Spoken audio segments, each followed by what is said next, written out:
God damn it. God damn it. Music.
I really hate this slideshow. I hate it so much.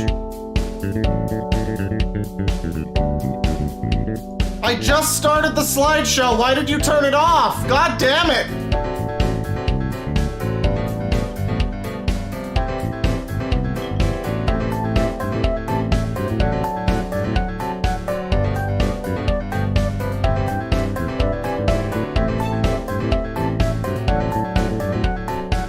Jesus Christ. Jesus Christ. What is this?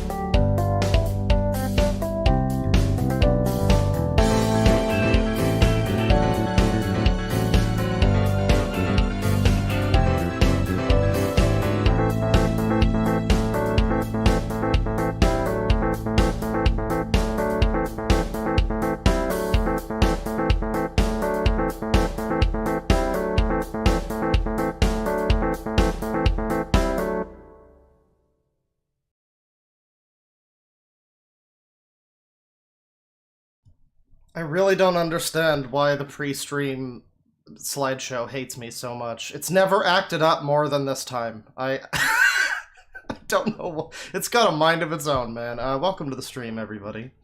Today we're going to be taking a look at some crazy melee shit. I would just like to set... I'm going to mention this a few times during the stream, but somebody put this in perspective for me yesterday when we were watching it for the second time. This will now be my third time watching it. I would like to just set a blanket reminder that the stuff we're going to be looking at today revolves around a game that includes pokey floats. This is the game with pokey floats, ladies and gentlemen. So, a couple days ago, this video came out from this, I guess, like, pro epic elite Smash player called Hacks, which basically literally just calls another player called Leffen a dictator, contributing to a Smash Brothers dystopia, and totalitarianism is brought up. Many allusions to Hitler are drawn. I would like, if Elisa Medhus is feverishly watching my content in her prep for her frivolous and baseless lawsuit against a person with opinions on the internet, I would like it to be known that what we're looking at today is, as far as I can tell, actual defamation and slander. So take notes. This Hacks fella has some real big issues with the Leffen man. And I didn't know who either of these people were. As far as I can tell, Leffen is also a giant fucking tool. but you know, not exactly to the extent that this guy has proven himself to be. I'm not going to spoil too much about the video. I'd like you all to enjoy it for your first view along with me. Let me bring this up here. The video is titled Evidence.zip2, and it references something that happened back in like 2011 called Evidence.zip, which was, I guess, a list of like offending forum posts or whatever that wound up getting this Leffen guy like banned from Smash. And since then, I guess he's been unbanned from Smash. Let me see if I can bring this up here. Yeah, evidence.zip2. So yeah, how you guys doing tonight before I get started? Let me take a look at trash. I said let me take a look at trash and I meant chat. Well, I'm sorry. The first thing I saw was Slurms19 said I'm the trash man, so yeah. I didn't mean to call you guys trash. Somebody in the chat also says, is that Ninja from Fortnite? No, this is our resident gamer. This is, hang on, let me bring him up here. This is Rich Blevins. This is Richard Fortnite Blevins, our esteemed gaming commentator. He's here. He's gonna be here with us for the duration. You know, he's our esports guy. We defer to him. So, all hail. Let's see here. Is that trash? Wow. Listen, I mean, you're not wrong. Yeah. Well, I know Leffen is a trash man. You know, again, I don't know much about these people. I'm kind of going in somewhat ignorant to the whole situation. I do admit that. So this is a bit one-sided for me. But as far as I can tell, Leffen does also seem to be just a little bit of a, I don't know, like a weirdo internet guy who cares too much about like stupid drama nonsense. But again, not to the extent that this guy has proven himself to. Let me get this started here. Evidence.zip2, and we gotta bring up Richard Fortnite Blevins. So yeah, without any further ado, let me lower the Sangi. We don't need the Sangi quite so big right now.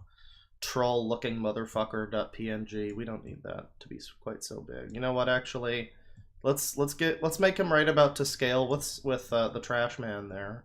And then we just, there you go. That's perfect. All right, yeah, let's get into this. This video is 2.5 hours. So buckle the fuck up, Homestuck. You can't see that. We gotta move Rich down, but 2.5 hours. I have now seen this video twice. So yeah, I have been exposed to way too much of this. It's a testament to how I'm not even gonna use another word. It's a testament to how the Smash Brothers community is. That this video has as many likes as it even has. As far as I can tell, there's there's a little bit of legitimate criticism of this Leffen fella, but a whole lot of it is sure layered in, literally comparing him to anime characters and Stalin. So, you know, yeah, let's get into it.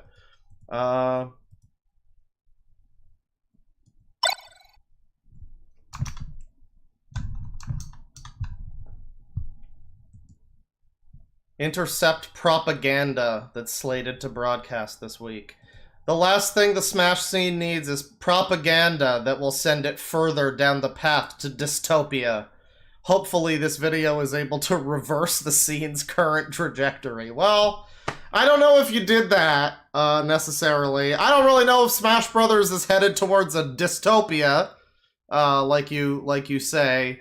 But, yeah, I don't know if this video did anything but make more people laugh at the Smash community. Let's get on with it, fella. What's in the box? There's a PDF version of the video, which is slightly different. This is a dark video that contains unpleasant information, yes.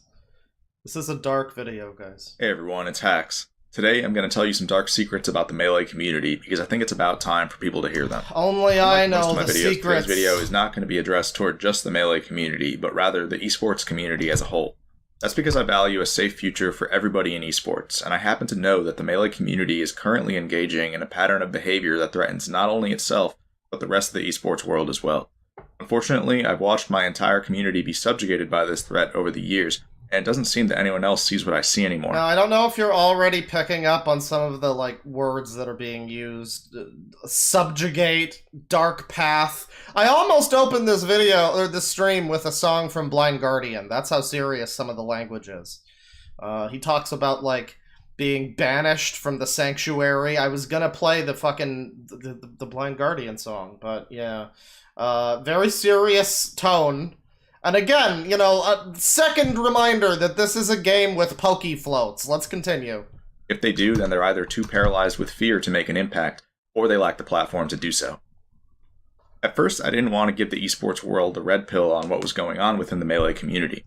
This man legitimately thought that he could make this video and use the phrase, use the sentence, "I didn't want to be the one to give the esports world the red pill," and thought that he wouldn't be made fun of. I saw that people were living happily in ignorance, and I didn't want to change that. But it seems that every year that goes by, the situation only gets worse. What drew the line for me was when I saw that the filmmaker Samox recently announced that he'd be releasing an edited version of the metagame documentary, which is set to air this weekend. I'm eventually going to explain why it should actually be illegal for this documentary to air. Illegal! He needs to wake up to what's going on. Wake up! For those who don't know me, let me introduce myself and explain why you should trust this video. I've been in the Melee community for 16 years, having been— For those who don't know me, I am not this guy, and he's talking about, presumably, me. Is this him? Is this Hacks here? It seems weird that, I guess he's on, Yahoo Esports. Yeah, the big dick commentators of esports, sure, alright. It's just weird that he has this, image, this video of this random man talking about this other random man, I guess. I don't know, man. Listen, you're gonna learn quickly that I don't know much about esports, but I will tell you this. I've been getting into Tekken, and I'm pretty good with Lily. And, sooner or later, I'm gonna start calling Smash a baby party game for casuals, so I'm halfway there. Top player for many of those years. Throughout my career, I've proved myself to not only be a top player, but also a top influencer for the community. Although I only have a moderate following, I've helped the Melee scene make technological— This ridiculous fucking braille-looking-ass controller. So this is the thing, this is his, biggest claim to fame, apparently, is this fucking nonsense controller that, I guess it's, ergonomic for Smash, but it looks like a Star Trek keyboard. Shut the fuck up, phone. It looks like a Star Trek keyboard. And I would love it if anybody here could tell me which button is up. Because I'm pretty sure you can't. Progress in at least 5 major ways. The most notable thing I've done is create an ergonomic controller called the Box, which thousands of Melee players now use in order to avoid injuring their hands and wrists. But I've also done several other things. In 2017, I advocated for in-game software mods that gave quality of life improvements to GameCube controller users. These were adopted later that year. Then, in 2019, I explained why Melee needed an anti-stalling rule called the ledge grab limit. This rule set change was approved shortly. Guy, this Smash Brothers list of accomplishments is you're on your deathbed and you think back to your life's work and you're like, man, I sure did get Employee of the Month at the car wash 3 times.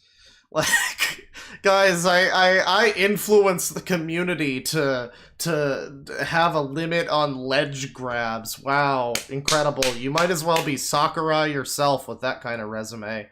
This is when I was 10 years ago or something, when I was still semi-proud of the fact that I got that one of my insightful rage flame wars on the That Guy with the Glasses website is what caused them to remove comments from all of the videos.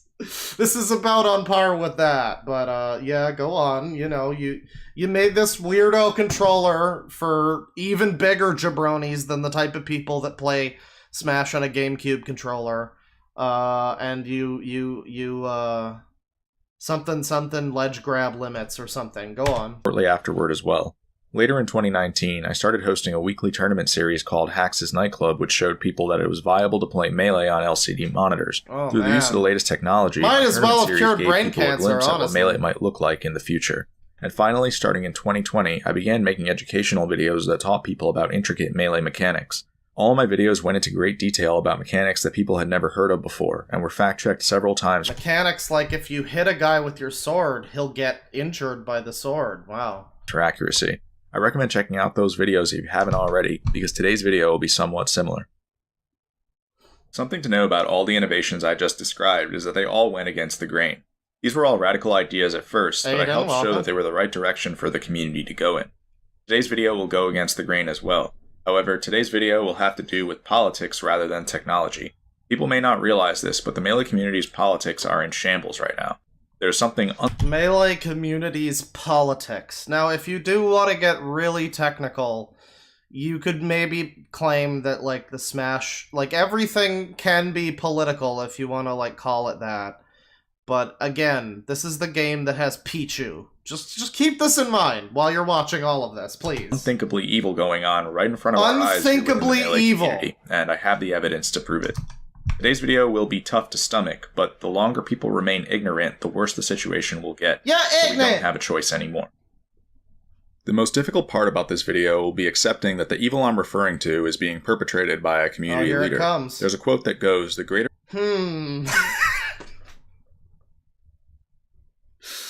I don't know, chat. I'm just gonna, within the first 4 minutes of your video, you have a quote from Adolf Hitler. The man means business. I mean, you can say that much. The crime perpetrated by the leadership, the less likely the people will ever believe their leader's capable of perpetrating such an event. That is, unfortunately, a Hitler quote, but it's one that's very applicable to the current situation. There's a community leader who has... Now, I will say this. That is a quote that you could say is pretty much accurate, but there's probably other people that have said similar things so that you don't have to attribute the quote to Hitler, you know? I don't know. There's probably, like, some civil rights leader in the 60s who said something moderately similar to that, you don't have to... it's fine, it's fine. It won't be the first mention of Hitler, it's fine. This community to be filled with hatred, corruption, and greed, which are all things that the Smash community once didn't have. These things have become so normalized that the current generation of players doesn't even seem to realize what's going on, and that things weren't this way before.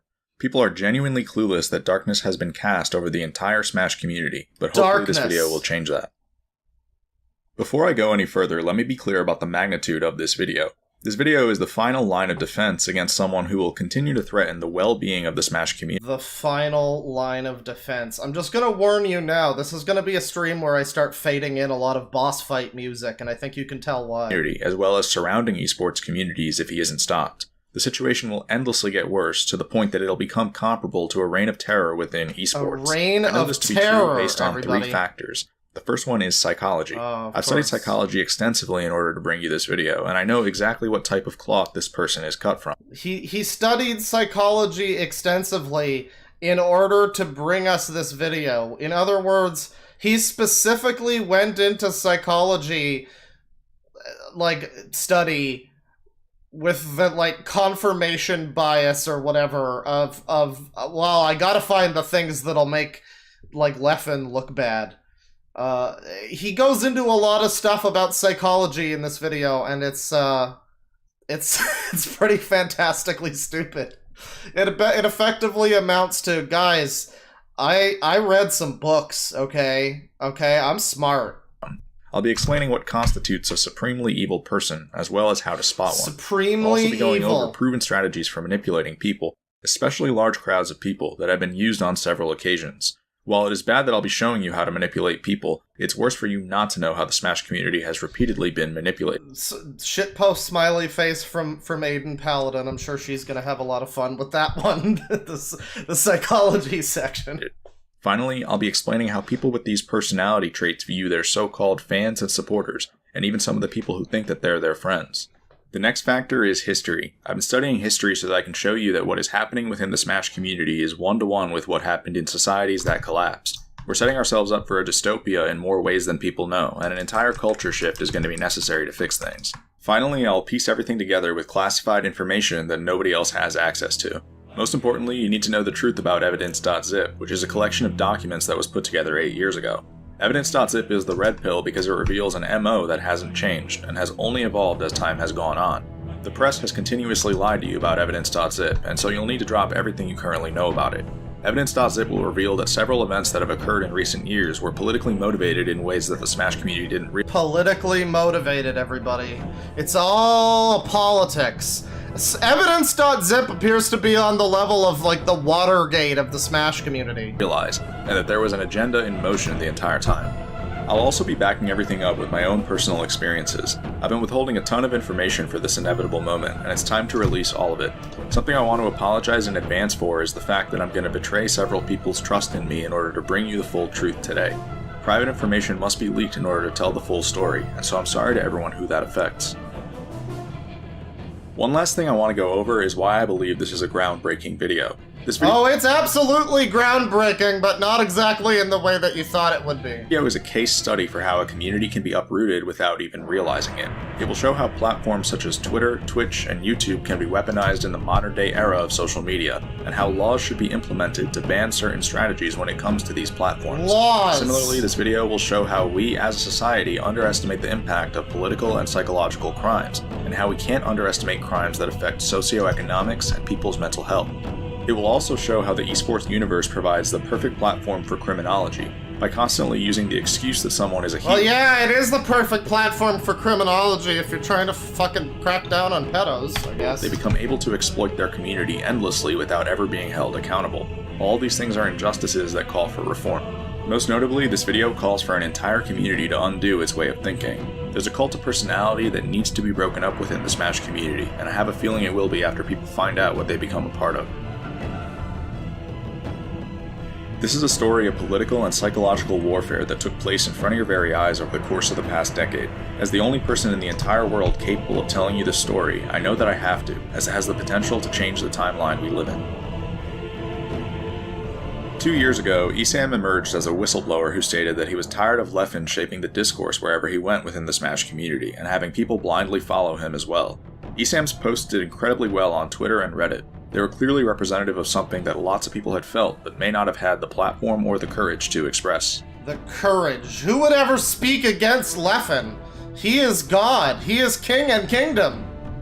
For those who don't know, Esam is an Ultimate player with about 150,000 followers. Esam is also evidently a Wojak meme in hipster glasses. Nowadays, making him a notable influencer. With very unfortunate facial hair. 300,000 followers, making him the current biggest influencer in the Smash community. Leffen's influence is the biggest when you consider not only his follower count, but also the credibility that's been assigned to him. It seems that whenever Leffen speaks, his opinions are regarded as factual, which is what led to Esam's frustrations. Unfortunately, Esam's feud with Leffen would eventually fizzle out. The two would become somewhat cordial with each other, and the concerns Esam raised would be forgotten. This is standard when you look at how a lot of feuds with Leffen go. One day someone will be beefing with Leffen, and then a few months later they'll be subjugated by him. This leads to awkward relationships with Subjugated! The reason this happens is because people eventually realize that beefing with Leffen will cause you to be at war for the rest of your life, and so they give up. Leffen then gets his way, and the cycle of abuse repeats itself.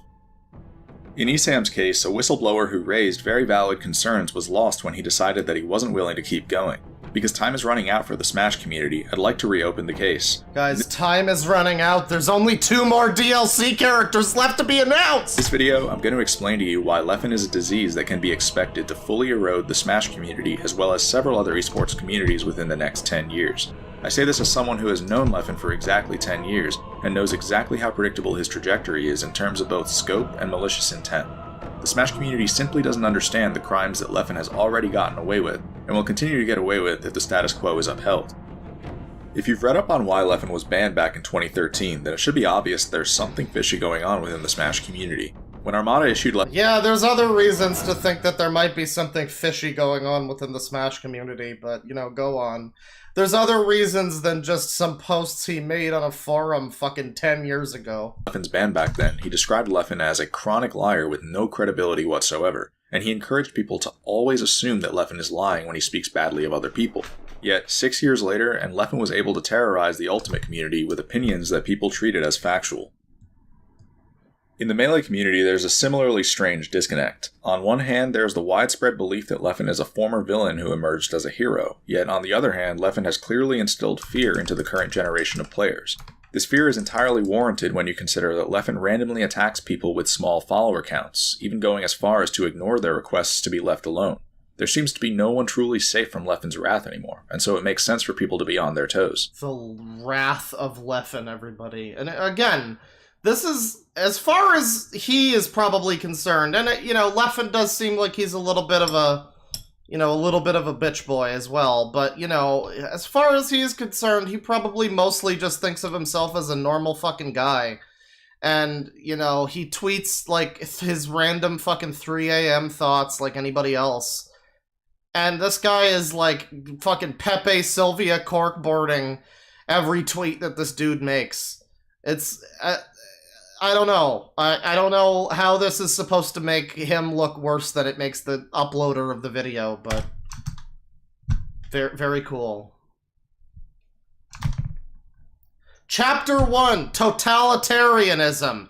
Once again, this is the series, this whole thing revolves around the game with pokey floats. Can we get a picture of pokey floats? Jamie, pull that up. Hang on. Pokey floats. I need you all, because some of you probably don't know. Some of you don't know. You don't know. You think that this is just, a video about, like, some drama or whatever. But, no. This is the game with pokey floats.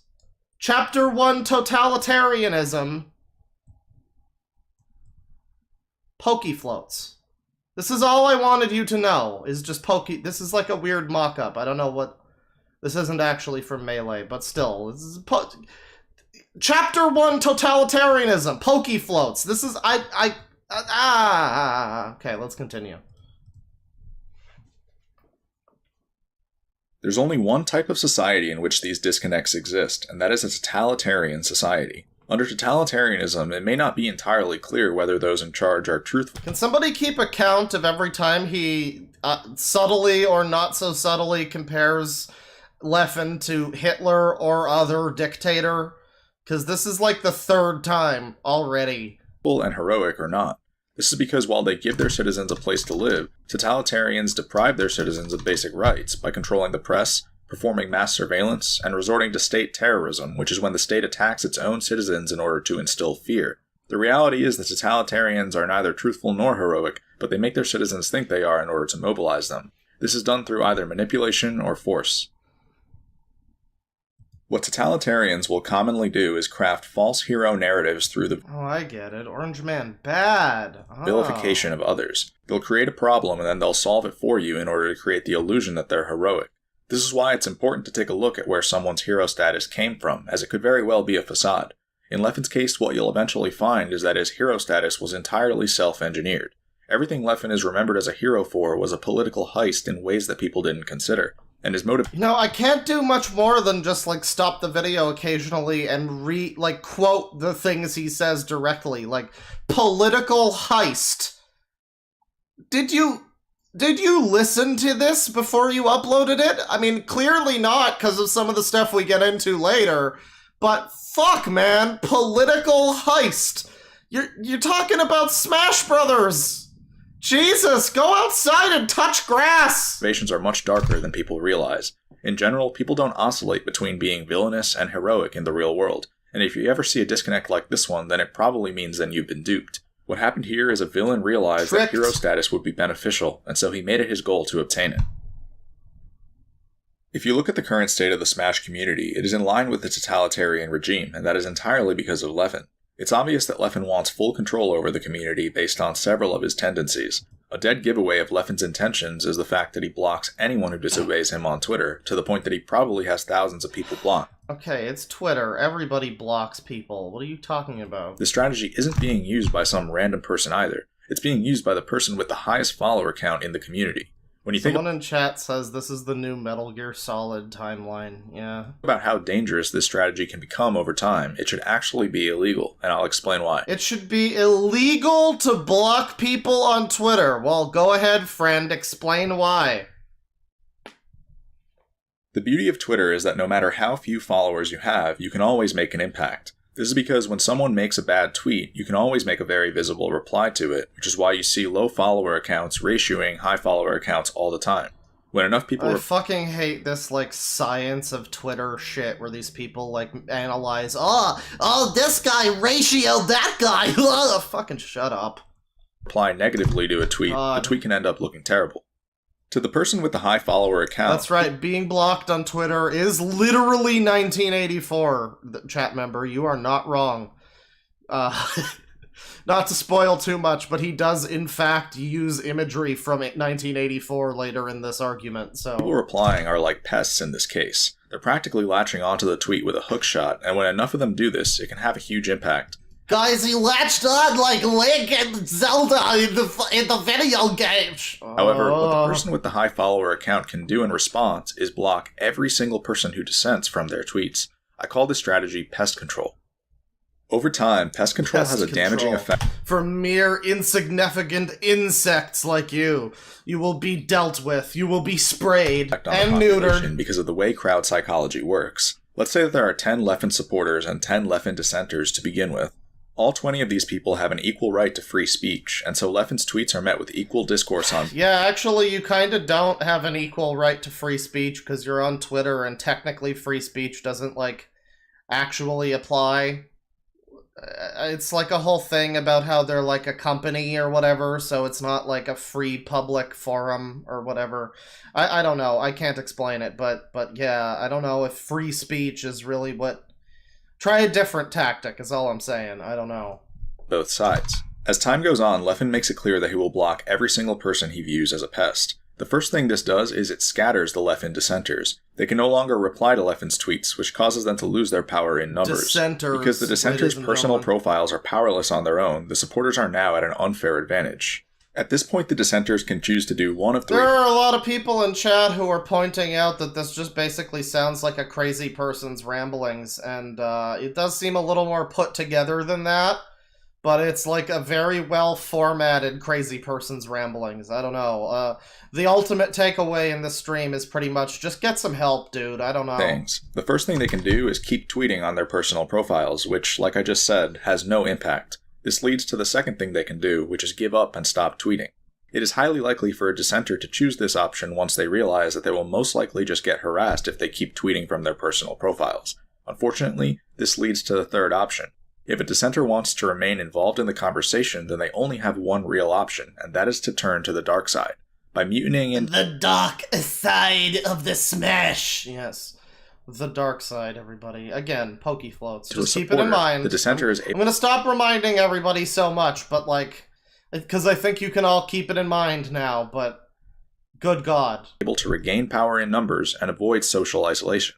When you think about the effect pest control has on crowd psychology, it deserves to be illegal. It is a mass manipulation strategy that looks to encroach on people's free speech, and the only reason we didn't realize it earlier is because social media is still new to us. The reality is that Stop comparing Donald Trump to fucking Leffen. Donald Trump is a politician and was the leader of the fucking free world. You cannot compare him to some random guy who wakes up and scratches his balls and plays fucking Melee, okay?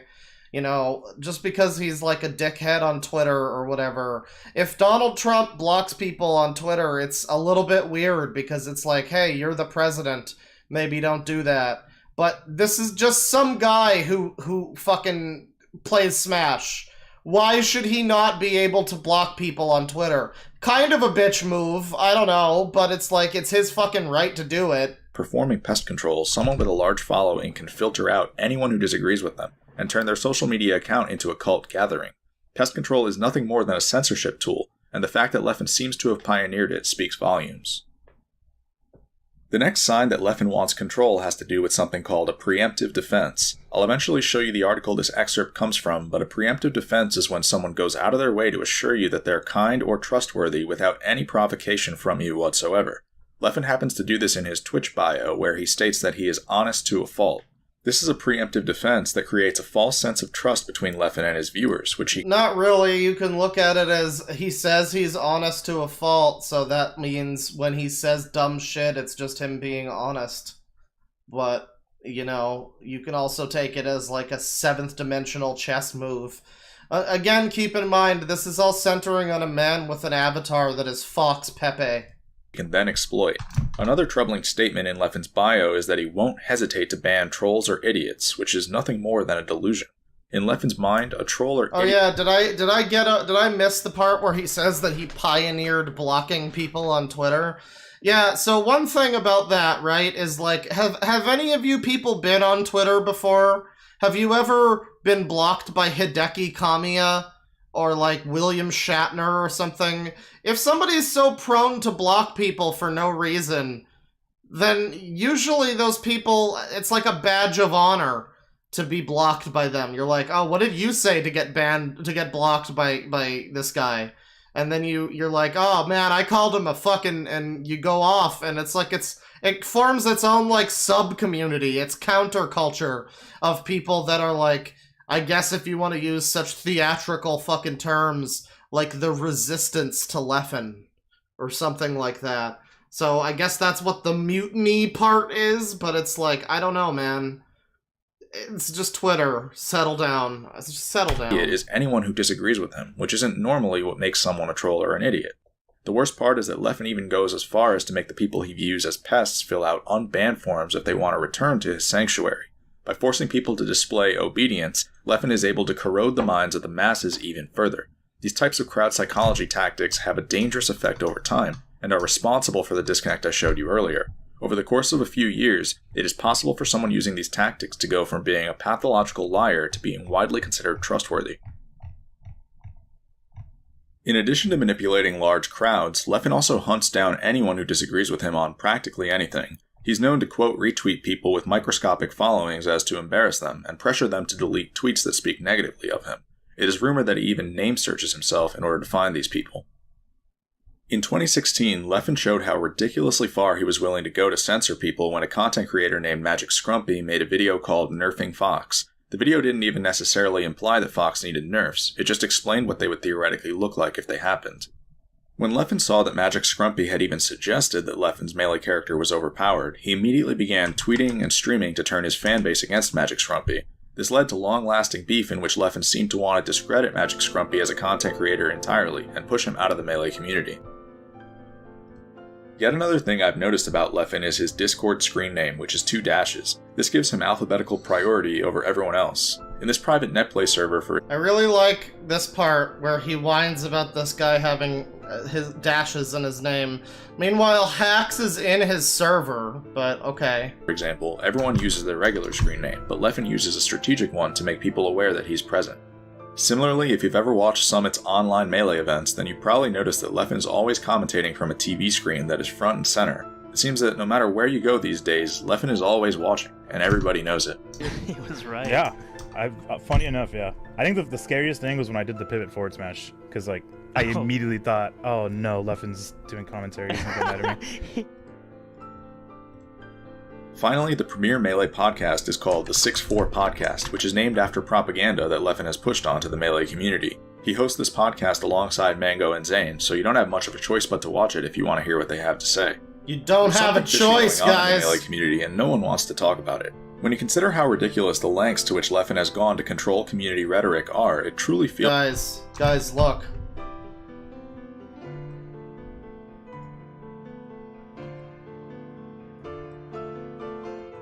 I don't know, man. I see it. I don't know. Am I the only one who sees it?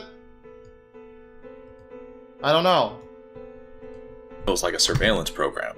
All of this happened gradually, but surely enough, it happened. The fact that not many people noticed it happening shouldn't surprise you either, when you consider that it's standard for totalitarianism to creep up on you.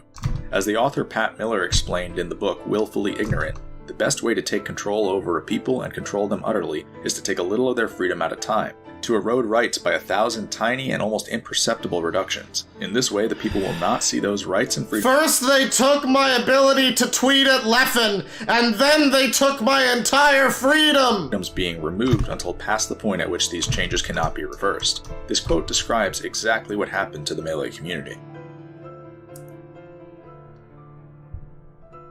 Aside from controlled rhetoric and surveillance, the status quo... Guys, this man is quoting something by the name of the rape of the mind.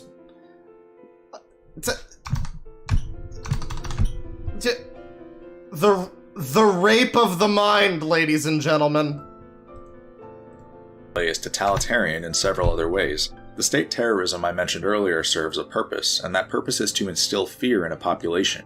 As explained by an article titled The Manufacturing of Mass Psychosis, fear destabilizes a population and makes them easier to control. By instilling fear, the population is primed for the crime of menticide, which means the killing of the mind. The best way to do this is to use waves of terror, which is when periods of fear are staggered with periods of calm in order to keep people on their toes. The article also warns that never before in history has there existed such effective technology for Yeah, sir, this is indeed a Wendy's. Mass manipulation.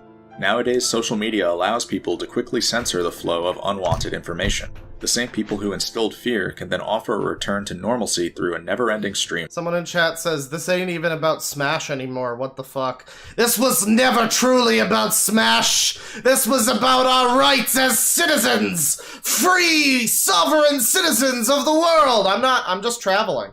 Of propaganda. However, this comes at the expense of people's freedom. Once you realize that all the strategies I just listed are emanating from the same person, it becomes clear that a handbook is being followed.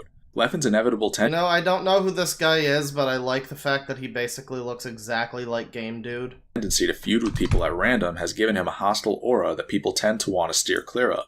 The same exact person then floods the community with censorship, propaganda, and surveillance that we've come to accept as the norm. This pattern of behavior has only ever meant one thing. Hang on. I need to do this. Okay, guys.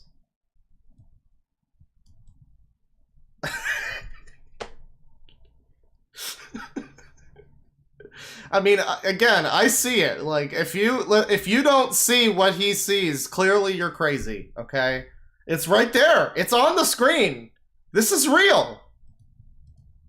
Historically, and none of it is a coincidence. Leffen gives off so many red flags that he's attempting totalitarianism that they're almost too easy to find. For example, one of his very first social media bios expressed genetic superiority, which is often a sign of a cruel and dehumanizing leader. Guys, he made a joking fucking Twitter bio from 2014, that's how far back this goes, about how he's half Korean and half Swedish, and therefore he supports and endorses eugenics. I wish this was a joke. As one of the comments states, well, the worst thing Hacks has done is show major spoilers for Death Note. That's true. Oh god, there's a lot of good comments. We really do be living in a society. I don't know. I can't see the one. There was one comment that was really good. That's basically said this would be the greatest Smash video in the history of the world if it came out on April Fool's Day. But sadly it did not, and this isn't a joke. For example is the fact that Leffen has no respect for authority. He has in fact looked to embarrass authority on several occasions, despite the fact that we wouldn't have a scene without them. Welcome. Thank you, but I'm not happy until every aspect of godhood is like torn away. And there's only one god, and that's me. When interviewed in 2015, Leffen made it clear that he was intent on becoming the one true god of Melee, and that he wouldn't be satisfied until every aspect of godhood was torn to shreds. This made for great entertainment at the time, and so people didn't stop to consider the real meaning behind it. The biggest red flag of all, however, is something that no one would have ever guessed. Many studies have shown that one's personality can accurately be inferred from their social media avatar. It's if you think happening! about the process that goes into choosing an avatar, it's time! This is obviously true. People will often use avatars of anime characters that represent. If you've seen this, you know what's coming! I raise an issue with something. Why did Leffen used to use an avatar of Light Yagami from Death Note back in 2016? God. If you understand who Light Yagami is, then it makes all too much sense when you consider everything else that I've told you. Light is a brilliant high— Just according to Keikaku Hacks! I planned it all along! School student on the outside, but an infamous political criminal on the inside, whose goal is to become the god of the new world. He's able to remain undetected for many years by outwitting everyone in his way. Essentially, Death Note is the story of a totalitarian regime that ends up casting darkness over the entire planet. The story that's unraveling right before our very eyes is strikingly similar to Death Note. The Death Note is a book that can be used to issue death sentences simply by writing someone else's name down. Should this tool fall into the wrong hands, it would terrorize an entire society. The funny thing is, Leffen is basically trying to turn his phone into the Death Note. Through the use— Guys, Twitter is the real-life Death Note. Understand this. It's only getting worse as we continue. of modern technology and a good understanding of crowd psychology, it's actually possible to create a Death Note nowadays, and people need to be wary of that. No boundaries! No limits!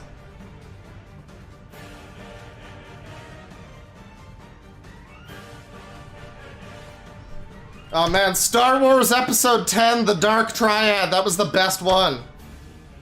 If you look at the avatars and professional photos that Leffen has used over the years, there's something in common with many of them. They're pitch black. Pitch black in terms of not only color, but tone as well. He has used avatars of demonic characters and pictures of himself grinning deviously, Reminder that this man's current avatar is Fox Pepe! facing away from the camera while wearing a long black trench coat, being covered in shadows, etc. The Smash community lets Leffen play this off as though it's a villain persona, but what they fail to realize is that this all started long before Leffen was anyone relevant in the scene. Ever since Leffen's very first Smash Boards avatar, he has presented himself this way. You might be wondering why all of these troubling signs seem to be coming from the same person, so I'll give you the clinical explanation. In psychology, there is a concept called the Dark Triad that consists of 3 antisocial— So now he's going to get into a bunch of fucking psychology jargon that he heard in like a Watch Mojo video or whatever. Let's get into it. personality traits: narcissism, psychopathy, and Machiavellianism. These traits are strictly malevolent and can be thought of as the very definition of evil itself. They are what compel people to commit crimes, and they're bound to result in social distress and severe problems for an organization, especially if the Dark Triad is given a leadership position. This is because Dark Triads are ruthless manipulators who will claw their way to the top at anyone's expense. They're also interpersonally skilled, which means that while they themselves are cold, Dark Triads are good at understanding other people's emotions and thought processes. The next thing to know is that Leffen is technically not a Dark Triad. Aiden Paladin just says, I am suffering. Yeah, I had a feeling you would have fun with this, like I said. Triad, but a Dark I'm Tetrad. sorry. The Dark Tetrad is a slightly modified form of the Triad that doesn't get talked about as much. The difference is that it adds sadism to the list. Sadism refers to the tendency to derive pleasure from inflicting pain, suffering, or humiliation onto others. Not all Dark Triads are sadists, but Leffen certainly is. This is obvious based on his fake yawns and patronizing pats on the back, as well as the way he can— Guys, is this video worse than the Shane Dawson, Jake Paul video? Or like, I don't know, this feels worse. conducts himself online on a regular basis. In 2012, Leffen openly confessed to sadism when he stated that he acts like a douche on the internet because he enjoys seeing other people rage, and that In 2012, Leffen was like 16 and was an edgelord child. What? Why are you hearkening back to posts from 2012? Good lord. doing so colors these empty words. So, how do I know that Leffen isn't just a sadist, but a Dark Triad as well? There are a lot of ways to tell. For one, the Dark Triad is the motivating factor behind the totalitarian behavior I described earlier. There's also the fact that studies have shown that trolling and debating issues when posting online signal not only sadism, but also the Dark Triad. Leffen constantly engages in both of these activities. The correlation skyrockets with trolling in particular, which is what Leffen was originally known for. That's right, guys. Trolling is something that only is done by vicious sadists and Machiavellians. Honestly, if Hitler was alive today, he probably would have done a little trolling himself. Part of what this video will do is blow the doors open on the fact that this isn't just a villain persona, but who Leffen really is, and so you'll need to understand the Dark Triad. The Smash community needs to hear this information, because at this rate, it'll continue to funnel resources into Leffen, and so people need to know who they're supporting. As I said earlier, the Dark Triad consists of 3 traits: narcissism, psychopathy, and Machiavellianism. Although these traits are often depicted as a triangle, it is more accurate to depict them as a Venn diagram, since they all have overlapping qualities. Furthermore, having even one of these traits makes it much more likely to have the rest. The way the Dark Triad works is as follows. Narcissism isn't too malevolent on its own, but it mixes horribly with the other 2 traits, making it highly malevolent in the end. This is because narcissism can be thought of as self-admiration to the point that it can be considered a disease. A narcissist needs to be the center. Narcissism can also be thought of as focusing way the fuck entirely too much on yourself, and how some guy wearing a shirt is a reference to how he wants revenge against you or something. But I'm sure you wouldn't know anything about that. Of attention at all times and will go to great lengths to make sure it happens. They can't take any form of criticism either, and are highly insecure about their appearance. Narcissists will also engage in bad faith arguments just to abuse people. They will use faulty argumentation and lies as much as necessary to avoid losing an argument. The next trait is psychopathy, which is the most malevolent of the three traits. Psychopathy is characterized by antisocial behavior, which means behavior that violates the rights of other people and disrupts society. Psychopaths are... Yes, well, as we've covered, blocking people on Twitter violates their rights, so... You know, where are the freedom auditors when you need them? Also impulsive, selfish, unemotional, and remorseless. Finally, Machiavellianism refers to an ends justifies the means philosophy that involves exploiting and manipulating people in order to gain power. Machiavellians are absent in morality and have a high degree of self-interest. They believe in status over everything and will go to unbelievable lengths in order to obtain it. Machiavellianism is the most important trait to keep in mind throughout this video because if you think about it, it's the only one that isn't visible. Everything else on this list is visible if you know what to look for, but you wouldn't know how someone like Leffen has exploited the Smash community in order to serve his own interests. Among all of these traits, there are several things they have in common. Dark Triads are low in agreeableness and extremely neurotic, which means they're constantly moody and angry. They also lack consciousness and empathy, which means they can't put themselves in the shoes of other people. The most important... Have you ever once put yourself in the shoes of Leffen while you were making this, Hacks? Trait by far, though, is that Dark Triads are pathological liars. This is because all of their overarching traits benefit from lying. Earlier on, I showed you the term preemptive defense, which Leffen does by stating that he is truthful to a fault in his Twitch bio. Yeah, that's right. Once again, friends, this is all taking place over the game that brought us Pokefloats. Periodic reminder, once again. The article this excerpt is from is titled 20 Diversion Tactics Highly Manipulative Narcissists, Sociopaths, and Psychopaths Use to Silence You. The article lists plenty of strategies Leffen uses on a regular basis if you scroll through his Twitter feed. These include gaslighting, nonsensical conversations, generalizations, misrepresentations, aggressive jabs described as jokes, a condescending and patronizing tone, and shaming. I'm not going to provide examples of these because you can easily find them by scrolling through Leffen's Twitter feed for even a few seconds. However, there's something called projection that I want to take a moment to go over. You know, people in chat are pointing out that, oh my god.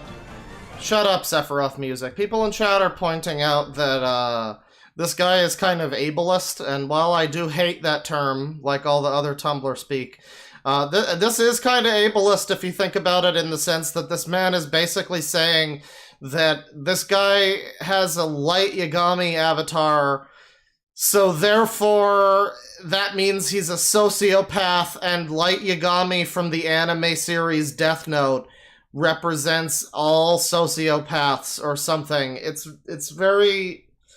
I don't know, problematic. He's a problem. I don't know. Since it's a little more complicated. Projection or psychological projection is when someone insults other people by displacing things that they know to be true about themselves. Projection is a defense mechanism that is used to avoid accountability, and in the case of truly horrific people, it can be very abusive. This is why when Leffen called Magic Scrumpy a cheater, he didn't just call him a cheater. He called him a cheater with a victim complex. It's also why Leffen told Isan that he only cares about things that benefit him, why he called Hungrybox a sociopath, and why he's referred to me as his stalker. Every single one of these tweets needs... Yeah, gee, why would he have possibly thought that you were his stalker with your 2.5 hour fucking video talking about how he's stinky poo-poo? Yeah, I don't know. I don't know where he got that idea. ...to be interpreted in the reverse direction because they're all projections. And once you understand that, it becomes clear how wicked of a person Leffen really is. The problem is that not everyone is familiar with projection, and so people actually side with Leffen when he says these things. As you can see, the signs that Leffen is a Dark Triad have been right in front of us the entire time. Now that you're viewing things from this perspective, I'll show you some examples of each of the 3 Dark Triad traits, starting with Machiavellianism. Guys, the signs were in front of us all along. We only needed to listen and we would have known. You know, the really sad part about this video, too, is that the way he describes it, it does sound like Leffen is a bit of a fucking asshole, but it's also like... I don't know, man. You've made such a ridiculous, silly video that makes you look like such an asshole yourself that like nobody is ever going to ever take it seriously. The next time someone criticizes Leffen, they're gonna be making jokes about you. Like, if there's any validity to the things that he's saying here, nobody's ever going to fucking believe it because the rest of this video is just so full of shit. Hey guys, it's Leffen here again.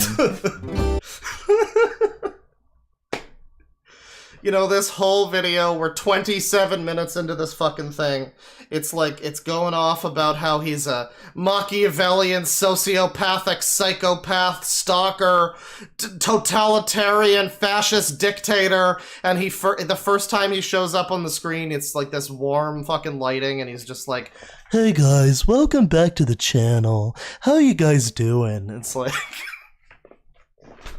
Yeah, man, there he is, the king of the Illuminati. I forgot to mention that I'm going to be doing a charity stream this Friday. It's going to be for RAIN, which is the biggest anti-sexual violence charity in the United States. The video you're watching is blatantly insincere just based on the way Leffen raises his voice. He's speaking in a high-pitched voice because he knows that he needs to appear friendly and charitable in this moment, and he doesn't actually feel those emotions. We can't forget that this is the same... Or because he's, like, promoting a charity for fucking battered women or whatever, and, you know, he needs to sound, like, chill and pleasant, and he doesn't want to be like, "What's up, gamers? Welcome back to the fucking promotion. Today we're talking about the battered women's charity." What? Yeah, that's right, gamers. You can support this epic charity. And, like... No, of course not. Fucking of course not. He's trying to sound, like, nice and pleasant and whatever. He would be more of a sociopath if he just, like, had a flat baseline tone and didn't affect his speech at all. But go on. Go on with saying he straight up doesn't believe it when he's, like, talking about this charity for battered women.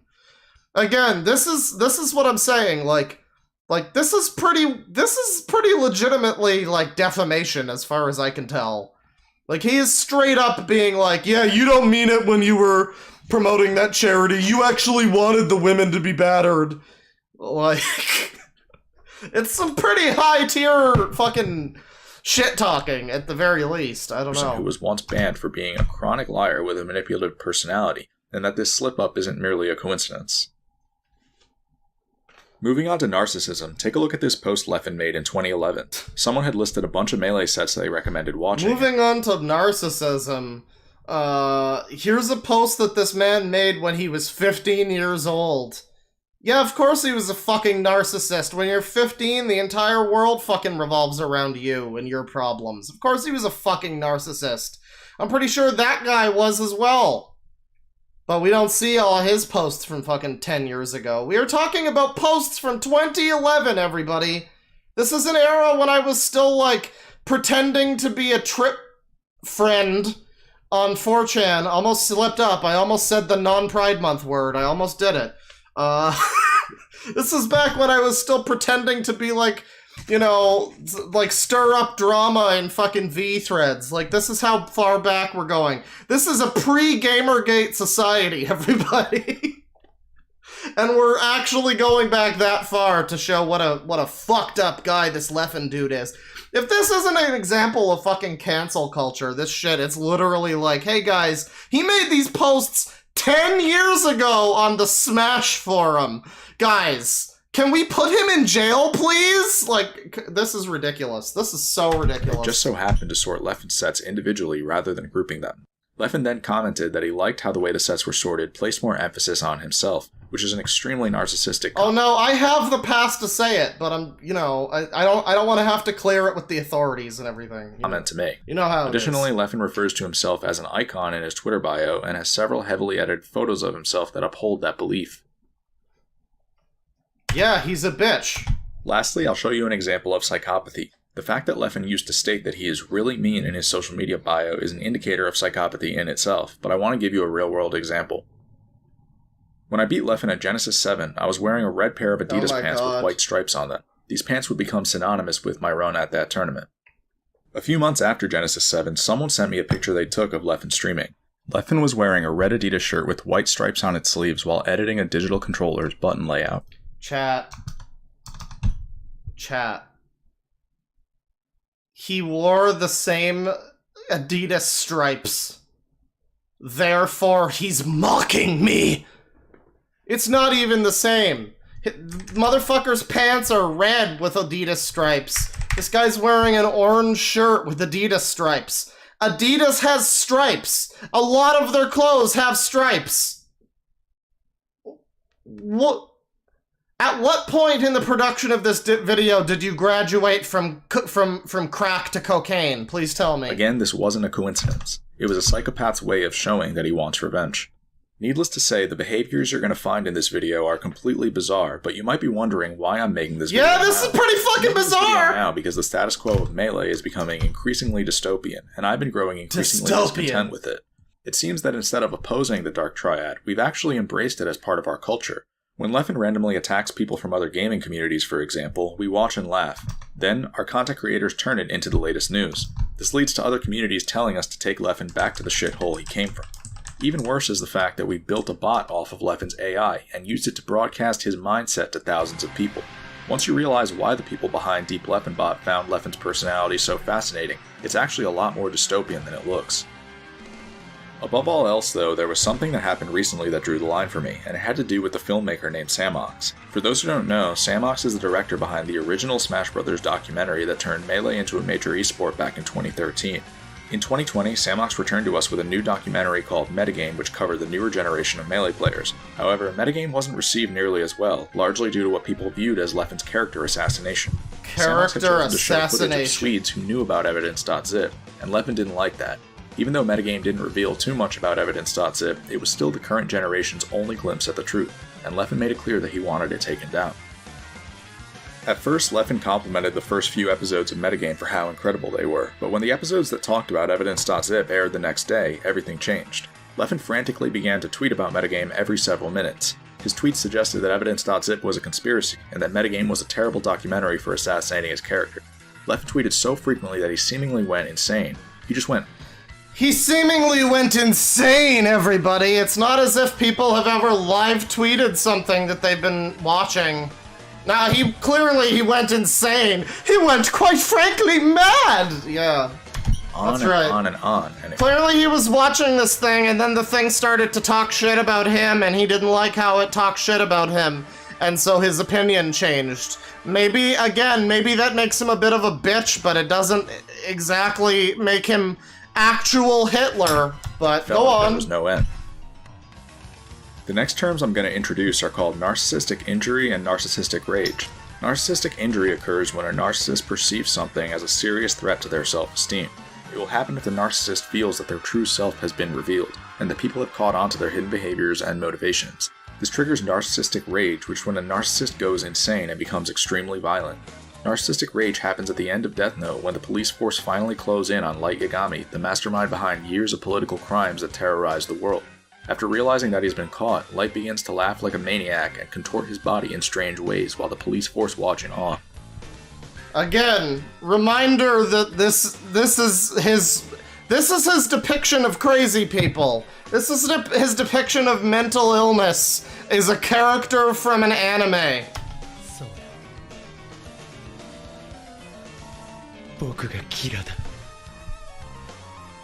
Oh my god, it's really him, guys. Rage works is it has two phases. The first phase is an angry outburst, and the second phase is a self-aimed wrath. This means that the narcissist will actually degrade themselves, as to suggest that the way they've been insulted is preposterous. Leffen did this toward the very end of his rage when he tweeted a picture of his face edited onto a Dementor, which is a creature from Harry Potter that drains peace, hope, and happiness from the world around it. Although people saw this tweet as sarcastic, it was actually a lot more telling than they realized. All of his posts mean so much! Which put extreme pressure on Samox. Just a few hours after these episodes aired, Samox had already been forced to issue an apology statement assuring people that re-releases of Metagame would be censored to remove all evidence.zip footage. Many people called this out as revisionist history, but their voices were ultimately drowned out. The problem with this entire situation is that if you think about it... It's quite enough of the Ars Nova. Yeah, I mean, again, it's it's a little weird that the filmmaker just decided, oh yeah, I guess I better fucking clean up all the stuff that makes this one guy look bad. But I'm pretty sure he didn't, like, specifically say to do that. I don't know. It's kind of like a dream situation of, like, he probably could have told his fans not to, like, hound the filmmaker or whatever. But, he just kind of let that happen. So, I mean, again, you know, Leffen does seem like a bit of a bitch. That is the takeaway. But all this has done is just also expose that this man is also crazy. Like, I don't know. I don't know. You exposed Leffen, fella, but at what cost? Samox was screwed ever since the moment he decided to cover Leffen at all. This is because Samox could have gone in one of two directions with metagame. The first one was to tell the truth, which is what he did. Samox is a professional filmmaker who's probably never not told the truth in his career, and so he approached the situation the same way as usual. But what Samox didn't know is that he was catering to an audience that had never heard the truth about Leffen before, and couldn't believe the truth when they heard it. This caused Samox to break his obligations as a filmmaker by agreeing to censor the truth. On April 24th, Samox doubled down. I mean, maybe he just shouldn't have done that. I don't know if we're really going to... I don't know if we can really blame this Leffen idiot for, you know, what this guy decided to do with the video. I don't know. That was his choice. It wasn't like a command from the God King Leffen himself. By announcing that he'd be returning in June with a new episode of Metagame that would focus on Leffen, as well as new interview footage. In other words, propaganda. This announcement is the pinnacle of how dystopian the Melee community has become. Rather than hear the truth, we would prefer to rewrite history in a way that glorifies people who don't deserve it. It's gotten to the point that we'll ostracize filmmakers who try to do the right thing for us, and make them come crawling back to us with propaganda in order to redeem themselves. After seeing what happened to Samox, I realized that this community was desperate. You know, somebody made a joke yesterday when I watched this that if you sped the video up every time he says the word propaganda, this video would probably be at least half the length, probably quite a bit shorter. In need of some factual information, and so I decided to make this video. The way this generation got here in the first place was through propaganda. TSM and Red Bull committed one of the biggest sins in esports history when they decided to erase the truth about evidence.zip. One of the biggest sins in esports history. Red Bull, they will fucking pay. I swear to God, this man has a vendetta against Red Bull. And lie to people instead. The documentaries, interviews, and articles that these companies have put out in the past several years are nothing short of the most aggressive brainwashing campaign I've ever witnessed. It's almost as if nothing the media has told you. The most aggressive... Have you ever researched World War II, or, like, Communist Germany, or any of the other things that you repeatedly... Wait, Communist Germany? Communist Russia? Any of the things that you were repeatedly making allusions to throughout this video? All of the totalitarian states... Have you researched any of those? Because I'm pretty sure they're a little bit worse than this man who plays the game with fucking pokey floats. You is true. Leffen sponsors have made it seem as though he's a cheerful and positive role model, and they've had friends and family members testify on his behalf as well. This false narrative is amplified by interviews with other community members who know nothing about the truth either. Red Bull even titled their documentary series Evidence.zip and portrayed Leffen's ban as a hero story, as if he was a phoenix rising from the ashes. It gets worse when you consider that Leffen surely influenced the narrative of these documentaries and had final say over all of them. Yeah, because Red Bull wanted to make a fucking story for their thing. They didn't want it to be, oh, well, this guy who got banned is like, not banned anymore. Thanks for watching. They had to have, like, a protagonist. That's the way fucking documentaries like that work. Like an underdog or whatever. It's pretty boilerplate stuff. Now, we're somehow at the point where I'm the last one left in Smash who knows the truth. I promise you that after I tell you the truth, every single piece these companies have ever put out about Leffen will be remembered as political terrorism. Back when I showed you the quote that explains how totalitarians gradually encroach on human rights, there was an implication that things can reach the point where it is too late. That's right, back during the Rape of the Mind segment. Please continue. This is why the quote reads, until past the point at which these changes cannot be reversed. If you look at the current state of the media, the Smash community is rapidly approaching a checkmate situation. Leffen has professional propaganda, a social media sanctuary they created by blocking thousands of people, and a podcast named after his rhetoric. He will mob you on Twitter if you speak his name, and he has successfully defamed YouTubers whose views weren't in line with his. He's also on your TV screen when you tune into tournaments he isn't playing in. What the community is now agreeing to do is erase the one shot they had at learning the truth and replace it with propaganda instead. The situation Samox has been forced into in order to appeal to this community is catastrophic and goes to show how corroded we've become. Samox is a filmmaker who's been pressured to succumb to totalitarianism, but people don't realize that. People don't realize that they're witnessing the death of their free speech. Yeah, it's almost like you're the only person who thinks that. Wow. Thought of as building a car. The goal is to create an empire in which everything is automated, but the hardest part is giving that empire 4 wheels and an engine. The empire needs things like a brainwashed population, means of instilling fear, loyalty, and the abolition of free press. From there, it can operate smoothly. There is no doubt that the abolition of free press is one of the most necessary steps toward these types of societies. The first thing people need to realize is that none of this is a drill. Leffen is attempting totalitarianism, and that's going to become clearer and clearer as this video goes on. The second thing people need to realize... Again, we have quotes from Fidel Castro in this video about Smash Brothers. I just can't understand how you would need to be in your head, you know, to like make a video like this, completely unaware that you are comparing this Smash Brothers player to Fidel Castro. I mean, maybe not. That's not what this quote is doing. That's not what it's comparing him to. But it's like, why in a serious context would you ever, like, I don't know, man. I just don't understand. You know, a lot of people in chat are using the autism word, and you know, that's kind of ableist. Oh my god, but yeah, it is the kind of thing where like you have to have something like psychologically wrong with you, not to stoop to Hax's level here and get all fucking Dr. Phil on you, but you have to have something going on in your brain that isn't exactly normal to be able to fucking make a video where you use quotes from Hitler and Castro to talk about a man who plays the game with pokey floats. I don't know. Is that there's still time. Leffen may have conquered the press, but he can't undo the information I'll be giving you in this video. Once people find out what the Smash community has become, I'm hopeful that things will change. Well, you know, watching this video, I have some idea of what the Smash community has become. For now, it's not I'll be good. listing totalitarianism as the first of many charges against Leffen. Guys, this is the first of his list of sins. You know, first we had Lindsay Ellis, now we have Leffen's fucking list of sins, everybody. Leffen is beyond any reasonable doubt attempting totalitarianism. Beyond any reasonable doubt, chat. I don't know. I reasonably doubt some of this. Just a bit of it. Just a little bit. He can't keep getting away with it!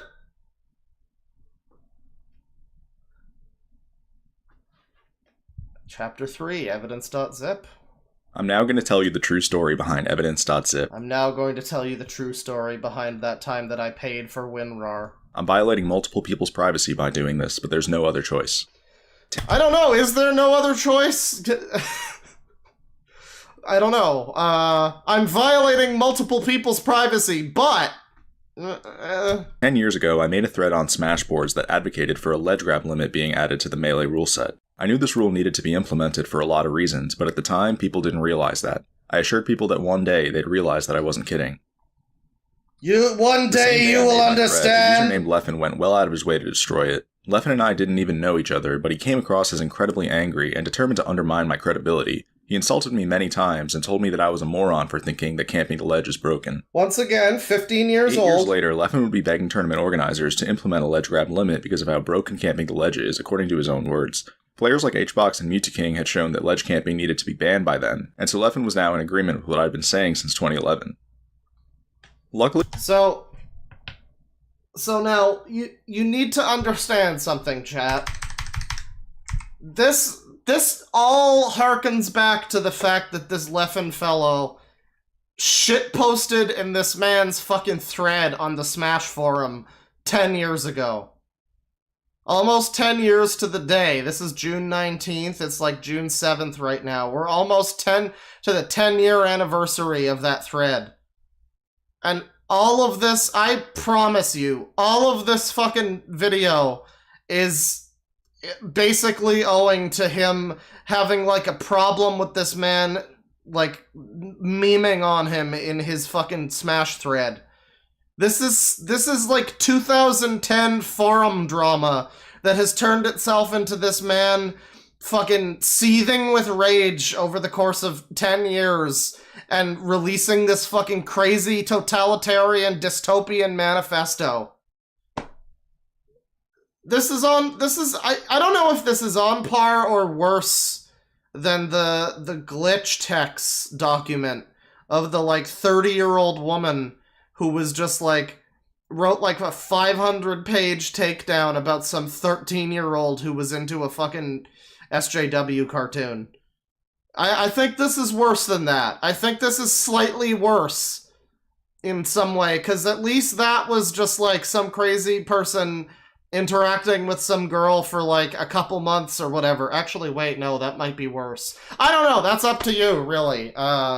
I don't know. The way that this has been like a deep-seated fucking back-of-the-mind, like, his revenge plan. This man's like fucking Dio from JoJo. He and I didn't even know each other, but he came across as incredibly angry and determined to undermine my credibility. He insulted me many times and told me that I was a moron for thinking that camping the ledge is broken. 8 years later, Leffen would be begging tournament organizers to implement a ledge grab limit because of how broken camping the ledge is, according to his own words. Players like HBox and Mewtwo had shown that ledge camping needed to be banned by then, and so Leffen was now in agreement with what I'd been saying. Someone in chat says, official pick up a football moment. Yeah, go outside, hug a tree for 10 minutes, hacks, please. Saying since 2011. Luckily for Leffen, I was working on a YouTube video about ledge camping around that same time. My video went in depth about why a ledge grab limit was needed, and would end up convincing the community that I was right all along. Leffen had no choice but to endorse my video at that point, but he had no choice. He had to begrudgingly fucking... There's no chance that by the year 2019 that this man grew up a little bit and was able to put aside his differences with your weirdo ass and just be like, yeah, that's a good video to explain it. No, this was a part of the fucking conspiracy against you. Yeah, absolutely. Absolutely. If anything here shows that Leffen is the bigger man in all of this, and not by much, because he's still seems like a bitch, but he is most definitely at least a little bit the bigger man than Hacks, who legitimately looks at Leffen being like, yeah, you know, your video was good about this, and is like, oh, this is a fucking declaration of war! You can see how even then, he did so in a reluctant tone. The problem with today's... And yes, that's right, chat. This man was right all along, okay? Everybody in the Smash community needed to understand that he was right, alright? He prophesized this 10 years ago. If only you fucking plebs had woken up to it back then we wouldn't have had upsets like the... I don't know anything about Smash, competitive Smash, so I can't really name any, but god damn it! Someday they will all listen to me! Situation is that when Leffen throws a narcissistic tantrum like the one he threw in 2011, thousands... You don't call this a narcissistic tantrum? ...of people will actually listen to him. Back then, this wasn't as much of an issue, but it was still a huge one. As time went on, Leffen would destroy many of my threads, even though I'd never done anything to him, and it began to intrude on my free speech pretty severely.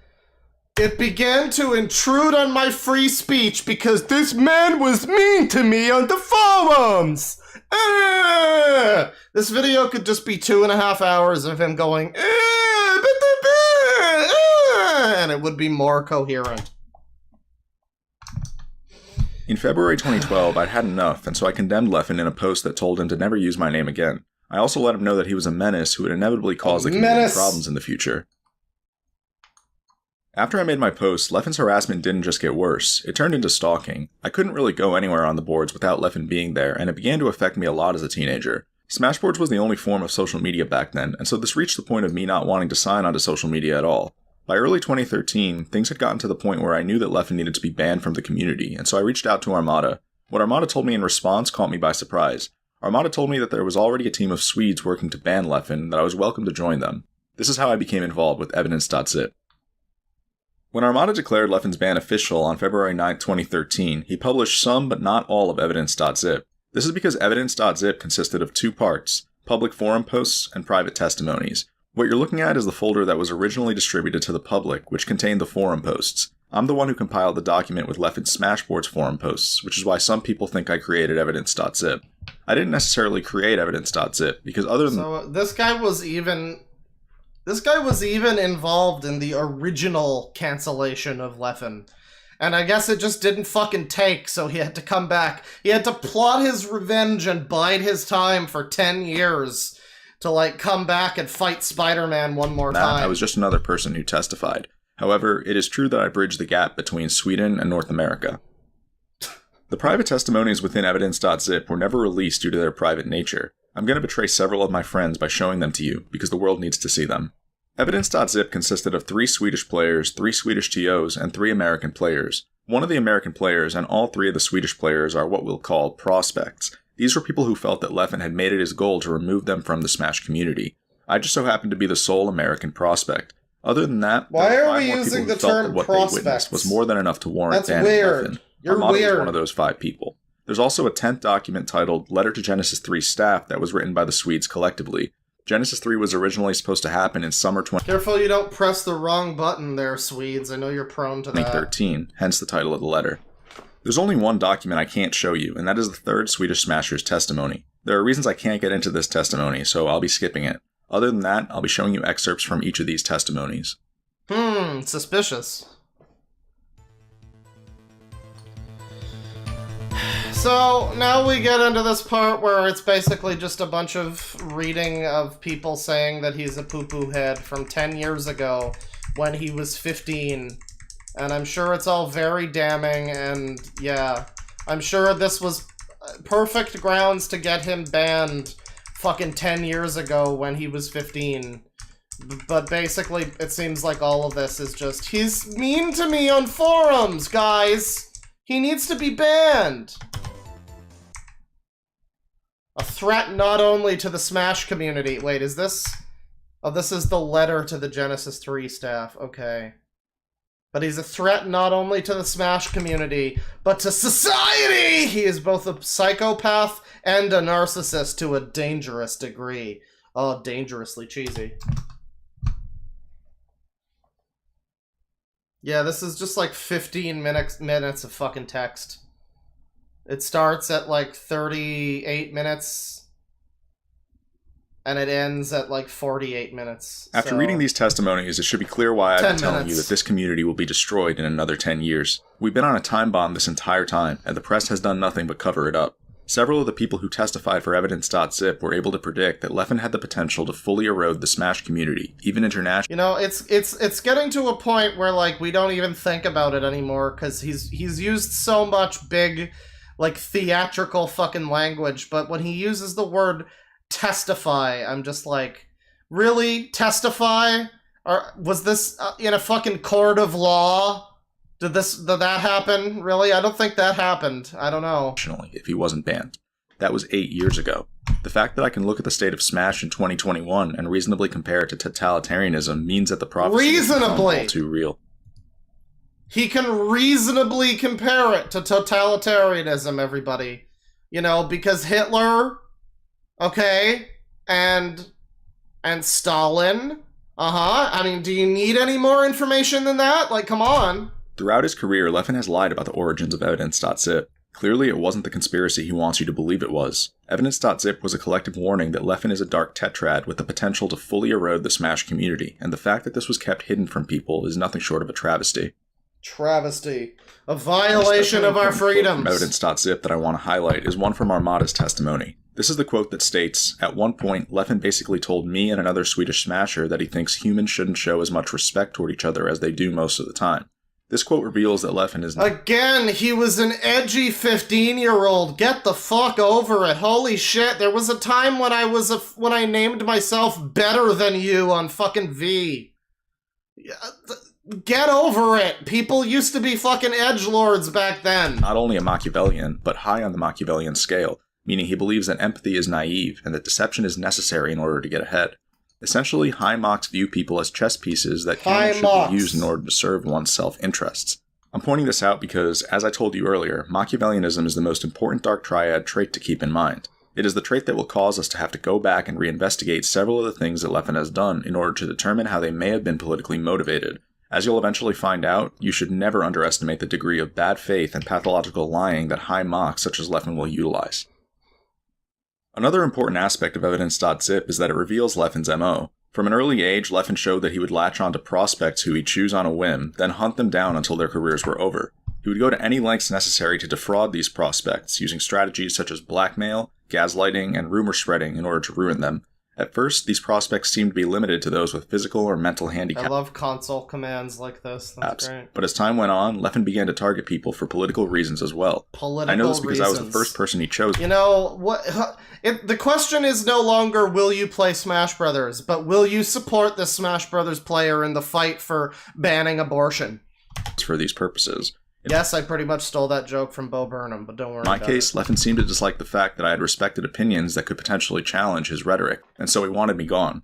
Unsurprisingly, Leffen has continued to target people who could challenge his market share for similar reasons in recent years. This would happen right in front of everyone's eyes, but it was well disguised, and so people failed to realize that there was a pattern. He ain't Leffen around, that's right, chat. After evidence.zip. After last season. You should also know about what happened directly after evidence.zip, because the press has lied to you about that too. Directly after Leffen was banned, he made it clear that evidence.zip was a conspiracy and that he'd been wronged. He even said that he wanted to leave his past behind and cut ties with the Smash community. But on March 21st, 2013, Leffen had a change of heart. He suddenly decided that he was sorry for everything, and he confessed to several of the things that he had done, citing depression and anxiety as the motivating factors. The apology Leffen issued got covered by the Score Esports' documentary on him from 2018, which has 1.5 million views. It's the apology that people cite to this day, and the one that people believe is real. But I know the truth! Leffen's apology didn't know was that they had been manipulated. On the exact same day Leffen issued his apology, "You have all been lied to! Everything you know is wrong!" in North America, he also issued statements on the Swedish forums that... You know, this is like the Smash Brothers equivalent of transvestigation. I don't know how many of you were here for that stream, but, like, it really is just this, like, oh, I know the secret truth about the thing, and everybody else is stupid but me, and I know what's really going on, and everybody else just doesn't see it because they're all small brains, but I'm a big brain. It's like this, it's the same kind of mindset, you know? Warned them that they had defied him. Last year I talked with one of the Swedes who testified for evidence.zip about the fact that Leffen's apology was insincere. Although the Swedish forums are no longer accessible, he confirmed that Leffen's apology was fake. It was fake, yes, I'm sure. Yeah. I don't know, again, can you prove that his apology from like 10 years ago was fake? Can you prove that? Because this really does seem kind of defamatory. Just straight up saying, yeah, you lied about this and you lied about that, and I have no proof of it, but you did, I swear. Because you're a high mock. This is made even more obvious by an excerpt from the letter to Genesis 3 staff, which explains how Leffen initially responded to being banned over in Sweden.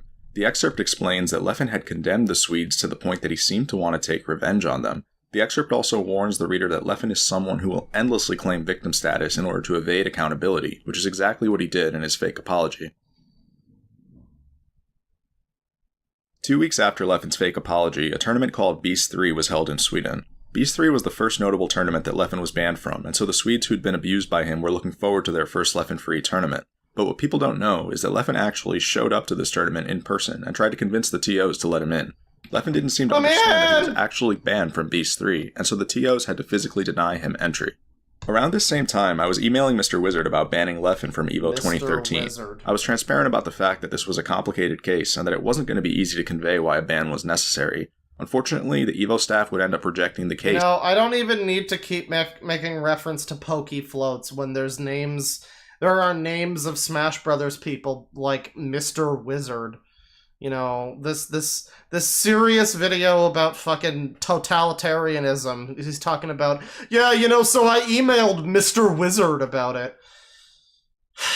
And again, these are emails from 2013. This is dating back older than probably some fucking people who watch competitive Smash. And yet And yet we're dredging up emails from all the way back the fuck then. Did he save those emails back then, or did he have to, like, go searching through his archives to find them? Whatever it is, it's kind of fucking demented behavior. On the basis of no physical assault, which is exactly what I feared would happen. A few months later, I flew to Vegas for EVO 2013. The first night I got there, I dropped my bags off in my hotel room and went to the Rio Hotel, which was nearby. I went to the Rio because the World Series of Poker was taking place there that year, and I wanted to watch people participate in it. I ended up spending a couple of hours at the Rio before realizing that I needed to head back to my hotel room to grab my phone charger, at which point I called my friend Cody, who I was staying with. Nobody cares. When I called Cody, I told him that I'd be heading back to the hotel to grab my charger. Cody then said to me, "Sure, but just so you know, Leffen's playing Melee in our hotel room." He came there without any pants on. When Cody said that to me, it was one of the weirdest things I'd ever heard. A lot of people vaguely knew that Leffen and I had beef, but people didn't know that this was the same person I had just tried to ban from the tournament we were at. Of all the people who could have ended up in my hotel room, the fact that it was Leffen wasn't a coincidence. He wanted to cause some sort of disturbance, and he succeeded. When I got back to the hotel, I didn't actually enter my room. Instead, I had Cody hand me my phone charger at the door. Leffen sat inside of my hotel room while all of this happened. These are logs showing that I discussed the situation with Cody last year. Yeah, these are logs showing this, where this guy's like, "Hey, you remember, fucking 2013 when we went to a thing? Yeah, I guess. Yeah, do you remember all this crazy shit? I went to the thing, and then I needed my charger, and you said Leffen was in a room. Yeah, I guess I remember that, okay." These are logs showing that I discussed the situation with Cody last year. This man is just begging for hacks to put down the fucking knife.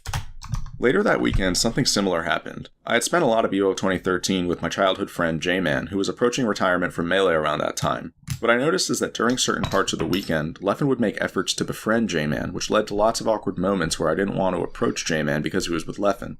This exact strategy was described by one of the Swedes who testified for evidence.zip, who stated that after he began avoiding Leffen looked to This is like high school, like, "Oh, I can't go talk to Betsy. She's talking to Chad. Chad's gonna make fun of me if I go and try to talk to Betsy. I gotta go hide in the trash can instead." Finish him by taking his friends away from him, which caused issues in his social life. These types of interactions show the ridiculous lengths Leffen will go to torment people once they're on his hit list. As you can see, Leffen never actually expressed remorse for the actions that got him banned. In fact, he did the opposite. He made no efforts to change either, which should have been obvious based on the way he barked when he took games off of Armada at Beast 4 in 2014. The problem is that 8 years have passed since evidence.zip, and Leffen now has the entire Smash community in his back pocket. Someone with a Dark Triad mentality is able to severely disrupt society when given this much power, and Leffen has done exactly that. However, people haven't been viewing things from this angle, and so they never saw any of it. As I said earlier, Leffen would eventually transition into a full-fledged political con artist. The goal of his cons can be summed up in one phrase: political con artist. How? He is a fucking Fox main. What are you... The only thing Fox mains are capable of is nonsense. Socioeconomic resource transfer. Leffen is a Machiavellian who will do anything to get ahead socioeconomically, which means he'll go to unthinkable lengths to acquire fame and fortune. Between these two things, fame is Leffen's priority. He wants people to be controlled and underneath him so that he can continue to broaden his influence. I'll be showing you how Leffen has exploited the Smash community many times in order to achieve this. Another term you should be familiar with is socioeconomic resource drain. This term is appropriate because Do I need to be familiar with that one? Targets people such as myself who he views as political adversaries. Leffen's goal here is to drain his adversaries socioeconomically in order to further secure his position. This is a standard strategy for achieving totalitarianism. In Nazi Germany, for example, Hitler purged a large group within the Nazi Party in 1934. He viewed the people within this group as potential threats to his ascent, and so he needed them gone. Surely enough, this scheme was instrumental in Hitler's rise. Finally, social parasite is the term we'll use to describe someone who resorts to either of these strategies. In Smash, or any community for that matter, it's an unspoken rule that your success shouldn't come at the expense of others. Social parasites like Leffen don't believe in this mentality, and so they'll gladly exploit their community and their fellow competitors in order to ascend. Unfortunately, this opens the door for all sorts of immoral ways of getting ahead that people wouldn't normally consider, which have Unfortunately, this opens the door for people with really crazy, fucked up, like, documentaries that go for 2.5 hours in ridiculous detail about forum posts from 10 years ago, and, you know... largely contributed Who to would where have Leffen is guessed? today. Who would have guessed that Smash players would be capable of this? Why Levo exists. Okay. Now that the stage is set, I'm going to begin listing manipulation tactics that Leffen uses on a regular basis. The first one is called the totalitarian tiptoe, or tiptoeing for short.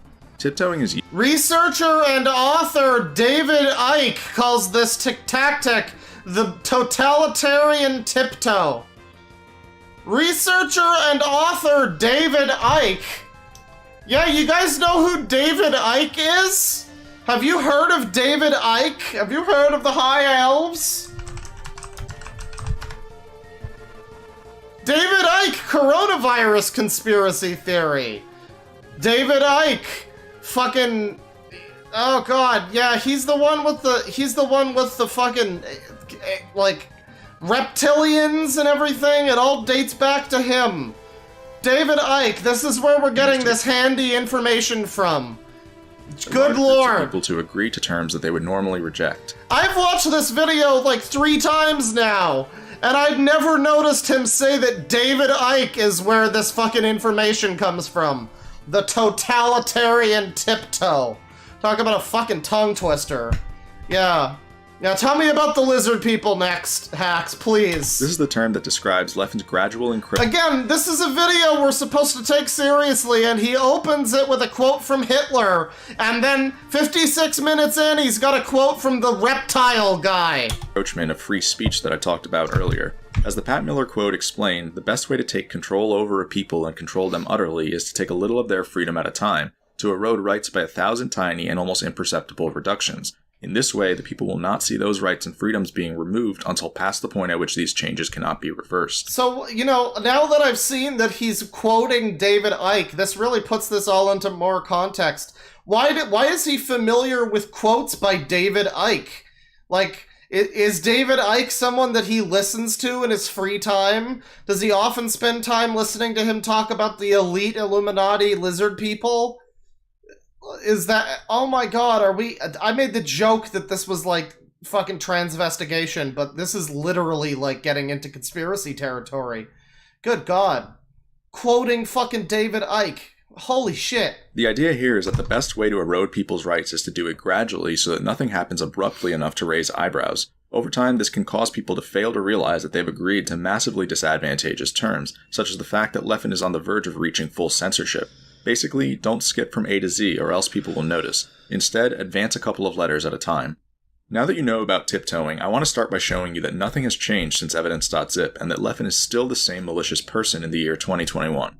You know, there's gotta be a word for the phenomenon where somebody, you know, grows up and the people near them, like, they can't fucking fathom that they could be capable of that. And they're just like, no, they have to be up to something. There's no way that he could be, like, more mature than he was when he was 15. No way, bro. It's all part of a conspiracy. At the very end of last year, I announced that I'd be hosting an online version of my tournament series Hacks' Nightclub starting on January 2nd, 2021. The trailer stated that I'd be hosting a tournament every Saturday that didn't already have a tournament happening on that date. This is standard practice in the Smash community. We host tournaments for the good of the community, and so we don't overrun each other's tournaments. On January 2nd, my staff and I hosted Hacks' Nightclub. There were 567 entrants, and the event was a huge success. And you will never host another one, I can fucking guarantee you of that. What a lot of people didn't understand is why Hacks' Nightclub never happened again after that date. The real reason is very complicated. Oh, is it now? On January 3rd, the day after I hosted Hacks' Nightclub, Leffen announced that he'd be starting up a weekly tournament series called Levo. To enter Levo, people would have to subscribe to Leffen on Twitch. Levo was going to happen every Saturday, which normally would have meant that it was overrunning Hacks' Nightclub. The catch, though, is that Levo was a European event, and so no one batted an eye. Not even my staff saw what Leffen had just done, but I knew precisely what this meant. Leffen was tiptoeing, and he would soon look to overrun Hacks' Nightclub entirely. If Leffen had announced the North American event on Saturdays, it would have raised too many eyebrows, so what he needed to do instead was take baby steps. Within a few weeks, he was inevitably going to expand Levo to North America. Once I saw this, I knew exactly what I needed to do. I was going to trade my entire tournament series to mount my case against Leffen, and so I shut down Hacks' Nightclub. The interesting thing, though, is that nobody knew there wasn't going to be another event. Not even my own staff knew the truth. I'd begun to lie to everybody by telling them that the next event would be on January 23rd. I even announced this in the Hacks' Nightclub Discord server. The reason I announced January 23rd as the next date was because there were upcoming tournaments on the next 2 weekends, and so if I was actually going to host another event, then I would have had to schedule around them. But I was only looking for one thing here, and that was to make Leffen take the next step on January 23rd. Guys, this is the part of the video where he starts detailing the fucking fifth-dimensional chess moves that they played. Where it's like, I scheduled my event for this day, but I only did it to see what counter move that Leffen would make. I wish I could tell you it gets less crazy with time, but it really does not. I would then be able to show this to people later. The tournament that happened the week after my event was called Galint. I ran fake ads at Galint because I needed to be absolutely sure that Leffen would see them. The ads said that the next Hax's nightclub would fall on January 23rd. Then, on January 14th, the inevitable happened when Leffen announced that the Levo he'd be hosting on January 23rd would have a North American bracket. Because of how inconspicuously Leffen slipped this in, no one even noticed that he had just overrun another tournament.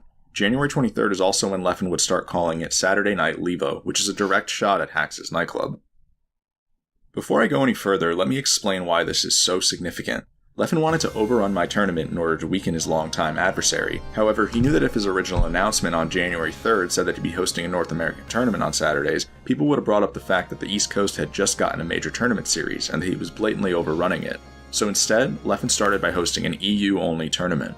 Then, 2 weeks later, he slipped in an announcement that he'd be adding a North American bracket. This allowed Leffen to overrun Hax's nightclub without anyone noticing. The steps Leffen took reveal a high degree of Machiavellianism. Not only does this show that Leffen has the capacity to manipulate the community, but it also shows complete disregard for the community. Whereas Hax's nightclub was a free event, Levo requires you to sub to Leffen on Twitch, which means Leffen was willing to take a free event away from the community. This also shows the capacity for resource transfer, resource drain, and socially parasitic behavior. Oh, those are my favorite Jedi moves in Star Wars Jedi Outcast. Leffen's con may have been directed at me, but he was willing to exploit the community in order to execute it. One of the reasons I shut down Hax's nightclub completely was because I wanted to see how Leffen would lie to people afterward. This would end up happening a month later. On February 27th... So he shut down his own stream thing for Smash because he wanted to see how Hax would, or how Leffen would respond. This is not a naval, like, fucking routine, dude. This isn't War Games. You didn't need to read Sun Tzu to prepare for your Smash streams, you fucking wingnut. 28th, there was going to be a major European event called The Upset. The Upset was being held by Poilon, a company that had recently gotten into Smash.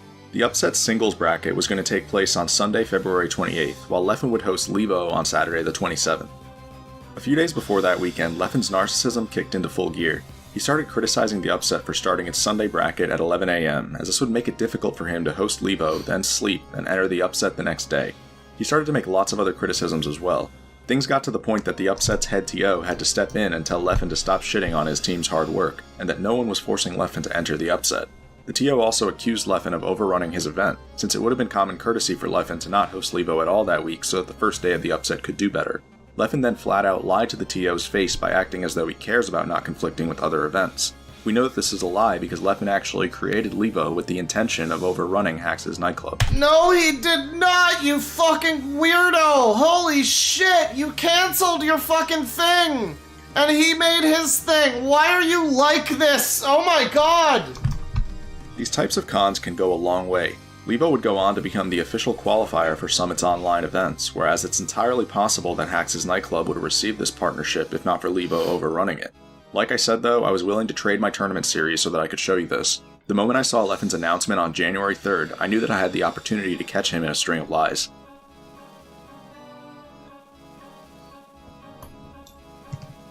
Another sin is added to the list, guys. How to destroy your box. Well, I can tell you, you ain't gonna be crushing any box anytime soon. The crazy part is that in January, Leffen launched not one, but 2 political cons at me. While all of this was going on, there was another con aimed at the box, which is the ergonomic controller that I sell. The con began on January 5th when Leffen tweeted that he'd be live streaming a review of a box he just got in the mail. This was yet another tiptoe. Oh yeah, this is another fucking tiptoe! You see that right there? That's a tiptoe! Yeah, so it's time to get into this ridiculous, nonsensical fucking controller made for weirdos. I'm excited. When Leffen tiptoed by announcing Levo, he was now tiptoeing once again. To show you how obvious it is that this was a tiptoe, consider this Instagram post that Leffen made in 2017 in which he claimed he'd be showcasing notched GameCube controllers. Leffen then posted his so-called notch showcase to YouTube and started to say things like these within the first few minutes. Alright, so first off, one common thing that people say is like, oh, you know, the fact that the box or the hitbox controller, so digital input, gives you perfect wave dashes isn't a big deal. You can just notch your controller to get perfect wave dashes. This, even with notches, this literally never happens. Truck Jitsu said, this isn't a good reason. You can just make the box, you can just modify the box just less than perfect. No, you can't. It's not really that they're objectively better. Can you guys just play the fucking Nintendo Baby Smash game with Poke Floats and not require the use of, like, specialized fucking controllers to gain an 0.1% advantage? Like, do you really... What is wrong with Smash, like, competitive Melee players? Honestly, this is ridiculous.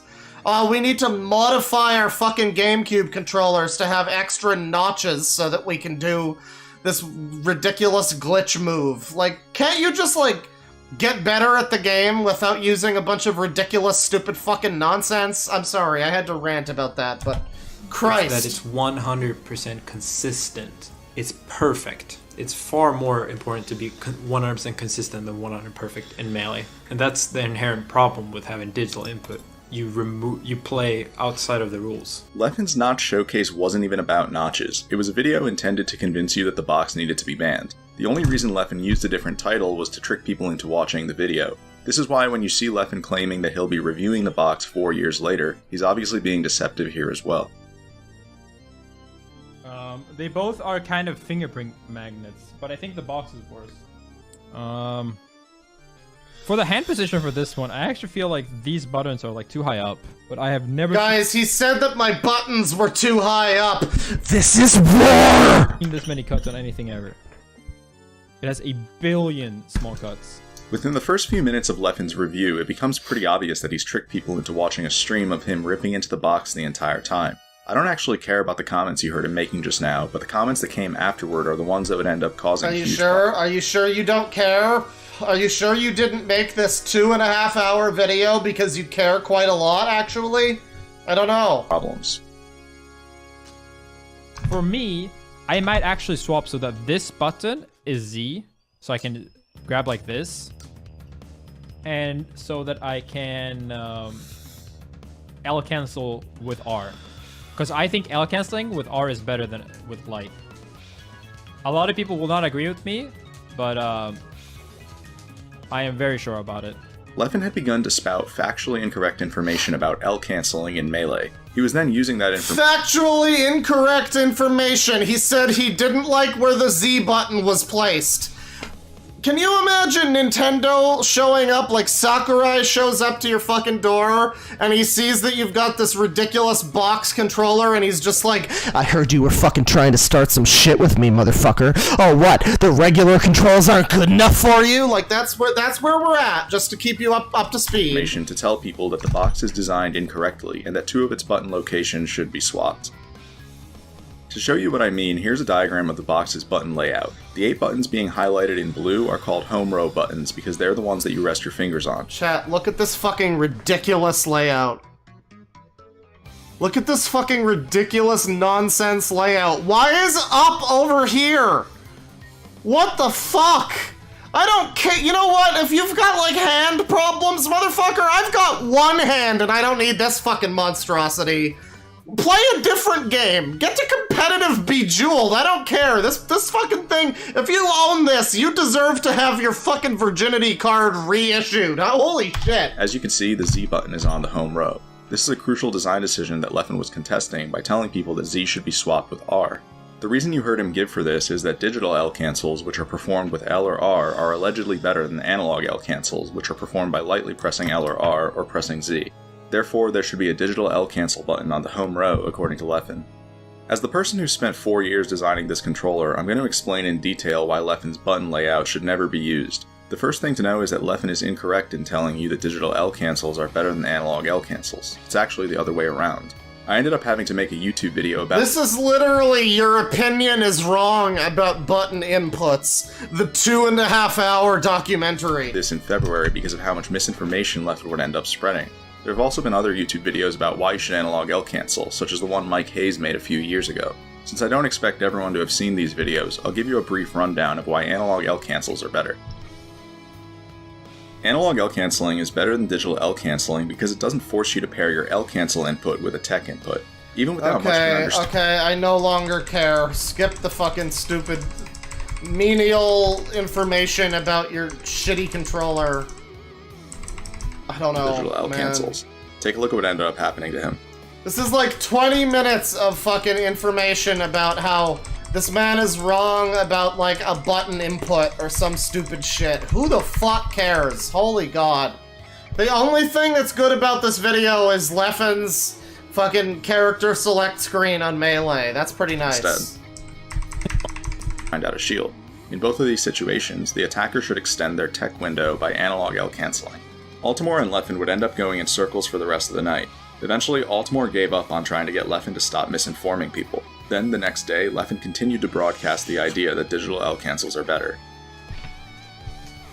So that's the left layout. Also, it makes L canceling with hard press a lot easier. Look at this fucking shit. Look at Fox moving around on the screen here. Just look at him move. Look at he bounce. Look how fucking ridiculous and unnatural that is. Why would you ever fucking play the game like this? Clearly optimal.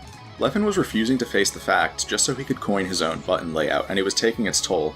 The misinformation he was spreading would start to cause mass confusion. Misinformation! Less experienced players were rapidly beginning to believe that the box was designed incorrectly, and that they should L-cancel the wrong way as well.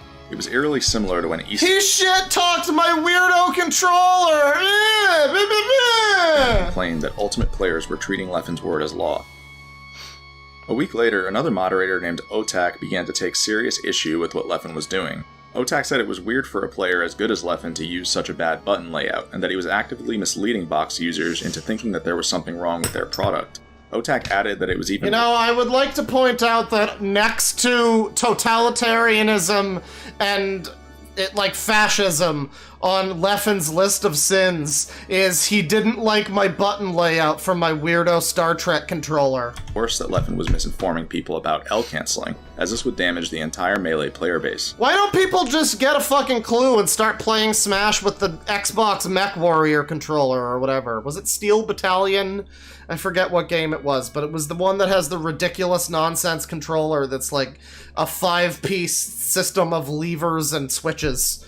That's what we need for Smash. You gotta get that 0.15.2% fucking advantage on your L-canceling or whatever. Get a fucking hobby. On January 18th, I suppose this is your hobby, but get a better hobby. His fraudulent rhetoric to Twitter. He posted a Twitch clip which explicitly lied stated about the that digital buttons. L-cancels are better than analog L-cancels in its title for all 300,000 of his followers to see. By this point, Leffen had also implemented chat commands. You know, I'm gonna go ahead and make a statement. I straight up don't care if he lied about button presses. I don't care. I just don't care.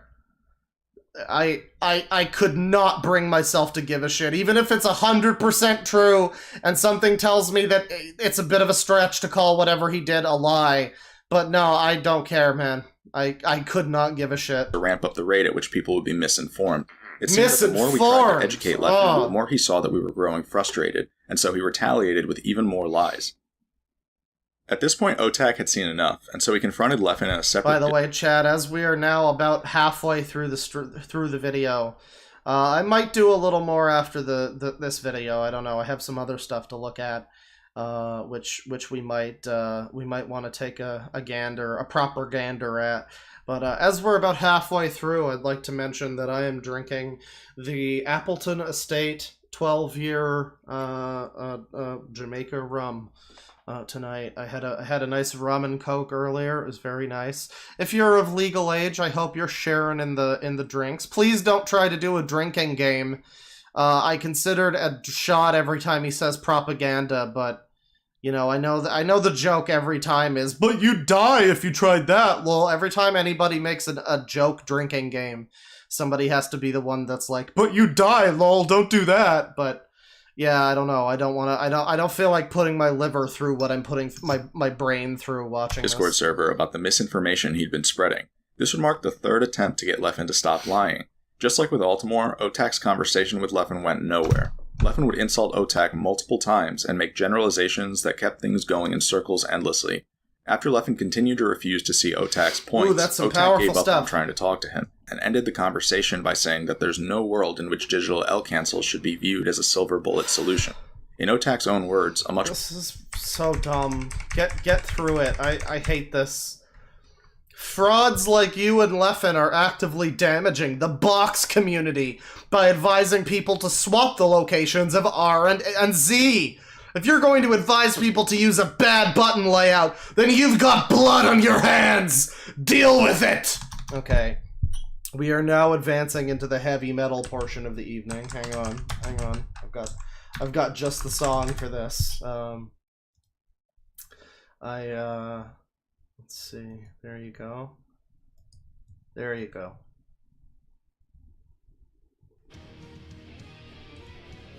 of R and Z.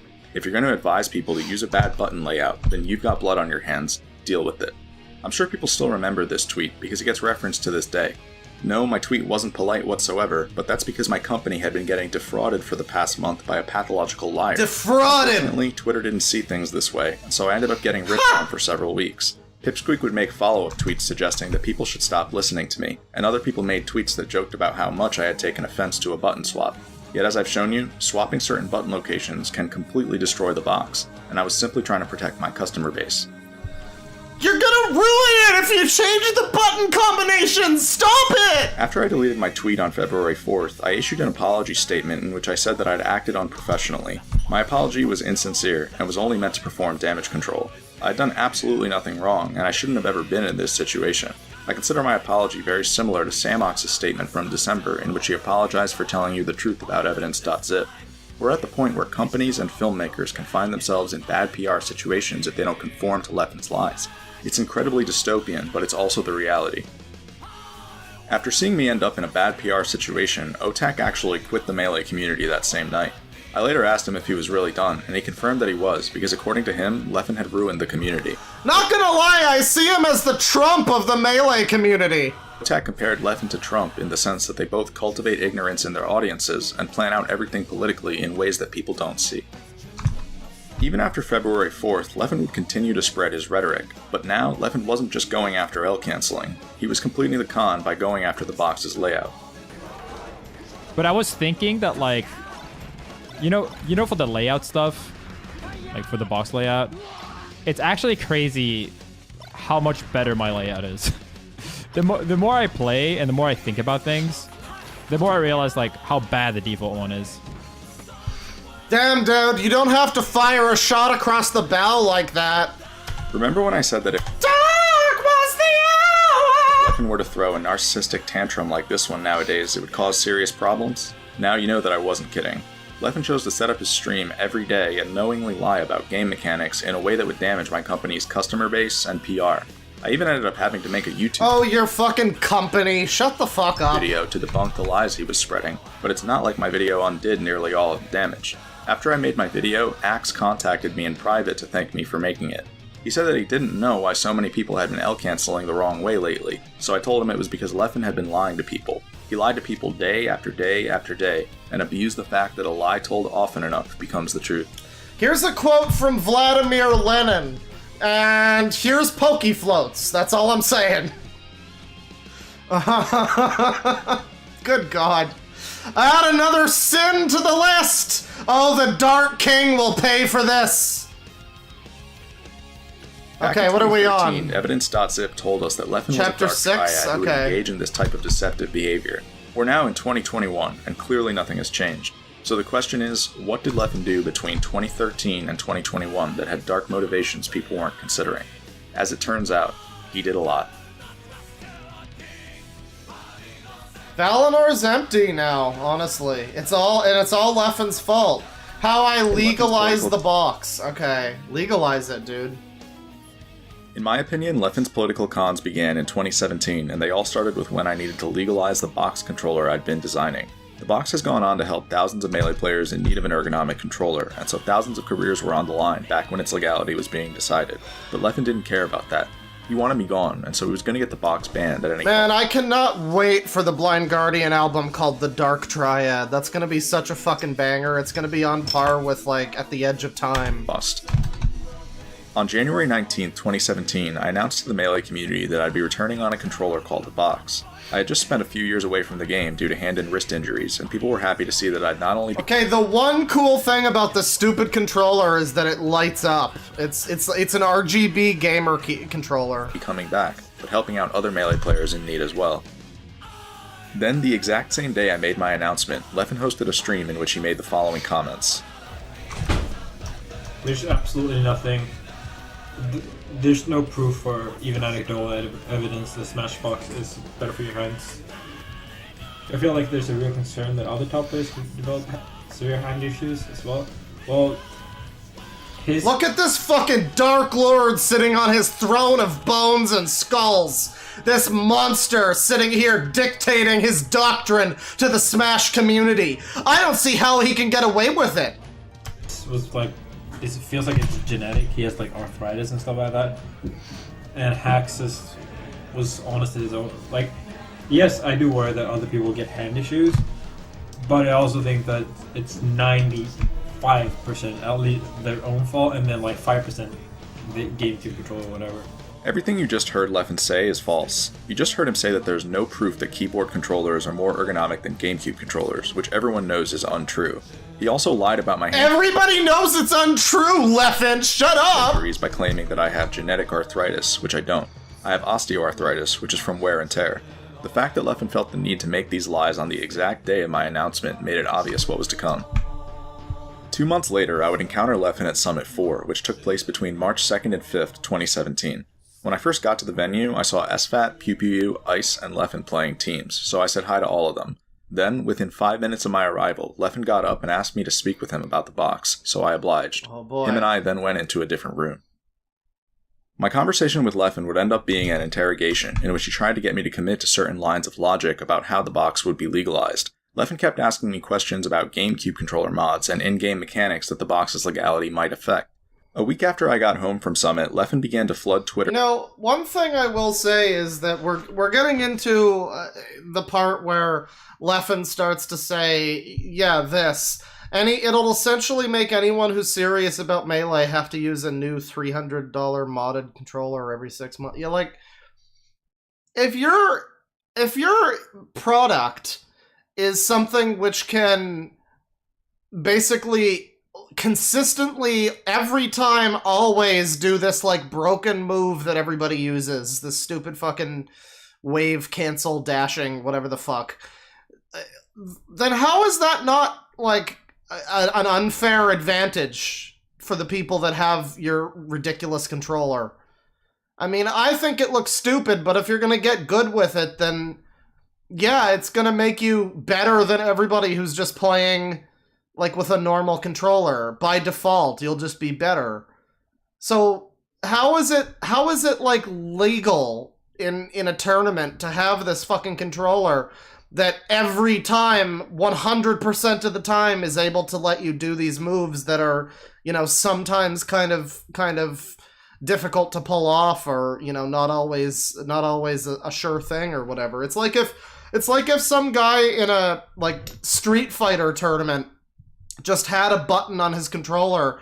Like some guy at a Street Fighter tournament is playing the 3DS version of Street Fighter, where you just press a button on the touchscreen and it does a Hadouken or a Shoryuken or whatever. Like, that's basically what the box is. If it's as good as, like, this guy is claiming that it is, it's this weird catch-22 of, like, it probably sounds like it should be banned because you're hyping up how good it is, but you're also saying that it shouldn't be banned, and Leffen sucks because he says that it should, or whatever. Like, I don't know. I see Leffen's point, I guess. With misrepresentations of everything I had told him. He He even spread these misrepresentations to TOs such as Jabali and Mr. Wizard to try to reach a Jabroni? fan verdict as quickly as possible. When people asked Leffen what I thought about his tweets, he would clarify that I was in agreement with him, which wasn't true. And so I told Leffen that he was acting maliciously by putting words in my mouth.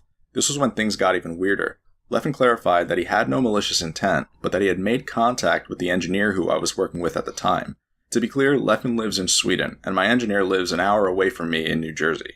When I saw Leffen's tweet, I realized that he had formed a strategic friendship, as he usually does.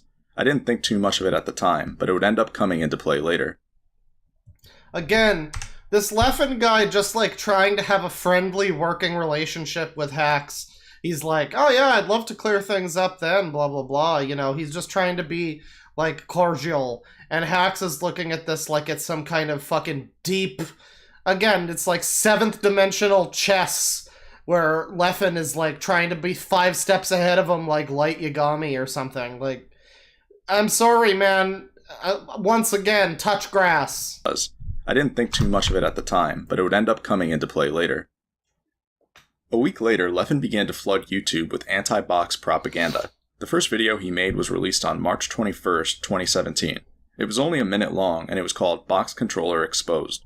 The video focused on a mechanic called 1.0 Cardinal, which is a mechanic in Melee that causes your analog stick value to increase by about 1% if you can pinpoint the final value along the cardinal.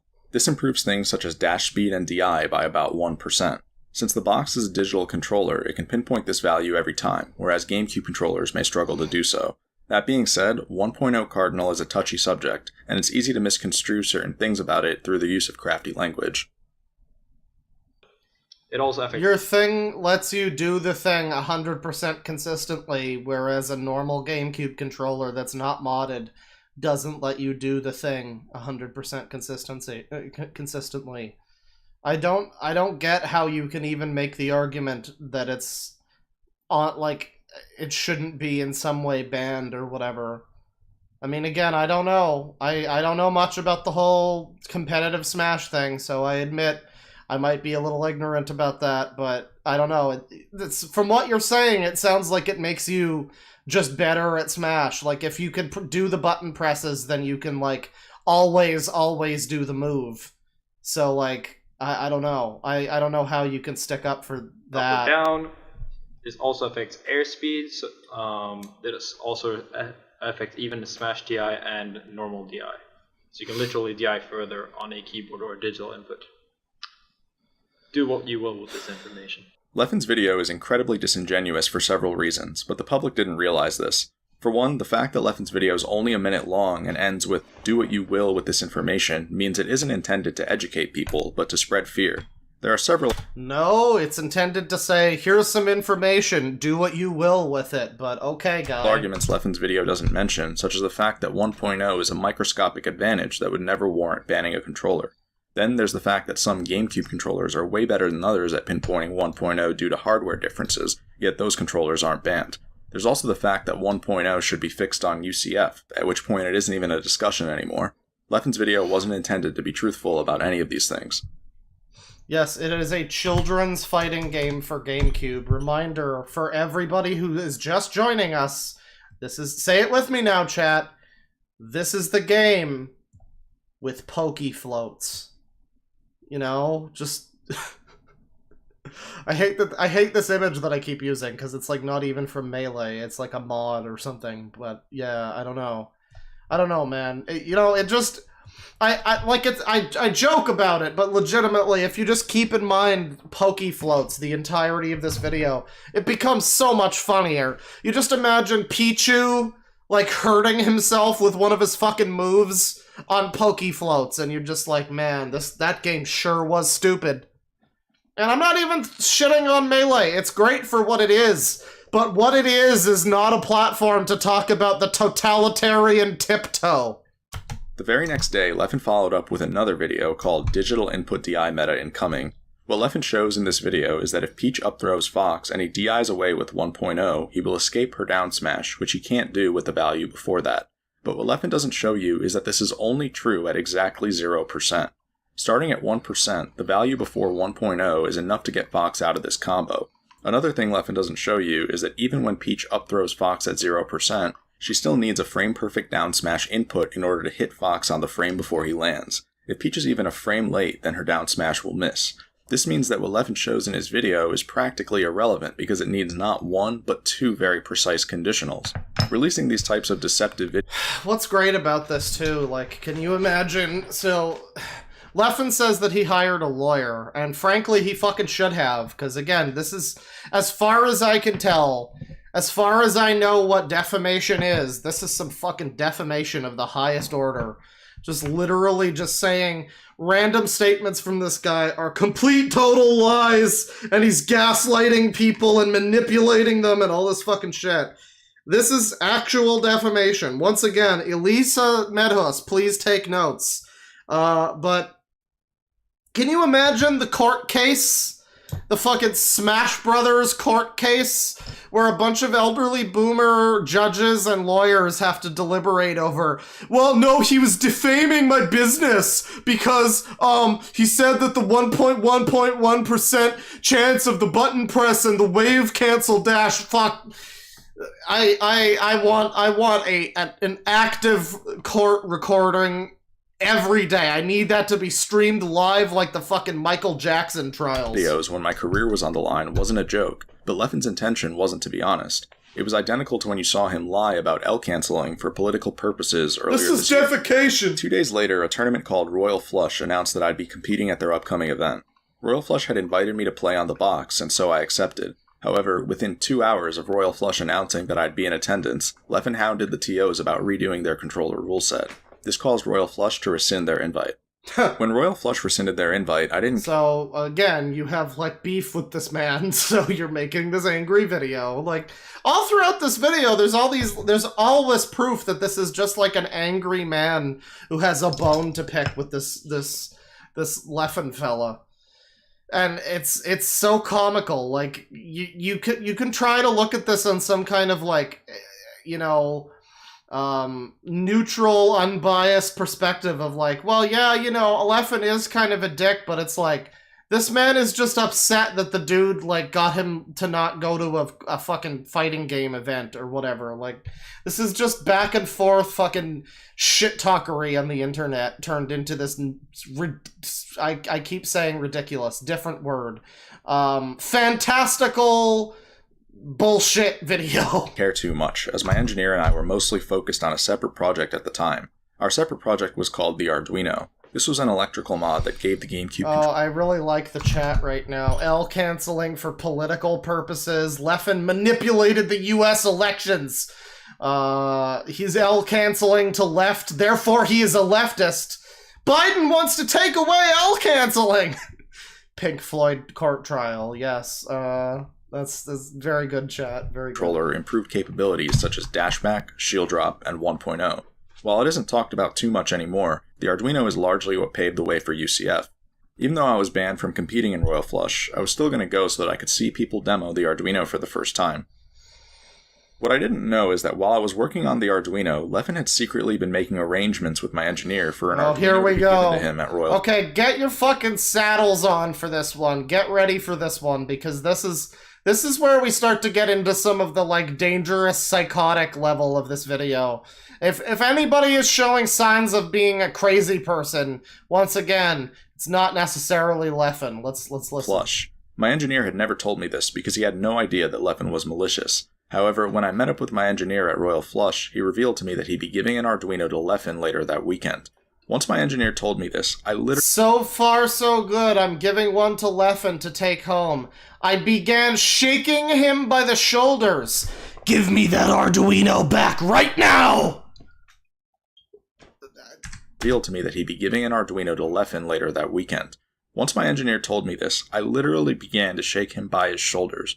He refused to believe me that we were being sabotaged. I still remember my engineer saying, I'm sure he just wants to try it out. Oh, I'm sure he just wants to try it out. What a naive viewpoint from a small man like you. This is ridiculous.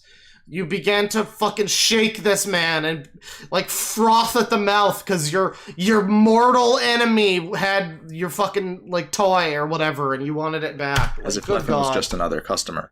I had to make it clear to my engineer that he didn't know who the fuck he was dealing with. Literally shaking. Give me the Arduino back. The strategy Leffen employed here is called triangulation, also known as divide and conquer. This is a manipulation tactic that works by infiltrating a social circle as a third party who disrupts communications. Triangulation can be used to engineer rivalry between people or create confusion, which is what you just saw. We've already seen Leffen triangulate multiple times throughout this video, but this was probably his most strategic one yet, as it brought him close to seizing a device that played a role in legalizing the box. Later that day at Royal Flush, I found myself sitting next to Leffen in the Friendlies room. Armada, Mike Hayes, and Captain Smuckers were there as well. Between everything Leffen was doing, I had begun to reach my limits. I confronted Leffen about the fact that he'd been pumping out propaganda on YouTube. Those videos you've been putting out are bullshit! Keep in mind, this is in the room, the Friendlies room. Leffen began screaming belligerently. He then ripped his controller out of the setup he was playing at and headed toward the exit door. So they're sitting there trying to play Smash Brothers together, and Hax just starts, like, shitting on him and... You talking some shit, motherfucker? Yeah, I heard you! But the moment I did this, he started screaming belligerently to muffle my voice. Leffen then ripped his controller out of the setup he was playing at and started to walk toward the exit door as to avoid having the conversation with me. Wow, I can't imagine why he would avoid you! This got me heated since it showed that Leffen's only goal was to spread lies on social media, and so I screamed back at him to let him know that I knew exactly what he was doing. I know exactly what you're doing, motherfucker! The Friendlies room, ladies and gentlemen. Exactly what he was doing. Leffen later retold this story as though I'd screamed at him for no reason, which has tricked people into thinking that I'm harassive toward Leffen. The same exact day, Leffen had the audacity— You know, all I did was scream at him in the middle of the fucking Friendlies room for Smash Brothers. I don't know why people think that I'm harassing the guy. It's crazy! to come back into the Friendlies room to ask me if he could have the Arduino. He'd found out that I'd taken it away from my engineer, and so he approached me with a smile and a polite voice. When Leffen did this, I told him to fuck off. Leffen then said, verbatim, that Arduino was supposed to be mine. I told him to fuck off again. Leffen politely asks him to have the thing, and he's just like, no, you can fuck off, go away, no, not yet, As Leffen angrily left the Friendlies room, I noticed that he had his phone out. I already knew what this meant, so I followed him out of the Friendlies room and into the hallway. I started to tell Leffen that I would have given him the Arduino if he had good intentions, but he didn't. He was still the same person he was back during evidence.zip. The entire time I tried to talk to Leffen, he kept his face buried in his phone. He didn't even turn his head to look at me. He then began pacing away from me as he typed something. At first, I tried to keep up with Leffen, but he eventually began pacing so fast that I wasn't going to bother anymore. He was running away from you and you kept following him! What the fuck, dude?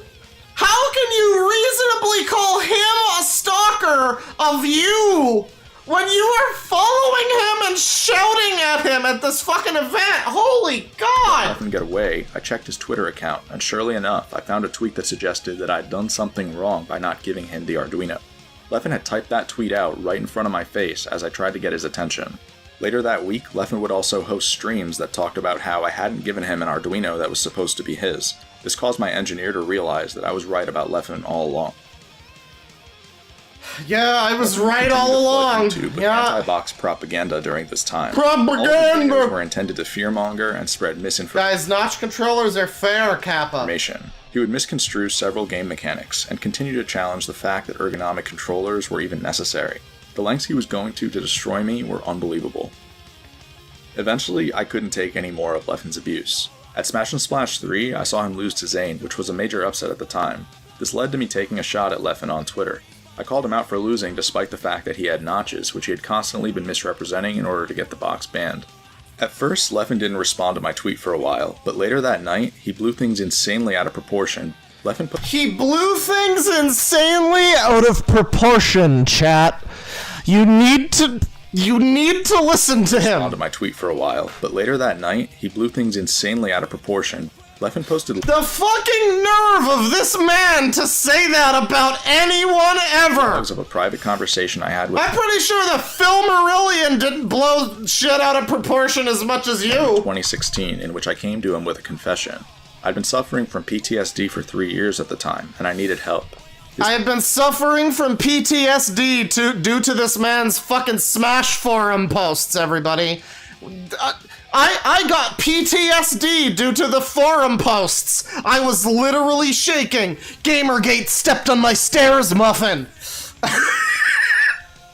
Tell someone who's been through a war that you're suffering from PTSD over the Smash forum. Tell a rape victim that you've been suffering from Smash forum-related PTSD. You fucking drama queen. PTSD resulted from the chronic harassment and stalking I'd been subject to in 2011 and 2012, and it had been causing me severe insomnia.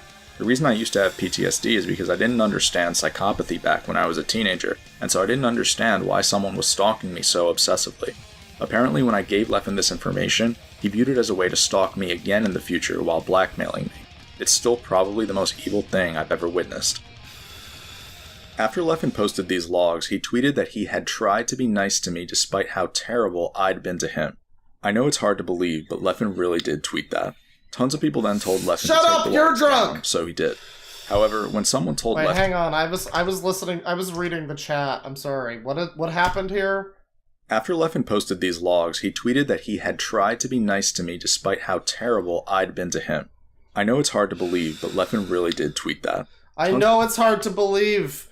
You know, like, okay, to be fair, it seems like they had this rivalry that started with Leffen being, like, a little bitch to him on forums. But whatever, he was 15. You would think that these two could have, like, had a private message with each other and just been like, hey man, listen, I was so-and-so age, and it's now fucking the future. Can we just, like, bury the hatchet, please? For all we know, that did happen.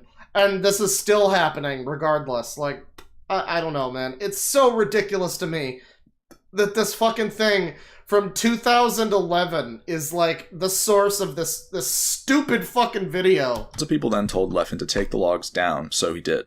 However, when someone told Leffen that he shouldn't have posted the logs under any circumstance, Leffen claimed victim status and told him that he couldn't take my harassment anymore. To be clear, I never harassed Leffen during this entire time period. I only ever confronted him because he was trying to end my career. I only ever confronted him and chased after him when he was clearly running away from me. But I promise I didn't harass him. The same person Never. then pressed Leffen about the fact that it still wasn't okay. This was when Leffen referred to me as his stalker.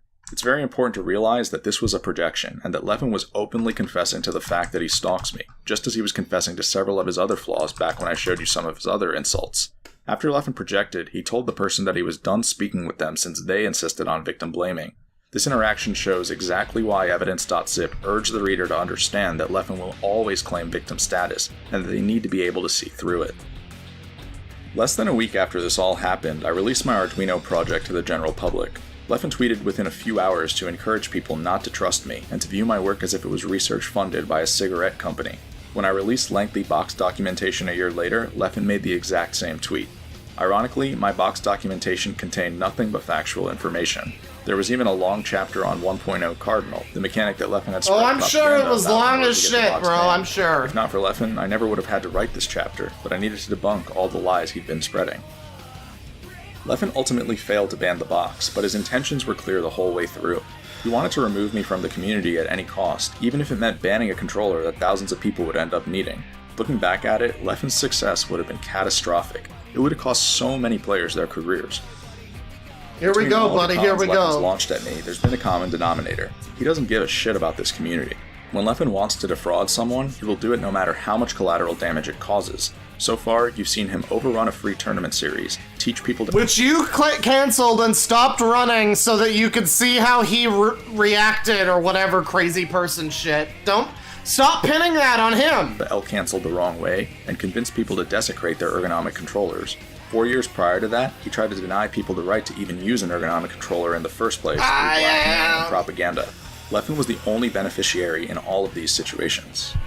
By the way, shoutouts to Ash on the server who bought a copy of Shadow the Hedgehog, and apparently I'm racing him. I don't know, maybe we should stream that. That might be fun.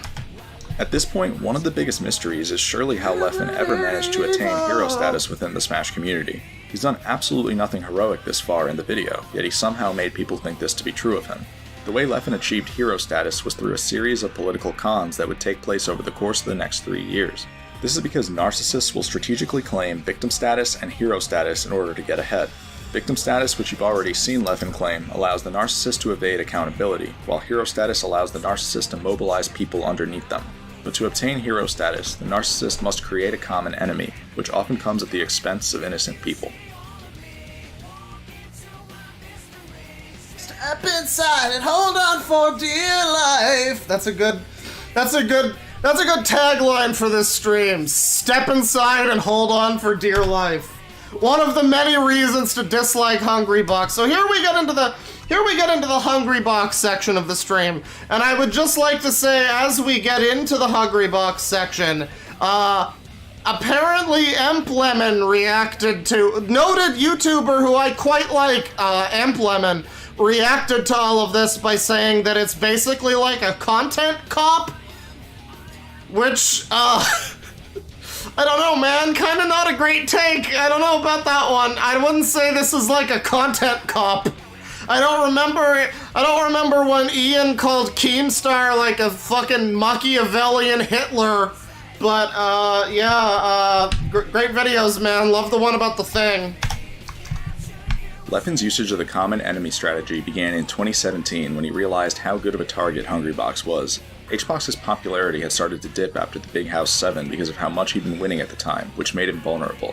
Leffen had been knocked out of this tournament by HBox, but you could tell from his post-game interview that he had nothing. Someone says he might have been being... Wait, hang on. Oh, Weekend Warrior. Welcome. I thought he was being sarcastic. I hope he was being sarcastic. I didn't see the tweet. I just saw Gabe mention it, and I was like, man, come on, Emplemon. Because I guess Emplemon made the video that was like in defense of Hungrybox, and I liked that video, but I guess that video had some shit to say about Leffen too, because Leffen's been kind of a dick to Hungrybox, which is kind of what we're about to get into here, but yeah, I don't know, I'm sure hoping that was just a joke, because man, I don't know if he watched the whole thing. I don't know if he even watched up to the fucking 3.5 minute mark when the Hitler quote showed up, but I don't know. Good things to say about it. Lacked focus, and in those moments, I just died every time. Especially against Hungrybox. I played well overall, but then during edge cards and like when he just approached me with pound, I would just like let up for a second, and then he destroys you. He's really amazing at like noticing your weak points and just instantly killing you for it. Yeah, he's like real. Dude's reactions are crazy. It's like there was one moment. Notice that Leffen's pointing out how good Hungrybox is at noticing weak points. That's because Leffen is also good at noticing weak points as a high mock sociopathic fuckopath dictator. You just like this. People still seem to think that the Leffen HBox beef was just some run-of-the-mill beef, but there was so much more to it than that. The Leffen HBox beef was a calculated attempt. It's not a story the Jedi would tell you. To end HBox's career that took place right in front of everybody's eyes. It would also cause extreme damage to the community, as Leffen's cons usually do. I was able to recognize that all of this would happen from the start, having been on Leffen's hit list for years. The problem was that nobody else did. What you need to know is nobody sees it but me! I'm the only one who knows of the four-dimensional time cube Earth days! It's like Leffen are opportunists who recognize that the right circumstances need to be there before they can pounce on someone. You saw this earlier when Leffen pounced on the box's legality after years of lying in wait. As for the Leffen HBox beef, what happened here was Leffen decided that if he couldn't beat HBox, then a viable way to dispose of him was to destroy his reputation and push him out of the community. Yeah, he's saying this, but as one chat member points out, it seemed in that clip like Leffen was, in fact, complimenting Hungrybox. As far as I could tell, he was just saying that he's a very good player, and he's really good at noticing, like, other players' weaknesses. That seems like a compliment to me among, like, competitive players or whatever. I don't know. Again, I'm sure it was an underhanded fucking five-head play from Leffen, in part of his Machiavellian totalitarian tiptoe. But I don't know, man. Most people would never consider such an immoral strategy, but the Machiavellian viewpoint is different. HBox's dip in popularity would allow Leffen to inflict serious mental damage by convincing people that he was the enemy. This would also heroize Leffen in addition to increasing his market share. From Leffen's perspective, it was arguably better than doing things the normal way. Because I had just had my controller's legality conned by Leffen for an entire year, I knew exactly why HBox was being targeted at this juncture. Like I said, the first reason was his dip in popularity. Leffen is an opportunist who knows that the right circumstances need to be there, which they were. The second reason was envy. Just as Leffen never liked me because of the fact that I had respected Melee opinions, he couldn't stand the fact that HBox was in his way. And lastly, the third reason was blackmail. Leffen had been blackmailing people ever since the days of evidence.zip, and we Once again,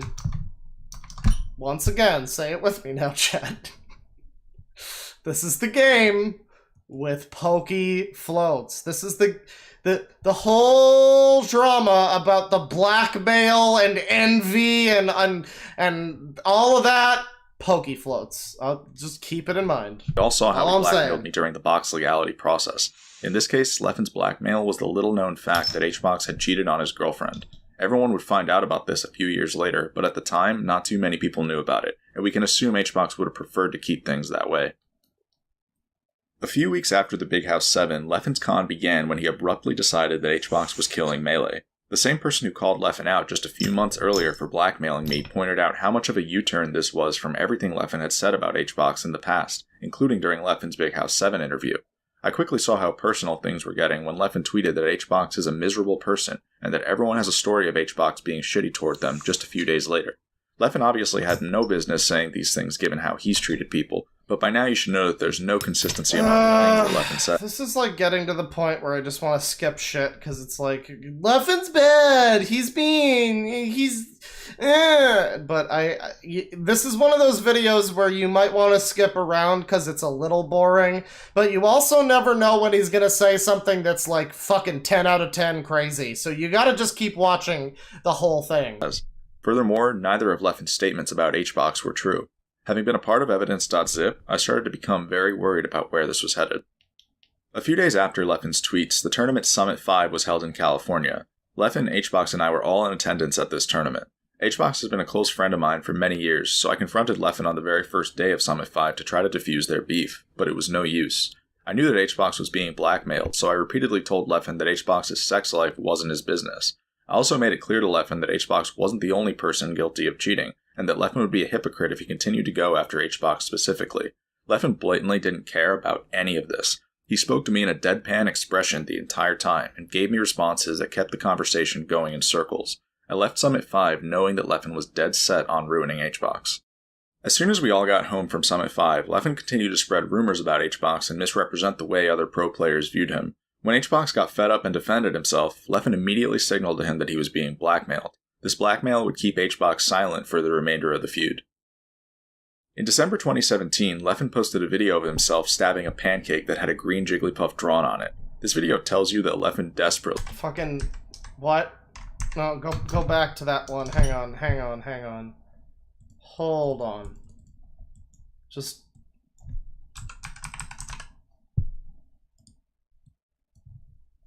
himself stabbing a pancake that had a green Jigglypuff drawn on it. This video tells you that Leffen desperately wanted to get rid of HBox. It's identical to when he bought a red Adidas shirt shortly after losing to me at Genesis. Stalking and smear campaigning represents the highest level of desperation on the psychopath's end, and it's exactly what Leffen did in both of these situations. A month later, Leffen released propaganda in the form of a video called One of the Many Reasons to Dislike HBox. The video depicted HBox as the devil and received about 400,000 views. Unfortunately, not nearly enough people realized how malicious this video was. Within the video, an up-and-coming player named Snowy tells a story about how HBox had been rude to him when they met. Yeah, chat. I don't blame you for not thinking that that looks anything at all like a fucking pancake. Apparently people in chat are saying it's like an okonomiyaki or something, sounds Japanese, but yeah, not actually a pancake. Doesn't look like a pancake, doesn't really look much like Jigglypuff. If anything, it looks like Kirby. But yeah, clearly a sociopath, clearly a monster. He's stabbing Jigglypuff. Sure. Yeah, the first time I met him, I asked him for a best of $5 Puff Ditto, and when he found out that I was a Puff, he went his secondaries, he took 2 games, and then after the second game he was like, alright, I don't want to keep playing, and he takes my money. He walks away, and I was wearing the HBox shirt that he made, like the one with the Q. No! Yeah, and he says to me, "Nice shirt," and he leaves. It was. Are you? No, there's no way. Yeah, no. I had my friend there. My friend will be here tomorrow. Okay, so Hungry Box is also a giant fucking baby bitch lad. Wow, everybody in the Smash community just seems like a fucking weird, just a weird, bizarre person you wouldn't want to sit next to on the bus. That's my ultimate takeaway. Fucking Hacks, Hungry Box, Leffen, they're all just like bizarre people. Either they're pedophiles or they're like fucking nothing wrong with me. No, like it was Dude, this is like a villain story. No. Guys, join the resistance. Not only is the thought of Leffen accusing anyone of being mean toward new players comical, but if you actually look into how Leffen treated Snowy behind the scenes, it becomes clear that Snowy was used. On July 19, 2018, Leffen referred to Snowy as his slave, and on February 7, 2019, Leffen looked to silence Snowy for speaking positively about Jigglypuff. When Snowy tried to defend himself, Leffen accused Snowy of lying. Snowy could also be seen begging Leffen to not influence the community to ban his character. I would end up... Yeah, I don't know, maybe I just don't have that, fifth dimensional head brain strategic thinking, but like, it just looks like a guy talking on Twitter to me. I don't know. Maybe I just don't see it, but like, what are you on? Yeah, that's him trying to silence fucking what's his name. Yeah. Absolutely. You got it. Meeting Snowy at a tournament called Don't Park on the Grass that took place at the end of 2018. Go touch the grass! About the video he starred in, and he told me that he never really meant what he said about HBox. Snowy was mostly starstruck by the chance to hang out with Leffen, and wanted to impress him. Snowy also told me that Leffen was highly abusive toward him, and would repeatedly call him retarded off camera. When I asked Snowy why he would take Leffen's abuse, he told me that being friends with Leffen gave him opportunities, and that it let him talk to other top players in the scene. There's a term called flying monkeys, also known as abuse by proxy, that describes... Flying monkeys. Yeah, I guess this describes Dream's fan base pretty well. Flying monkeys, yeah. Everything you just witnessed. Abuse by proxy is when a narcissistic abuser exploits another person to carry out their agenda, such as launching a smear campaign. Snowy was valuable for Leffen in this case because he gave credibility to Leffen's smear campaign, but after that, he wasn't needed. The reality is that narcissists don't value their proxies as human beings whatsoever, and will typically dump them after there's no longer a good reason to maintain the relationship.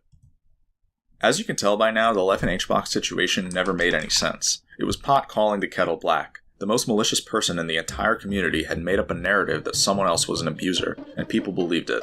As 2018 went on, Leffen continued to do things like censor HBox's name in his Twitch chat and misrepresent their in-person interactions. When Leffen claimed that HBox begged him to be unblocked on Twitter, for example, I happen to know that HBox politely asked Leffen to settle their beef. Leffen then went and rephrased this in the most vindictive way possible. And tell me about the set history between these two, Scar. So Leffen versus HBox has actually been, they have had a long rivalry, and it's gotten a bit personal at times. These guys do not like each other. They don't. Leffen kind of oil and water a little bit. Leffen frequently tweets about, such and such. Like, I can't believe this terrible human being. He doesn't say terrible, player. He says terrible human being. Yeah, it's gotten to that level. It's gotten to that level. Is killing the game that I love.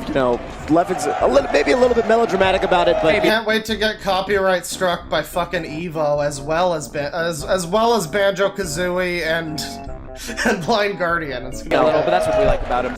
The false narrative that HBox's deplorable person eventually made its way to commentary slots and news outlets such as ESPN. You can tell from the way Scar and Toph spoke about Leffen that inciting mass hatred was a part of his brand at this point, and that the community would condone it too. Unfortunately, the average viewer wouldn't have seen things this way. These broadcasts alone probably brainwashed thousands of people into believing that Leffen was the hero. Yeah, I'm gonna borrow a couple messages in chat and just echo them, and I'm gonna say, have you, Hacks and Leffen, have you tried just raw butt fucking? Because I feel like that might fix some of your problems. I don't know. A week later at Super Smash Con, the social isolation that was destined to come for HBox had finally begun to manifest. The rank 1 player in the world was rapidly losing his support network, and he was starting to crack. There to capitalize on the situation was none other than Leffen, who subtly encouraged people to deal the finishing blow. Like I said earlier, this was all a calculated attempt to end HBox's career, and it damn near succeeded. To show you how stealthy the manipulation that took place right in front of you was, let's juxtapose Genesis 5 and Genesis 6. At Genesis 5, which took place in 2018, Leffen gaslit HBox by refusing to give him a handshake after both of their sets.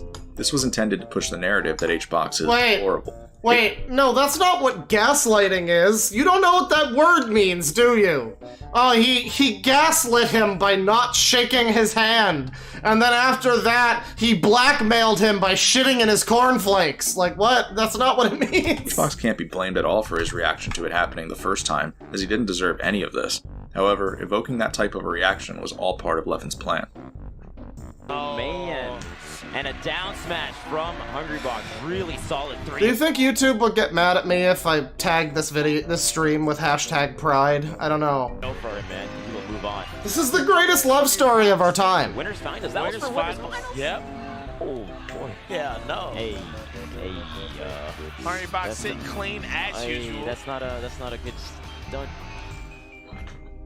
What's happening? A year later at Genesis 6, and the aftermath of Leffen's behavior was clear as day. Several competitors tweeted in good faith to let the community know that this type of hatred was unacceptable. However, there was a snake in the grass among them. After an entire year of spearheading the movement against HBox, Leffen trapdoored his way out of the chaos he created in order to boost his reputation. Yeah, that's definitely what happened. It's not that he was thinking like, you know, yeah, crowds shouldn't be immature and chant like anti one guy or whatever. No, it couldn't possibly be that Leffen is a little more mature than me, the man who made a fucking 2.5-hour video about how shit he is. No, that cannot be it. It's secret programming and propaganda and coded back language. Ugh. Hardly anyone called fraud on Leffen's tweet either, but HBox's mother sure did. And the fact that she of all people called fraud tells you everything you need to know. People don't realize this, but Leffen is the real reason HBox had a crab thrown at him at Pound 2019. Leffen incited violence without ever directly inciting violence. He puppeteered the HBox con from start to finish, and not enough people connected the dots. When Leffen told the crowd to roar, they roared, and when Leffen told the crowd to sit, they sat. The most incredible part You're right, chat member, Leffen is the imposter. That Leffen ended up leveraging all of this into a hero narrative. The community either never realized how Leffen had mobilized them, or never had the courage to speak up against it, and so they accepted his hatred as the new normal. Yeah, I'm gonna say that most people don't lack courage to speak out against some guy on the internet. That might actually just be you, that had some problem with that. I don't think most people care, but go on. One more sin to the list, yes. List of charges. You know, the word sins is funnier, but charges is actually stupider because it's like charges means you're like, these are like legal, like being charged with a crime. But it's literally just like, he didn't like my button inputs and he said some things about a guy. Jail, please! I will take 1 jail, please!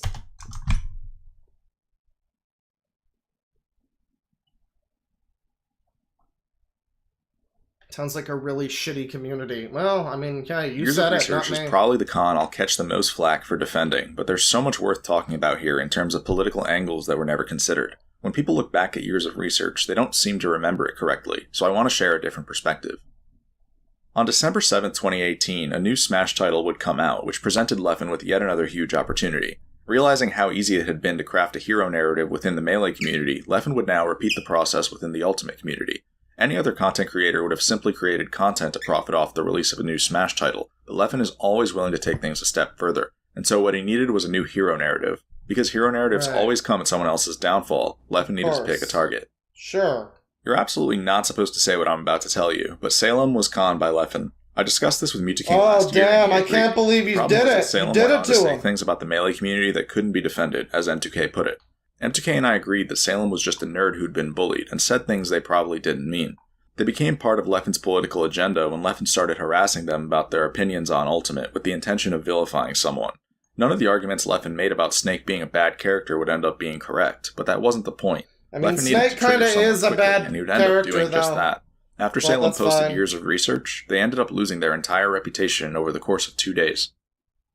Normally, I wouldn't have listed Leffen's beef with Salem as a charge against Leffen, but you have to realize that we're now going on the 7th person whose career Leffen has looked to ruin. This is factoring in Chillin, who I put in the same category as... Are you sure he looked to ruin his career? Are you sure he didn't just have an opinion on Twitter?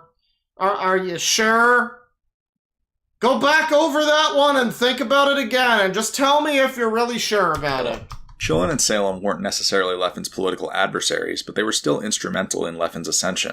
Leffen's beef with Chillin was to instill fear and get sponsored more quickly, while his beef with Salem was to milk the Ultimate community of its resources. Salem actually referenced this in years of research when they said that there were people who were only interested in profiting off of Ultimate. Salem also pointed out that Leffen's fan base grows alongside his malicious intent, which is completely accurate. Years of research had all sorts of other problems, though, so these things... Every time a bell rings, one of Leffen's fans gets a hate boner. ...got overlooked. A few months later, Salem lost their sponsor, and Leffen was there to celebrate. By that point, everyone had forgotten that Leffen instigated this beef in the first place, which just goes to show how effective it is to unite people against a common enemy. When Leffen beat Salem half a year later at Super Smash Con, a sea of onlookers watched in awe as the supervillain of Ultimate was defeated. But what they didn't realize was that the real villain had just won.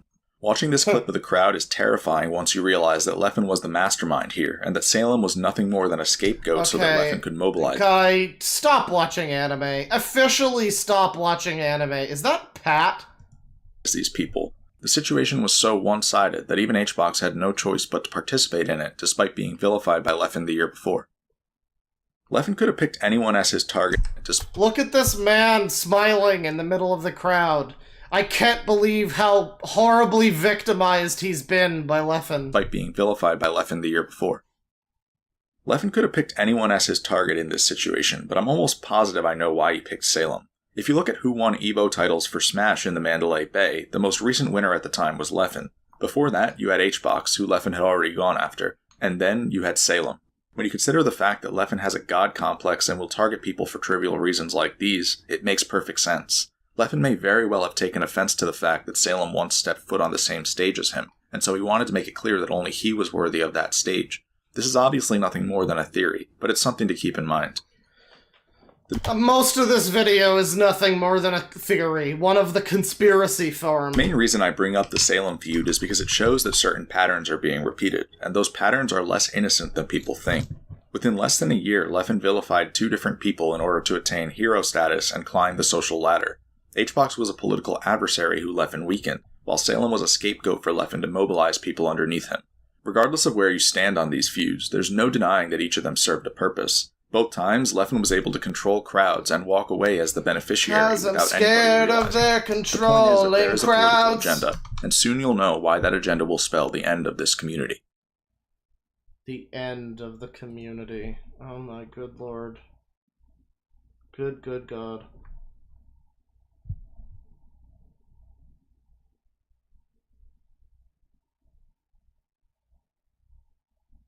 Up until now, I've shown you that Leffen will approach every situation with the most profitable political angle he can come up with. He undeniably has a dark triad mentality that believes in exploiting others in order to ascend. But sometimes, exploiting others doesn't mean feuding with people. Depending on the situation, it may be appropriate to become a social justice activist overnight. Oh boy, it's time. Following the HBox and Salem feuds, Leffen had begun to transition from a villain to an anti-hero in the eyes of the community. The days of Evidence.zip were over, not that anyone knew what Evidence.zip was to begin with. After saving Smash from 2 separate problems that he created, Leffen was starting to be perceived as a role model, and it couldn't have come at a better time. Last summer, the Smash community witnessed its darkest point when it found out that many of its own were sexual predators. People didn't know what to believe when the victims first started coming out, but before you knew it, the whole world was watching. Okay, so now I would like to point out, for those of you who have been mentioning the Smash pedos and whatnot, Yes, that's a very real thing to bring up and a good point. Because this is a community with actual predators and weird people abusing their power.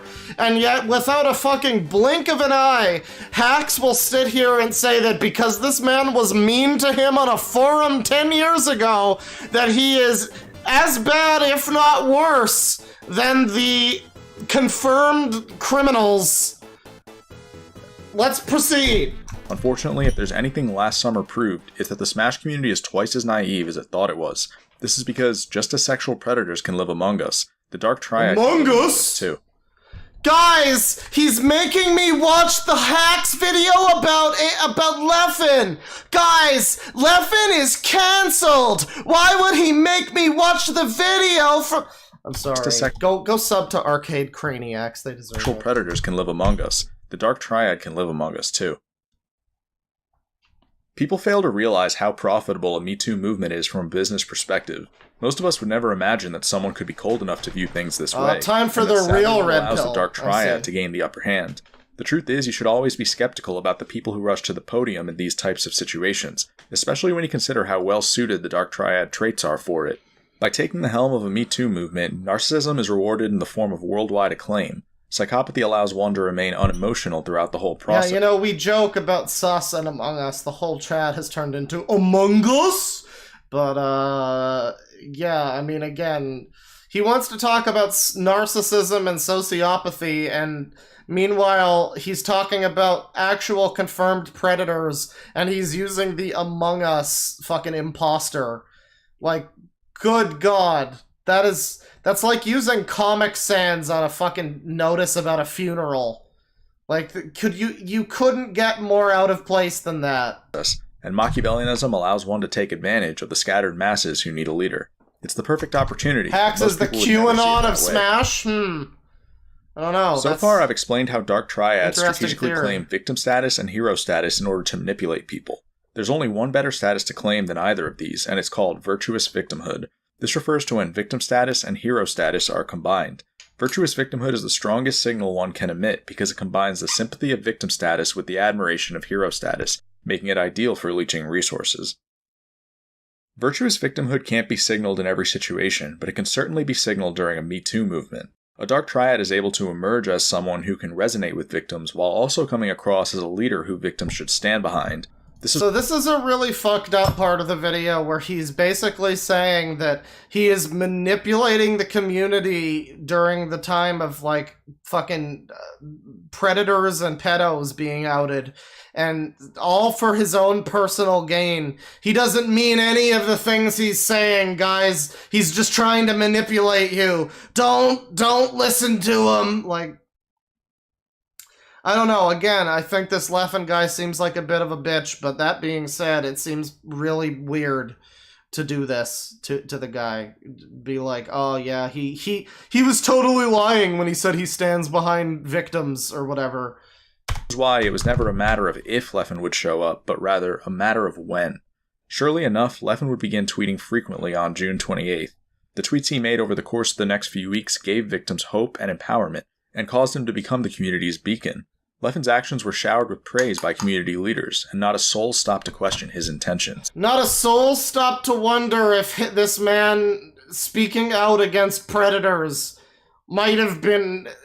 What can you hear yourself? How does this video still have this good of a like ratio? It should be down here. It should be closer to the Susan video. What the fuck? His ability to take the helm of Me Too so easily despite his dark past made me realize how wide the gap between perception and reality is within this community. Again, just such a complete narcissistic view of like, no, it has to be about him and his upset. He's trying to do it to get leverage so that he can take me down and all of his dissenters. And it's like, there are actual victims here, and you're doing this. Do you have any self-awareness? The situation was worse than I thought. If you listen closely to what Leffen says in this clip that Rishi tweeted, you'll start to realize that something went wrong here. Yeah, I also agree that saying you stan, while I appreciate it if it's about me, I still think it's bad. You should hold me accountable. If I'm not entertaining, if I'm not doing shit like that, then don't fucking follow me. Don't watch me. I'm not your friend. I'm an entertainer. I'm a pro player. You shouldn't assume that I am a... Is he playing Red Vox? Yeah, you're really making me hate Leffen while he sits there playing Red Vox in the background. Yeah, what an asshole, honestly. Top. Just because I'm a top player, that I'm a top person, that I'm a great person, because you don't know me. It is very easy as a streamer to do your bad shit during the hours you don't stream. By July 2nd, the number what a master manipulator piece of shit. of allegations had begun to ramp up, and so Leffen made a YouTube video in which he discussed the situation. He also made a second video on July 15th. These videos received over 1 million hits combined. I'll play a couple of quotes. And meanwhile, this guy's video is sitting at 200,000 on his channel with only 27,000 subs. Yeah. I do wonder if some level of just, like, envy over his, like, higher status might be partially what this video is about. Like, well, I beat you this time, so I should have more viewers, or something like that. Not sure, but that feels like it might be a part of it. From them that I've selected.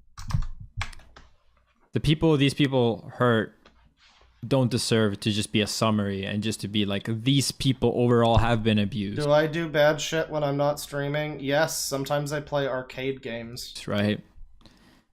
So I'm not going to try to do that here. People know Sometimes when I do the laundry, I draw dicks on the little chalkboard where I'm supposed to say how long I've been using the machine. I'm a bad boy, okay? The evidence.zip, and although I do not think that was deserved, like being banned for it, I do definitely agree that I acted like a fucking jerk, and that I need to do I need to be much better going forward. You can do better, bro. Some people in this community, whether you're like or not, have some kind of power, whether it's being a top player, a TO, a just community figure, whatever it is. Heck, man, all it seems to take now is that, it really does seem like people just take whatever they can and just use it to either abuse, blackmail, or try to hide what they have done. I have no doubt that we will be seeing more stories come out, and I am incredibly proud of everyone for speaking out.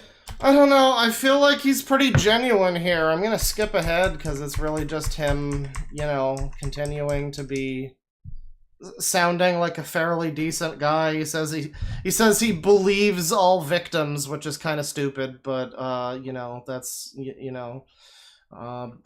believe people if they have like proof or whatever, but I know many people have struggled with the same feelings. With the information we have, none of these quotes make any sense coming from Leffen. The first quote is a projection because Leffen states that he won't summarize victims, then proceeds to summarize evidence.zip in about 10 seconds. As we know, evidence.zip deserves much more time than that. Guys, I worked on evidence.zip, so therefore you need to talk about evidence.zip, okay? The more we get through this video, the more it seems like, again, it's just this guy being like, it's just this guy being like, so, like, obsessed over this thing that he helped to do like 10 years ago. 10 years ago, he was one of the guys, the main mans, the guys who managed to get Leffen banned. And now he feels like he needs to do it again because that's like the biggest thing he's ever done in his life. And he keeps bringing up this stupid fucking evidence thing as if it's like, as if it even matters. Like, who cares? Again, he was literally like 15 when those forum posts were being made. If I looked at evidence.zip now and it's just a bunch of fucking posts of him being like, Lamau, you're a scrub. Who cares? Do you really? Am I supposed to give a shit? He made fucking edgy forum posts 10 years ago. Guys, lock him up. Throw away the fucking key! But this guy keeps bringing up this stupid evidence.zip and trying to, like, invoke its name as if anybody gives a good goddamn. Similarly, the second quote is a projection because Leffen is regularly abusive and has used blackmail as one of his go-to strategies throughout his career. The third quote is also a projection because Leffen knows that he himself is aware of causing several people's mental health to decline. The fourth quote is a projection as well, because after Leffen was banned for evidence.zip, he issued a fake apology that manipulated North Americans and the media. And finally, the fifth quote is a projection because we have Leffen on record for leeching money and fame from the Smash community on several occasions, including this one. These quotes aren't the focal points of Leffen's video. He's leeching money by saying that he doesn't support pedophilia. Wow, amazing. I didn't know it was that easy. They're just scattered ones I wanted to show you. The focal point of Leffen's video is actually a victim testimony in which he talks about a road trip he took when he was younger in which he was allegedly physically abused. Before we listen to Leffen's testimony... Allegedly physically abused, everybody. I want to show you something he prefaces it with. That said, though, I do think in general, as a general, you need to believe victims, especially if they don't have a very credible reason to lie. And even then, I generally think you should start out by believing them. What Leffen just said is highly manipulative. By saying this, he conditions you to believe victims, which is horrible advice since victims can be just as deceptive as abusers. Okay, that's incredibly stupid. The reason that you don't just believe, like, hashtag yes all victims or whatever, the reason you don't believe them is because a lot of the time they might not actually be victims of anything and they might just be trying to, like, cancel somebody. But it's not that if they are victims, they might also be abusive or some crazy shit. Complete misrepresentation. Add that to your list of charges, my man. Let's hear that again. Start out by believing them. What Leffen just said is highly manipulative. By saying this, he conditions you to believe victims, which is horrible advice since victims can be just as deceptive as abusers. No, if somebody's an actual victim, you should probably believe whatever they're saying if they have some kind of, like, actual proof of that, but it's not that, hey, sometimes victims are actually, I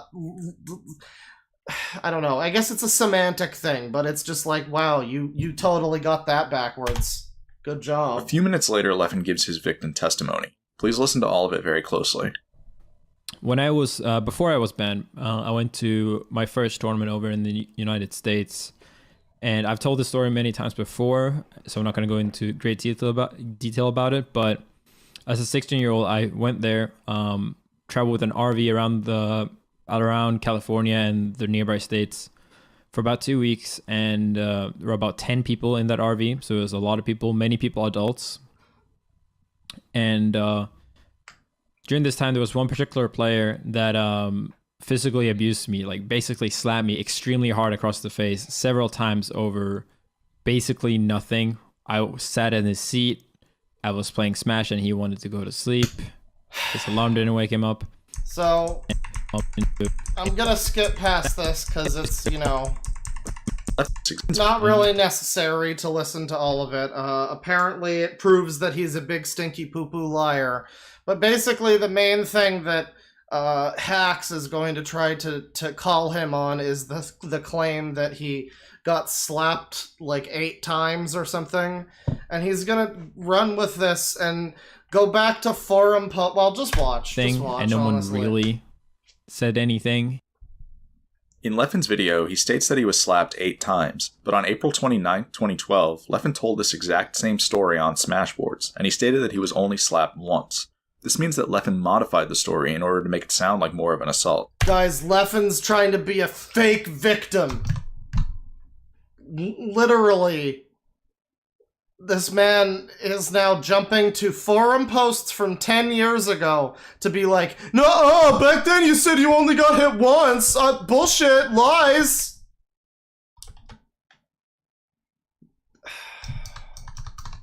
Periodic reminder. Pokey floats.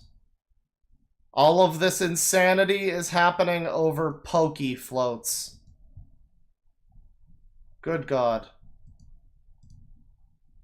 When I heard Leffen's new testimony, I reached out to some of the Swedes who I happened to know were on this road trip, which took place during the weeks leading up to Genesis 2. The first Swede I reached out to told me that they knew Leffen was slapped once, and that they remembered Leffen telling them that he was slapped a second time, but that 8 times was definitely a lie. The next Swede I reached out to was Armada. Armada said the exact same thing, which is that a second slap may have happened, but that 8 was clearly a lie. Armada added that Leffen had been telling a botched version of this story 6 to 8 weeks earlier on his stream. The next piece of evidence is a testimony that was written over 8 years ago.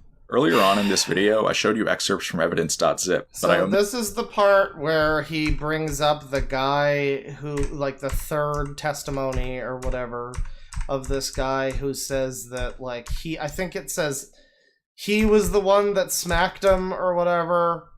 I'm not going through all of this. It would take me forever to account for all of the times I've seen Leffen acting out viciously against his prospects. So I'm only going to account for the timeline revolving around the Genesis trip. Again, he was a teenager. You know, when I was a teenager, I used to go grab a stick and whack trees. Just, like, whack the leaves off of trees. Like, I was a fucking weird kid, you know? Like, people grow up. I don't know. There's a road trip. These failed attempts to break me. So, is this... Yeah, this is basically saying this guy, like... Well, let me read some of this. Immediately starts attacking me verbally with all sorts of nonsense, seemingly doing everything he could to instigate a situation that would keep us distracted and stalled instead of getting ready to leave. Leffen, determined to his cause, proceeded to continue his blabbering whilst physically blocking me. I make my very best effort to reach through to him in a reasonable manner, but after several attempts, it gets obvious he isn't going to back down. He knows this is the time to push all of his chips in. Good, like, fucking anime girl music in the background. I'm pretty sure, but not totally certain, that this is basically him saying that he's the one that smacked Leffen. It's kind of unimportant. It's whatever. Aye, I'm your little butterfly. Yeah, so, again, Leffen bad because Leffen lies about being a victim. This guy, whatever, has some testimony. I'm sure it's super damning. But again, like, I'm not here to put Leffen on trial, necessarily.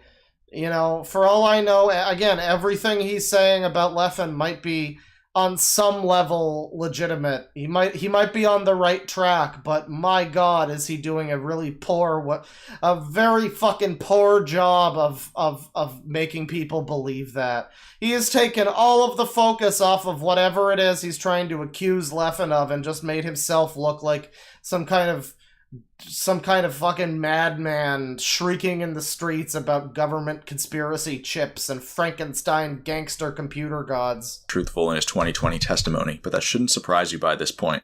Not only was Leffen's testimony filled with several misrepresentations, but he actually seems to have been the abuser in this situation.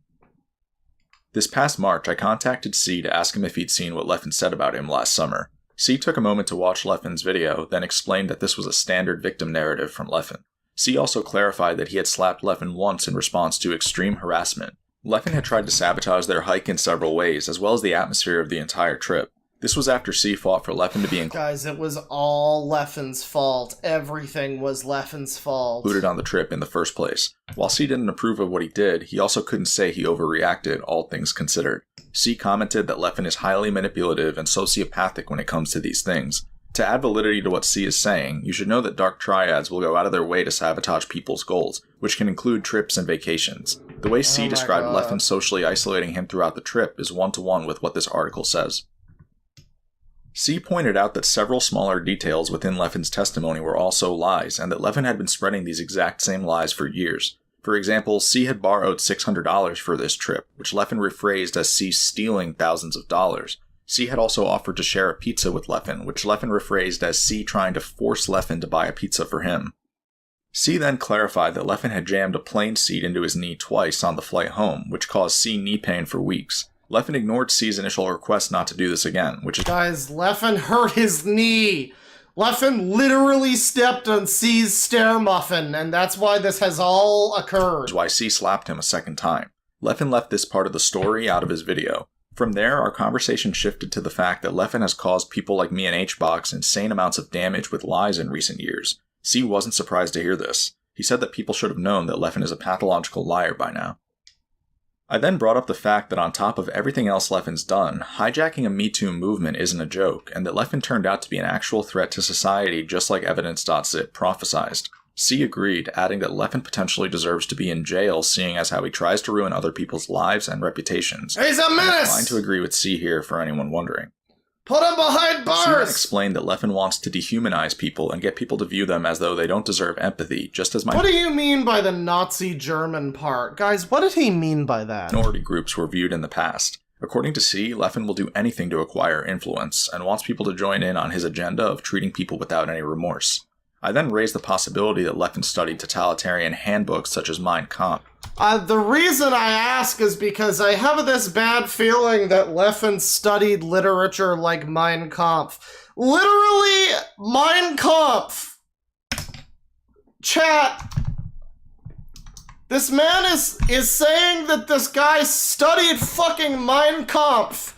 This fellow Smash Brothers player. I can't believe this. I cannot believe this is legitimate. You have to be joking. Please say psych. Please. This is unbelievable. Holy shit. Since he had to have learned this from somewhere. C agreed that it was possible. Then he pointed me toward the teachings of Edward Bernays, Punky floats! Austrian-American pioneer in the field of public relations and propaganda. He described the masses as irrational and subject to herd instinct, and outlined how skilled practitioners could use crowd psychology to control them in desirable ways. There's this saying that I like that is, all it takes for evil people to succeed is for good people to do nothing. And I really do think that's true. In my opinion, the world is not filled of majority evil people. I think that's something that people tell themselves. Okay, who the fuck is by the way, who is Edward Bernays? This guy was talking about Edward Bernays, Austrian-American pioneer in the field of public relations. Okay, so was he a Nazi? He describes the masses as irrational and subject to...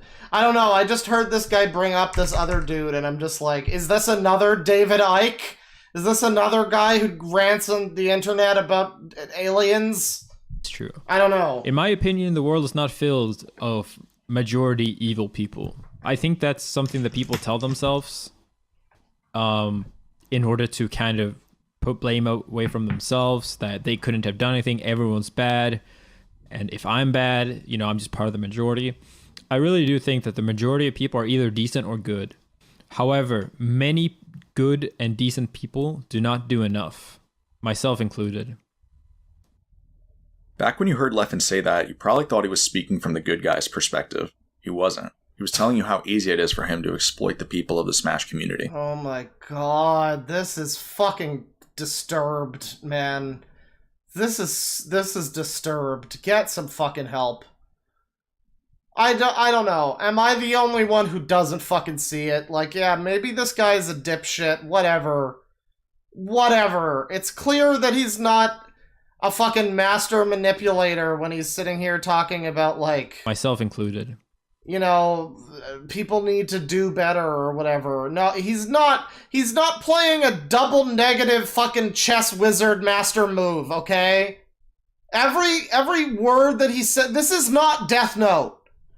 This is not a master fucking intellect trying to, like, fucking persuade the world. This is just a guy who wakes up in the morning, takes a shit, gets out of bed, scratches his balls, plays Smash, and tweets a little bit. And maybe he's an asshole. Whatever. Back when you heard Leffen say for him to exploit the people of the Smash community. This might be tough to process, but Leffen didn't mean a word he said to any of you last summer. His involvement with Me Too was a facade, just like his hero status is. Leffen got involved with Me Too. Again, this is defamation. This is just what defamation is. You're literally saying he tried to pretend to be like a Me Too supporter or whatever to fucking... Oh my god.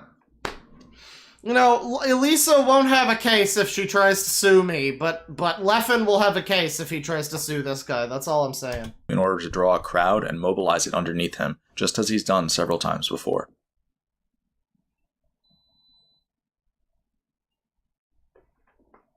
One more sin to the total.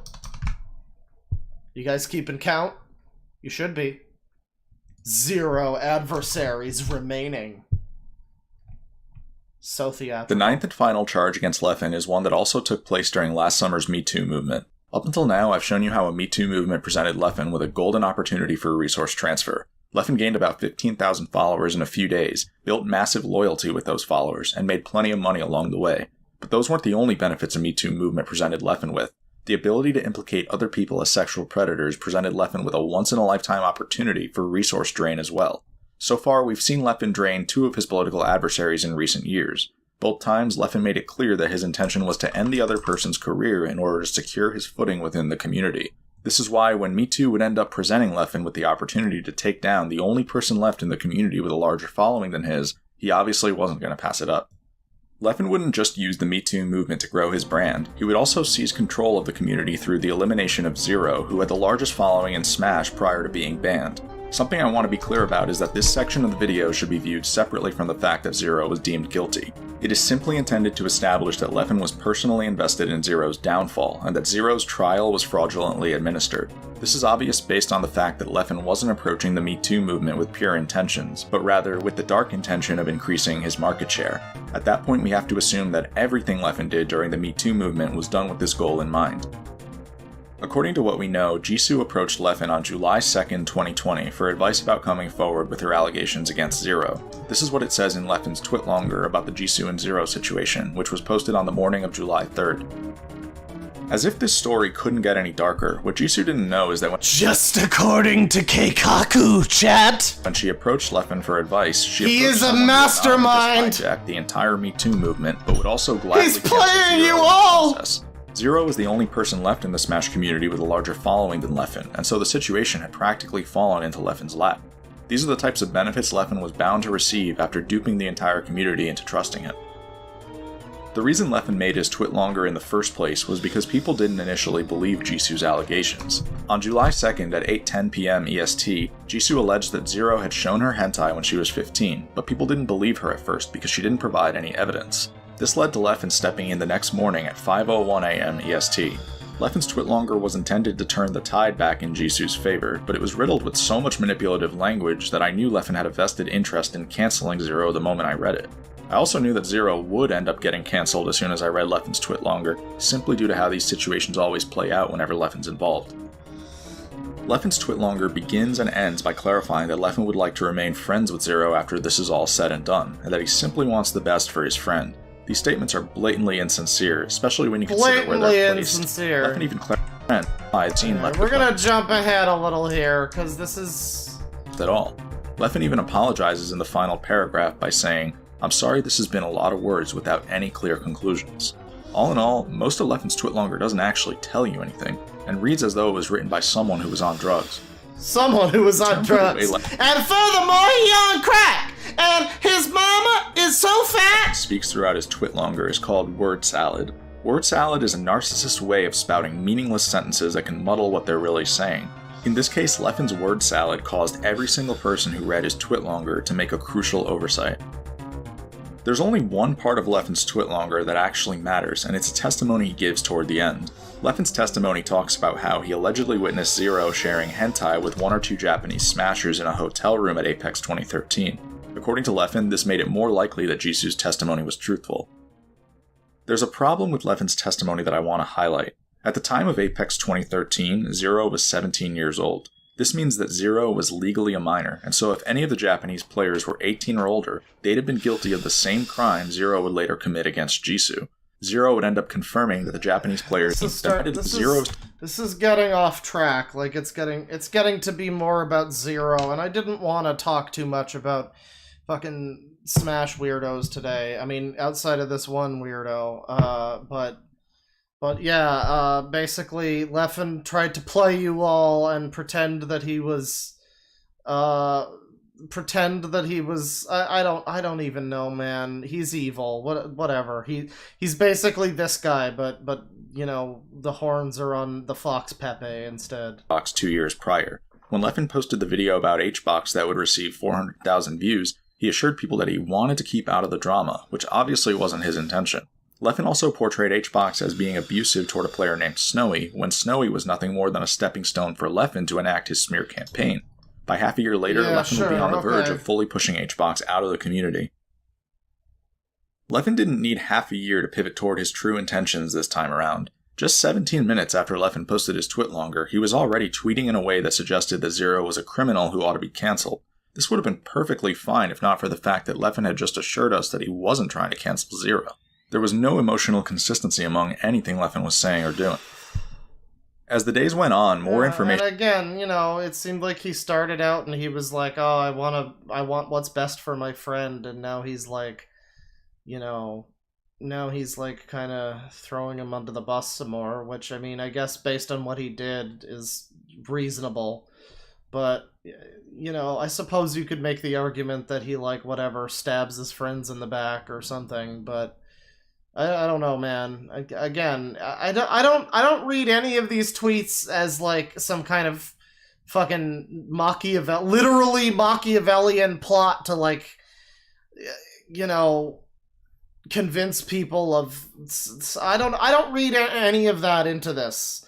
I just see a man tweeting his fucking opinions. I don't know. Maybe I'm crazy. Would come out, and Leffen would continue to administer Zero's cancellation. On July 4th, Leffen made a particularly brutal tweet in which he leaked DMs of Zero reaching out to him to talk. Many people raised an issue with this tweet, so I want to shed some insight into why it happened. 8 years ago, when C testified for evidence.zip, he explained that Leffen is a highly sadistic individual who will decline any invitation to speak with his prospects. Leffen will, in fact, misrepresent these invitations on social media as to vilify the other person. We've already seen Leffen do this to multiple people. He did it to C when he claimed that he defended himself from C in his YouTube video. He did it to me when he claimed that I screamed at him for no reason at Royal Flush. I mean, why do we just believe this one guy who says that, no, it was totally his fault, I didn't do anything to deserve it, he was being mean to me and he hurt my knee and blah blah blah. Why do we just believe this C guy more than believing Leffen? I mean, I get it, again, Leffen poo-poo stinky, but anybody could be lying in this situation. And he did it to HBox when he claimed that HBox begged him to be on block. With that information in mind, Zero never had a chance of speaking to Leffen in this situation, but Zero didn't know that. Neither did the people on Twitter who watched Leffen leak these DMs, but many of them were still able to gauge that Leffen was acting maliciously. Several people accused Leffen of never meaning what he said when he called Zero his friend, and being personally invested in Zero's downfall. Okay, but kind of fuck Zero, though. I don't know. It seems that you never really liked Zero. Someone in chat was like, I remember when this video was funny. Yeah, it's kind of just veered into like, fuck you, shut up. And you were hoping that something like this would happen. Everyone who took this stance was sadly correct. It was one thing when you were comparing him to an anime villain or whatever, but now you're just like... Now you're the anime villain. Stop making the video. Go touch grass and then find a girl who's willing to let you touch her tits. That's your job for today. Several other people expressed that what Leffen was doing could potentially drive Zero to suicide, especially considering that Zero was known to have struggled with depression. Leffen responded to one of them by saying, "Don't you dare put his mental health on me. Mental health is a serious issue, but being depressed is not an excuse to get away with doing bad things." This tweet is ridiculous when you consider that in the fake apology Leffen gave after evidence.zip... Oh my god, he said something in 2013 and he's not consistent with it anymore, guys. Therapy and looking to better himself. Leffen wanted to make absolutely sure of the fact that Zero was gone for good, no matter what toll his actions took on Zero's mental health. Unsurprisingly, it was later revealed that Zero had entered a suicidal state following the events of last summer. All eyes were on Leffen when this news came out, and so he responded by saying that he wished Zero well. Amazingly, this was all it took for Leffen to take the target off of his back. As someone who's dealt with Leffen firsthand, I need you to know that he would probably prefer if Zero was dead. I say that— Motherfucker. You tell me how this isn't defamation. You tell me how it's not defamation to literally say of a person, yeah, you know, you'd probably wish that they're dead. Now, I will remind you, my videos about channeling Eric explicitly read a part in the video, or a part on her website, rather, where she says that Eric's death seems to have helped her to help a bunch of other people. So, you know, when I say that she seems like she just... I'm just saying, you know, there's different degrees of things. There's different reasons why people might say something. This guy has no real reason to suggest that he would rather have Zero dead. I don't know. That's pretty fucked up to say about someone, man. This because back when Leffen blackmailed me about my mental health issues, I remember thinking to myself that there are plenty of people who would have killed themselves in that scenario. Leffen even doubled down 3 years later when Metagame aired by bringing up my issues again as a way of discrediting evidence.zip. The point is, Leffen has no empathy or remorse, and only made his tweet about Zero to protect himself. One last thing I want to show you is that Leffen would have gladly used Me Too to take out HBox as well. When rumors of HBox allegations began to spread, Leffen quickly implemented chat commands in preparation for them. He wanted to leverage Me Too as hard as possible by not only taking the helm, but also by taking out both of the people whose social media followings rivaled his. Again, congratulations, you've identified that this guy is a bitch. What's your point? He's a bitch. He's a little baby bitch, just like everybody else, apparently, who plays Melee. All in all, Leffen's actions during the Me Too movement reveal what a snake he really is, and should leave no doubt as to his intentions. And your mom's a hoe, too! And so the list of charges has grown to its maximum capacity. I can't believe Leffen did 9/11. Hey everyone, thanks for making it to the end of the video, or if you skipped here, that's totally fine too, since I'll be recapping a bunch of the information that I've given to you throughout this video, and I'll be explaining to you what all of it means. Unfortunately, once you know what all of this means, it paints a pretty dark picture for the status quo of the Smash community. Why does it? You still haven't really explained why it's a dark status quo for Smash. You've explained why this guy... Oh god, Scooby Snacks. You've explained why this guy may potentially be like a high level whatever. But I just don't see how that correlates to the entire Smash community being a dystopia. I don't get it, man.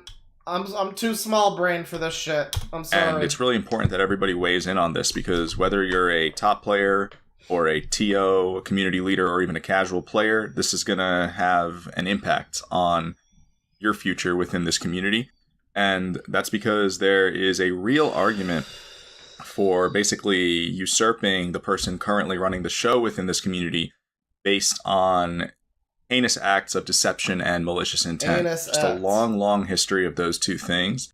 And now that a lot of that's been laid out clearly for you, I think that angle should make a lot of sense. Someone in chat says, what is the thing hanging in the top left? We've identified it seems to be a mirror. Like, this part is a mirror. And then this is, like, I guess some keys and, like, keychains, and it looks like a Hawaiian lei hanging off of this fucking thing. And then over here he has, like, some stickers of all of the important things in his life. His weirdo box controller, and that stream that he ran for 2 weeks before he quit because Leffen. Yeah. So the first thing that I want to start by showing you is a slide of a dystopian society. These are widely regarded dystopian traits.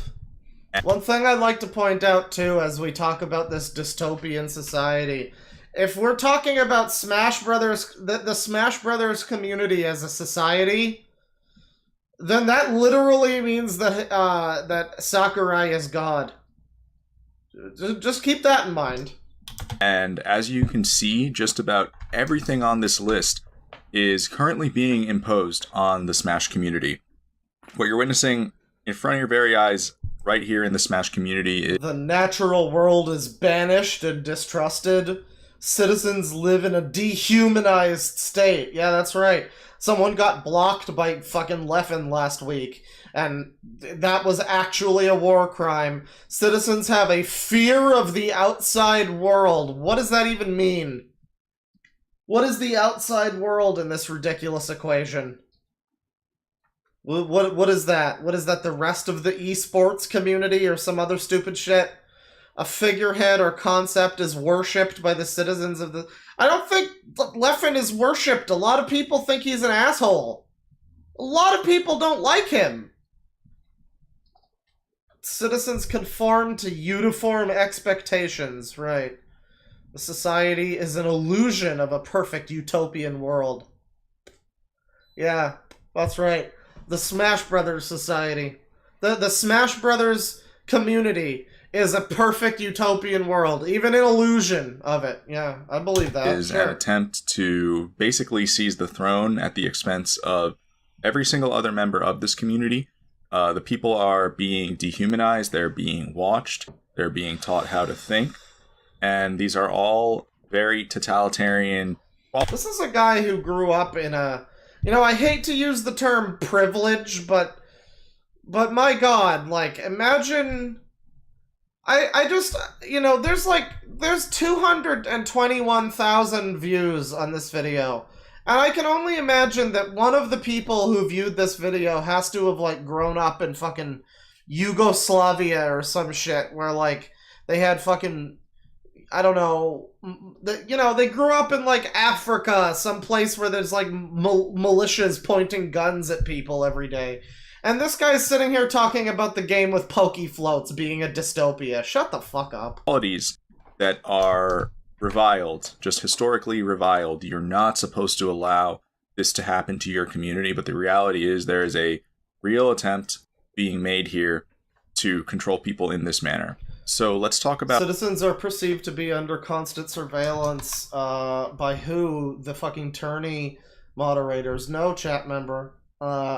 By Leffen himself. He is the electric eye in the sky. He name searches himself, so if you ever talk bad about Leffen, he's going to come along on Twitter and say words at you, and that means you die for real in real life! Why, no matter where you are on the social ladder or what your role is within this community, you should be very concerned with the status quo. And I'll start from my perspective as a top player. Someone in chat says Yugoslavia doesn't even exist anymore. Melee still does. That's right. Someone else says where you have to queue in line to get a potato. Exactly. There are people who have had... There are people probably who have watched this video, or maybe they never even have had the chance to watch this video. And they're like experiencing fucking bread lines. There's people in North Korea. Full stop. End of sentence. There are people who live in North Korea, and this motherfucker is out here talking about the Smash dystopia. So, as a top player, your concern should be what I call the hit list. The reason I know about the hit list is because I was the first one who had the misfortune of being added to it. And that was all the way back in 2011, because I was a... South Africa farm murders, or Leffen insulted your box? Yeah, I don't know. About the same, really. It's about the same. ...respected theory crafter on Smashboards, and Leffen happened to take an issue with that. What he immediately signaled to me was that my good standing in this community was actually going to be put in jeopardy. Simply because... is the guy in chat Zero Depressive actually, actually supporting this dude's stupid fucking video? Or I thought you were joking. You're just an idiot. Okay. I had lots of opinions about this game that went against his. He started to make very real attempts to undermine my credibility, and... Don't worry, he could never have done a better job of that than you. That has since evolved into eternal beef. Here we are 10 years later, and he's still behaving maliciously toward... Do you think Biggie and Tupac would think of these fucking crackers? ...me in an attempt to... I guess technically Leffen is like half Korean, but still, I think they make crackers over there. ...get me out of the community whenever he has the opportunity to. Now, over time, I watched the hit list expand. I saw other people join the hit list, and they joined a hit list without knowing that they had joined one. Almost as if one doesn't exist. Someone in chat says, there are people who live in Ohio. I know, right? People like Hungrybox and Zero probably didn't even realize that they were a part of a repeating trend. And when you look at who is getting added to this hit list, it actually becomes clear as day what's going on. Because like I said, it all started 10 years ago with an attempt to shut down a well-respected theory crafter who had rhetoric that posed a threat. But then it evolved to people who held the largest market share in the community. If you look at the top 3... Yeah, never forget that Leffen apparently gave this man PTSD over Smash forum posts. Can we just shine a spotlight on that one again? I don't know how you can... again, it's possible that he's got a good point here, but he's burying it so far under all of this fucking absurd nonsense. Just like fucking slander and just like, he was actually lying when he said that he supports victims of abuse. He's actually a liar and he actually wants to fucking manipulate you. It's like all this fucking bullshit. All this fucking theatrical, like, I got PTSD from forum posts. If Leffen is actually a huge fucking prick like he says, who's ever gonna believe that now? Anytime you bring this up, it's just gonna be, don't make yourself sound like that one crazy guy. People with the largest... You are now that one crazy guy, Hacks. Good job. All time in Smash, it's Zero, Leffen, and Hungrybox. And Leffen has looked to snake the other two out of their careers the moment that he had a window of opportunity to do so. So it's clear as day what's going on. Once you put it all together, what he is doing is he's actually looking to consolidate his power within this community by eliminating the people who pose a threat to his rhetoric or market share. He's actually looking to purge them, which is a completely totalitarian strategy. And what that does is it destabilizes your ability to create a career in this game, because you have to realize that you're always being watched. No, you don't. Maybe you can be... I hate to use this word, but maybe you can just literally stop being such a fucking beta and just, like, tweet whatever you want and play your stupid fucking baby game. Like, again, no hate to Melee. It's a very good game for what it is, but what it is not this. And, like, maybe you can just, like, do what you need to do and not worry so much about what this random other guy does. Be yourself. Do your own thing. Why are you so focused on this fucking guy? Even if everything you're saying is true, so the fuck what? Be better than him. Be better than that. Why do you need to, like... God, this is so pathetic. Always being watched, and if you ever theoretically start to pose a threat to rhetoric or market share, you may become subject to an attempt to strike you down, to keep you weak. And something else worth noting is that every time these hits take place, there is massive... Someone in chat is like, I could easily make a stream of Leffen's videos. Yeah, I keep saying, Leffen also seems like a little bit of a bitch.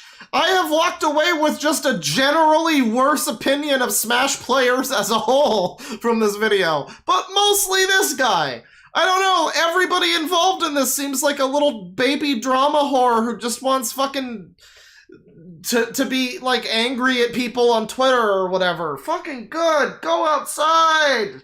Make a fucking friend. What is wrong with you people? Collateral damage onto the community. For example, if Leffen had gotten his way with me back in 2017, thousands of people would be physically unable to play the game right now because the box wouldn't be legal.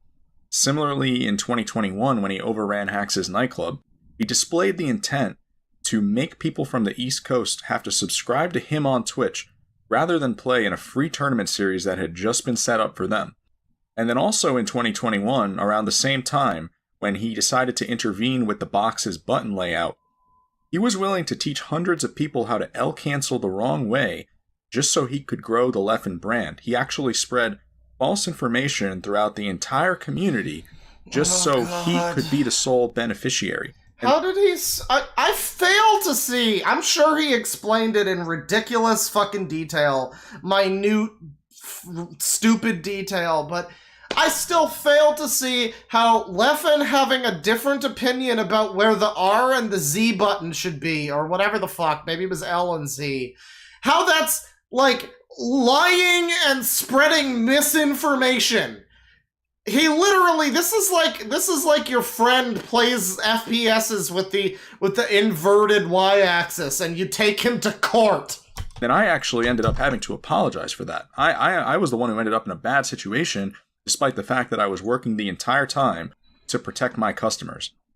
So none of these things make any sense. Everything that I just described is completely backwards, and it extends to the other hits as well. When he conned Hungrybox, for example, he was willing to spread mass hatred throughout the entire community. He was willing to exploit another innocent player in order to enact his smear campaign. He made crowds become hostile and violent, something that has never happened before in this. I really don't think you can even blame him, like, making the crowds hostile or whatever. I mean, maybe he, like, contributed to it, sure, but he was pretty quick to be against it, and though this guy would like to be like, oh, well, that's just him trying to distance himself so he can be the hero again, I think it might just be him being like, yeah, fucking be grown-ups. Don't, like, boo the guy because he won a tournament or whatever. Like, fucking... There really needs to be a name for it. When somebody is just trying to be a little bit more grown-up than they used to be, and someone near them cannot fucking get that that's a possibility. And they just have to assume malevolence instead of just, like... Because they're still so immature. I think this guy is still where he was 10 years ago, mentally. And Leffen, maybe if only a little bit, has grown up. A tiny, tiny bit, he's grown up since then. And this guy is like, no, you couldn't possibly have grown up, because I haven't grown up. You've got to be the same, just like me. Community, and Hungrybox's mother even signed on Twitter to tell you that something has clearly gone wrong here, and no one was listening to her. Why is his wall just cabinets? That's a good question. Does he store the bodies in there, chat? Obviously just jokes. Not alleging anything. During the Zero I already have one lawsuit to deal with. I mean, don't get me wrong, Zero deserved to be canceled, but he didn't deserve to be put into a suicidal state, which undeniably Leffen had a lot to do with. And then amazingly, all Leffen has to do is insincerely wish Zero well at the end of all that, to get away scot-free. So he's getting away with it. I will give him that, at least. I will say that the way that he handled the Zero thing, maybe, I don't know, he could have either just doubled down on fuck the guy, or, you know, I don't know. He seems to have kind of turncoated a bit there, but I think we can all agree that that's kind of a special case of a situation when a guy's been, like, outed as a predator or whatever. Murder time and time again, and it's having a massively destructive effect on the upper echelon of this community. But the next thing I want to talk about is how it's having a destructive effect on the masses as well, because totalitarianism is not just about consolidating your power over the upper echelon, it's also about controlling the masses effectively. And one of the earliest things I showed you in this video was when Esam raised the concern that Leffen seems to have established a culture where his word is to be treated as law. Someone in the chat says Leffen suggested remaking Skyward Sword. Leffen is the reason for the fast travel amiibo. And that is very much so an accurate statement. But I want to explain how this was done. Oh, I love chat right now. Leffen helped Andrew Jackson with the Trail of Tears. Leffen doesn't say GG after the game. Leffen L canceled Pro Jared. Oh god, Leffen helped Fidel Castro rise to power. Well, yeah, if you follow this video. Because there is a method to the madness. There are steps that have been followed. Leffen was the master from Doctor Who. By practically every totalitarian throughout history. And ultimately those steps have to do with crowd psychology. So the first way that you know that you're living in a totalitarian state is that the person with the highest follower account in this community does not allow you to view his Twitter account unless you sign Leffen didn't thank the bus driver. The nerve. Agreement to agree with everything that he says. This is the strategy that I call pest control, which is where Leffen makes it clear that anyone who does not conform to his beliefs is going to be blocked and basically left out of the party, because when someone with a massively high follower account decides to block everybody who dissents from them, I played this song earlier, it divides their community into those who conform and those who don't. And this creates massive illegitimate pressure to conform, which can then be exploited because it creates the illusion of trustworthiness and correctness. And in this era of social media that we're now living in, I actually advise for this strategy to be forbidden when you consider how dangerous it can potentially be.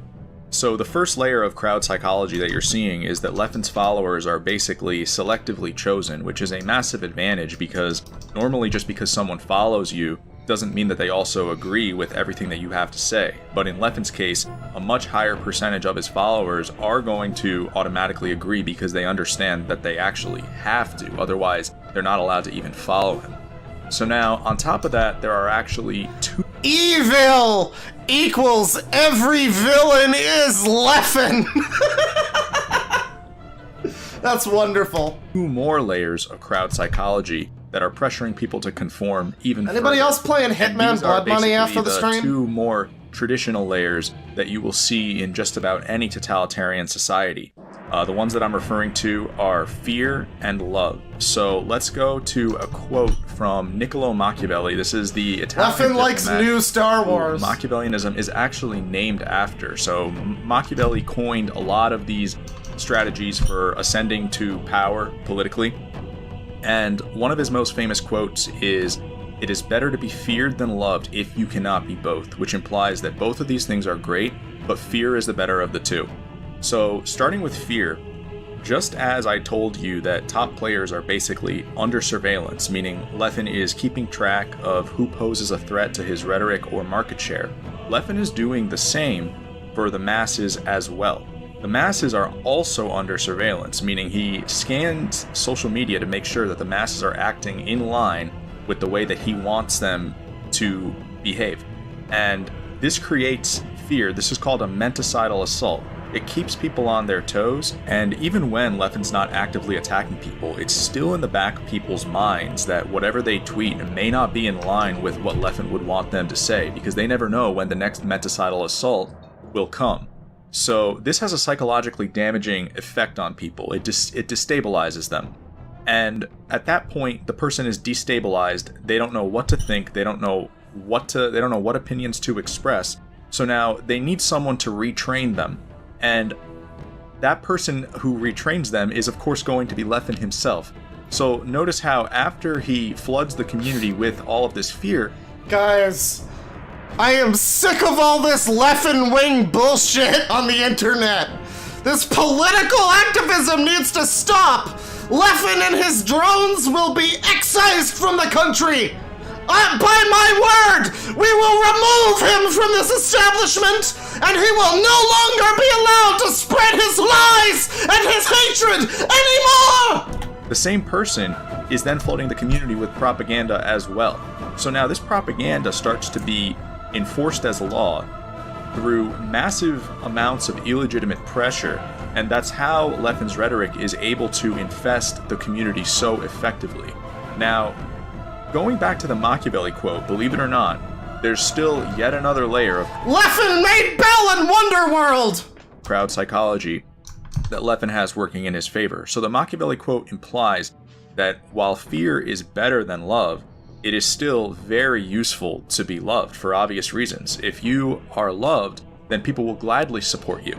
So the next step that you know you're living in a totalitarian state is that Leffen is both feared and loved. There is a hero-villain disconnect. People view Leffen as a villain who has reformed and become a hero, which is never actually the case. In the real world, this is not a real thing. What actually happened here is a villain realized that hero status would be beneficial to him, and so he made it his goal to obtain it through the use of a self-engineered hero narrative, meaning he threw other people under the bus in order to heroize himself. Specifically, he threw H-Box and Salem under the bus. But you see... that music would have been so perfectly timed if it did its little crescendo at the end when he got up, but... The self-engineered hero narrative is so effective that people tend to not even remember that it was self-engineered. They quickly forget, and the person who perpetrated it is able to walk away as a hero, and now they've got that working in their favor too. Alright, well, he goes on for another 5 minutes or whatever, and I'm sure it's very exciting, but I am going to call it there on that video. But I I'm not gonna be done just yet. I think I wanna continue things a little bit longer. We've been going for a while. We've been going for like almost 4 hours now, but man, I'm having a fun time this stream. So that was the crazy, ridiculous nonsense. That, man, count the times I said ridiculous, because that's the best word to use to describe it. But yeah, I've said it a lot. Nonsensical ranting about this man who does seem to also be a little bit of a childish weirdo himself. The whole Smash community not really coming up smelling like roses right now, as far as I can tell. But you know, mainly it's this guy who seems like a bit obsessed, a little bit obsessed. I would like to now share with you a bizarre person on YouTube who I found.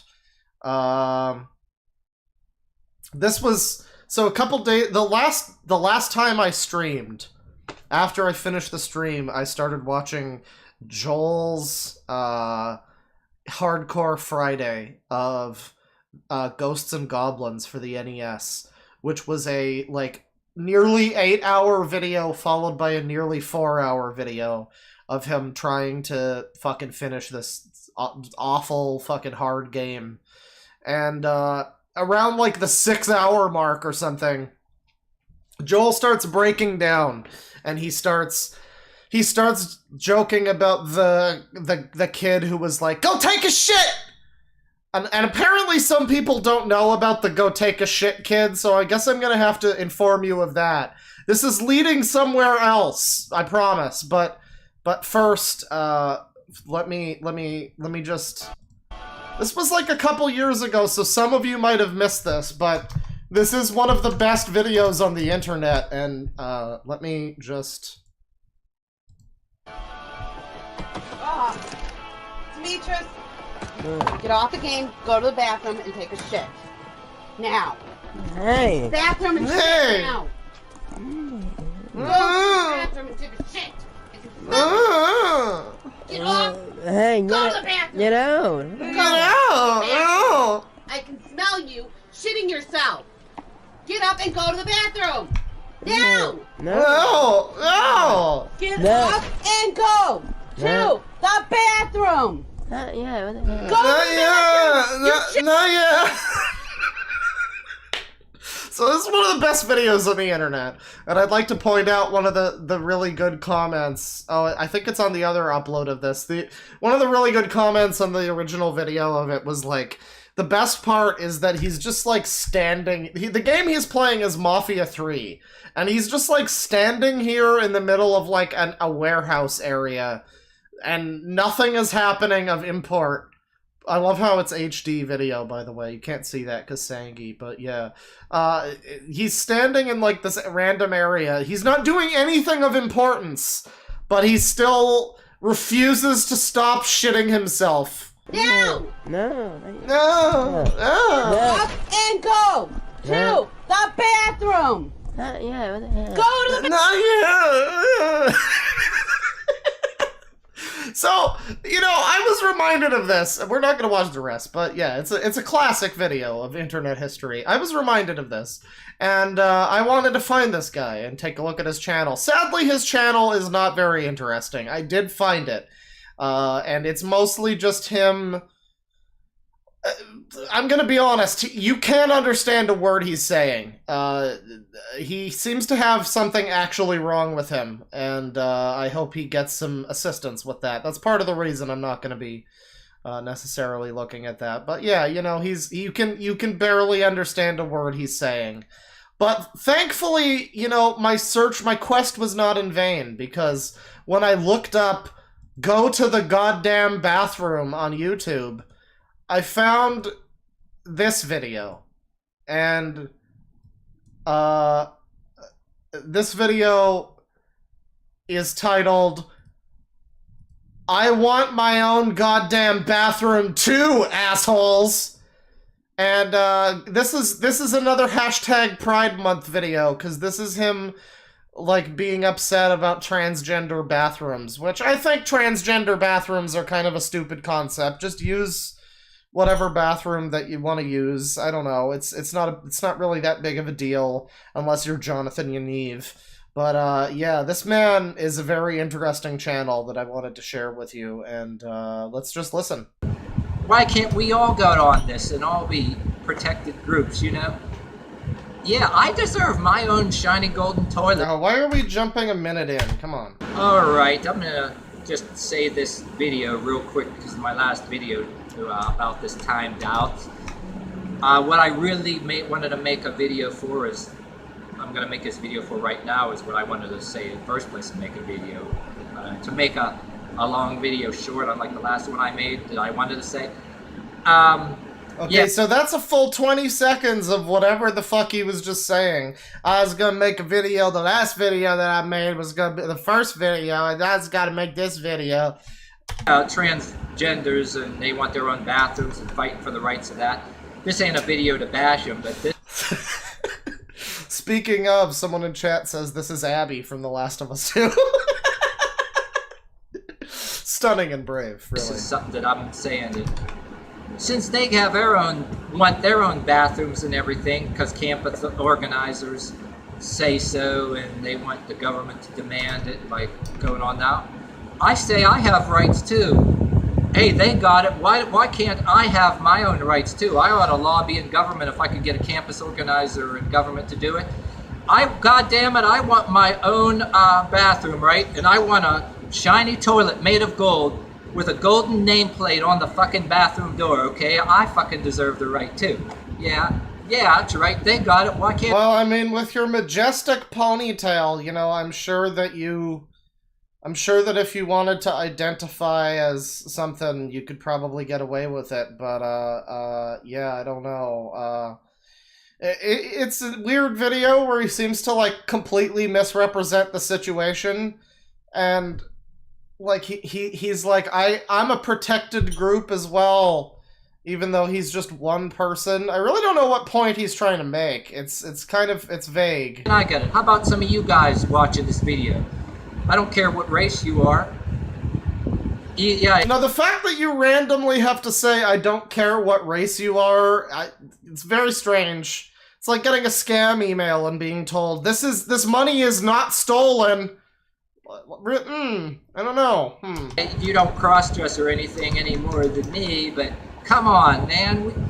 Why can't we all go on this and all be protected groups, you know? Yeah, I deserve my own shiny golden toilet because I'm being discriminated somehow. Matter of fact, I'm entitled, man. I want my own fucking toilet. It's got to be shiny and gold-plated. Okay, but what transgender people are saying that their bathroom they want needs to be, like, shiny and gold-plated? I mean, I agree, you know, I don't think we need extra bathrooms, but, like, fucking... What that's not even the point. Like, I don't know. And fucking silver toilet paper roll with the toilet paper has to be the finest imported material that I want a... You know, this is all Leffen's fault, I'm sure of it. An attendant to be in the bathroom to wipe my ass for me because I'm entitled and because after all, anybody... Oh no, his brain stopped working for a second. I'd like to see a gif of him just, like, waving his hands around and talking. Somebody else decides identifies as a woman, all of a sudden they decide that they demand everybody acknowledges them as a princess. Yeah, you can get somebody, all of a sudden identify as a woman and they're gonna demand, they decide they're a princess and they're gonna demand I acknowledge them as a princess. No, I'm not there to bash or threaten. Who's the pretty princess, chat? Is it one of you? Or advocate beating anybody up because of who they are, but you know what? What I'm actually... No, I'm not advocating anybody get beaten up because of who they are, but... Continue, yes. That sounds like a wonderful train of thought. Please continue. Advocating and flaunting the idea that I don't give a fuck, and I would rather walk around with my nose up and a chip on my shoulder and a smirk on my face, knowing that nobody's gonna make me give a fuck, and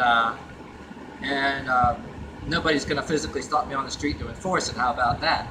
I mean, it's not like I'm trying to be an advocate against anybody either way. I mean, I think the shit goes too far, personally, but that's what it's all about, you know. That's what it's all about, right. So, you know, there's more to that video, but whatever. This guy is gamer.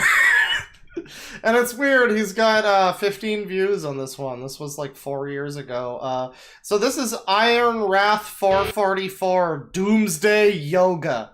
And his about page. I deliberately endorse and promote what my haters dislike. But I also endorse some stuff that people actually like and some stuff that people never thought of thinking. Practice of socially banned exercise routines. What? Stuff your haters don't want you to ever acquire because they want you to be timid, obedient, and sucking up to kissing ass to be graced with their approval. Right, okay. So yeah, he's a real bad boy. He sees no, hears no evil. And he's got cooking videos, but he's also got this video, Female Displays of Power versus Pornography. And even though this video has 15,000 views, it's only got 3 comments. One from Jenna Wagoner saying, only the best BS. And then one from him saying, how so? And I don't know what the third comment is, because I can't see one, but yeah. Female Displays of Power versus Pornography. You remember when Hacks mentioned word salad earlier? Yeah, yeah. Alright, guys, I'm gonna go ahead with another video here. And this is yet more subject matter that I've been meaning to talk about. And yes, another thing that I've...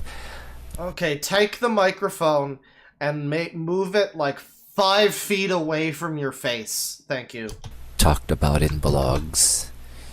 And, yeah, now I did rather unique troll comments. By the way, I gotta do a video on this. A term that I would like to start using, calling it counter-trolling or sensible trolling, because I know there's other trolls out there that do troll comments that seem to have their head in the right place. Troll comments. Is he leaving epic hardcore trolling comments like Dragon Lord Frodo? Oh dear. Unlike some of these other trolls out there, so...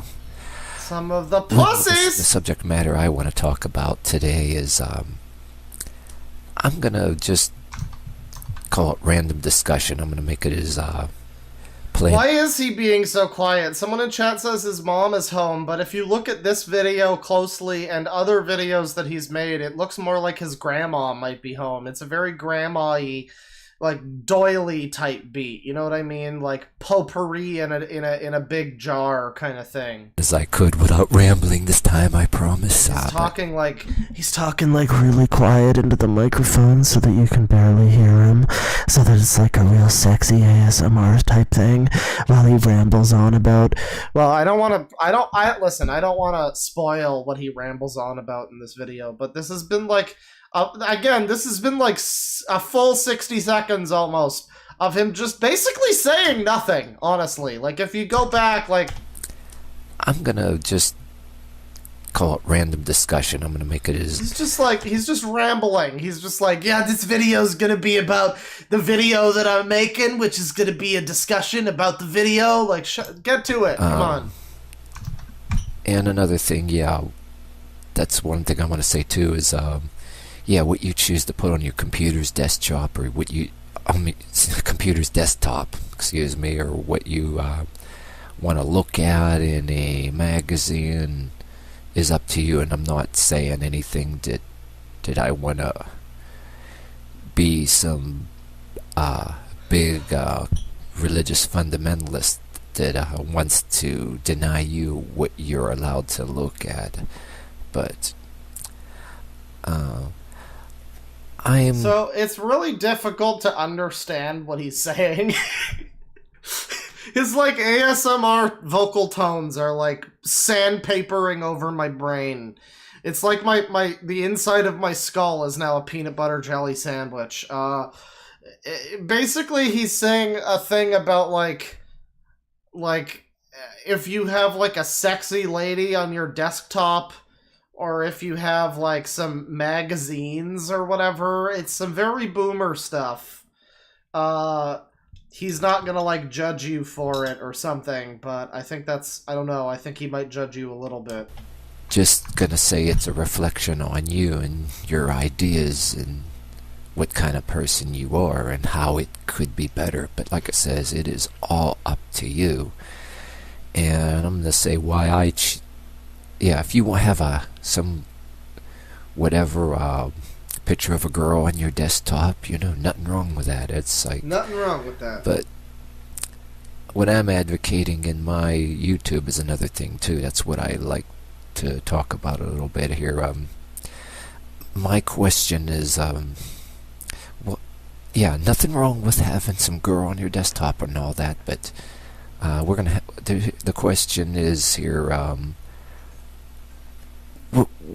What's your line? Where is your line, and what do you consider too far? That varies among people, and this is just so bizarre. It really is like this. I guess it's like this guy trying to like have a discussion or whatever, but the discussion is like, I don't know, like the line. I guess it's like how far before you let porn like control you, before you become a coomer, more or less. And I guess that's sort of what he's going for, but he's just so very not great at saying it. I'm looking at all kind of different things that all the things that I'm into. I'm going to tell you why I prefer the female displays of strength and power and agility and all kind of skill and all kind of things like that over the pornographic outlook. Yeah, one of my questions too is, I watch a lot of stuff that I started, getting into for a while. Everything. Okay, this is about to be a good part of the video, but I wanted to highlight POV. You're distracting the hostage taker while the sniper is taking aim. Yeah, just start talking to him about some weird shit. It'll confuse him. Watch a lot of stuff that I started, getting into for a while. Everything from to really nice chicks that talk, do their talk videos and their yoga videos. Hi, this is Keena McGregor, and today we're gonna. They look, yes, they're hot looking, and yeah, they were given the gift of looking better than other women, and I wanted to do another video too. I'm not So basically he's saying in his YouTube video that he likes to jerk off to YouTube videos of like yoga ladies, which, I mean, okay, go for it, but don't say that. Why are you telling us this, my friend? Yammer on, but I'm going to do a separate video one of these days that say even if you're a woman or a guy and you're a little on the chubby side, or your body type is different, you're not the greatest at looking, and why you should do certain things or try certain things or have the right to be able to engage in the same kind of things too and be able to do it, And I'd like to see more people on YouTube, even though they're not the greatest looking. Yes, go try this stuff. And yeah, one of my things too is instead of... Yeah, I want more women to go try this stuff so I can watch them. Yeah, dude, let me get started, sure. And everything all pornographic, like other people do. Hey, Rotund! Maybe look at that pole dancer, that gymnast, that yoga person, and yeah, if you're one of them people that ain't just on the internet just looking for porn and pictures of porn and want to see everything naked all the time, you know what I mean?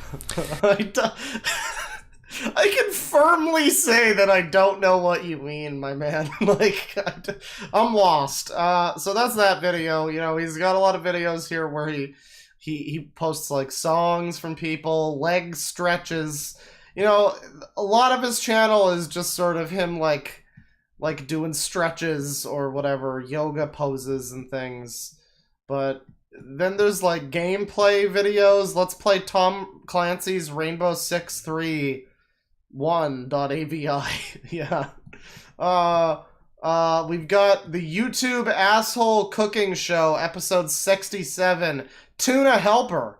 Now, listen, I will say this. Tuna helper, if you make it right, you add a little bit of chili flakes, some like habanero peppers or something, you make it really good. Tuna helper can be okay, but I don't know why you would make a YouTube cooking video about it. Hey, you guys, it's the show, it's the show, it's the show, it's the show, it's the asshole cooking show. Yeah, I mean, it's a more memorable theme song than most network television right now. Welcome to another episode of the show.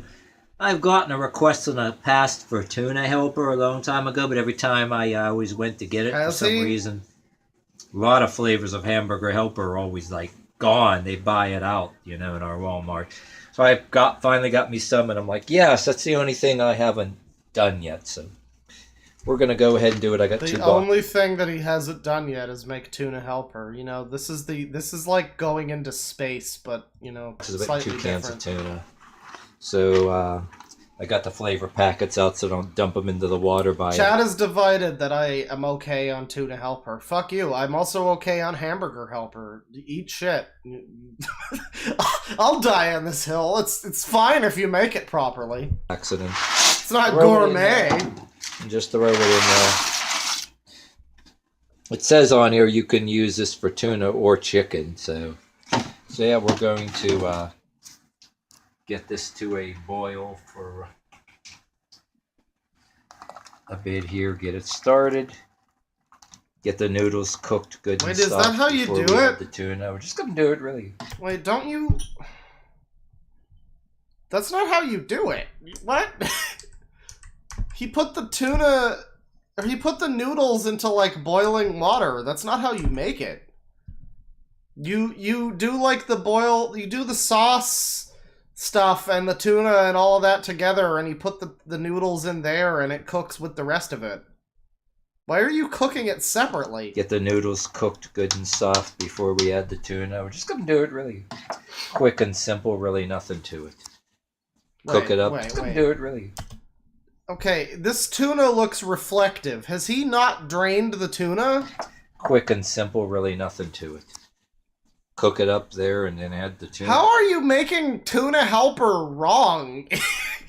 It's got very easy to follow instructions. And add the packets. And kapow, you know what I mean? But turn the heat down now. I think yeah, you don't like boil the noodles in the water. You put the water and the milk and everything together with the tuna and the sauce mix and the noodles, and it all cooks together. It's not... That's like easier than the way you're doing it. What the hell? I'm gonna go ahead and throw it in a strainer here. Be careful not to strain myself. But take it yourself. Toss it in there. Just quick enough to... Yeah, don't gotta be perfect, and then just throw the shit back in there just that quick. Don't put it back in the pot while it's on the element No, it's gonna burn. So and get most of the water out. Take it off! Oh, and I did... Move it to the other element! What are you doing? In the tuna, because since this was tuna and oil I had, I squeezed the lid down and then dumped it in the sink. And Not enough! Use a knife blade to pull the lid There is very clearly still a lot of oil in that tuna, and I mean, I guess that's fine, but fucking drain it more. Up it. Now we're gonna go ahead and throw the tuna in and mix it up. How is he going to make the sauce now? But we're gonna simmer this a little bit to get the tuna hot. And Does he make the sauce separately? Chat's as confused as me. Someone's like, this is chaos.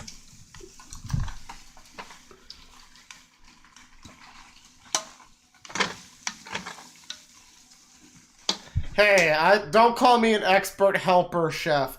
I made from scratch stroganoff the other day with Swedish meatballs, and it was one of the best things in the world. You people wish you could have tried some. You're fucking... Get jealous. Yeah, we're gonna go ahead and throw the spice packets in.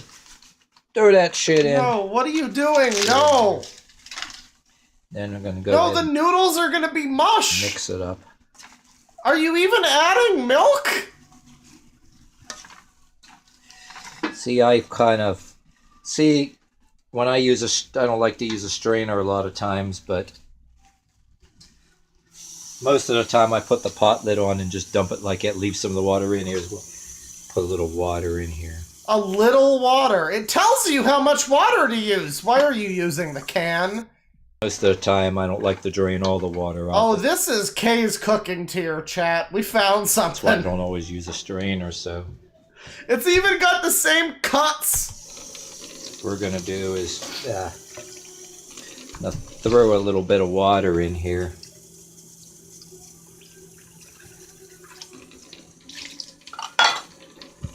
Then when you use a strainer, sometimes, you know, take too much of the water out. Again, it tells you how much water to add, which you add before you boil the noodles.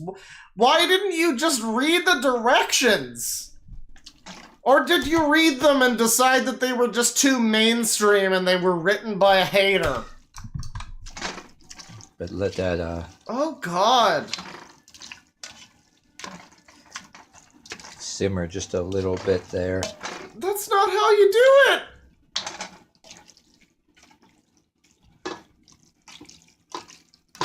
Stop! It's already dead!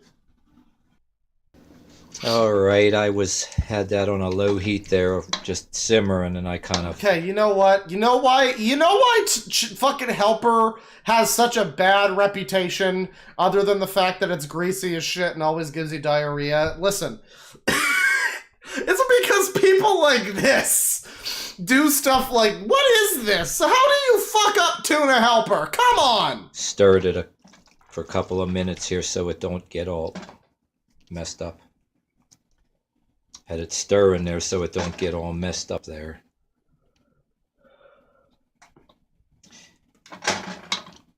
Think we're almost like ready to eat it. I think you're almost ready to put it down your garbage disposal. Alright, good enough. Why don't you add a little dish soap to it just to make sure you feel like you're alive? Tastes like it's done. So we're gonna go ahead and serve dinner for two here. Know how that shit goes, just serve it up.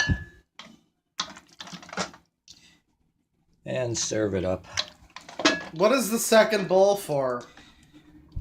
Don't tell me that's for your dog or something. What's the second bowl for? It's 2 boxes. It's like 1 box for each of us. Wait, for who? Who's the other person? Is it your grandma? You get the idea. I gotta scrape the rest of this shit out. But you get the idea. Yeah, I certainly get the idea of how to ruin Tuna Helper. But anyway, there you have it. That's how you make Tuna Helper. I finally got around to That is decidedly not how you make it! doing it. That's I think one of the only hamburger helper products that I actually got requested a while back and never did it, so now I did it. So that's the end of another episode of the show. Oh god, okay, we need to see more of this though. Is there like a playlist? The dude forgot to put the 1 1/3 cups of milk. And he says, I leave out the milk on purpose, but I did Hamburger Helper episodes in the past with powdered milk just to see what happens. Remember, folks, asshole cooking show means deliberate disregard for instructions. Every comment is just like, you literally fucked it up. Lol, wow. This is all kinds of wrong, dude. But listen, he's trying to be an idiot, okay? It's fine, alright? We need to see if he's got some more. We gotta find the playlist. First of all, here's his, like, fat playlist. Jen Hillman yoga videos. This is what he likes. Here's Courtney, Elena, and Lauren. Yeah, that's what he likes. But we're gonna look at his created playlists because, you know, I like how amidst all of this craziness, he's just got the cutscenes from the game Vagrant Story. That's beautiful. Just a random little bit of Square Enix JRPG on there. That's great. Workouts with metal band Prong. Prong. You mean prog? Or just, okay, prong, sure. Where's the asshole cooking show? Here, asshole. If I can type correctly, please. Okay, asshole cooking show. We got meatloaf with 3 meats and cheese, garlic and eggs with ham, stewed garlic, onions, and taters. Bacon-wrapped taters and onions. You know, someone earlier when we were watching the hacks video was like, we gotta have a break to watch some K. Well, this is our break, okay? We're watching... This isn't quite K, but, oh god, oven-baked pierogies with cheese. Alright, here's another thing that I love. Another choice DeadwingDork food. I like me some pierogies. I've never heard of somebody baking them in the oven. Let's watch. Alright, guys, it's the show, it's the show, it's the show, it's the show, it's the asshole cooking show. Welcome to the show, the show, the show. Today I'm going to do another pierogi. The show. Different. This worked well when I did it just a few days ago. I'm going to make oven-baked pierogies. So what I did is I had a stick of butter. I didn't record that part. I forgot to, but I put a stick of butter. Oh yeah. Okay, well, before we watch this, he does have, like, minion stuff. What is this?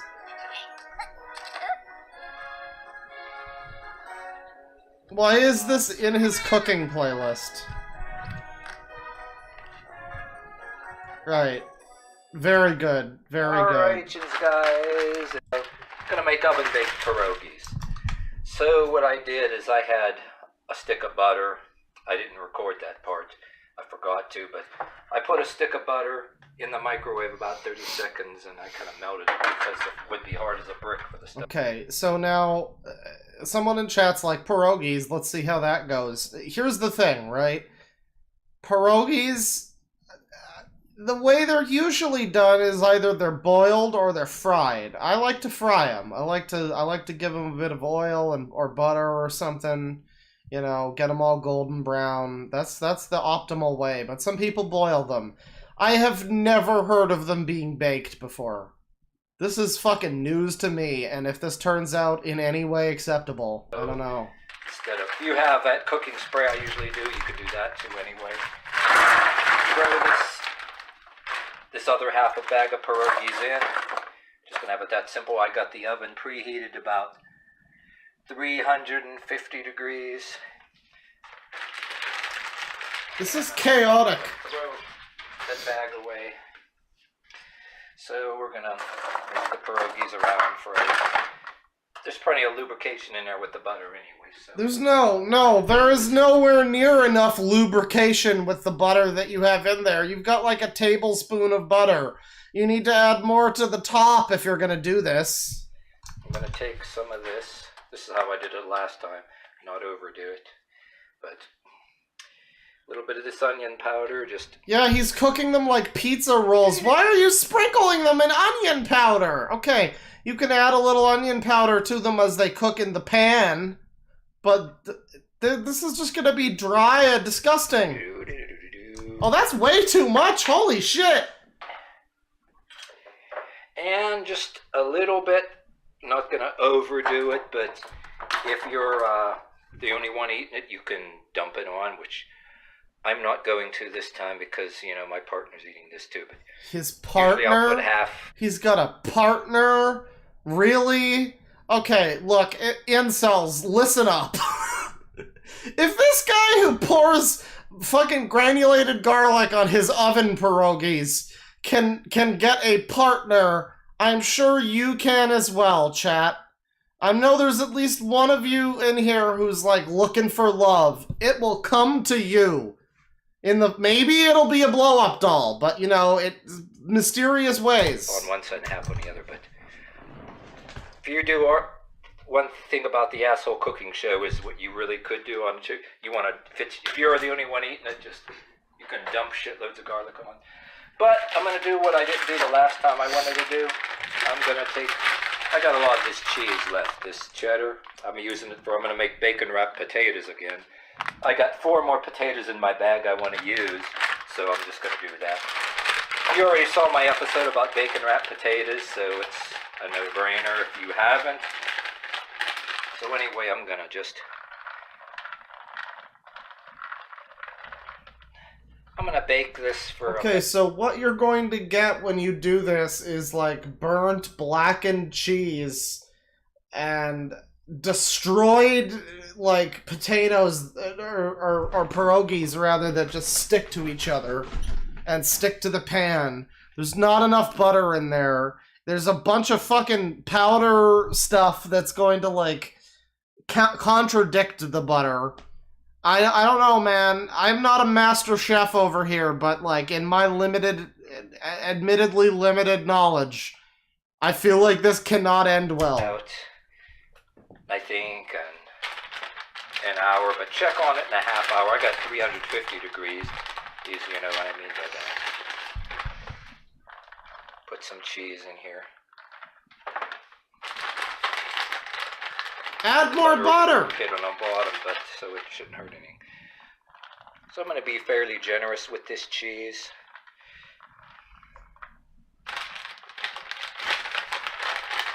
Because I still got more than enough to have bacon wrapped potatoes in there. Gonna do something to use up the rest of this cheese. Don't ruin bacon wrapped potatoes too.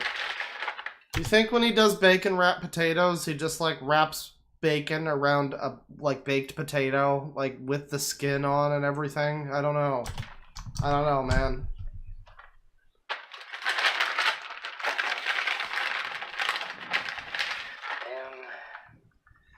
Like that.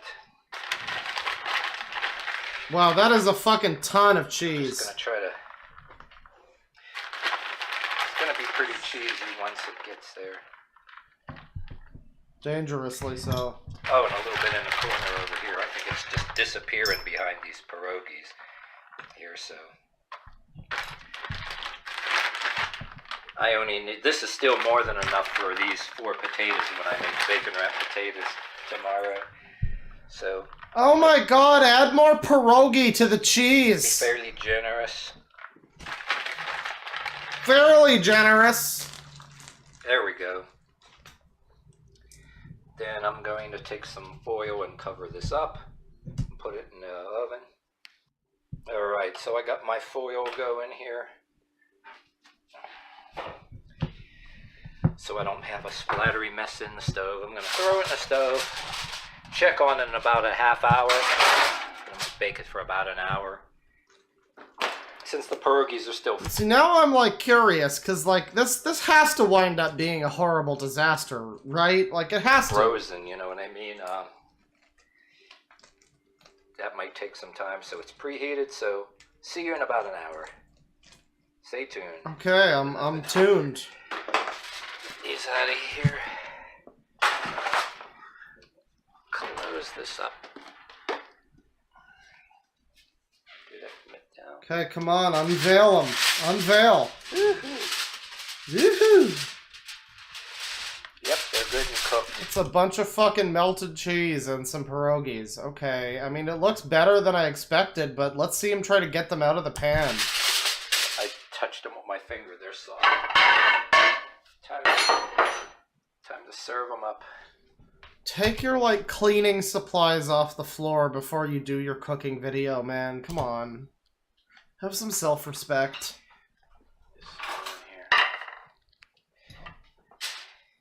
Yep. They are good and done. They're nice and soft without being over. This is like Cosmo Kramer almost in like, real life. An effect you get with nachos. That cheddar cheese on it. Look at that. You can put other cheese on there, mozzarella. I was thinking about using mozzarella. Alright, well, you know, to be fair, they look better than I was expecting, and they do get out of the pan, so, you know, that one gets a pass, even though it looked like nonsense. Gingerbread cake, English roast and bird's eye veggies. Elvis the lip-singing stuffed dog sings I'm Your Puppet. Yeah, I really don't know if that one belongs on the cooking show channel, or playlist, but whatever. Boboli bread shell pizza with pepperoni. Easy meatloaf. New York strip steak. Tri-tip roast. See, some of these sound like he's really trying to hit out of the ballpark, you know? Some of them are bacon, egg, and cheese sandwiches, and then other ones are like fucking New York strip steak or whatever, you know? New Home Edition, honey glazed pork chop. Let's go back to the beginnings of the YouTube asshole cooking show. Oh my god, hamburger helper stroganoff. Yeah, give me this. Okay, guys. Oh, got some quality, crusty fucking audio right here. This is what YouTube was fucking made for. They don't want edgy comedy people. They want 907 view videos from 4 years ago about how to make a fucking boxed food that has instructions on the back. Welcome to my show. Hot damn. Another content asshole cooking show episode. Today we're going to do stroganoff. So don't be stroganoff here. Hamburger meat started here. Do you? To boil, and this water is already boiling like no. Wait. So I already have my hamburger meat started here. Started to boil and. Started to boil? Is he boiling his hamburger? Oh, for fuck's sakes! The instructions are on the bottom. You have to be deliberately fucking this up. This water is already boiling like nobody's business, so I already have these noodle packets already here. I'm gonna just throw those in. And then we're gonna throw that in. I'm gonna take our spoon and do that. So this is the whole. Oh my god! He boiled his meat, and he boiled the noodles separately. How? Tell me you're trying to do this stupidly. Tell me that's the point. Thing here. Boiled ground beef. I'm going to add these in, but I'm going to do it, you know, when the noodles start cooking. Wait.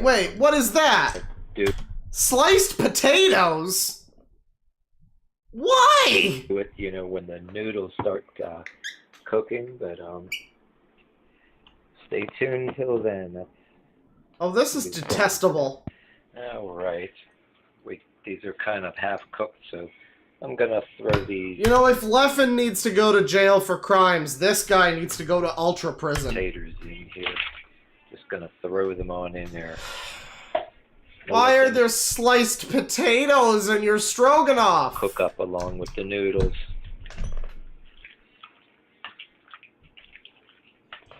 Someone in chat says, Claw, cut him a break. He's cooking with one hand. You know, you're right. I never stop to consider the needs of those of us who are physically disabled in this world. You know, I'm an asshole. Let that cook for a little while. And this meat's gonna take a little time yet.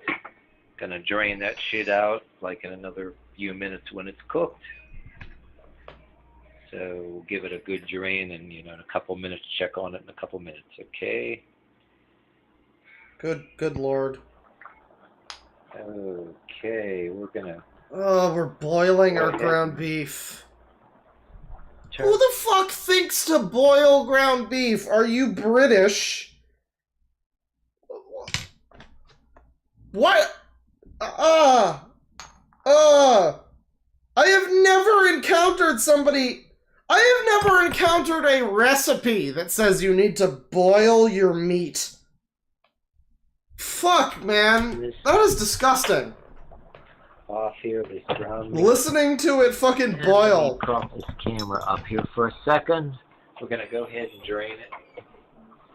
I'm just gonna tilt the lid like this. This is how I do it. I'm just gonna spill this shit in here.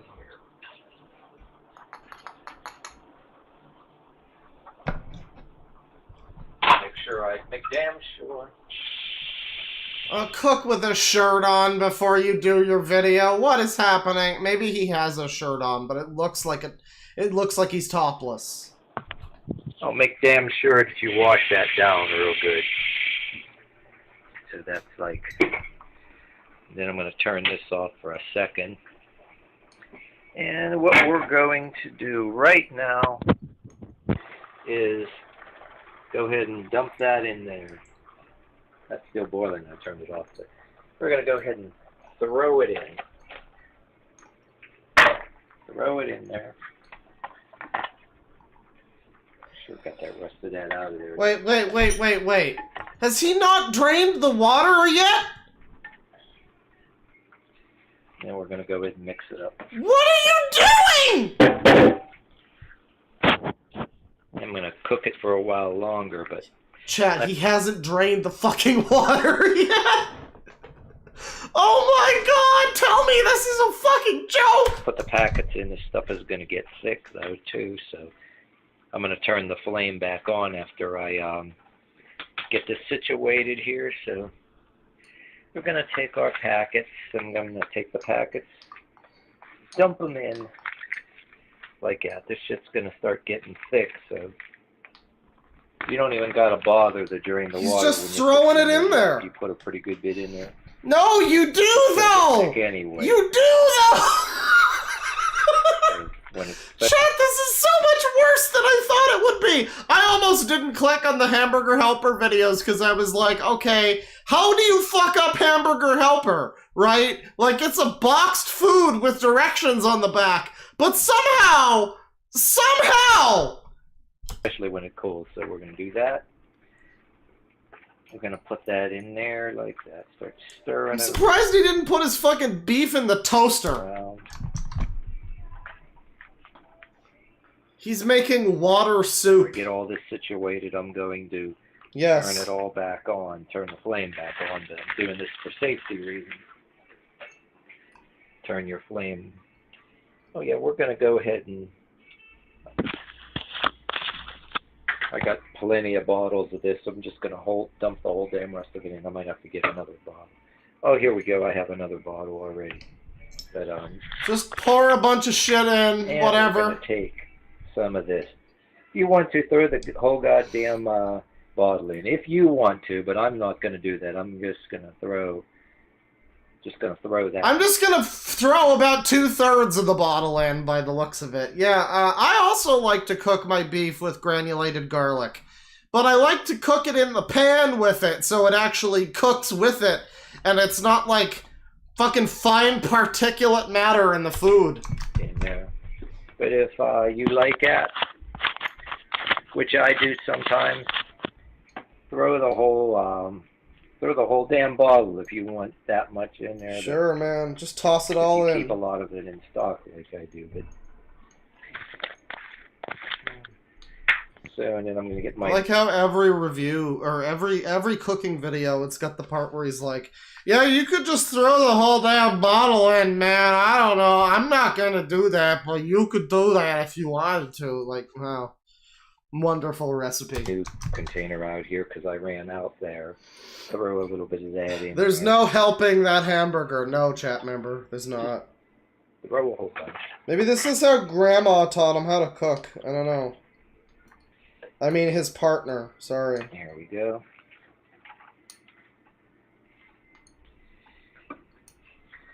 Throw this container away real quick.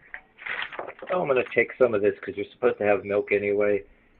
Like I said, I just was talking to one of my friends on Facebook, said they do this, the dry milk instead, because instead of that, adds a thickener and you need milk anyway, and just throw that in there. Why? Why powder everything? Mix it around and then simmer it for a while longer. You could have just added normal people milk. That's also an option. It's going to get a little bit thick once it, I'm going to simmer it just for a couple of more minutes. Make sure everything's properly cooked. I'm going to let it simmer just on real low for just a couple more minutes. Just a couple more, not too much longer. Yeah, not, you know, let it simmer as long as you want. It will never help it. Gotta make sure this is all cooked together. Who says white people have no culture?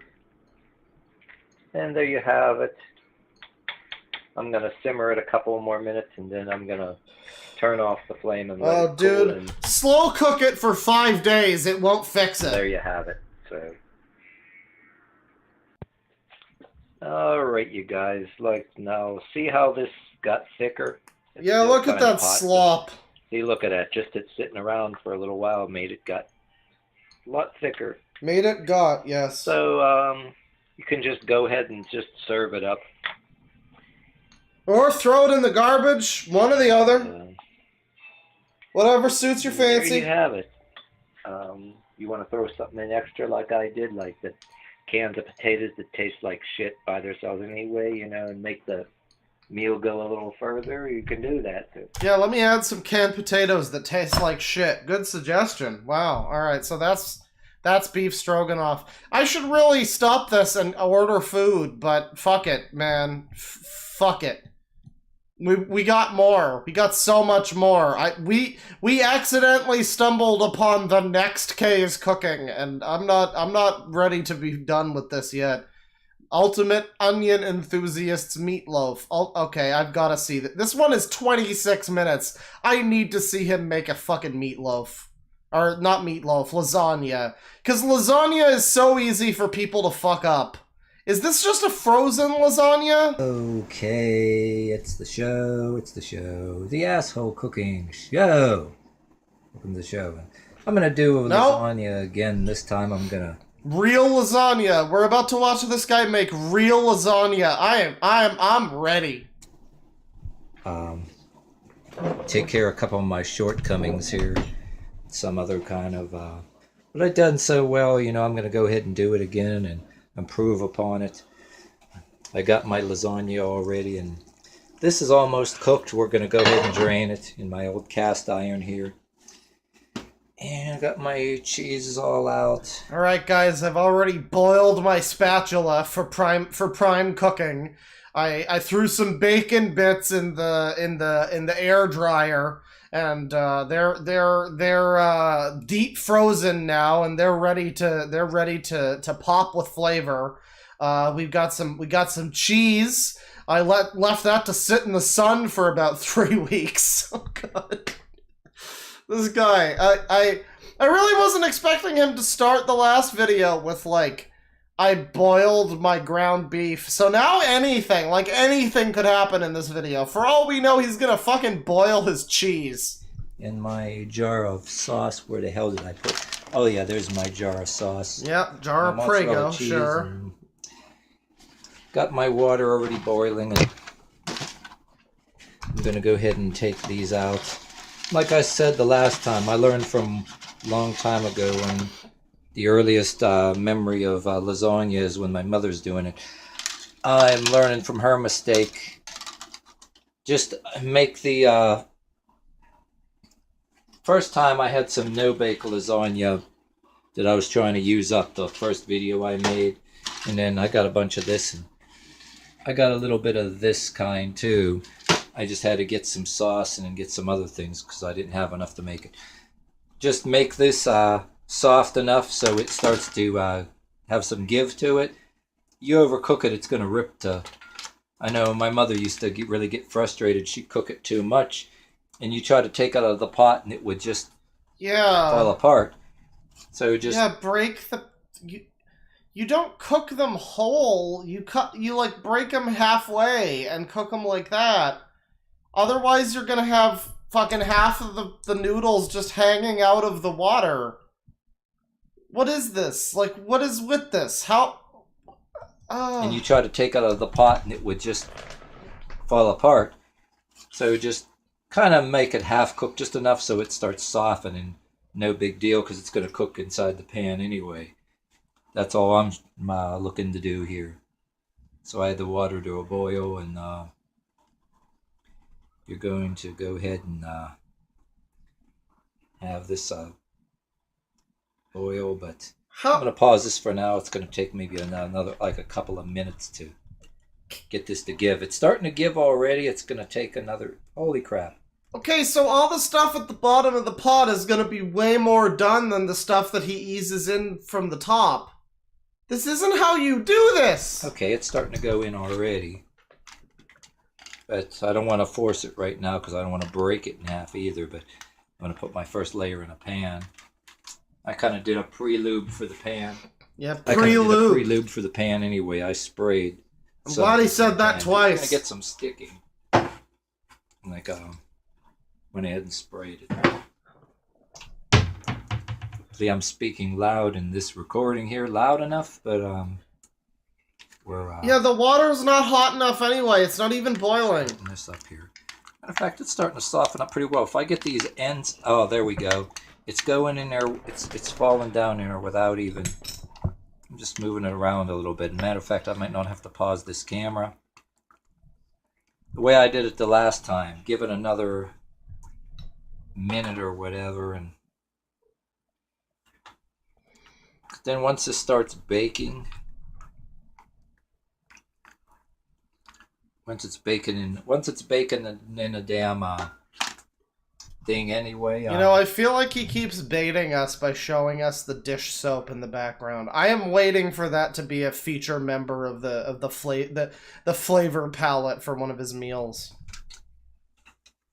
You're gonna have to worry too much. Now where in a bloody hell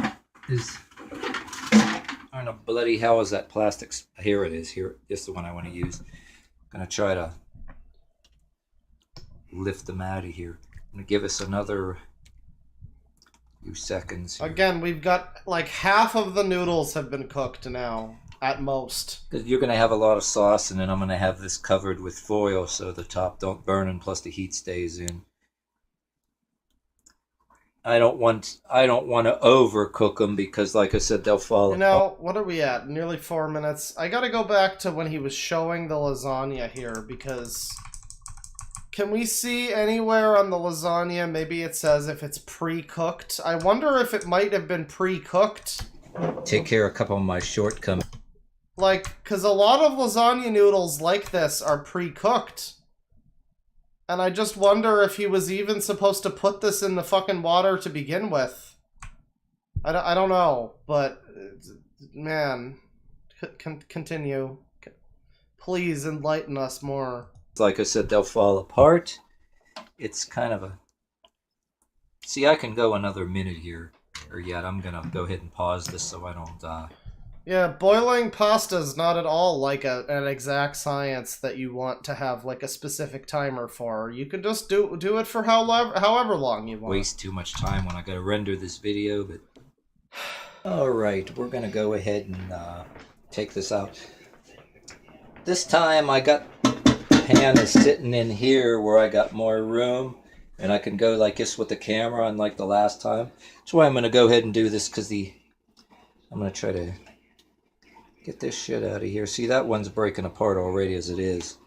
But take that, set it up, and let's see, that's kind of getting we'll be all up.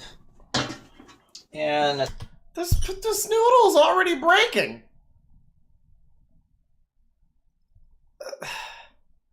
Are you sure they weren't supposed to just be put in the pan? Because it looks like they're already breaking. Like they've been cooked a little too much. They're gonna, once again, they're just gonna be mush by the time you're done. See, that's kind of getting we'll be alright with it. Damn it. And then look at him. Here. Look at him taking the fucking noodles out one pasta at a time. You could just drain it in the sink, but this is the real gamer strategy. I'm gonna put my base layer on. Yeah, these are kind of a little bit all screwy over there in the ends, but that's alright. A little bit all screwy. It'll be alright.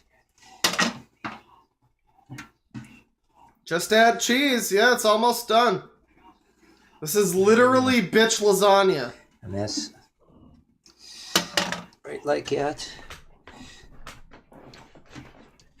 Yeah, there's a really cool dude on... Yeah, the only way that you can fix this meal at this point is to add some Dawn in there to really lube it up, you know? It got on to join my Facebook group, I called Top of the Stove or something like that. And, He got some pretty good stuff. He could probably make a lasagna better than me, but on my show, I'm kind of winging it and then just trial and error. Gonna kind of got a couple of these, but a couple of these stuck together a little bit, but it's all right. Start my base layer. Be a little bit careful. This base layer, it's not gonna hurt none. It's a little bit funky anyway, but we're gonna. All right, we're gonna just get rid of that box. Put it over here. Open up my other box. Someone in chat says, a little bit hacks, but it's alright. Yeah, I'd like to start grading people's craziness on a scale of hacks out of 10. I'm going to do the same thing. Ah! Box Holy shit, warn us first! Get a couple of these. Yeah. Wait, why do we have a second pack of lasagna noodles? A couple more of these ready.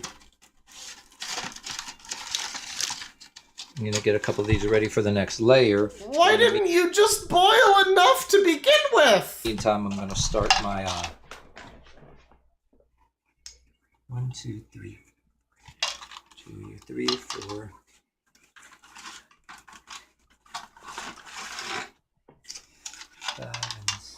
Start this up right here, but in the meantime, I'm going to take this, put it over here. Oh, he got the big ricotta. I gotta really pay attention and be careful. Where in the goddamn is my... There's my spoon. Here it is. Okay. I'm gonna take some of this here, spoon it on out. Yeah, I'm gonna take that. Okay, where's the beef? Where's the beef?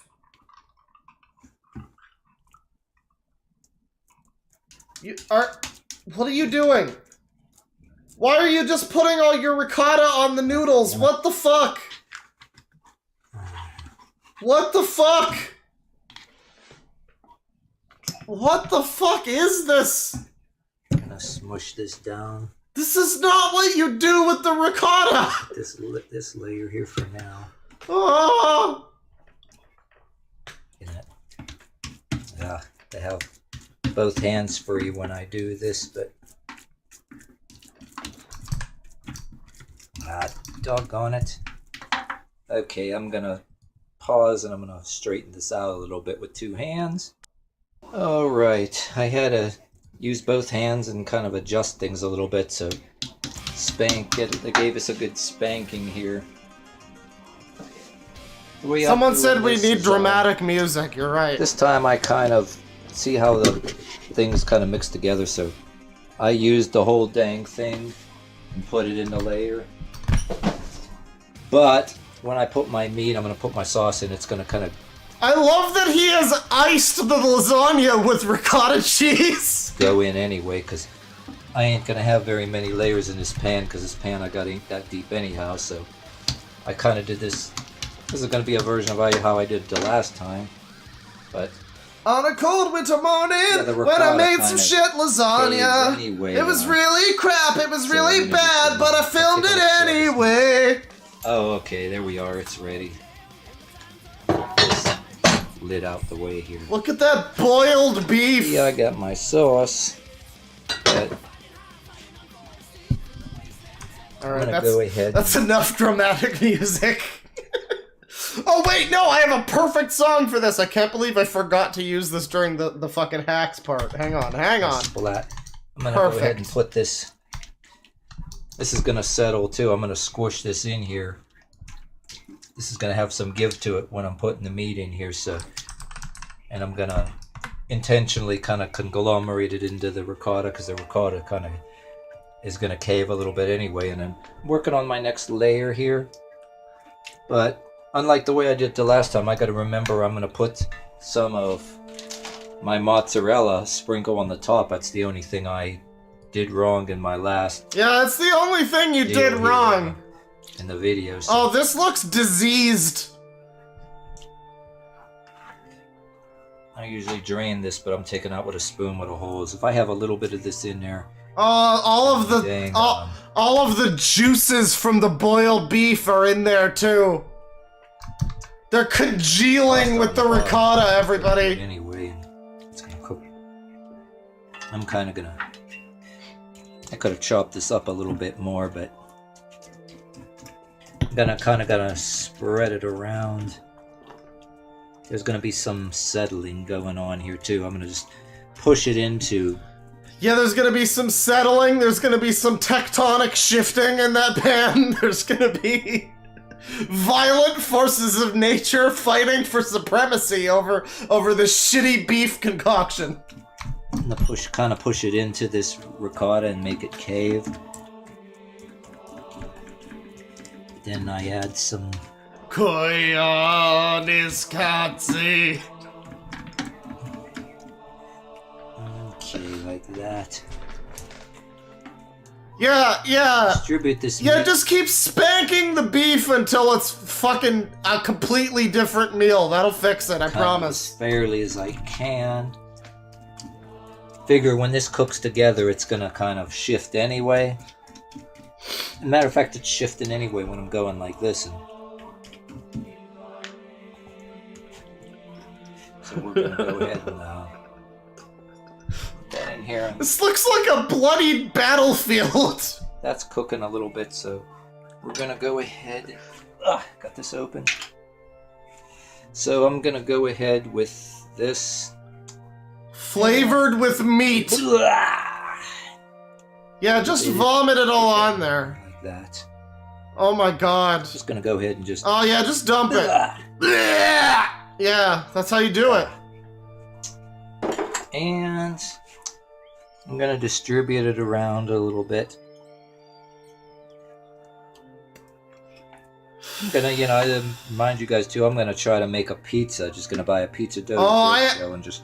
Chad, I should have been done like an hour ago, but I need to see him make a pizza too. I'm sorry. You know how Little Caesars advertising. We might be going late tonight. Pizza around, and I'm gonna just be a smart ass. Yeah, this looks like a snuff film. Top them somehow. Footage from the Wuhan lab. Yeah, I'm gonna try to go really get outright crazy as hell, and then do a pizza one of these days. It's gonna be one of my next one, but. Now I had 3 raw eggs! Any special order here, because you know what, I noticed the last time I did it. This ricotta goes in here, and then the meat kind of presses into it, and then throw the sauce, and it's kind of caving in better right now. It's going to look neater. Stop talking about your lasagna caving in! Looks as it is. And see, look how high up this is. I'm going to have like one more layer as it is.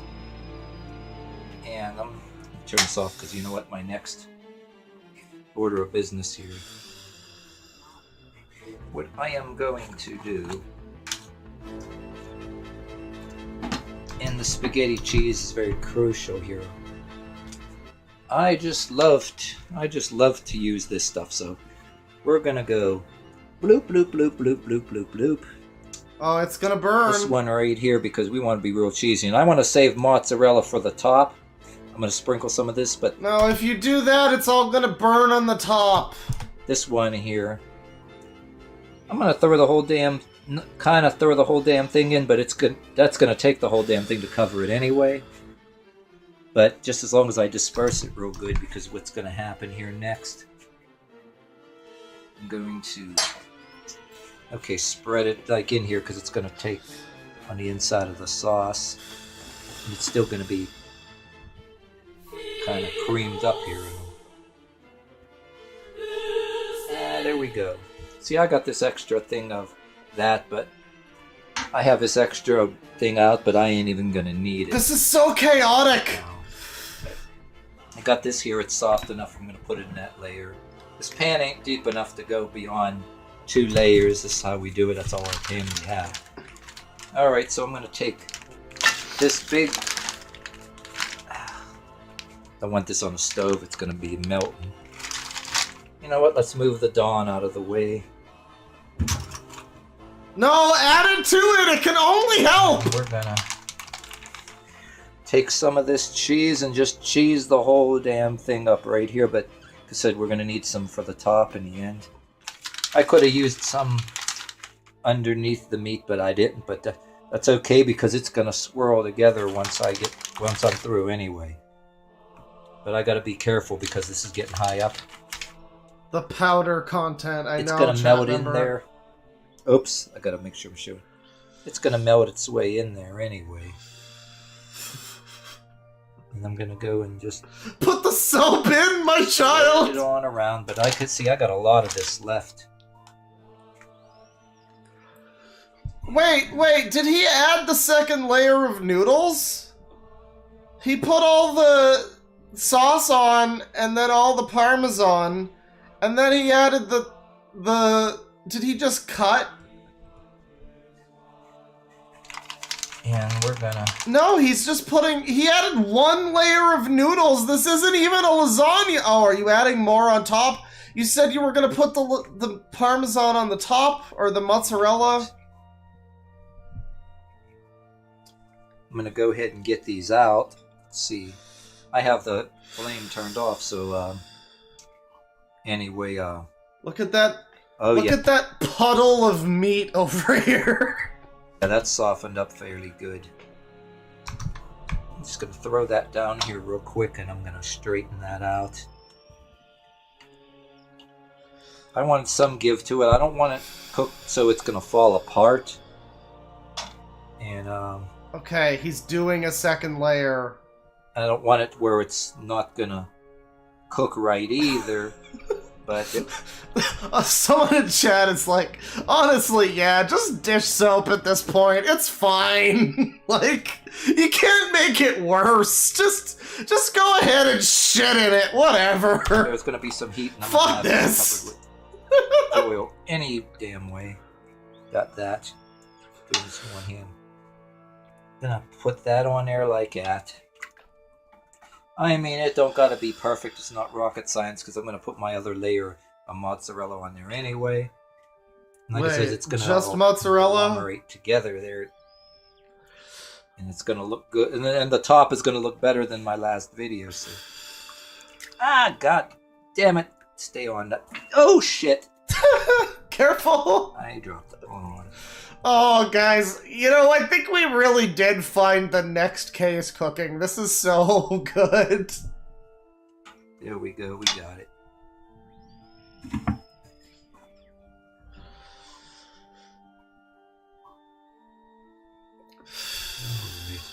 Move that over. You know, I really hope this lasagna is glarded. The cheese is in a tax cload. See, I should have had an extra one over there.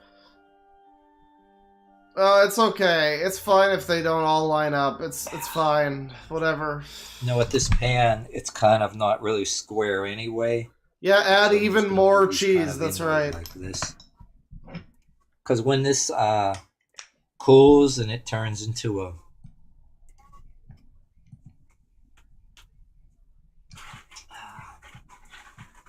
You know, what I could do... What I could do is just, oh damn, it's just got one there and I'm missing there. I could make one more to kind of shove in there. Yeah, just shove it in there. Jam it in.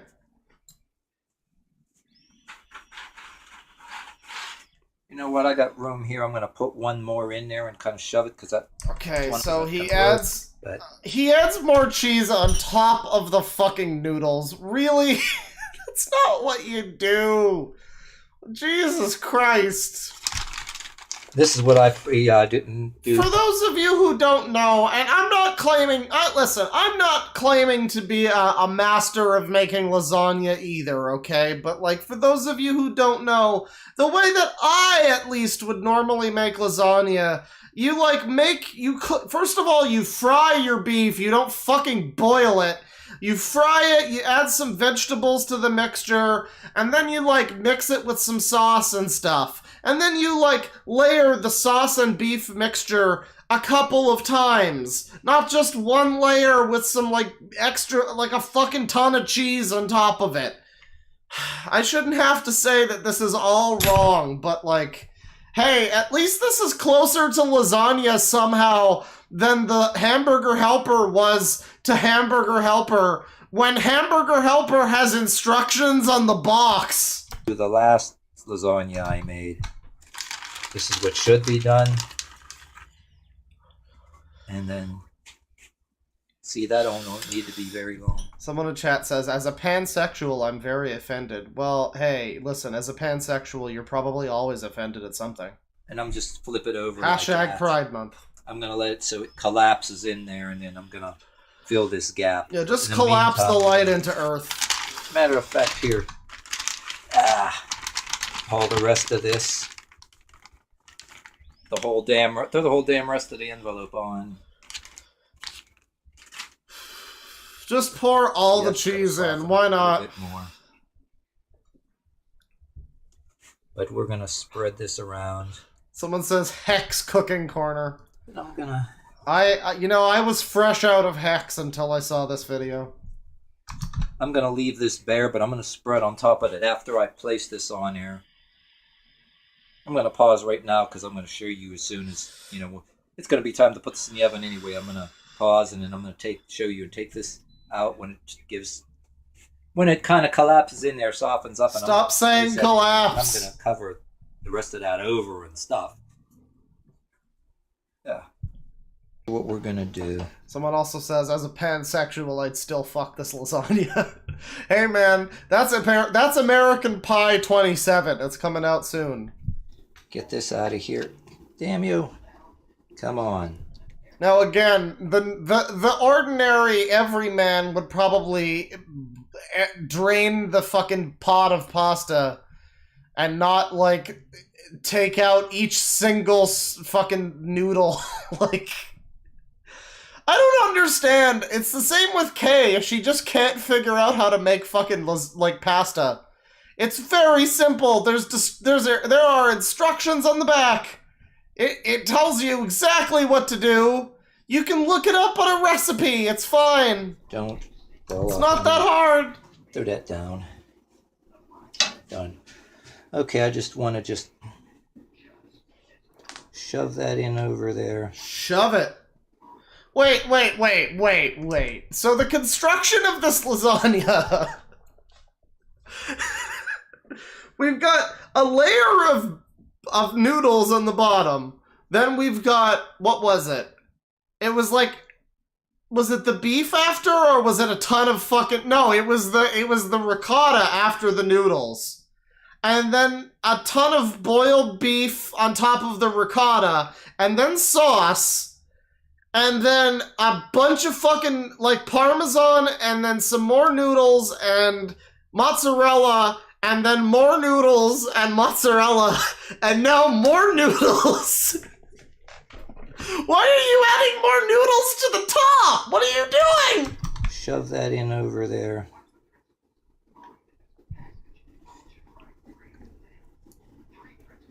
Shove that in. Yeah. Someone says this is ziti at best. At best. Just gonna. Damn it! Get the hell. Boiled beef lasagna.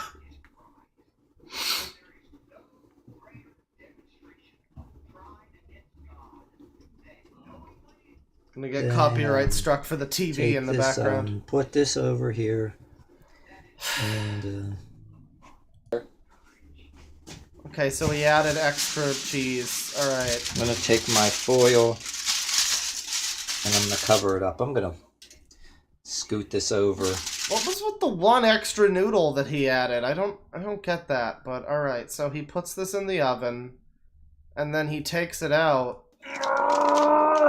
Doing this with one hand, strong wrist. Don't you fucking complain, alright? If I can do it, if I could take the party cheese salad out of the fucking fridge, you can do that. Shut up. I don't know why there's a lot more dead weight on it before I started cooking it than when I put it in there. But, peel this off. I want to try. Because this lasagna qualifies as a corpse. This time before I serve it to let it get firm. I want to see what happened here. Oh crap! Oh. All right. Wow, it looks more like a pizza on top. Oh, look at that! Look at that! Well, you just dumped 2 tons of fucking cheese on and none of it boiled over. I put foil underneath the pan, see? In case it oh, wow, wow, wow. Wow, it sure looks like a lot of cheese. That is gonna be good. I love how cheese just functions as like, it's just like it's like food makeup. Like you could be an ugly girl and just put on a bunch of makeup and manage to make yourself look a little better. Cheese is that, but for food. You just like, it's disgusting. Listen, just pour some cheese on top, bake it. It'll look really cheesy, and who the fuck knows what's underneath it, right? Like, that's fine. That's all just personality for the cheese that's on top. Now cut this, maybe a bigger knife over here too. And yeah, you're gonna need a bigger knife. This, where the heck is a bigger knife? I want to get cut in here. Bitch lasagna. Bitch I can't wait. lasagna. You know, I like this one so much better than the last one I made. Oh, where's the big knife? Look at Iron Wrath. He just cooking for his mama. I just want to cut into it a little bit and see, but I actually wanted to make it cool some more. Oh, yeah. Now that is how it should be. Look at that. Look at that. Ooh, ooh, ooh. Ooh. I am so excited. This is, oh, wow, wow, wow, wow. And you see, folks, this is how my... Someone says cheese is the makeup of fat girls, too. I didn't say that. Legally, I didn't say that. That was just a chat member. A naughty chat member who's gonna get banned, I swear. This is how my cooking show rolls. Do it on the proposition that, yeah, go ahead and make a video.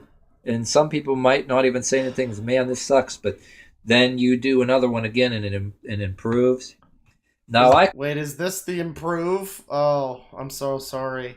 I gotta say, by the way, on the topic of jokes that people get mad at me for, I had to take a video down today, an older video where I watched it again recently, and I realized after watching through it a ton of times in editing and like after it came out and stuff, I realized that it had an uncensored penis, so I had to get rid of that real quick.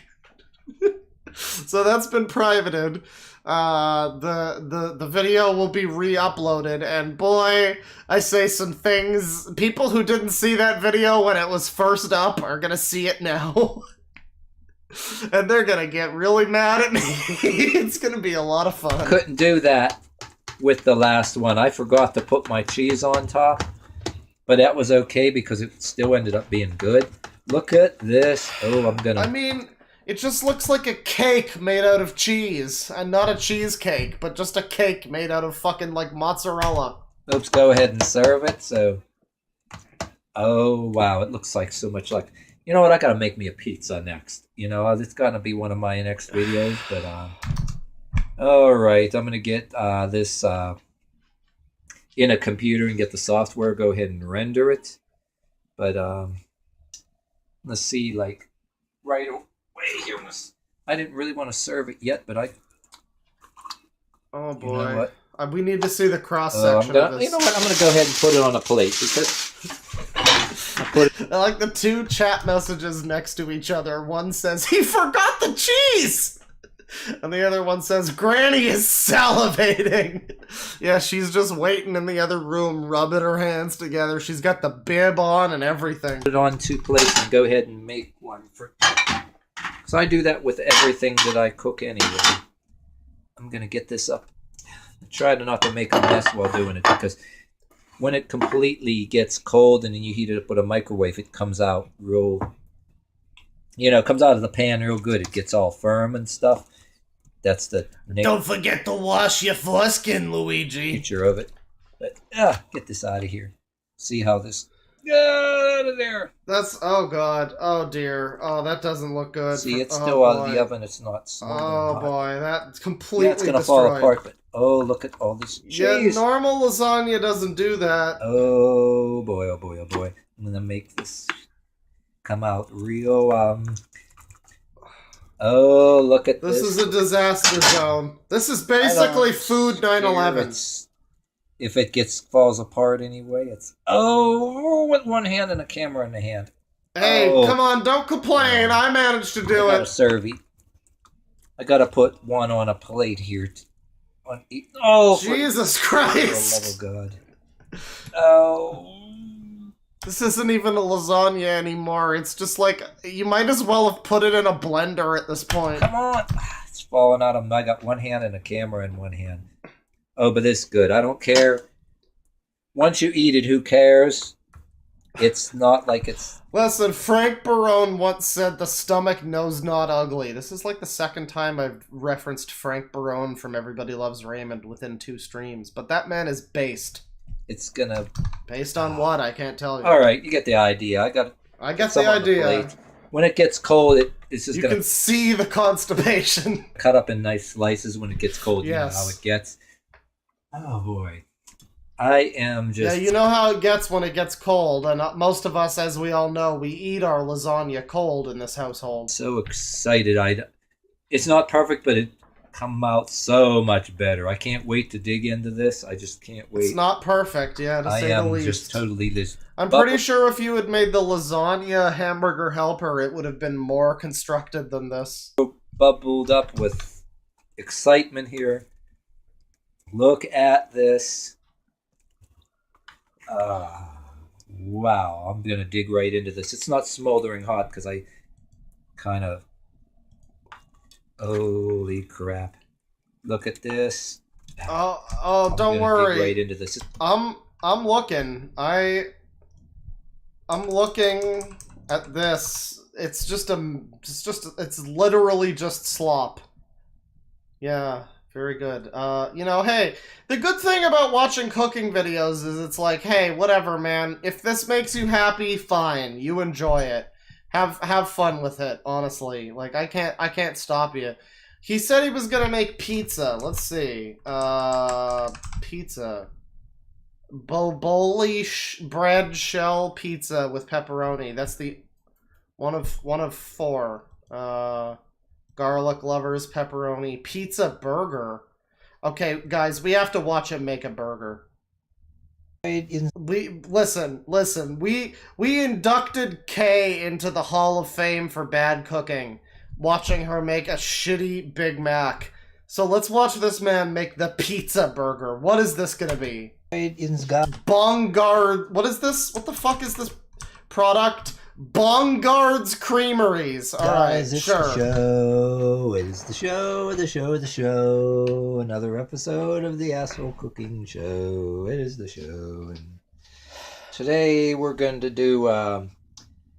this is going to be like similar to the pizza burger you used to have in the school lunches back when you were in school. This is what this ended up tasting like when I actually made this like another day. Burger? I didn't record it. But it turned out pretty successful. Okay, what constitutes a pizza burger now, chat? Like I guess maybe mozzarella cheese, some tomato sauce or something, maybe? I don't know. Pizza burger? You're gonna have pepperonis on it? What the fuck is this gonna be? Oh, I just should have recorded and I would have...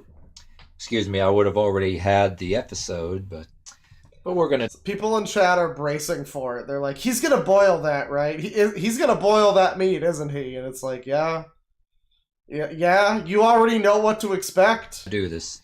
But anyway, I'm gonna start cooking up this ground meat. Yeah, boil it up. I'm gonna drain the grease out afterwards, and that's gonna be very important, drain all the grease out. But draining your meat. What? You know, hey, if you cook it in a pan, there's less grease. And it cooks off. And you're not boiling it. Right now we're going to do, while that's cooking, we're going to prepare the ingredients here. We're going to cut up this... Bongards. Well, we can slice the cheese when it's about ready, but I'm going to slice it and get it prepared like now because it didn't take too long. And I'm going to take care of these corn biscuits. We're going to use the corn biscuits instead of cornflake crumbs. But if you have cornflakes to squeeze up or you want to buy corn... what? Cornflake crumbs, but Okay, wait a second. You know, I'm just realizing now, why is he boiling this meat? If it's burgers, why is he not making it into... And there's gonna be fucking cornflakes or what is this? Corn biscuits? This isn't even... What is this? This is like Captain Crunch without the sugar or something. Or is this more like shredded wheat or something, or like shreddies? I don't know, but it's like, what are you doing with this? Or you can even use Chex cereal. Just something that you can squish and smush, you know, in the crumbs, because what you're gonna do is almost like some people put in when they're making a meatloaf. We're gonna put it in with the meat, and we're gonna after that we're gonna put it in a pan, and then we're gonna, like, you know, melt the cheese on it. It's gonna be really good. So yeah, I don't know. I listen, we're still watching, but I don't know. I don't know if I believe you. Do this for now. I'm gonna take these out of here.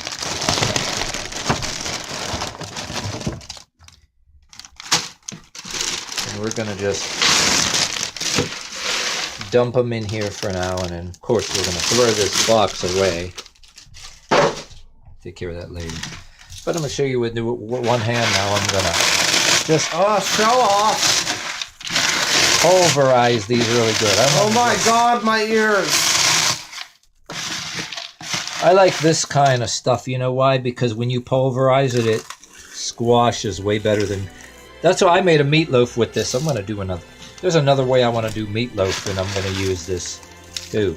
I like this a lot because instead of, you know, cornflakes or cornflake crumbs, this squeezes up and smushes very good. All you got to do is... This is the fun part. I mean, when you go into something like this, I mean, if you're not having some fun, even if you screw it up a little bit, you're not really cooking. If you're not having fun, you can always work out the problems later and learn from your mistakes later. But you're not just going to be an asshole about it and have fun. It's not worth it. But this is the asshole cooking show. Yourself. So yeah, the fun stuff, you just get the... You lied to me. This is going to be mixed with the meat after you drain it. You know, we're going to cook this and we're going to get all this meat out of it. While I'm waiting for this meat to cook to drain, we're just preparing this. Okay, is he familiar with the concept of burger patties? I'm going to get a plate here in the next step. I even got to get every single one. See, that's also smushed up. That's going to be mixed with the meat, almost like when you do a meatloaf, but we're going to put it in a pan later. I'll show you later. We're going to cut up this brick of cheese. I took it out of the box here. This is like a generic Velveeta.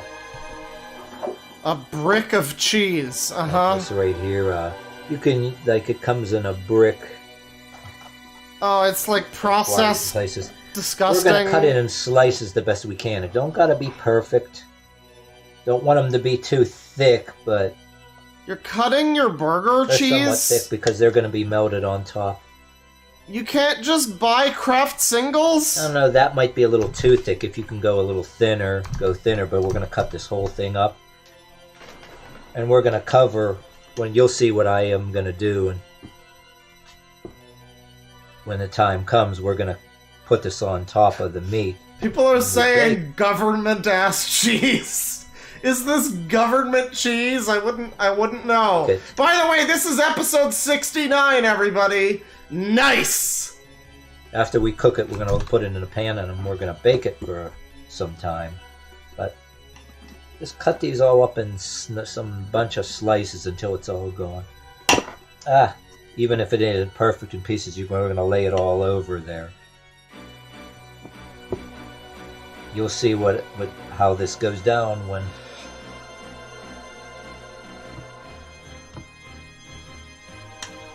Don't gotta be really perfect. Oops, that's a little thick. I could fix that later, but I want to make sure it's distributed all over the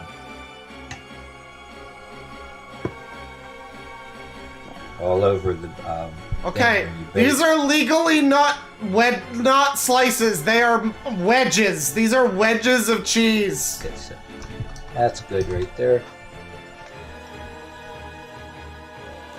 A bunch of slices here, and we're gonna get ready for the next step. Well, when you see this being done here, can use whatever you got. If you can even take shredded cheddar or something shredded even too. Yeah, I mean, I might even try this another time with a different type of cheese. But you can even buy damn Kraft singles if you want and throw them. Yeah, you can. You would be better off not buying whatever this astronaut space cheese is. What the fuck is this? I have never seen this before. This disgusting block of... It looks like a hardened block of fucking Cheese Whiz. Like someone froze a jar of Cheese Whiz. That's what I got.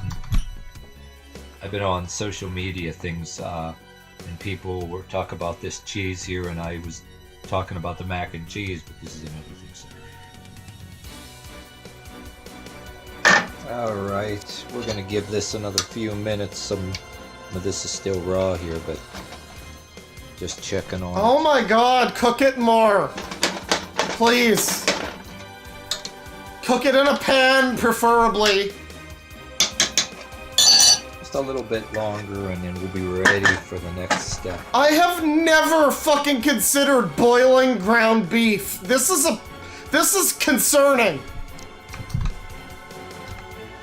What we're gonna do next, we're gonna get rid of this damn grease. So, got my strainer here. Is that really just Velveeta? We gotta be careful not to strain myself here. Don't whatever you do, don't strain yourself. You know, using strainer. I'm gonna pour all this shit in here. Then I'm gonna scrape this out of the pot. But we're gonna rinse this off with some water because it doesn't even look fully done, Chad. It still looks pink. The crumbs and all that. I don't want to be burning myself, and then we're gonna wash. I'm steaming up the camera, and we're gonna wash all the damn ugly fat out of there. And plus, when I mix my crumbs, less chance of burning myself. But why are you rinsing it? They're good enough. Shake that out there. We don't want no bunch of fat in there. And I'm gonna go ahead and just usually you can just empty this into a bowl if you want to and do the mixture. You know, why not just throw your beef into the fucking dishwasher while you're at it? But I don't have a hell of a lot of room. I'm not gonna screw around with that. I'm just gonna throw it in here. This is how I did it the last time. I'm gonna throw this in here and go like this, spread it out. I gotta use both hands enough to show you. We're gonna throw... Oops, sorry, the camera, I messed up. Oh god, Chad is electric right now. I love it. I almost tilted the camera away, but... There's someone in chat whose name is Frustrated Pasta, and what a perfect time for you with your name to be here. It's off camera a little bit better, but you do this in a bowl with both hands like you're making your meatloaf, but we're gonna mix this all up here. So someone else in chat says, "No! Buy the..." And then he just stops talking as if he has just fallen dead. A cow died for this. And like that. Oops, we're gonna mix it all up. What is this? And while I'm doing this, cheers. Oh, see how... How the fuck is this a burger? What are you doing with this? How good this looks even like this. We're gonna spread this out. Are you making a trail mix? Mix What some is onion and this? garlic powder here, but we're gonna go real easy on the garlic powder because if I could get the damn thing open real quick.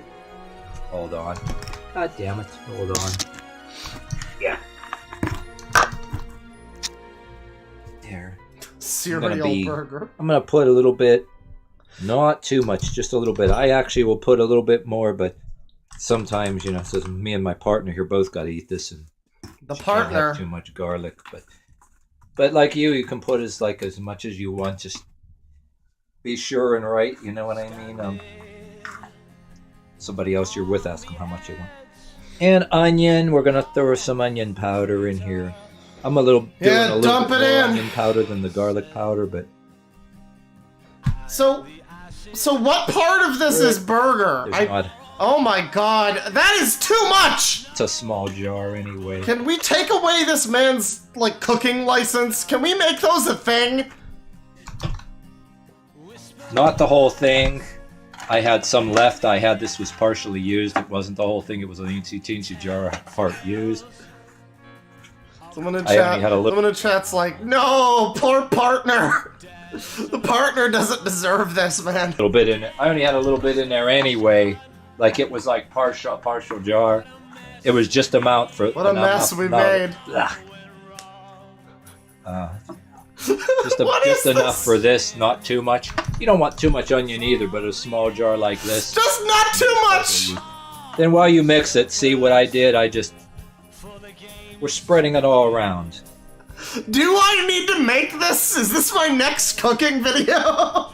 Oh yeah, make sure you lubricate your pan. Too. Yeah, lube it up real good. Throw in some KY. Oh god. I'm nuclear. I'm wild. Usually I spray it with some of this. This pizza bird is shit. A heart of broken checks. But usually I spray this pan and beef deep inside this terrible I almost always recipe. spray the pan in case anything sticks, but I actually forgot this time. But that's all right because it's not really going to stick anywhere with this because you got your meat. It's already kind of cooked. And what we're doing here now, and we're just going to cook this so your cheese melts. Of course I have to boil the meat. That's an integral part of it. I have a couple of these. Someone in chat just says, nightmare, nightmare, nightmare. I got to do it in a second. I got a couple of these pieces I got to split in half. I cut them too thick. Take these. I'll stick it over here where you can see. What the fuck is this? And we're going to line them up. That one I'm gonna have to cut down. Well, damn it! Look at this. I made this one too thick too. I want to make sure that they're like. So this is just more cheese and random shit like, mixed. You get a piece here, here, and here, and they're gonna melt in there. Damn it! Here. I'm nuclear. This is crap. Are you kidding me? Are you? I'm not singing. A little bit better, but the object of the game here, we're gonna line the whole thing. You know. I clicked on this because it said it was a burger. You know, like it said it was a pizza burger, and so far this is literally neither. I don't know. I was expecting at least he could put beef on a fucking bun. Distribute all of. What is this? They're gonna melt over top, and if they're too thick, you know what I mean. Oh, I'm gonna go ahead and. This is a Keter class recipe. That's not really perfect, but we're gonna put some foil on. That's top not of it. really perfect. I mean, by whose metric? It's not any kind of recipe, so like by definition, I guess you've made it. Whatever this is, it's as perfect as it can be. But so the heat distributes. Yeah, don't forget to rinse the cheese, bro. What we're gonna do is the cheese is gonna melt. I'm gonna heat it for.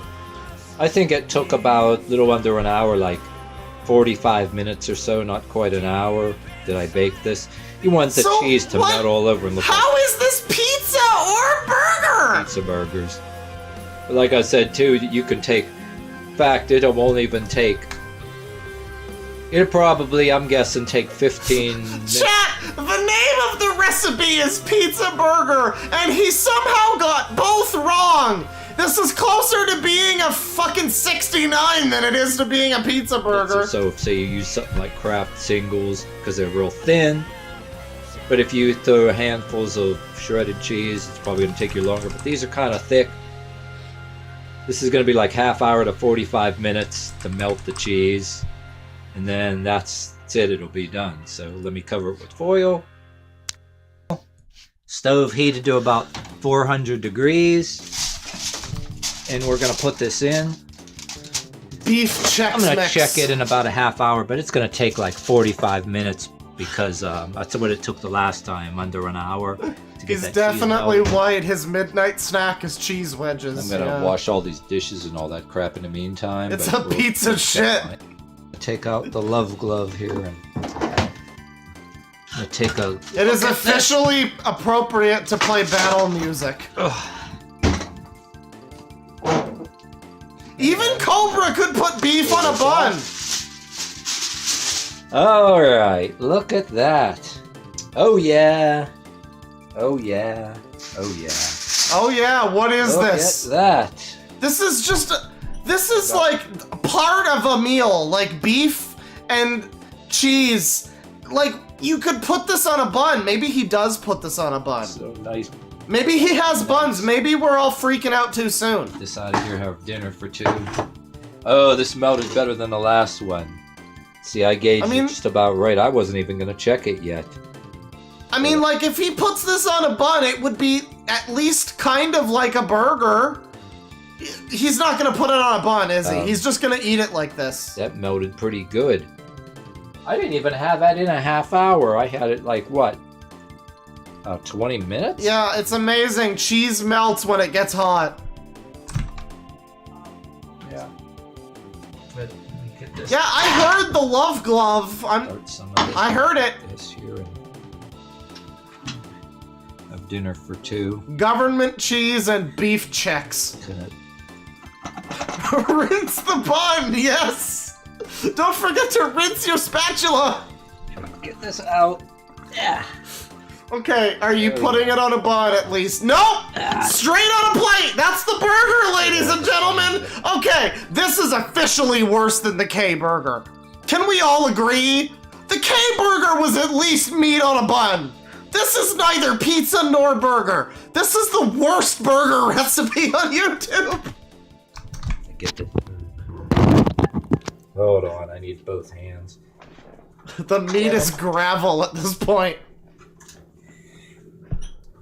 The only thing when you get it out fresh and hot, it kind of, almost like the way the lasagna is when you take it out right fresh and hot instead of, don't matter, it still tastes damn good. The cheese is mixed in. This is worse than K. Just because it's come apart like this, it does not make any difference. It's just... Listen, it was never together. It can't be apart. Yeah, look at that. I'm looking. I can't stop looking. I'm gonna serve mine. Oh god, so that's the pizza burger. It's just literally just a bunch of shit on a plate. My god. I wanted to be done, but I'm still going. We gotta watch more. Fuck this. Like, why not? We've watched him. Okay, he made a burger. Does he make another burger on this page? Turkey burgers on Hawaiian rolls. Okay, there's 10 matches.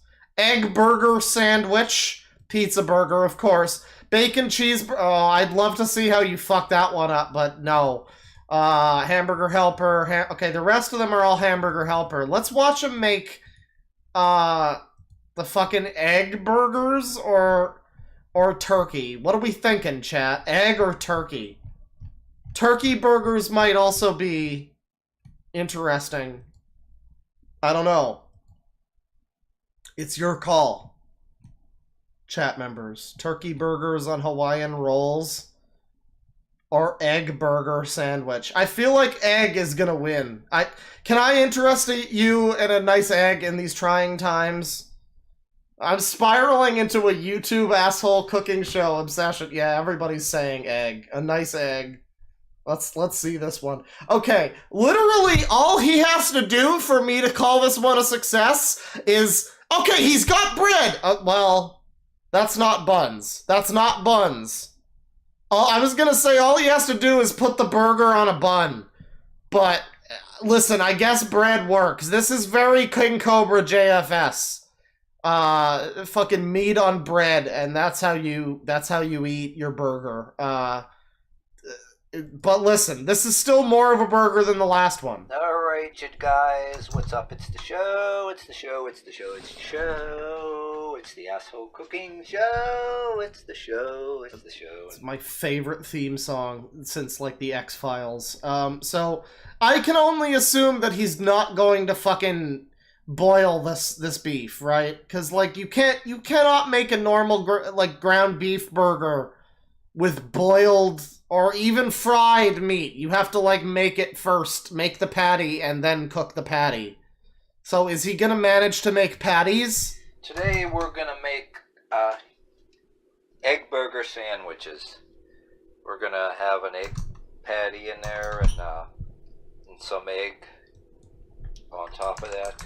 Yeah, we're gonna make our hamburger patty with the egg in there and go ahead and do that. I'm just going to open all this ground meat. And then, because I'm going to use it, we'll probably just make spaghetti tomorrow. Just open this whole thing of ground chuck. But we're going to put some separately in a bowl.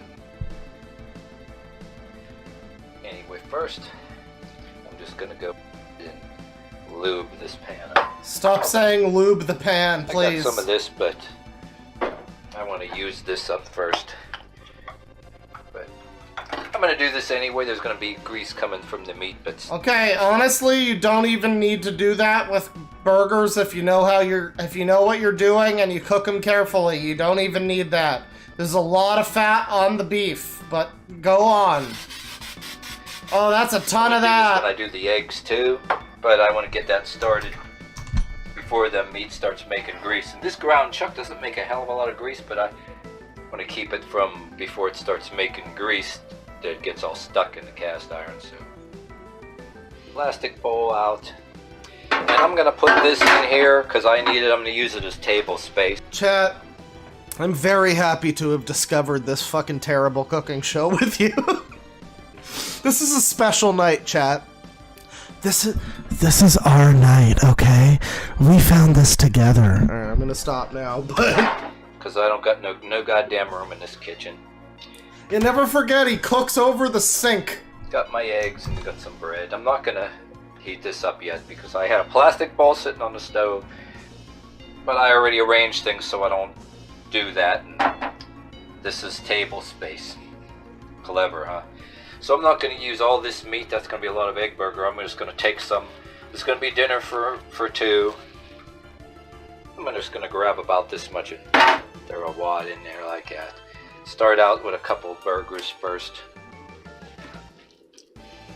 And you can choose your own spices or whatever, but someone in chat says he will boil the bun. Okay, wait, are we? This. Why do we have this in the sink though? Are you? Wow, he really lives like this too.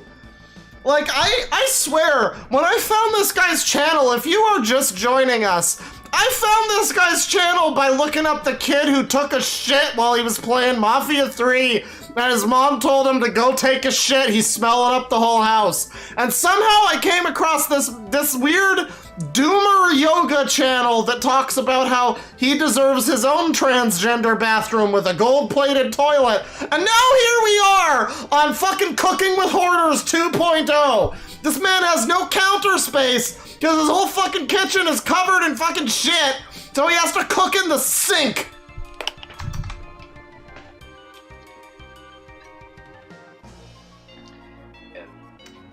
Oh yeah, he touched it and then his spices. Some of this, not too much. Then I'm gonna fry some eggs up separately, but we're gonna put a couple of eggs in here. I think for this much, two will do. But I'm gonna set this down real quick here.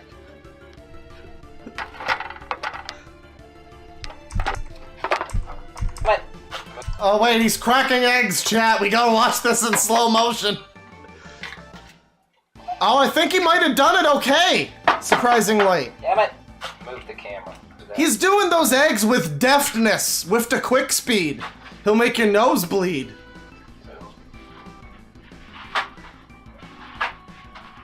So I got got egg on my hands here, sure, and I don't want to. Chad, is this or is this not the same camera angle that Cobra uses in all of his fucking cooking videos when he's like cooking up his sushi bacon cheeseburger? He's got the camera just like this.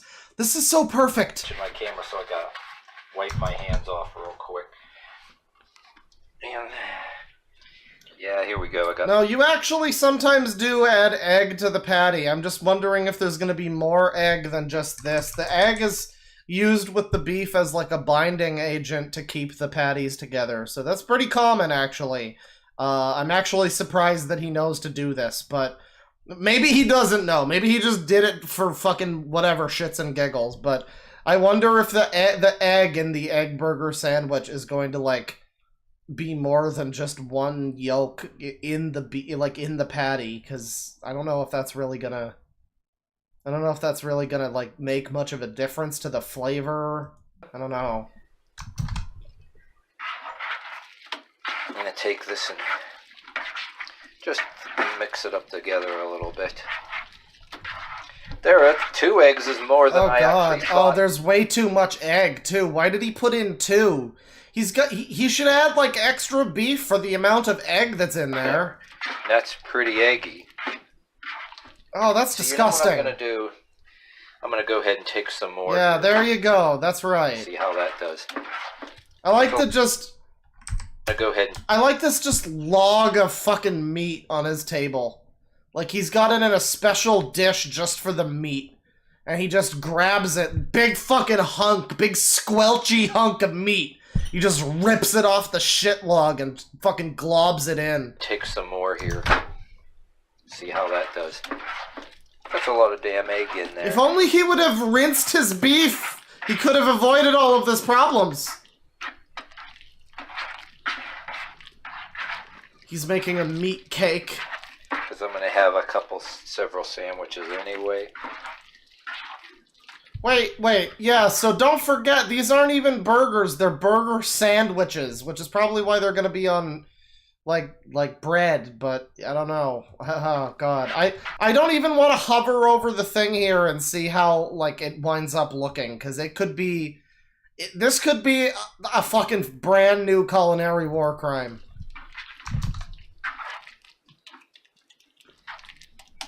Before we make some patties here.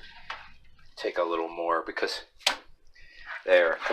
I should have. Oh, 1 egg is all. Zara just says, "Oh my, the noise of the meat." The noise of the meat. That's the subtitle of today's stream. I damn needed. I don't know why I put 2, but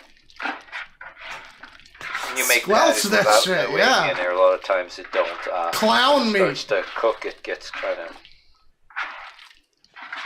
Oh, I love how hairy his arm is, too. You just know that there's some hairs going into that meat, too. Eat up! You guys hungry? I'm not anymore. See, it's a little on the mushy side there, but... Someone in chat's like, is that Rich Evans in the lower left? No. No. Why would you say that? That's very clearly... That's very clearly Rich Blevins, our gaming esports associate. He's been with us for the chat, the stuff talking about Smash. Man, that feels like a life away. We're just on this now, and this is like its own whole other thing. And I forgot to change the title of the stream too, so people are clicking on it and they think I'm still going on the fucking Smash video for like 6 hours. They think I'm EFAPing it, but no. I've just moved completely onto another planet of crazy bullshit. But Rich Blevins is staying with us. Gonna put a little bit of this. Some people add little breadcrumbs, like, and I ain't gonna do that. But do that for your meatloaf. But I'm gonna add some of this. This is going to be... add a little zest to our mixture there. So he's churning it up. And when it starts to cook, we're gonna make this into a sandwich. He's squelching. He's blorching. He's flabbajablorping. So there we go.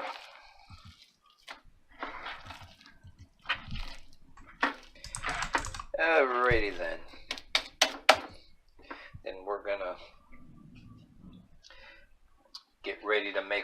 patties.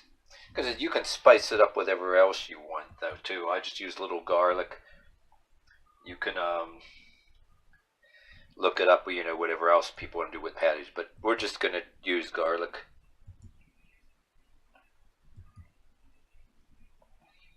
Alright, I decided. Since I'm using Italian bread for the sandwich, we're going to put a little bit of this in here.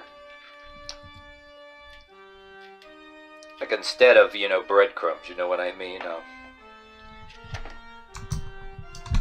And it's gonna like make it bond together a little bit. Give it a little I can't believe Leffen did this to food. I know, chat member. Go ahead. And then right above that, a super chat that says, "This is just how Hacks cooks at home." Yeah. You know, this is... We all laughed about Smash Politics earlier, but it makes so much sense now. Give a good mix here. Not gonna spend too much time in the video doing that. Well, you say that, but you've now spent like half of the time so far just squelching your beef in a fucking bowl. Mix it in as much as you can. Right, so... Got Okay, some there. are you boiling I it? put 2 eggs in this. Got a little more on the gooey side, so that'll balance that out, that cheese and the garlic powder. I mean, I could have did with just 1 egg, but anyway, I'm gonna go and make the patties. I'm gonna take a glob of this and make a patty. No, Parmesan is not a substitute for breadcrumbs. That's right, chat member. It's also oily and will destroy your burger in the pan if you're not careful, which I'm fucking certain he won't be. This camera down. But we'll see what happens. I'm gonna grab it. I'm just gonna do in this cast iron pan like 1 patty for now, and then I'm gonna make another patty, 1 for me and 1 for my partner here. But I don't know if it's just me, but the way he says partner seems really ominous to me. I don't like it. I don't know. I'm sure it's perfectly innocent. That's pretty thick, but that's gonna shrink a little bit. But this is ground chuck. It's pretty lean, so I'm gonna throw it right there. Yeah, the beef is gaining sentience. Oh god, Trevor Phillips, no. There's the lid to the skillet. I'm gonna put that on there and let it cook for a little while. Wipe my hands with a paper towel so I don't get my camera all gucky. Doesn't matter if you got your hands gucky. Here. If I had my partner help hold the camera, this is a small kitchen, I'd be stepping on our feet and running into her. It would be. But yeah, we're gonna... He says her, so is it a lowly body pillow? I don't know. I'm not sure. Cook one side, flip it and do the other. He's actually frying it. Wow. See that? It's starting to actually cook already. It doesn't really look like much of a patty, but I mean, it's a slop of beef in a pan. At least he's frying it. But yeah, I wrecked this dang stove already. We were making things for breakfast, but...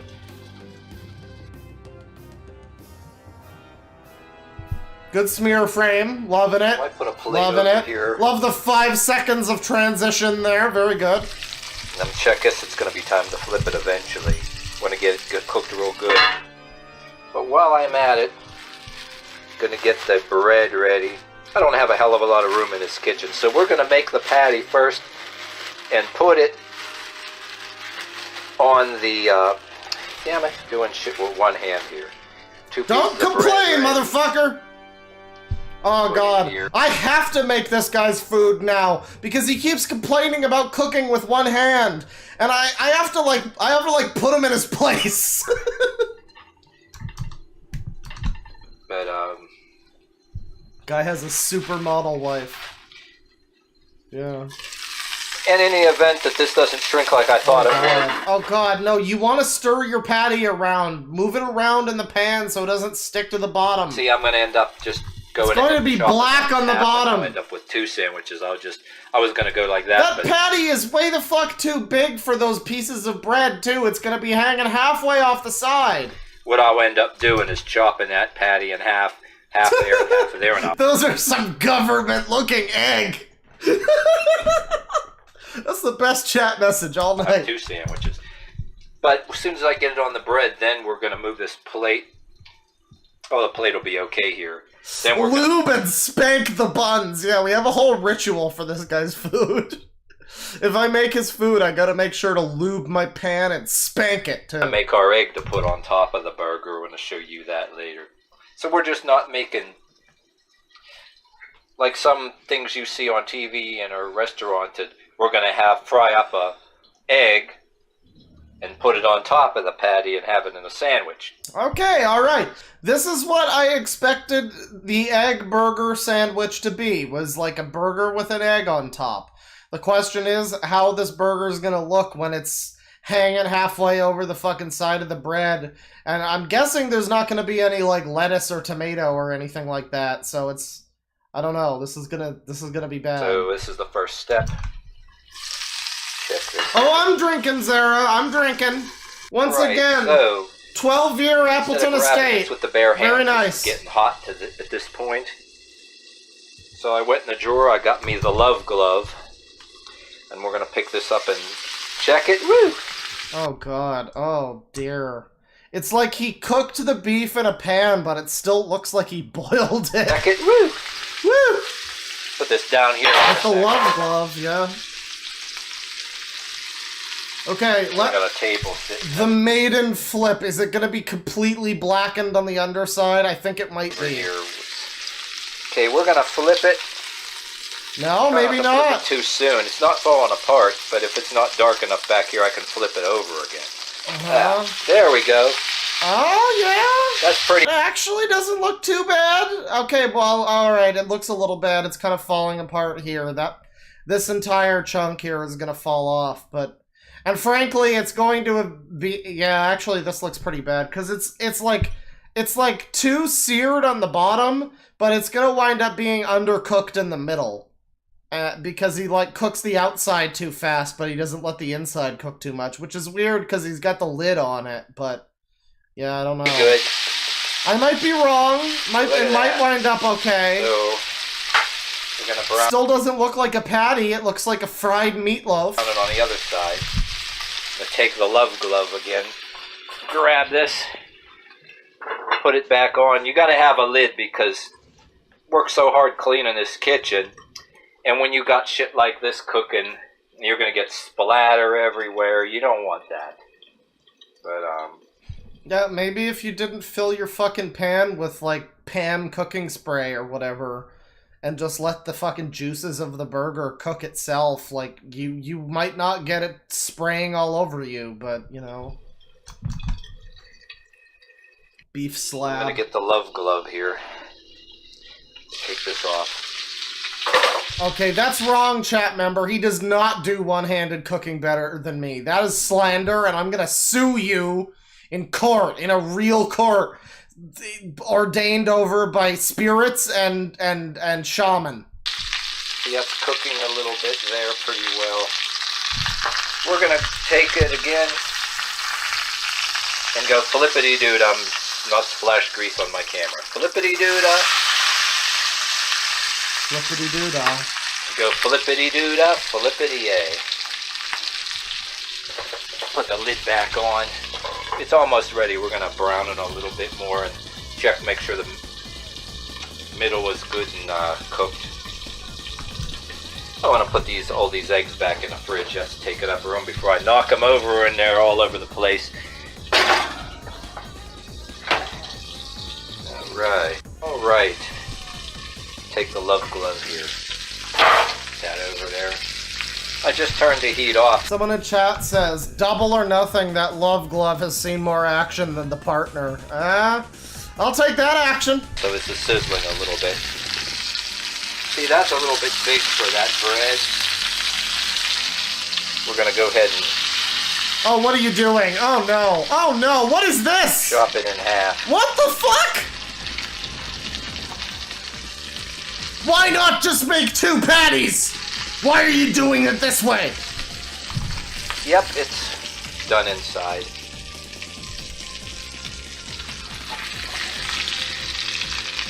Chat, this is now turned into the fucking Kay's Cooking Burger, where she like just had like slabs of fucking beef in a pan that fell apart and called it patties.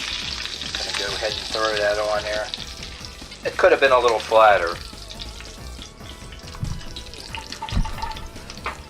Put that on there. I'm gonna get the heat turned back on just a little bit here, real low. And we're gonna do the eggs.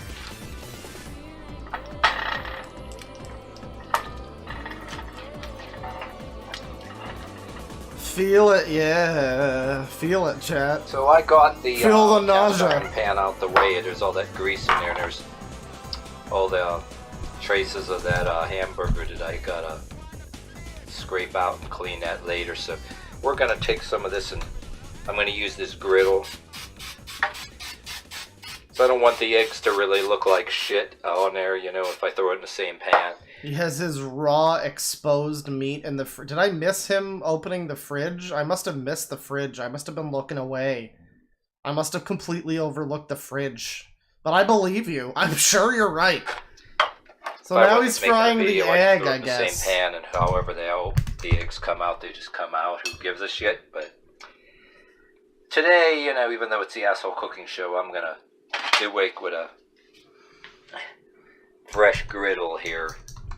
And then I got that pan put aside, and I'm gonna clean it. If I was just cooking to eat myself, I'm gonna see how good I want the eggs to look good, and I'm gonna put that on there. And so we're going to do. Oh, I gotta get 2 more eggs out.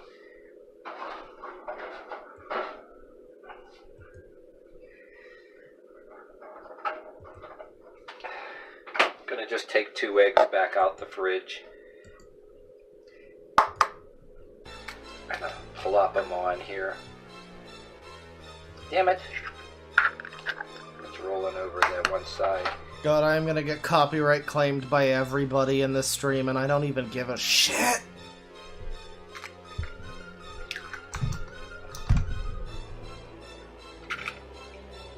There we go.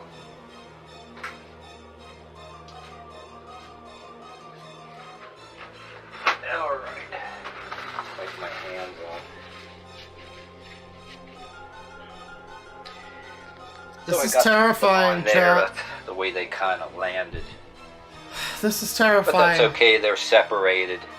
You gotta keep them separated. Yeah, it's too flat. That's why they look like that. That's why, like, Got them on a real high that's heat. why they've separated into either corner of the pan. But I'm going to take advantage of this situation here. One on this corner, one this on corner, because one for me and then one for her, my partner. But,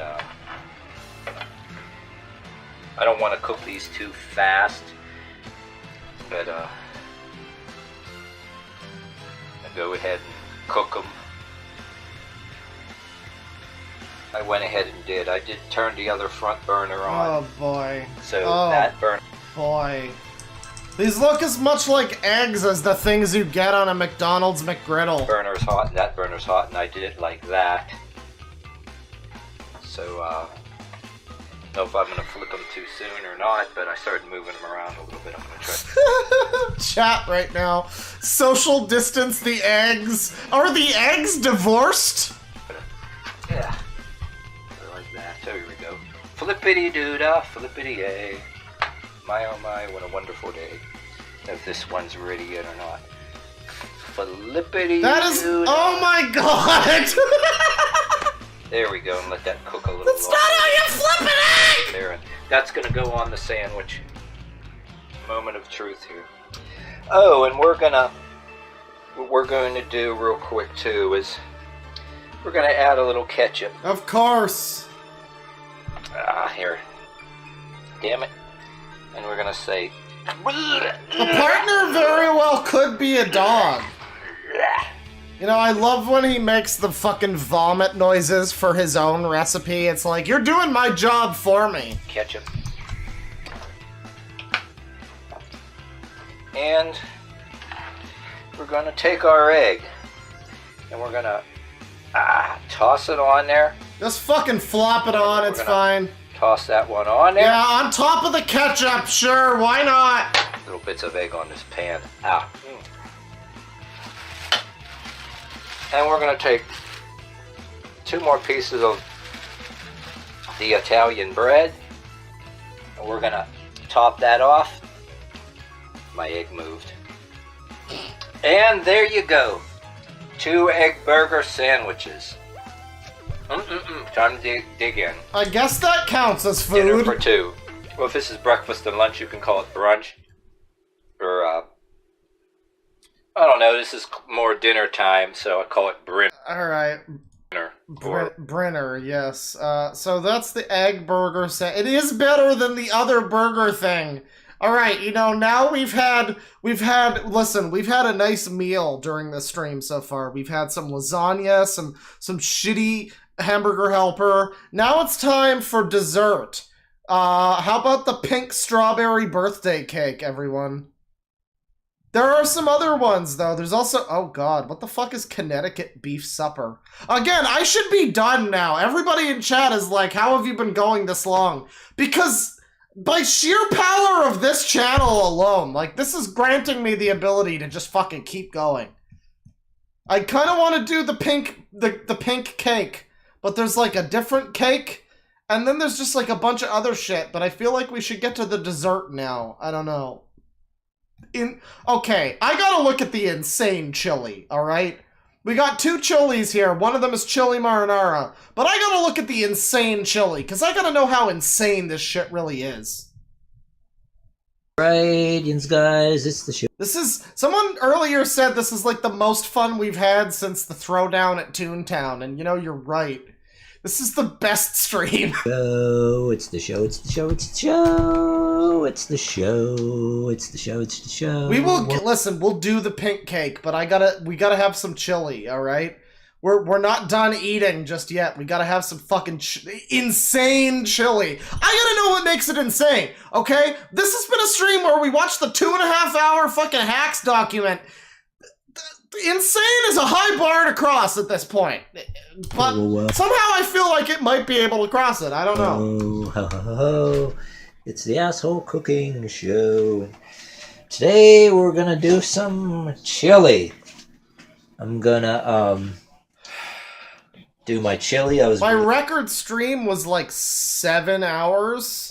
So, I don't know if we've gone over the record yet, but fuck it. Why don't we try to go over the record this stream, chat? You know what?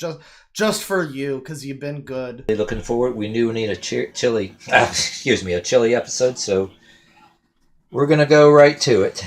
Alright, so now, so far we've got all the things you need for chili, except there's elbow macaroni, I guess. I suppose you can have that with chili. There's nothing stopping you. I don't know why you would, but kidney beans, sure, very common. Baked beans, less common, to say the least. That's like beans, right? Like, you know, beans from a can kind of beans, like pork and beans or whatever. You're gonna add that to the chili. Alright, power move. We got some diced tomatoes, onion powder, and garlic powder, of course. You know, I'm gonna feel bad now every time I use those in cooking. Because I do use those in cooking when I'm making spaghetti or something. This man has ruined them for me.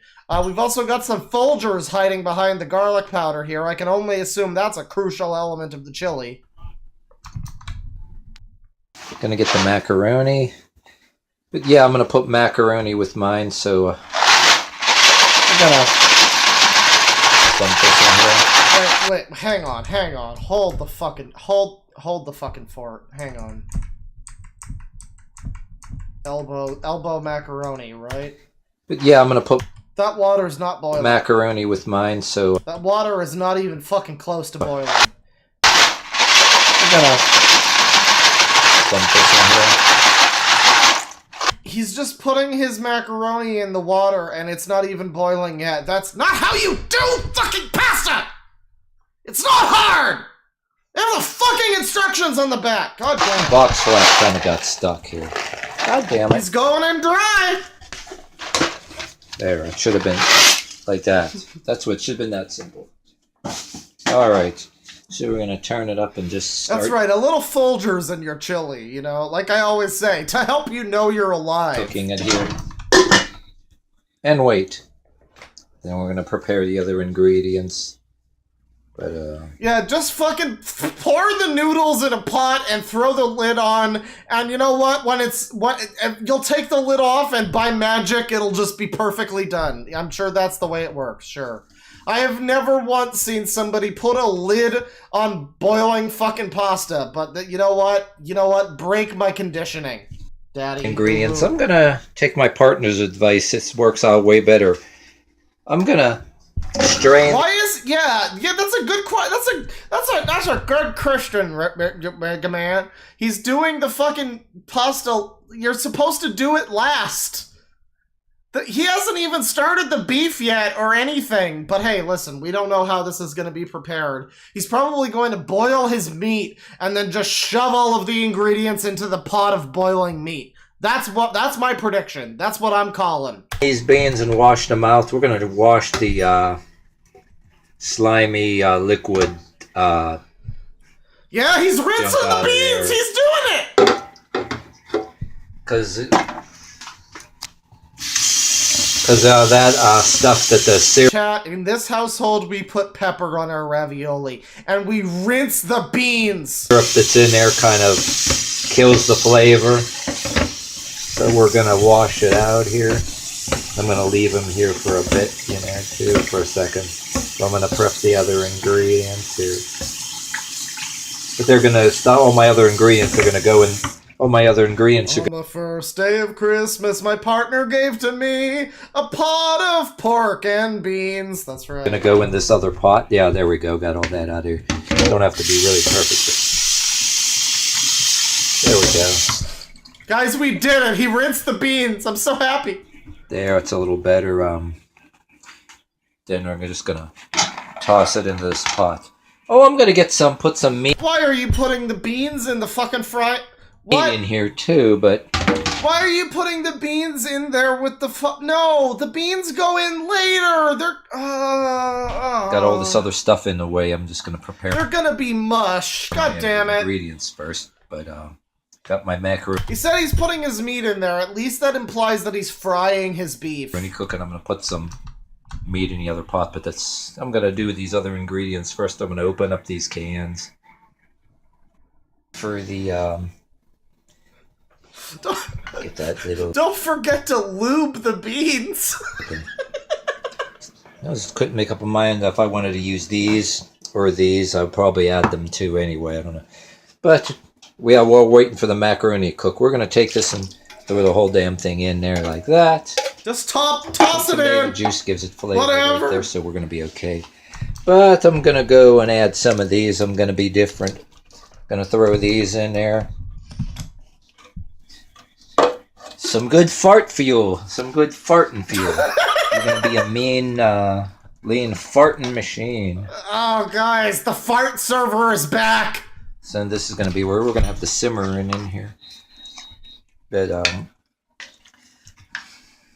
so I'm gonna have some macaroni in here, so I'm gonna have to have room for this pot. But by the time I get the macaroni and get all this ingredients separate, we're gonna simmer this. I'm not even gonna fit the whole pound of macaroni in here either, but some of us have macaroni separate and prepare it. I'm gonna have a little meat in here, but so got those. We got that, so that's gonna be ready here. And take some of these, just throw the whole damn thing in there, and then we're gonna mix it up. Just mix them in there. This is going to be simmering for a while, so. Oh yeah, some of this. We can just toss it in. What the hell? Just throw it in there. But then when this is taken care of, we're going to get it. Going to get this simmering good here.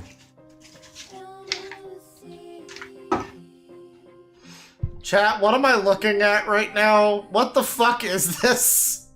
This is like an impressionist painting. We're gonna go ahead and throw these in here. These in here, like that.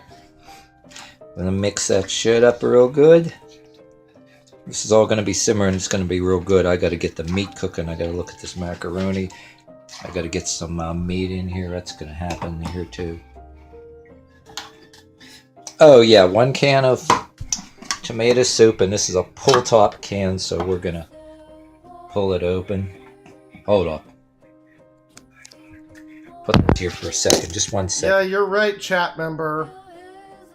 We killed God, and this is how. We drowned him in this fucking mixture. Ah, get that damn thing off of there, dear. Careful, bro. Recording, is it? Didn't mean to drop it, but I got shake it on in there.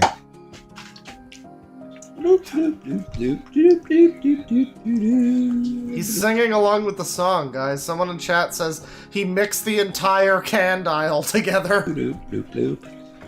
Pretty much, yeah.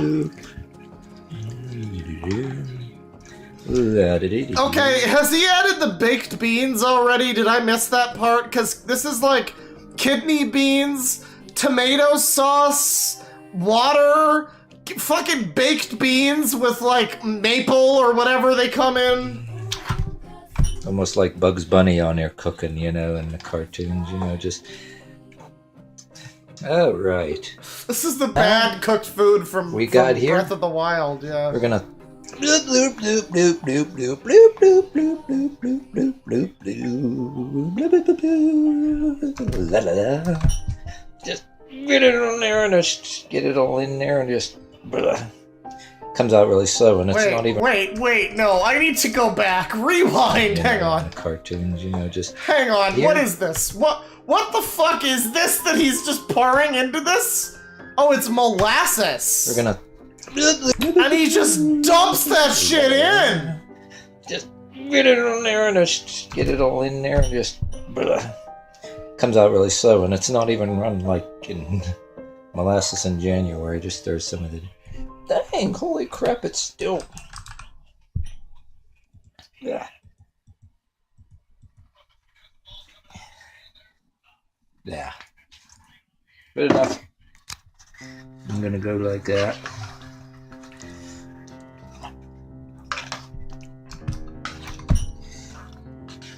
So this is now tomato sauce, baked beans, kidney beans, tomatoes, water, molasses, a bunch of fucking garlic powder. Just like that. So much molasses! Macaroni cooked here. Someone in chat says he's making straight caramel vomit. I'm surprised he hasn't brewed a homemade bomb. Yeah, same, chat member. This is like when you've got like a mechanic in a game where you just like combine shit and see what comes out. This is it. This is like alchemy in the Atelier series. You just like throw in some flowers and some mushrooms or whatever and see what you fucking get. But we're going This is cooking in The Sims 2 for the GameCube. I got every little bit out of this water out of this bottle. It's like I'll just use water in it. And is this what he thinks chili is?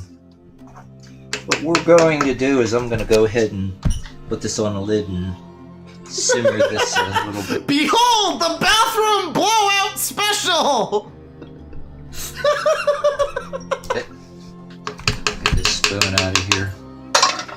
I'm gonna put the lid on this for now. Wait, so is the beef in there yet, or has he not even started the beef? Yeah, he hasn't even started the beef. Someone in the chat says it. I think for a Christmas present. Yeah, we're gonna this macaroni. Wait, what? The lid on this for now, and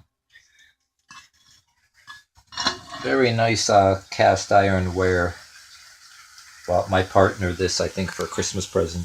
Imagine buying your fucking loved one a Christmas present whereby they continue to cook for you. Yeah, we're gonna... This macaroni, it still needs some cooking going on yet, so it's gonna be a little while. Going ahead and gonna put some meat in here. But you can go meatless with this. I'm giving you the option, but we're gonna have some meat going in here, and when I cook this up real good, it's gonna go in this pot But I'm waiting for this macaroni. And when this macaroni is all cooked up, it's gonna be like, well, like if it's all cooked, I'll show you later. When you serve some of it, it's gonna be in a bowl, and throw some macaroni in it as you go, because all that and that macaroni ain't gonna fit on this. Resident Evil 4 food, yeah. You can have, matter of fact, if you want to serve it for whoever, whatever taste, you can have somebody wants meat, we want to go meatless. You can not throw the meat in there. Yeah, he's boiling the beef, of course. If they want to be meatless with it. Or I'm gonna throw it in, you know what I mean? But say if you're at your thing, you can have the meat and the macaroni separate, right? And then have this if you want to go meatless. There's just beans and all that. People want to be meatless, they can throw the mac in here. If they want meat, they can just take meat themselves, you know, see if you want to put... Someone in chat asks, can I get the chili-less option, please? Like for guests or whatever. You know, you got that. Can I have the option where the breatharian menu, please? I would rather have that. But... Alright, while I am waiting for the macaroni and the meat to cook here, I got my spice library going on here. Spice library. Plenty of this and a lot of running out. Wait. Hang on. Hold the fucking phone. Zach, what are you doing? No, Zach. $125 from Darkbreaker97. Claw, this is your next cooking video. Follow his instructions to the T. Claw chili with beans, and more beans. I was gonna make the shitty burger pizza thing, Zach. God damn it. You fucker. Thanks for giving me your money, you fuck. Thank you, though. I appreciate that. I guess I'll have to make multiple. I'll have to make a smorgasbord of his food. Yes, it'll happen. This'll happen. Chives and got all these garlic cloves. Plenty of this, and then look at all this molasses. But yeah, can never have too much of this. I got a monster-sized one here. All that onion powder back there. It's getting low though, but yeah, Simon and Garfunkel's spice library going on. But I can't find the damn parsley, but something to show you while I'm waiting for the macaroni and stuff to go. Drain this meat and drain the macaroni here real quick. I'm just gonna take it like this and dump it in the sink. Macaroni here. I'm gonna take this off of here. This time I threw this meat in a strainer. Being careful not to strain myself, but I don't want all that grease and shit, as little of that grease and shit as possible. You can see that. Well, you know, chat, if I have to make multiple of his dishes, then that just means I have to also we have to watch the cake video now, and I'm gonna have to make his cake, too. We're gonna do, you know what we're gonna do? We're gonna do the egg burger for breakfast, we're gonna do the pizza burger for lunch, then we're gonna do the shitty chili for dinner, and then we're gonna do his cake. And I don't know. I don't want to do his lasagna. That's an affront to God. So no. But that's what we'll do, maybe. That out of there.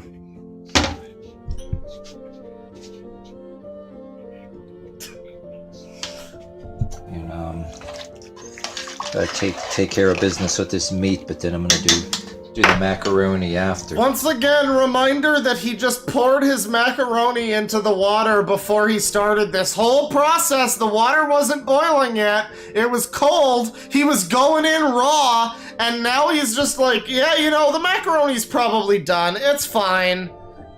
Wow. First things first. We're gonna go and throw this meat in here. And go ahead and throw it. I'm gonna wash that strainer real quick. I'm gonna go ahead and mix this shit up real good. And this is simmering. I'm gonna put the lid back on. See, look, I got just the right amount of meat here, not too much. Sing carry on. No. $100 from Sin Carrion for the cake. Fucking do it. Well, I was going to do it already, but thank you very much. That was not necessary, but I do appreciate it. And to the person who asked what we're listening to, this is we're doing the Agnes Obel Power Hour right now. This is, I don't know why, but her music seems like it fits with what's happening. Let's just do here. Much. I gauged it just right. Yummy, yummy, yummy. Flavorlicious. Flavorlicious. Flavorific. Oh, so delicious. Flavoricious. Flavortastic. Flavortown. Flavor bombastic.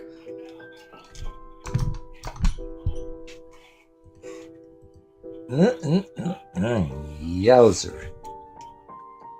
I got this simmer in here. Gonna throw this back on here. So that's why we do the macaroni separately, making sure it's probably cooked. Someone in chat says, as a black person who seasons her stuff, this is killing me.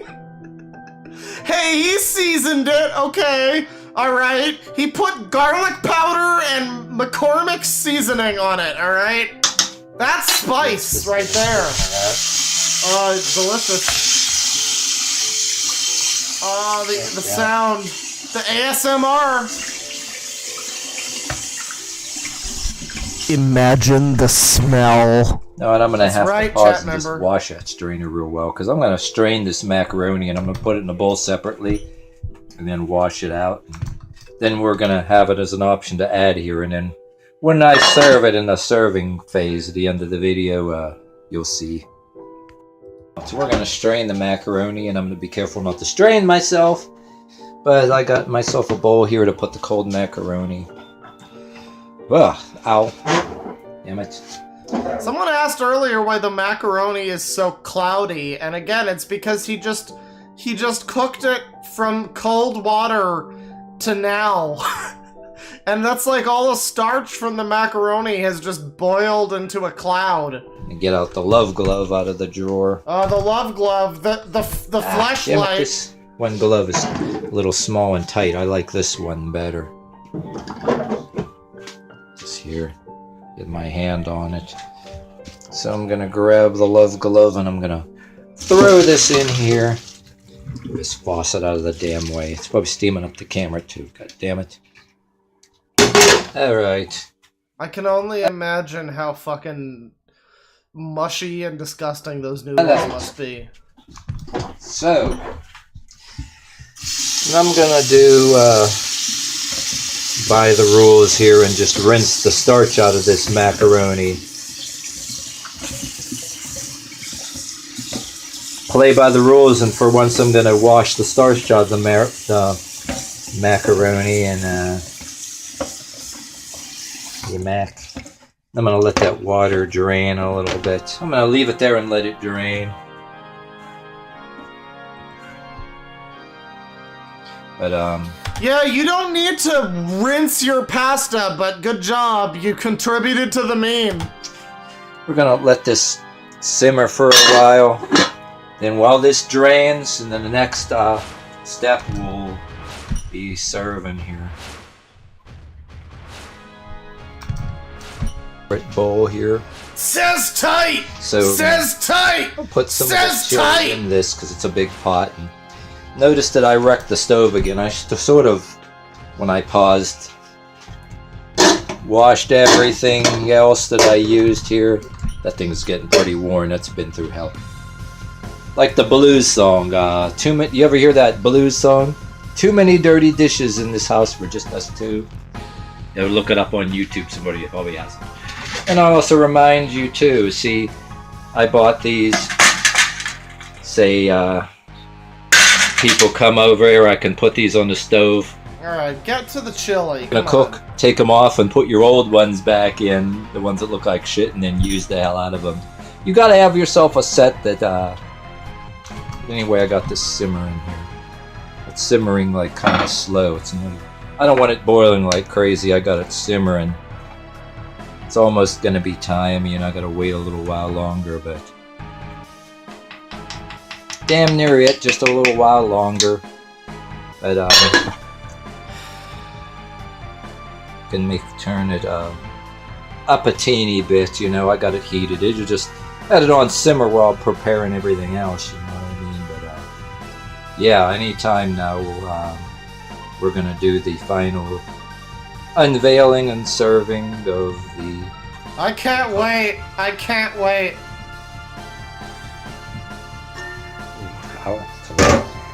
Ow, that lid's a little bit hot. Alright, I turned it off. It looks was so like good! simmering there, bubbling there, going on. Ooh. Oh, yeah. To be fair, it doesn't look so bad right now, but with all of the molasses he dumped in there and the baked beans and everything, I just know that it tastes bad. And plus it's chili. Where's the cumin? Where's the spicy peppers? Where's the chili powder? Anything that would make this chili?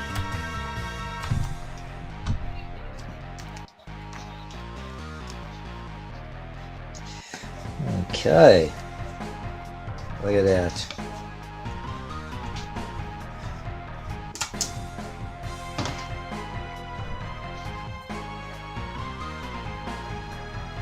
So, where the hell is my bowl at?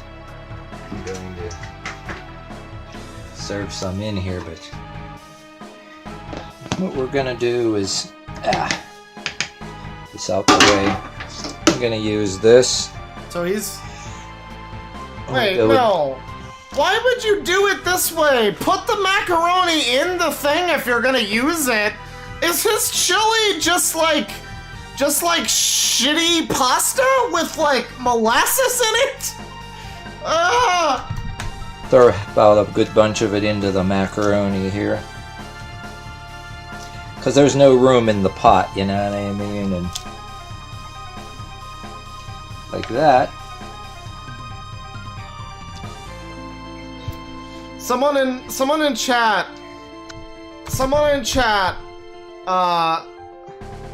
Oh god, I lost the chat message.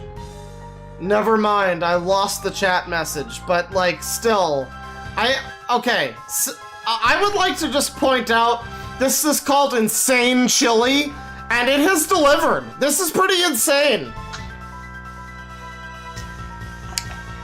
And what we're going to do is take the add some Dawn! Add some Dawn! Add some Dawn! There we go. Yeah, this is just really shitty pasta with like macaroni. This is his macaroni sauce. We gotta finish yet. This is gonna be ahead of time for tomorrow. You can have like pasta with your fucking chili. You can have rice with it. You can do multiple things, but why? Why this? This is so I don't like it. But you know what? We're gonna move along. We're gonna move along from chili. We're gonna move along from pizza burgers and all of this terrible shit, which I now have to make. We're gonna take a look at the pink strawberry birthday cake because it's 11:01 p.m. for me. And you know what? I started this stream at 4:30 my time. I figured I was gonna stop by like 8. And I could have. I was done the first part of this stream by like 8 o'clock. But here I am. Here we are. Here we all are, born into the struggle to come so far, but watch a pink strawberry birthday cake. Congratulations, guys. Welcome to the show. And of course it's from a mix. But hey, listen, the hamburger helper was from a mix, and he somehow ruined that. The show. The asshole cooking show. The asshole cooking show. And so we're gonna try to do a birthday cake. My birthday just passed. It was on the 3rd. I was trying to do this earlier, but we had pizza and all kind of stuff. That's right, gourmets don't sleep. My partner's birthday is like, I think, 2 days away or something like that. Close together. We had ourselves... My partner's birthday is, I think, a couple days away. I don't really know. I don't really remember. Their lives are meaningless to me. We're just joking around, of course, you know. As bad as the cooking might be here, and as bad as your weirdo video about how you jerk it to yoga girls on YouTube, and also something trans people bad, you know, he's just making some shitty food. He's just having a good time making some shitty food. The best thing, I said this earlier, the best thing about shitty food YouTubers is that, like, what are you really doing wrong? You're not hurting anybody. You're just making fucking trash. And if you like making your trash, if you enjoy it, fucking go for it. It is a free country. Make your weirdo cake. How bad could it be? Pizza and all that, so I didn't make the cake right away, but we already ate all the ice cream. Rinse the cake mix! I'm gonna try to make this birthday cake. It's a belated birthday cake for me, and it's a little early for her, yeah. So, got the ingredients. All this on the directions. Here's another thing, too. Wait, I thought this was the asshole cooking show and we don't read directions. That's what you said in the Tuna Helper video, guys. Guys, he's lying. He's trying to gaslight you. This is all part of fucking Leffen's plan. I swear to God. Add another sin to the list. God damn it.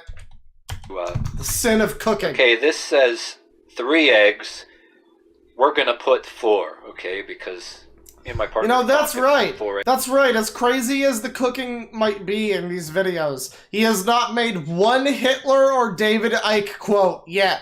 Not a single one. That's better than we could say for the Smash community. Eggs works better. Show the Smash community the fucking pizza burger and let them know it's better than them. And instead of water, well, this is a box cake. A lot of people put milk. Instead of the water, we're gonna put, instead of a cup of water, a cup of milk. If you got the milk, do it. Instead of vegetable oil, we have olive oil, because sometimes vegetable oil was so. But I got some of this olive oil here. And this, get it the hell out the way. I'm not going to put French vanilla cappuccino in my cake. Why wouldn't you? Frankly, you boil your fucking beef. Why would we assume that you wouldn't put French vanilla cappuccino in the strawberry cake? I was assuming that might have been a part of it. I thought you had a special secret ingredient, but no. Even though it's the asshole cooking show, I'm not gonna do that, but okay. And I got some of this. We're gonna do this later, but it says on the directions that you just, you know, mix the ingredients, heat it for 350 degrees, and yada yada, and it should be simple. So we're going to go ahead and get started. Okay, if he is following the cake mix, how can he realistically fuck this up? This is an interesting video, because every other video he's just been fucking winging it with random crazy fucking recipes that have no basis in reality. And in this video, he's got a mix. He's got instructions. How can he fuck this up with instructions? This might be okay. Stuff out. 4 government eggs, that's right. Real quick, like, put this down.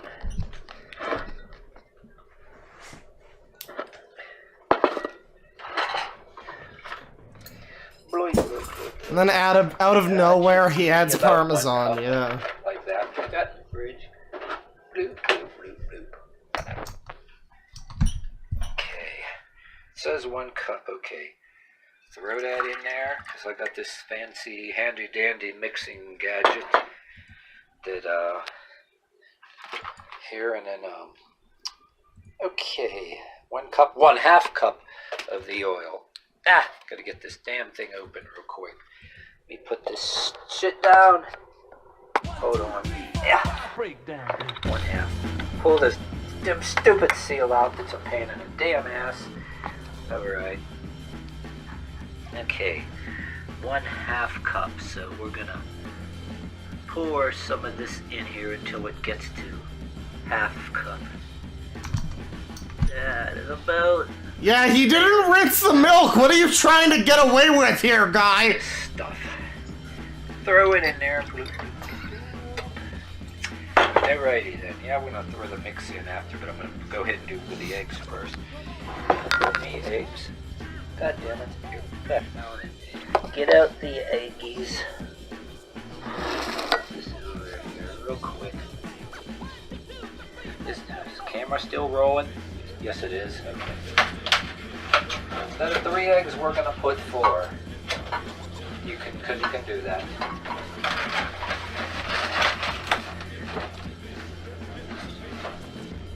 Be cautious, put the eggs right away because I don't want to be making a mess by accident. Don't put any shells in, definitely not. Is he really adding eggs and milk and oil all together? I mean, I guess they all end up in the same place, but like, you usually do that separately, you know, far be it for me to question him at this point. He added the milk.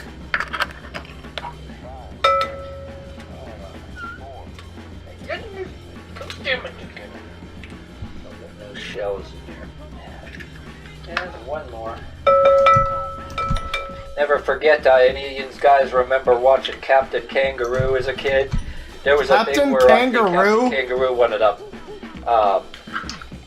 borrow some eggs, and then a guy, his neighbor, says, "Oh yeah, I can give you some eggs. I have this cake. I can unbake it." And they were doing some special effects and all that, but that just came to my mind. Just bring it up on a random old boomer show. Okay. Send in the camera because I want to make sure that the camera is pointing in the right direction for this. Doggone it. Cut this open. Stupid. Hold on. Get this dang thing. Take this mix and I'm gonna throw it on in there. Like that. I'm gonna hurry up and take this plastic away. Okay, that should be everything. So now what we're going to do is... So is he really just making this cake according to the mix? Here. And yes, chat members, yes, the outlets are for some reason upside down, and it's weird. You're not wrong. Here. And then we're going to be cautious about this. I'm trying to not going to make a gigantic mess. Okay. Farther goes. Damn it, I better be real careful.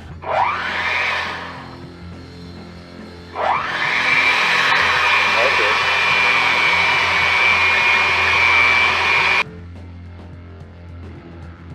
But this is about all I got now. I'm pour this on in. So this is just a cake mix. Camera down. There's nothing too crazy about this one. Oh shit. God damn it. Careful with the camera, bro.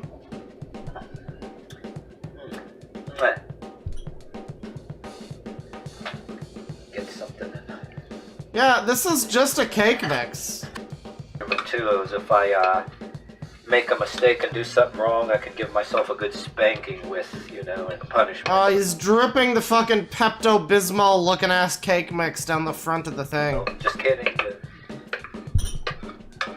I was assuming he'd ruin the cake mix, but I mean, he's just putting it in the oven, and it looks like a cake, more or less. Come on, give us the cake mix. Crap. Alright, we're gonna check this. Check it before you wreck it. It's horizon. So I think I can sort of see that. Remember, it was kind of like halfway down the pan? I don't know if you can see that. I don't want to be pulling it out because it might be fall. Because I remember when we were kids, parents and used to tell us kids, or mother used to say, "Hey kids, stop running and jumping around. You're going to make the cake fall." But I know it's dark in that oven, this thing. But anyway, it was like, you've seen how low it was in the pan. It's actually kind of going like damn near over the pan now. We're going to get out the love glove. Yeah, it here. grows. It rises. Go ahead and take this out. Get the love glove. Okay, look at that.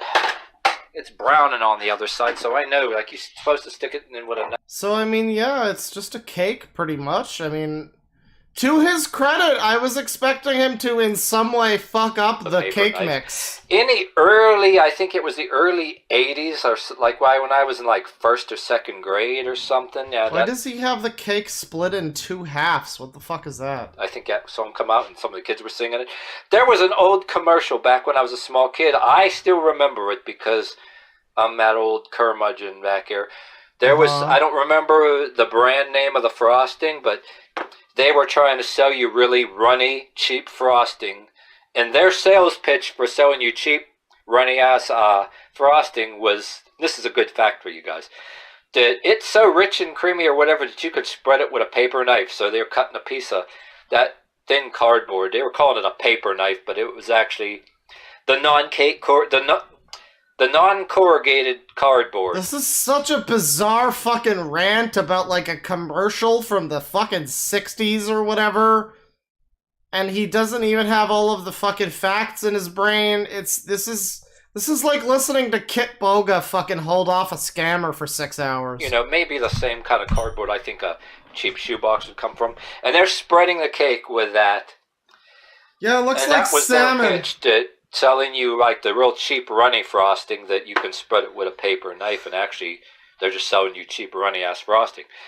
But this frosting isn't like that. It's a little, some of us like our Someone in chat says the cake looks medium rare. Frosting thinner. And you know when you get frosting, it's looking pretty blue rare. It's still pink in the middle, but I mean, yeah, it's a pink cake. I mean, again, yeah, to his credit, he managed to seemingly bake the cake according to the instructions, which is more than I was expecting. But yeah, I mean, now it seems like he's frosting it like a few minutes after taking it out of the oven, which just means your frosting's gonna melt a lot.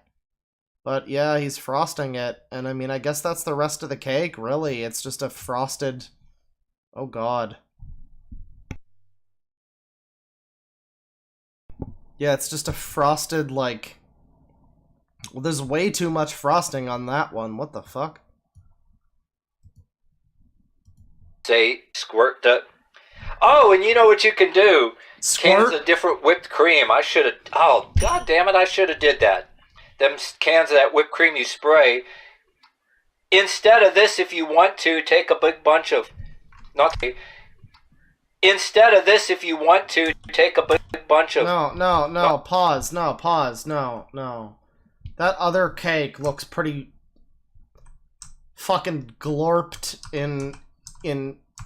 Oh god, oh there's like patches where it... So even when all he has to do is frost a cake, he's still... Okay, yeah. The cross section over here. Oh yeah, looks good. Looks good. Kind of looks a little burnt on the edges, actually. Not gonna lie, but... Yeah, big old culinary masterpiece. Cake from a mix with icing. Yeah. Very good. Okay, well, you know, I wanted to end it with that one, but like, I don't know, that one doesn't feel good enough. I feel like we need another one to end it. We need another good dessert. And he made a cake way earlier in the channel. Lasagna. He made... Hang on. Cake. Oh my god, spell the word correctly. Holy shit, you drunk asshole. So he makes the gingerbread cake. That was recent. That one that we just watched. And then Cake Episode 1. Alright. Does he just make another cake that's like just a cake? Is this... Yeah, okay. This looks like it's just another cake. Okay, so he just makes a boxed cake. For whatever reason, he makes, like, everything else from a box. He just fucking disregards the instructions entirely. But the cake, sure, he'll make that from the box completely. Haters trolling my insignificant little cooking show. I am humbled, really, Lumfao.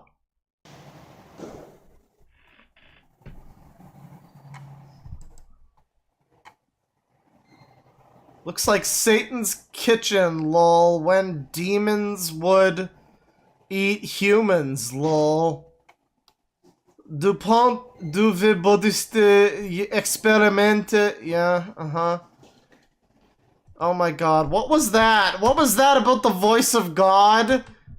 This guy, this like elderly man, Albert Terry, and God said, behold, I have something Genesis. And then he's got his comment here. If anybody hears the voice of God, right to obey voices. I believe that they even know the difference. voices that like this in this day and age telling... Okay. Speak to meat eaters the way you would speak to a wild animal. Nasty. A man of spiritual intent. So people didn't like one of his YouTube videos. Which video was this? Episode 36? What the fuck does he do in episode 36? I gotta see this. It's the show. Garlic Parmesan chicken thighs. Guys, are we about to have a fucking, like, Cooking with Jack rare chicken situation happening? Is that about to happen? It's the show, the asshole cooking show. Welcome to the show. And today... Hang on, hold on.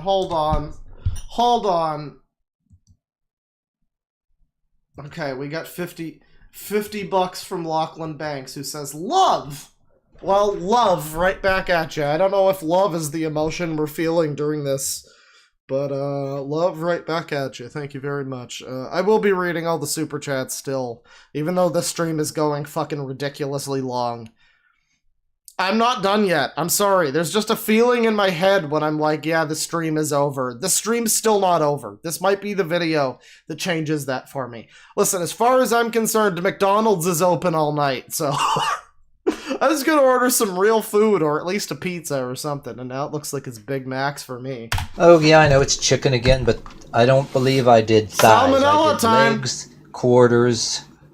I didn't do wings yet. I want to do a video on wings. There was a couple of things on YouTube I see of wings, and if you guys are... Do I have to piss? No, but I could use with I could certainly do with some drink that's not alcoholic. I'm sure we'll get to that shortly, but into rock and roll or any kind of music. Now. There's this YouTube channel with different foods, recipes named after musicians, and I wanted to do the Danzig Dark Wings or whatever my version of it. Dark Wings! Hey, it's me! It's me! It's on the way eventually, but okay. I'm going to get on with it. I was just doing I'm going to do the shake and bake, but throw that in there.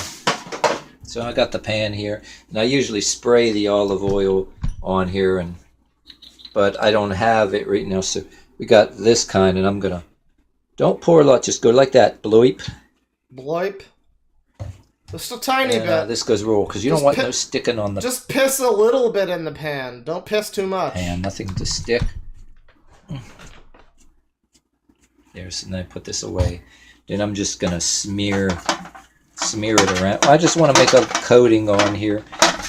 Sometimes your chicken makes a little bit of... If this guy is the type of guy to delete troll comments, then that might mean that he's the type of guy to copyright strike my fucking stream, so...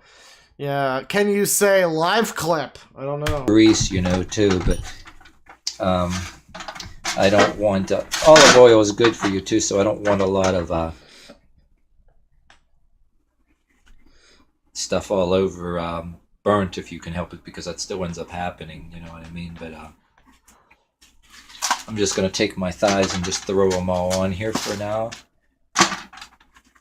But we're going to do our... These are nice meaty thighs. I got to slap them into the pan. Nice meaty thighs. One time or the other. Guys, he fucking hacked up Chun-Li from Street Fighter, and now he's cooking up her thighs. I can't believe it. All jokes. All jokes. Just to make the space. But what I like to do, sometimes I'll use shake and bake. Use shake and bake straight on. You've officially reached EFAP levels of long man bad. Well, listen, long man, long man.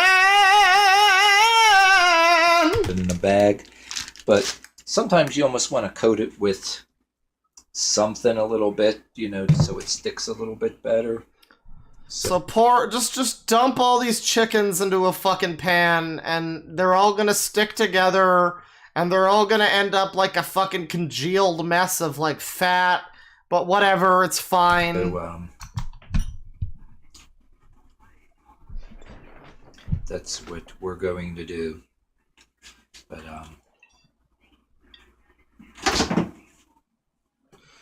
so what I'm going to do here, I was debating on what I was going to do if I was going to include ketchup this time, but I saw this done for other meats, and we're going to add a little bit of this, just wet it up a little bit. I'm just gonna, not a lot. I mean, you usually can throw it into a bowl, right? You know, and just douse it up and then do your shake and bake. But it doesn't. I'm gonna wait. What is this? Apple juice? Okay. All right. Apple juice and chicken. That's not bad.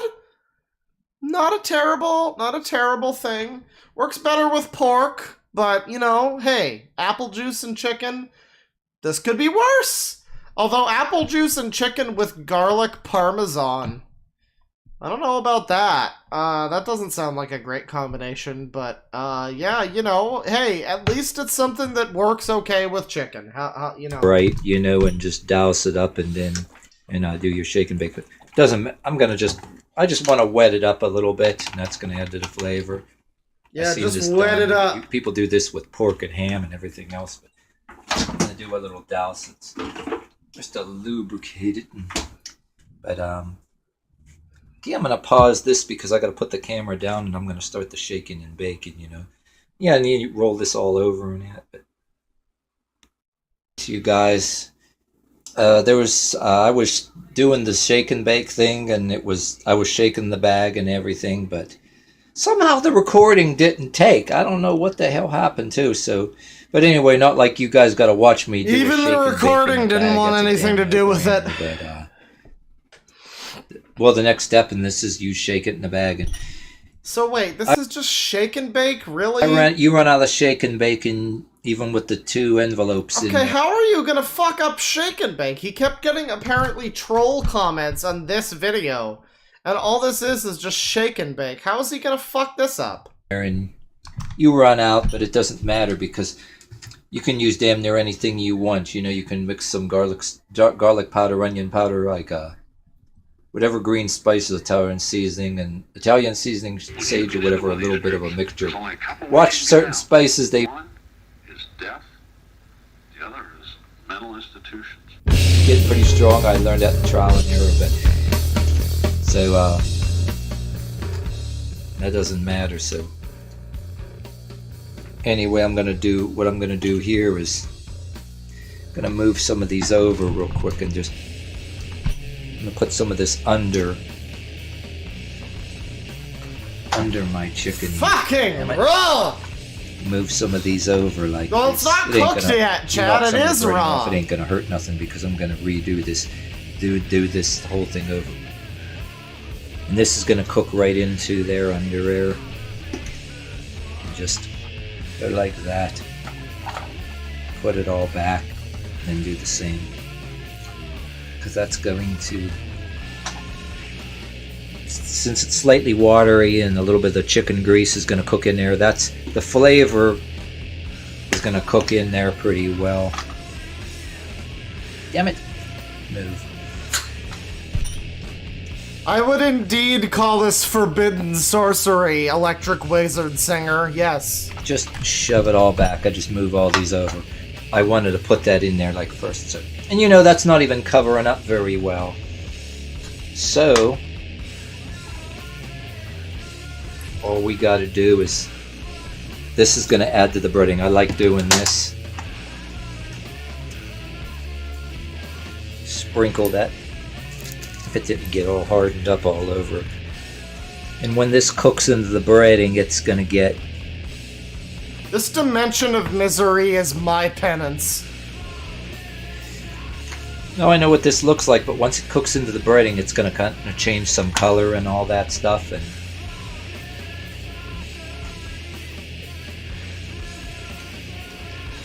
And a little bit of this, just a quick sprinkle.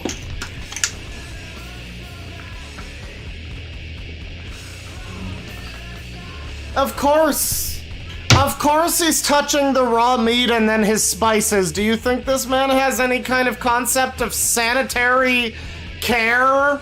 Like, no, he's just gonna raw dog that shit. And I'm gonna use a little bit of this. Oh, he's adding the sage. He is a wise, sagely man. If I can pop it open, but sprinkle it sparingly, but when it cooks real well, in the stove, it's gonna, and this is, it's extremely good for you and all that. So Not gonna use no ketchup today. I use ketchup all the other damn time, so well. Yes, don't add ketchup to your chicken. Good idea. Preheat the oven to about 400 degrees. I keep cleaning the stove and the numbers are wore off, so all I do is turn it all the way up and then I back it up about that much. So, because that's my stove, the numbers are all wore off because I wrecked the stove and I have to clean it all the time. So, all right, covered with foil. And since I didn't record that one segment, the recording went wrong by accident. All you'd be doing is watching me do the shake and bake bad. Everybody knows how to do shake and bake. I mean, so no biggie. But yeah, if you wanted to cheat with the shake and bake too, I'm just going to tell you all you really got to do. You can just lubricate your pants. Maybe use an extra box of shake and bake. I've done it before. Sprinkle some on chicken, flip it over, sprinkle it all over. Just don't even use the bag at all. Just sprinkle it all over with your bare hands and then flip it over and sprinkle it over again, Who says you got to use the bag? As long as you get it on there. And sometimes you want to put something extra on your chicken. There we go. Throw it in the oven and close it up and then... Alright. And then just watch the magic happen, it's time honestly. For it to come out. Get my glove here and get my dishes out.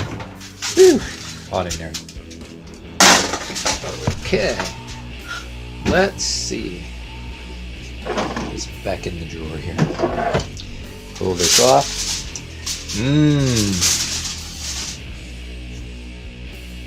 Don't that look good? Don't it, though?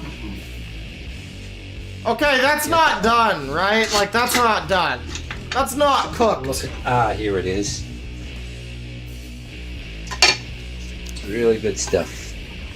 Dinner for two. Looks like that's gonna be...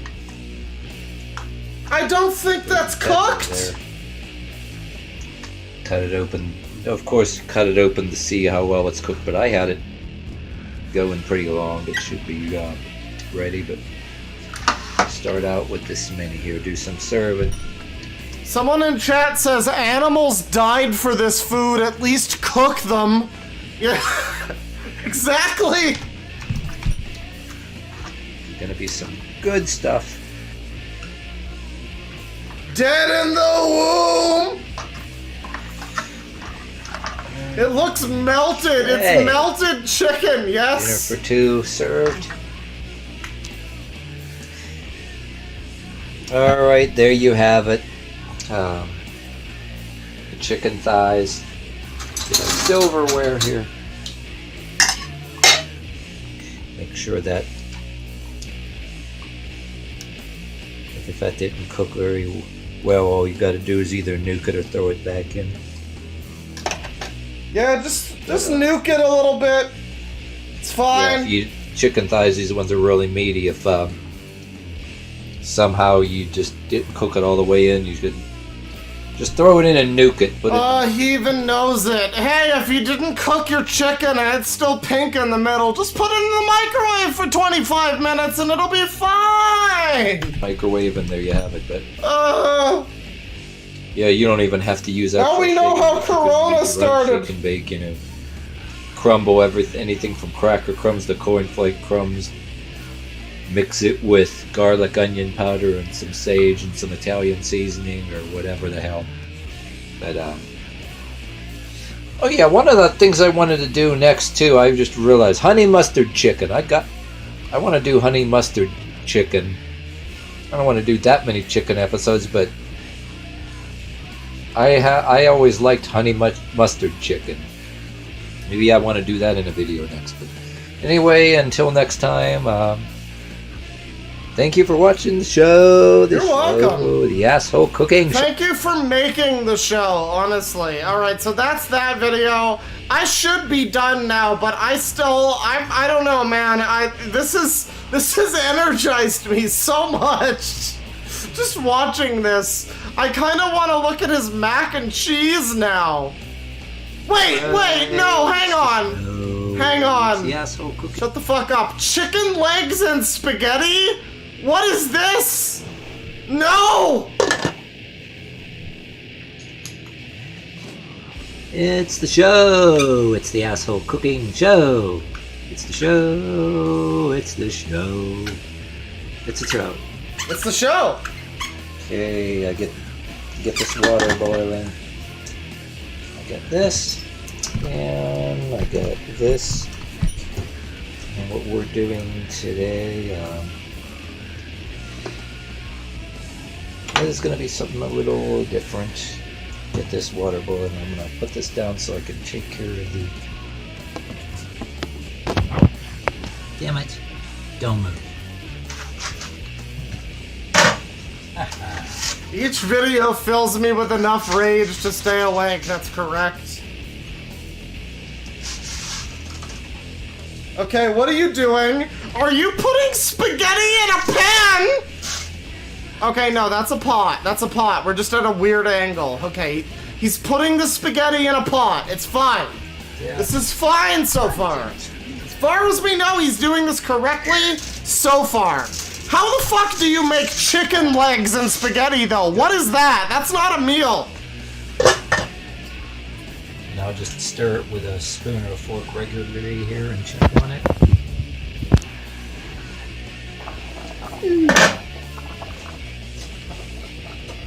Where is this? Damn it. Spoon with holes.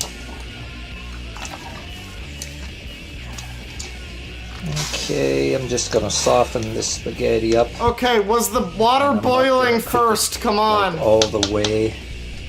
Someone in chat knows me. They know me well enough to say that, Claw, look away. I know spaghetti is your fave. I love spaghetti, okay? I'm very particular about how you make spaghetti correctly. And if this does not apply to my standards, I am going to raise hell upon you! Just a little bit. I'm gonna tell you why in a second. I'm gonna do something different. In fact, we're gonna go ahead and turn this off. I'm kind of wrecking the stove again. But I'm gonna show you what I'm gonna do here, but I'm gonna do a little bit of something different here. And I got some of this too. And some of this.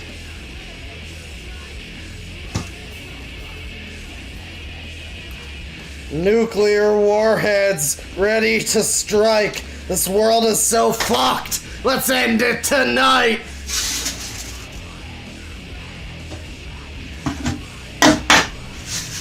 What the fuck? Wait, no, what is that? I looked away for a second. What is this? What is that? What the fuck is that? What the fuck is he adding to this pan? Just fucking wholesale. Stone mill. What is this? Minced onion. And he's just dumping that shit on there. Fucking stop it. Right.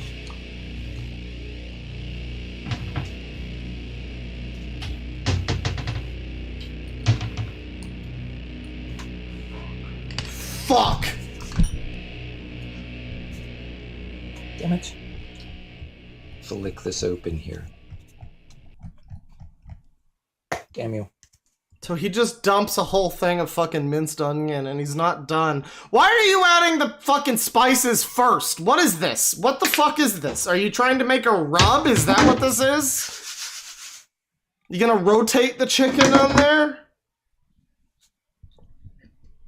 I'm gonna dump some of this water. I'm gonna dump some of this water out. Get this out of the way for a second. Damn you. I'm gonna go like this. What do you mean some of this water? Hands. I'm gonna pause. What do you mean some of this water? I'm gonna use a strainer and then drain all the water out of the spaghetti this time, and gotta be careful. I'm fearful in how he was like, I'm gonna drain some of the water. What is that? What the fuck recipe are you making that you drain some of the water? Careful not to strain myself. You always drain all of the water. Gonna go ahead and put the glove on here. I'm going to do this one in one hand. I'm going to just throw that in there. I want all the water out. Put the gloves back in the drawer. I'm going to get this shit out of the way.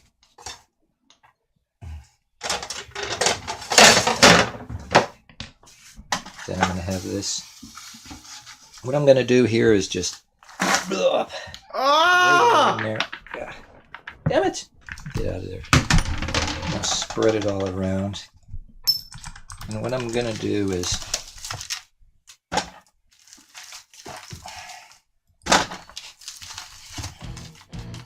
throw that in there like that. And like that. Up in the pieces. Alright here now. Why is he adding raw chicken to it? Sauce here. Why is he adding raw chicken to it? And I'm gonna go. Ah! Nani! Like that. What the fuck is this? I'm gonna kinda, what the fuck is this? I kind of want it to be kind of distributed all over. Are you distributing the sauce with a chicken leg? My man! My man! Stop! There we go. Fucking raw! How's the other one? You get it like that. Damn it.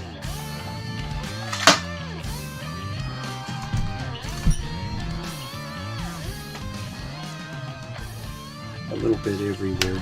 Chad, I didn't think we would get this bad. What's sad is I thought that it wouldn't get this bad. After the last couple recipes, they weren't so terrible. I didn't expect raw chicken on pasta and sauce. Oh my god!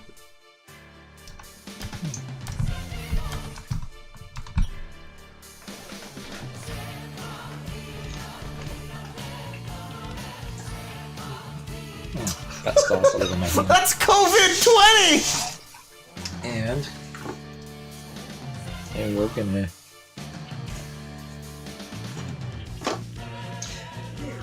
use the cheese to the whole. Oh yeah, dump some fucking cheese on it. That'll make it fine. Usually we did this like with chicken breasts.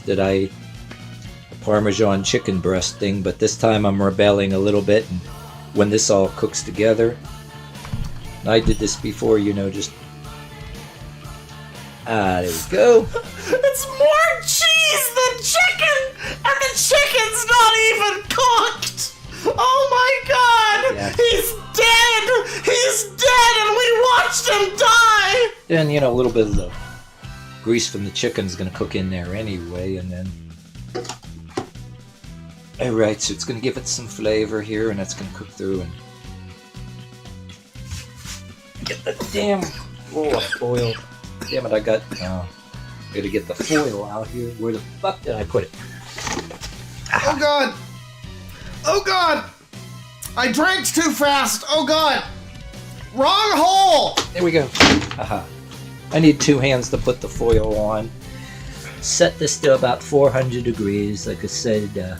Oh no! Guys! No! The stream is over, everybody! Noob Master 69 says I'm so fucking loud and cringy! What am I gonna do now? We're done, Chad! It's over! I can't see the numbers on there like on this, because I cleaned it so many times I wrecked the stove, so I'm going to turn it all the way up, then go about maybe like that. That's close to 400. I'm going to pause so I can put the foil on.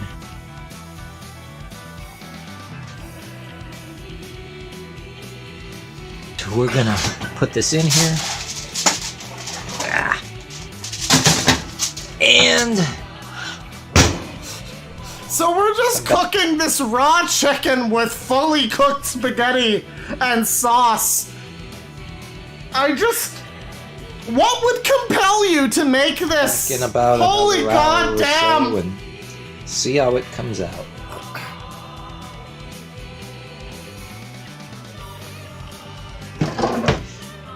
Okay.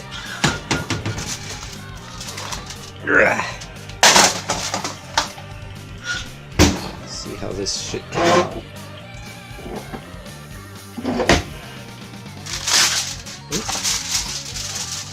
Ah! No! Dios fucking mio! Almost ready to serve. Bruh.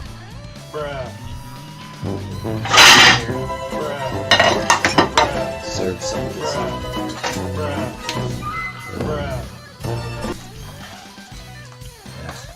You have to use a fork and stuff and get this out with. This is just a fucking mess!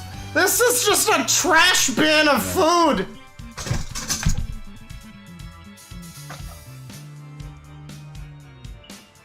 Not yet. Yep. Sure did. And it come out. I'll put a little bit of spaghetti. Chat, you're saying that his partner is a body pillow, but listen. Not yet. Yep. Not yet. Yep. Sure did. And there's somebody with him. It's a real person. It's a living person that eats this food. Probably not for long, but Jesus Christ. And it come out. God damn it, play the... God damn it. Now put a little bit of spaghetti on the side. There's the... Get a spoon and put the spaghetti on the side. Get the idea. Alright, there it is. That's a little sloppy, throwing it on a plate to present it at a dinner party, but... Oh God! Every part of this is contaminated. Don't gotta worry about, This is like COVID-25! I ain't gonna bore you. I ain't gonna bore anybody with the thing, serving it on plates for dinner for two. We get the idea how that's gonna be. I'll take some of the spaghetti, throw it on the side of the plate, and there you have it. Take that one with the fork. Fork it on over. Fork it over. Fork it over! Yeah. Okay, I'm gonna serve this on 2 dishes. You know, I saw the title Chicken Legs and Spaghetti, and I don't know why I expected more than this. Throw some spaghetti on the side and have it as a complete meal that way. But I have never heard of chicken legs and spaghetti. That is not a meal. That's not a thing people make. That's like making a recipe and it's like, oh man, I made some fucking Windex and Cheerios. Like, that's not food, asshole. That's not what you do. Are you an alien? Are you among us? right, that does it for this. This would be the same way as like doing your chicken parmesan instead of doing it separately with chicken breasts. No, it's not. It's really not. Do it all like this. Don't ever do this. How you normally would do it. Cook the spaghetti. Put the spaghetti down on a plate. Oh, you would normally do it. Cook the spaghetti, separately cook the chicken, and don't contaminate the spaghetti with raw chicken. You know, your spaghetti sauce and all that. Take your chicken breast, throw it on top of the spaghetti. Like some people serve it on top of the spaghetti and put sauce and cheese on top of other people. He's spaghetti. A Leffen pawn, everybody. He was put here by Leffen to distract us from the truth about Smash. On the side, and the... This is handicap chicken parmesan, yes. Chicken breasts on the side. But anyway, that does it for this show. Someone says, legit, this is dangerous. Yeah, I'd say so. What's the comments? Hashtag spaghetti?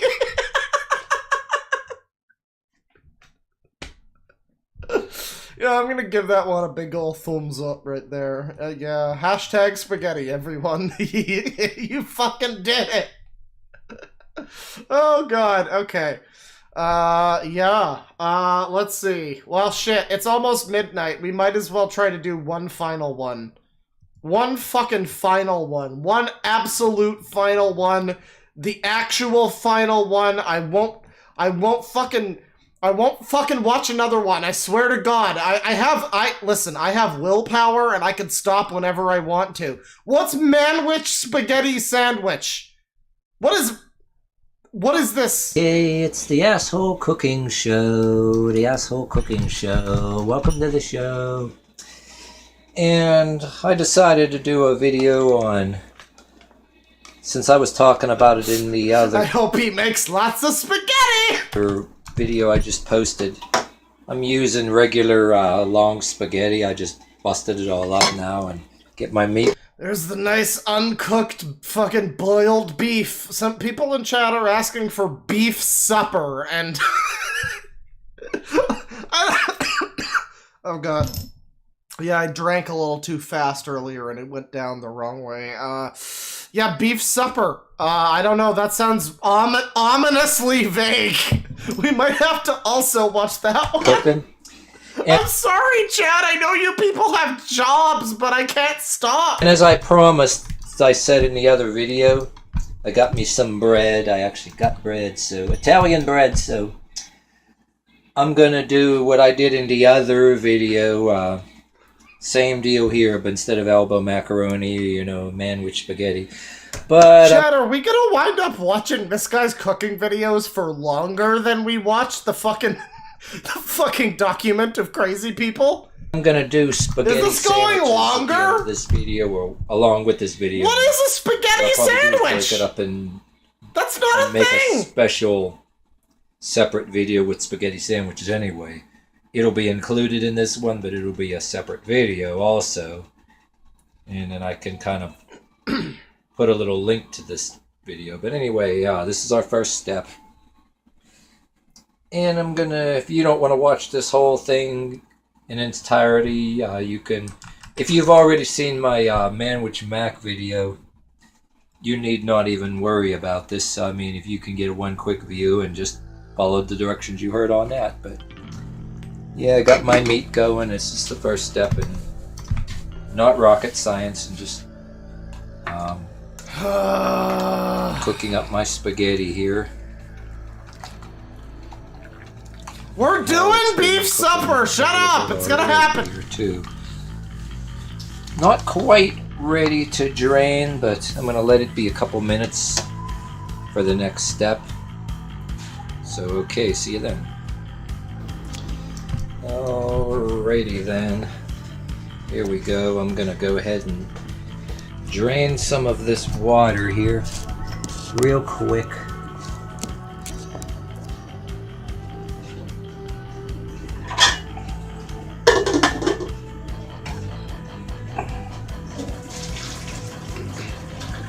Not all of it, some of it, maybe a little more.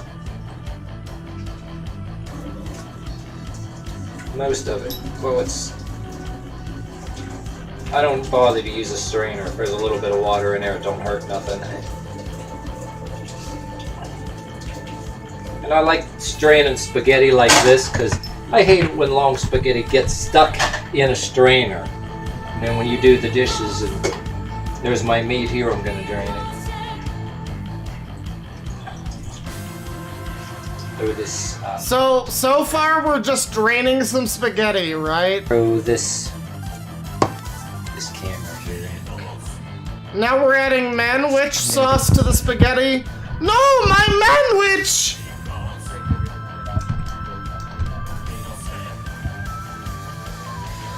Wait. Why are the outlets fine now? What the fuck? Did he turn his house upside down? What the fuck happened? How did he fix his outlets? And, you scrape it, then mix it up. And the spaghetti isn't totally cooked yet, so I got it on simmer here, so this is gonna simmer. Oh god, these people that cook their spaghetti in the same pot with the fucking sauce, no! Method to my madness. No! Like when spaghetti isn't totally cooked. So there we are. There's our spaghetti. And our manwich here. And then I'll be chopping that meat up a little bit better. I'm gonna go ahead and open up this cheese. I'm gonna throw a lot of cheese in. this also thickens it up because we're gonna put we're gonna have spaghetti sandwiches too. Spaghetti sandwiches. Really throw the whole goddamn thing in. Who the hell cares? But I'm not gonna do that. I'm gonna dump it all in. Why not? A bit of it, but just saying. Just saying. Fucking no rules, no limits. You want it to be cheesy.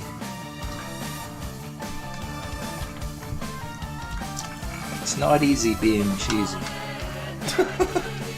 Hey, that's a copyrighted phrase, asshole. And I'm gonna put some onion powder in here, add some, cause just throw a little bit in here. And throw a little bit of garlic powder in here. Except if you don't like garlic, just throw a good bit of it in there. God! Listen, I thought my dad used to use too much fucking garlic powder. That is too much garlic powder. You need to stop. Buy some real garlic. It's not that expensive. Just buy some garlic and grate it. It's really not hard. You can even get it in jars. It's really easy. Stuff back. And go ahead and mix it up. I'll do some mixing here. Damn it. Chop that down.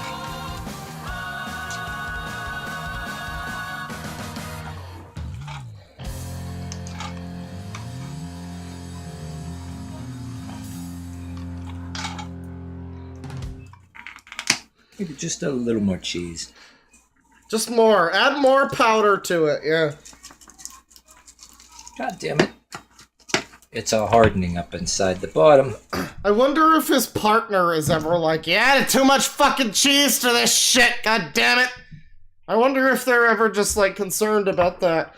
You know, he said that he specifically went out of his way not to add milk. The first recipe that we watched, fucking 28 hours ago when this stream started, the first recipe of his that we watched was him making tuna helper.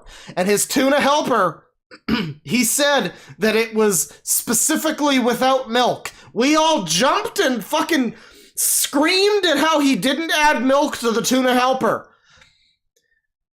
Why is he adding so much cheese? You would assume that if they're not adding milk, it's got to be some kind of like lactose problem, but there's so much cheese.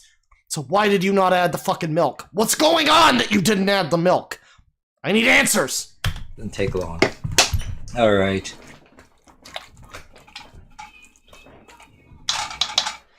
So we're gonna put the lid back on. It's on simmer. I'm gonna let it simmer for another couple of minutes. Because it's like, then that'll be enough for the spaghetti's completely cooked. You don't want your spaghetti too mushy. A lot of us like it al dente, like the Italians say. So yeah, al dente, like the Italians say. So we cook it in a pot with the lid on for fucking 45 minutes in the sauce. Yeah, that's how the Italians do it. All right. Well, all right. Well, all right. Got this turned off here. It's still boiling a little bit here. Play the video. Play the video. What are you doing? Oh, the video fucking broke. Did the audio die? The audio died! Chat, there's no more audio! What? There's no more audio! You can't do this! You can't ruin your video like this! For picking up and eating. Oh, it fixed itself. It fixes itself. The video where I was showing you how I was... So he just uploaded this to YouTube. He just decided, half the video is fucking broken. There's no audio. There's no... Like, the video breaks too. It's fine. It's fine. You get to see the end result. My ridiculous, cheesy spaghetti sandwiches. Slapping my spaghetti with manwich sauce. Sandwiches to make the spaghetti sandwiches. These are for picking up and eating. But if you want to... pour some sauces on there separately, and eat it like a hot beef or a hot turkey, but this for picking up and eating. Yeah, the audio got salmonella, that's right. Show the details of it, and I'm re-recording it again, but it's not rocket science. The only thing I missed in the video, because the video got corrupted, is that I was just filming myself slapping it on there, but just slapping it. You gotta slap that spaghetti.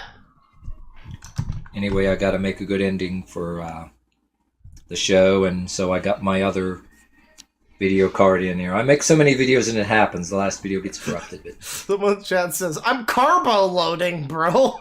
I gotta have my wheat spaghetti and my bread as well. Come on. Anyway, yeah, I just... necessary.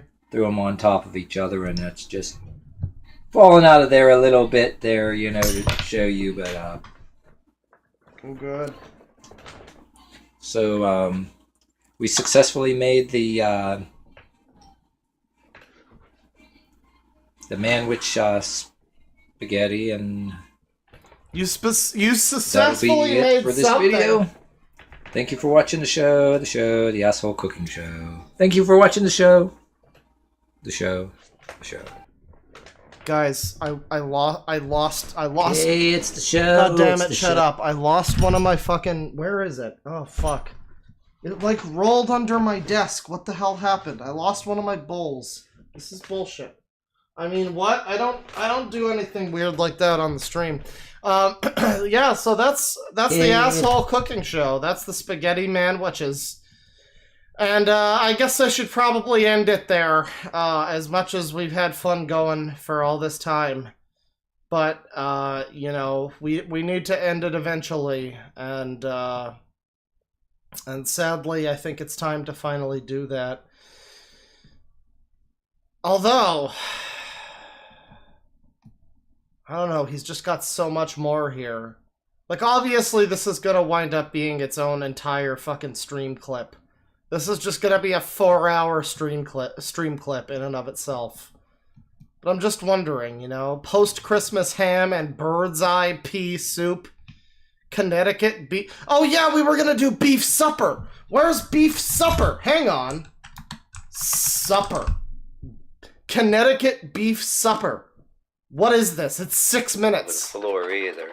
And it starts midway through the disaster. But this is gonna settle out. What is that? Cook. Cheese? Corn? What the fuck am I looking at?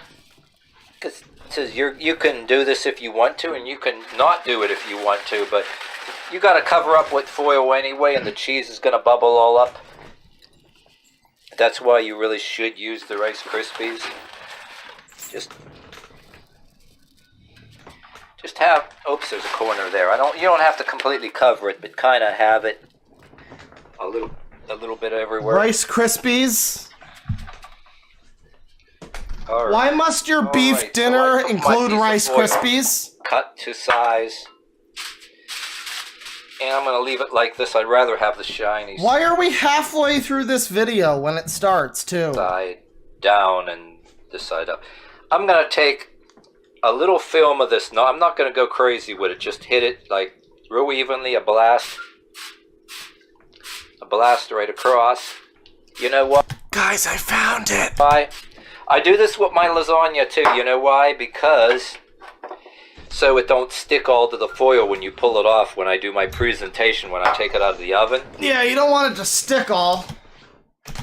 This is gonna not stick. It's not gonna get all stuck all over, you know, when you pull it off.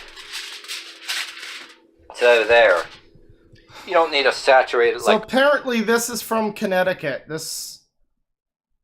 Whatever this is. Everywhere. It's like corn. I'm assuming beef is in there somewhere. But it's like corn flakes. Gonna not stick. It's not gonna get all stuck all over, you know, when you pull it off. So there. You don't need to saturate it like crazy, but you just need to. I'm just gonna. That looks pretty good, like it's good and covered here. I got this heated up to about 400 degrees, and I gotta clean up my mess while this is cooking here too. There's probably Rice Krispies I got on the floor. There's cheese. Rice Krispie beef. Lift it with one hand. One hand. Put it in here. Close it up, and then while this is cooking, give it an hour. About 400 degrees, about an hour. Clean this mess up, throw the stuff, the garbage away. Wash the stuff here then another hour. Take it out, and then we'll have our present. Random question. Would you mind washing the food down the sink as well? Maybe just throwing it in the fucking dumpster? I feel like that would be best for everybody. Alright, I'm gonna get the love glove out here. The love glove, everybody! I looked in it and checked it a couple times to make sure. Heavy, heavy, heavy. You may want to look in on it, lift the foil while it's in the oven sometimes, because sure don't boil over, but do the unveiling. Ah, look at that. Oh boy, look at that. It looks like a bunch of fucking cheese and nothing else. You can almost forget that this is mainly Rice Krispies, apparently. Again, we don't even know what's in this recipe. You started halfway through this fucking thing. All we know is there's beef, supper, cheese, and Rice Krispies. I don't know if it's just the beef, Krispies, and cheese that constitutes the supper, or if there's more to it than that. I don't know if this man has ever heard of a vegetable. See, but there were some spots like that, but we can live with that. And actually, you really should chill it a little bit more and cut it out in a slice, but just like lasagna, you can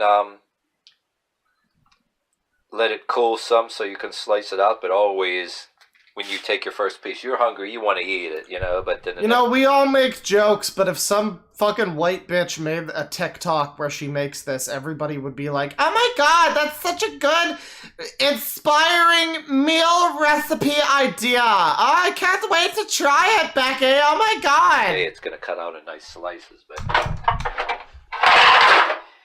Dinner for two. Cut it in pieces. It smells damn good.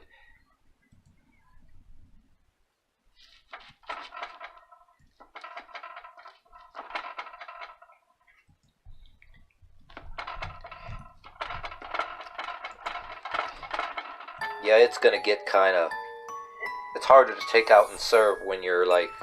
when it's first hot, but the next day this will be just the way you do lasagna. The next day it'll come right out in a slice. It'll be just like lasagna, eventually. Could wait a little longer for... We leave that shit to sit in the fridge for a couple weeks. It'll eventually look like something. Well, what I do with the stove too is I let it power down because I don't want no heat right in my face like that, you know, too. That's a hazardous condition. But I'm gonna put this here and get this out. Yeast infection lasagna.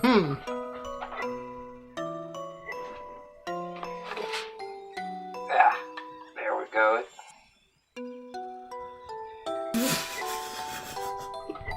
Someone in chat says, careful, it might attack! I mean, it seems to be more cheese than food. It's a little bit.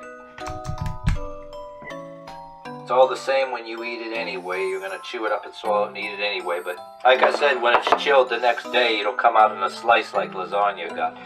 Always the fresh hot stuff is always gonna be. You know what I mean? You call this beef supper, but it's just cheese. Yeah, see, it gets like that. What is this? Take out right hot out of the stove.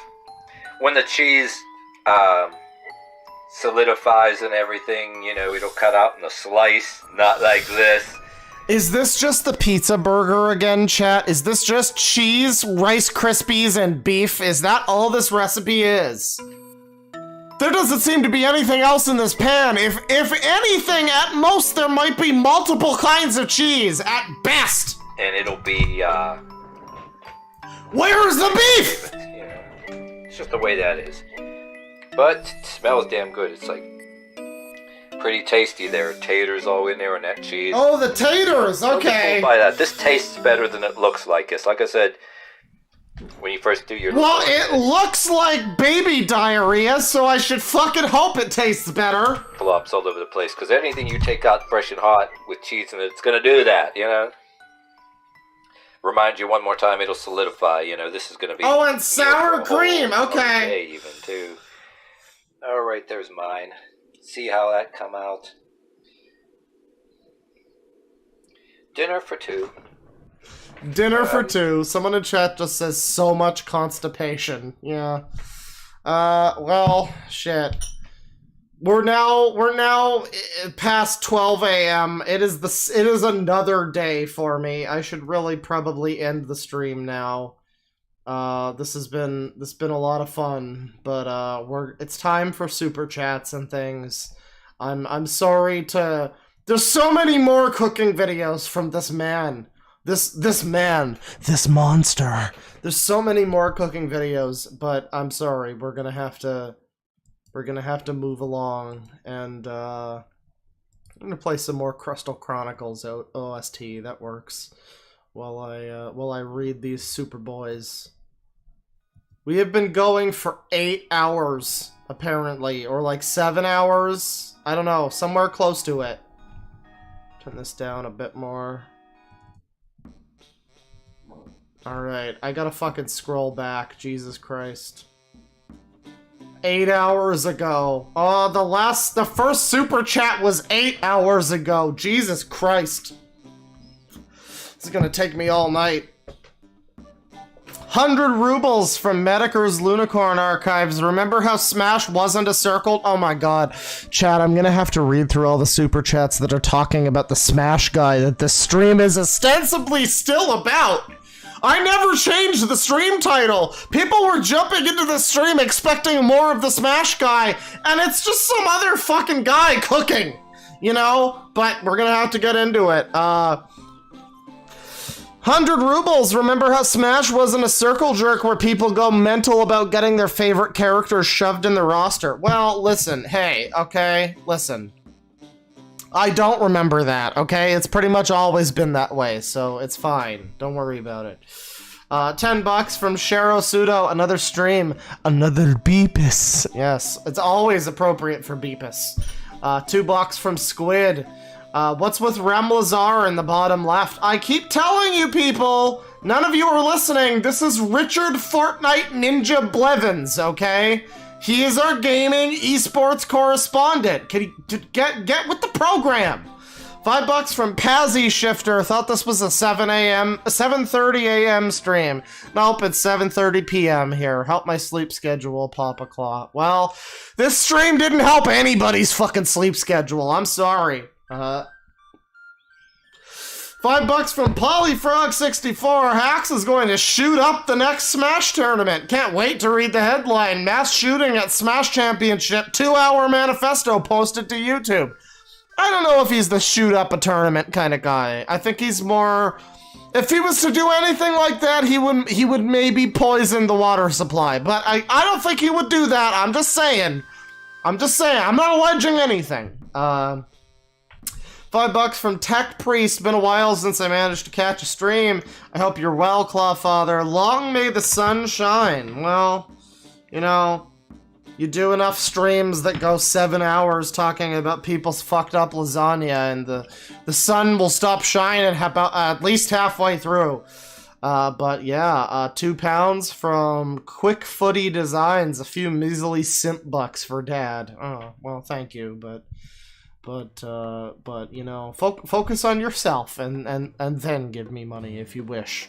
But thank you. €5 from Tsuki Akiba. Hey, Papa Claw, finally able to catch a stream again, and happy it's not on something involving zoos. Have some weed money. Listen, man, are you sure that the treatment of the chicken in the last segment of the stream was not worse than some of the zoo streams? I don't know. I'm not ready to say that yet. $5 from Savos Mock. Just finished getting my house ready for showings tomorrow. Now to relax with alcohol, Guild Wars 2, and a brand new stream. Thank you, Clawfather. You know, I should play Guild Wars 2. I bet I would enjoy that one. I haven't been enjoying World of Warcraft that much, but don't tell Bear! $5 from Casey Spark. Hi, Claw. Thanks for making some awesome content. Well, I don't know if me shouting obscenities at a spaghetti dish counts as awesome, but if you enjoy it, I'm glad that you enjoy it, and thank you for watching it. $2 from Pazzy Shifter. Jesus, I just woke up, Claw. Well, listen, this was 8 hours ago, so you've had a full day to get your rest. $10 from Tiger Katsy. Katza, I don't know, have some of my meme stonk money. You've entertained me throughout the years. Well, thank you. I'm happy to hear that I've entertained you while you made your stonk money. I hope that you've took it to the man and shown him what the true power of teamwork can do. 300's ISK from Sneck. Leffen pushed me down the stairs and spit on me. I believe it. You know what? I believe it, everybody. I'm just saying it. I believe it. $2 from Darkbreaker97. Dick the birthday boy. There he is. It's him. I'm happy that he got such a prestigious job as my esports consultant, you know? $10 from Miss Murthanekin or Mr. Fennekin. I don't know how to say that. $10 was listening to this garbage document right before getting this stream notification because I was working when it came out. Hey man, I've watched that fucking video of his like 4 times at this point. I don't know, 3 times, whatever, but yeah, I've seen quite a lot of that fucking shit, and I still feel like there's crazy nuance that I've missed. $10 from Tonkuri HQ. Hey Claw, this is the first stream I've been to in like a year. I've missed them. Also, my BF is into Melee, and so I've heard these people's names in passing, but I had no idea it was such a clusterfuck. Listen, ask your BF if he's okay, alright? We need to make sure they haven't gotten to him. We need to make sure whose side he's on, okay? This is a fucking civil war for rights and justice. $5. Thank you, by the way, for stopping by. I hope you had a good one. $5 from Corey's into house. The Smash Cycle 1. Or the Smash Cycle. 1. Speculate on new character. 2. Post reactions to new character. 3. Character released and everyone plays for a week. 4. Repeat. Yeah, more or less. Everybody kind of fucking stopped caring about Steve real quick. That was pretty cool. $5 from Wombo Supreme. The biggest threat to the Smash community is all the pedos, Lamau. Yeah. Seems to be a number of them. $5 from Mr. Sadistic Llama. Hey, Claw, love ya. Always wanted to ask, but if medical science advanced far enough, would you ever want a robo forearm and hand for your claw? I mean, I guess. It depends if it could play the guitar for me. But not so well that I feel like it's taking all the glory, you know what I mean? I don't know. I'll look into it. $5 from the NG that cried, nope! Hey Claw, it's been a while since I've been able to catch one of your live streams. Here's some coin. Well, you know, I have wares if you have coin. Thank you. You know, you give me one more coin and I can buy me some shoes. $5 from Red Gentleman. Always happy to see your live streams pop up in my feed. Well, I hope you enjoyed this one. It certainly went for quite a while. You know what? Quantity over quality. That's what we say here on the DeadwingDork channel. That's what we're all about, honestly. $5 from Sammy Hartman. Hey, love the streams. Glad I caught it. Well, again, you know, we've been going for over 8 hours at this point.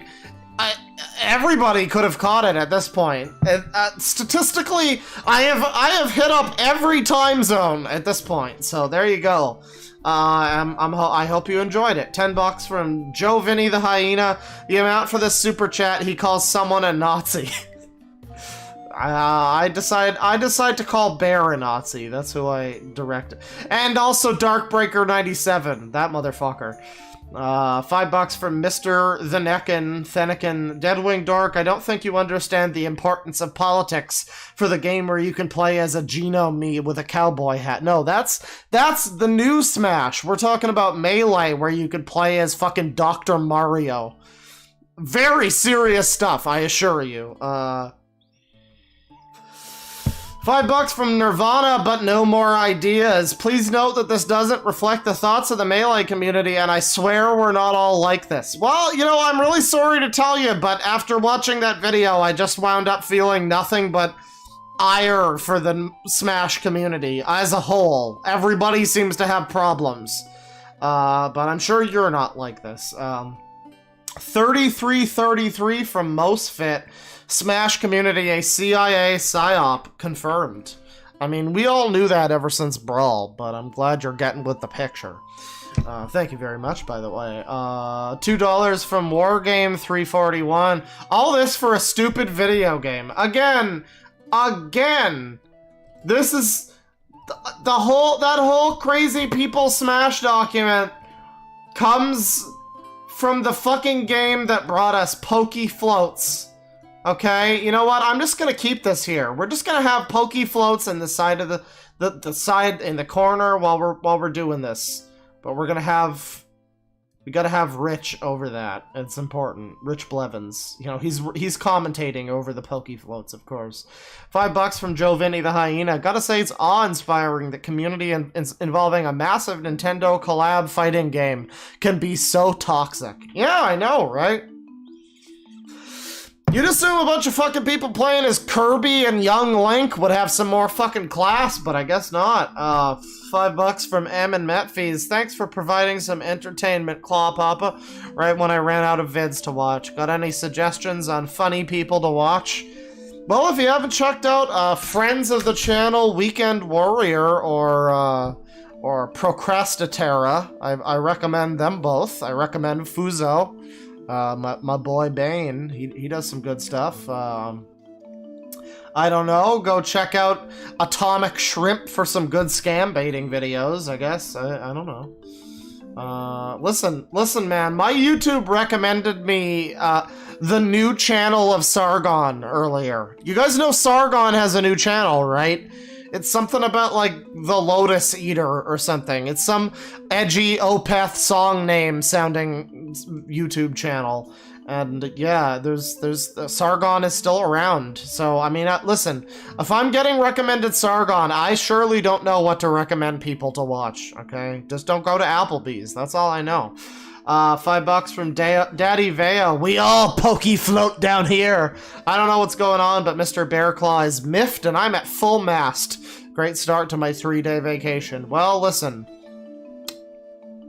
You know, take care of that mast situation and then come back to me. You know, leave the stream and then come back.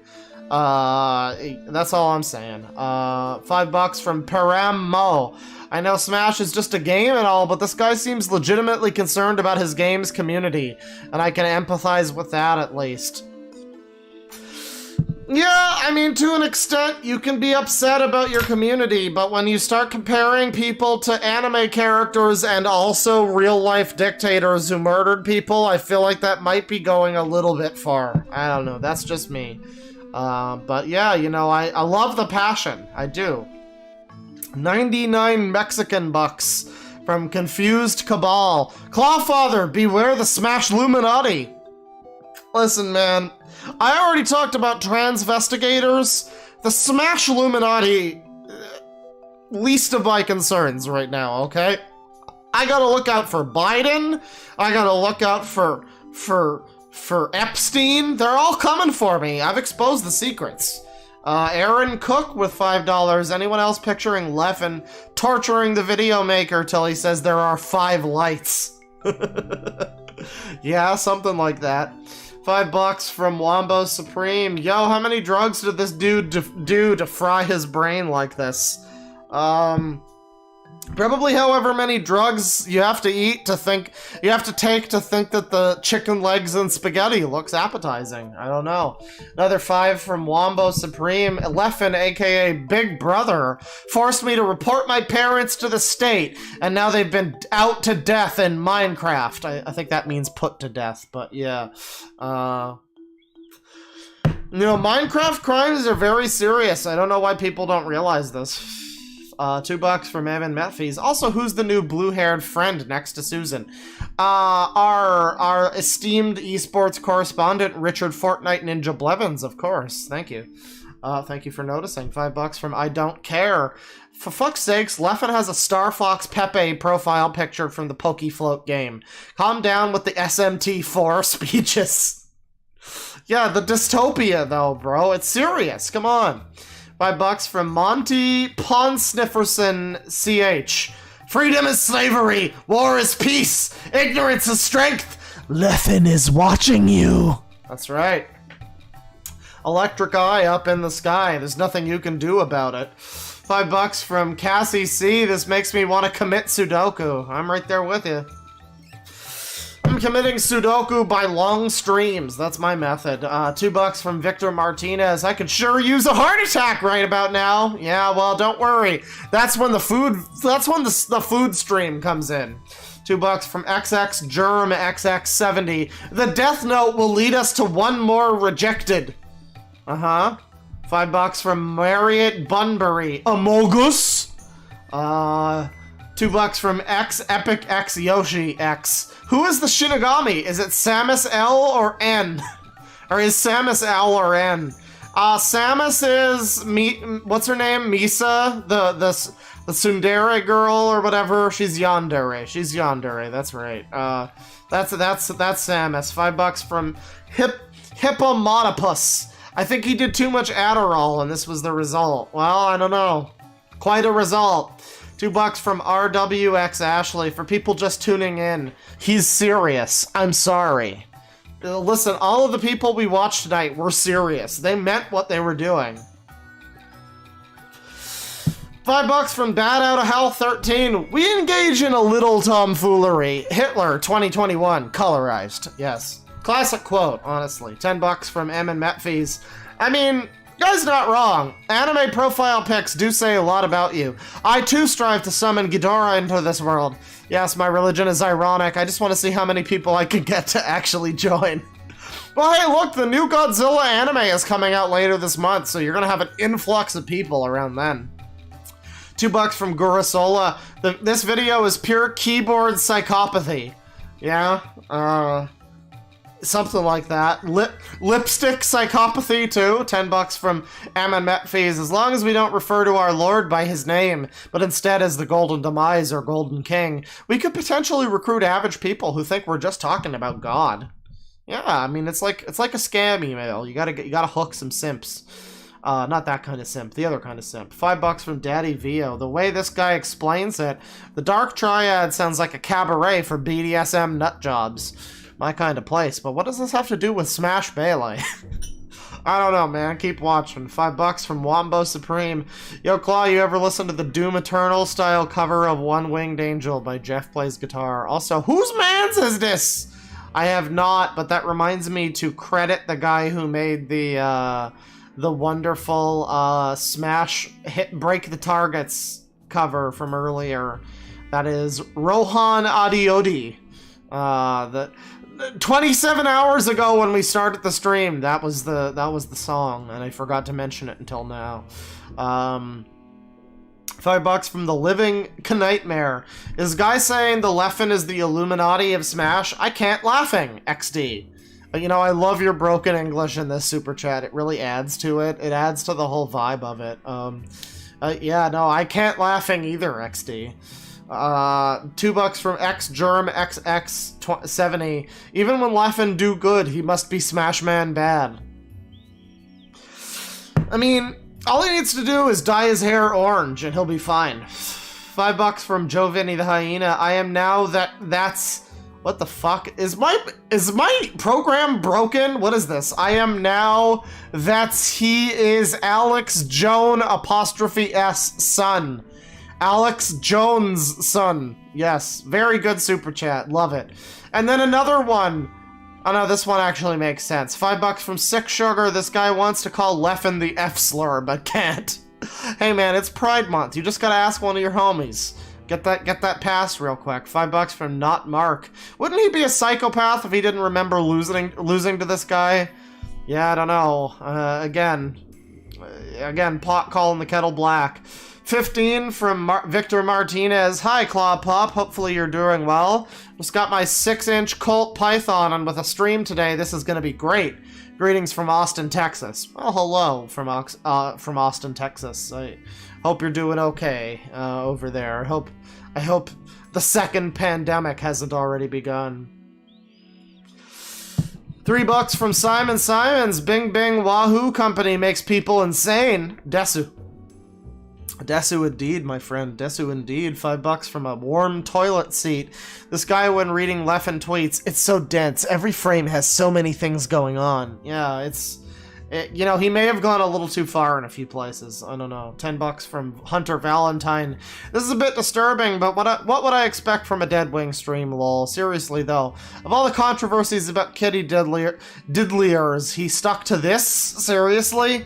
Well, again, remember, that's all small potatoes compared to how Leffen is treating the community. It's a dystopia, everybody. $2 from XX Germ XX70. Hacks has failed us. One last god rejected. Yeah, you know, in 6 months, something's gonna come out about Leffen, and Hacks is gonna be like, "You didn't believe me? Why didn't you believe me?" You know, I'm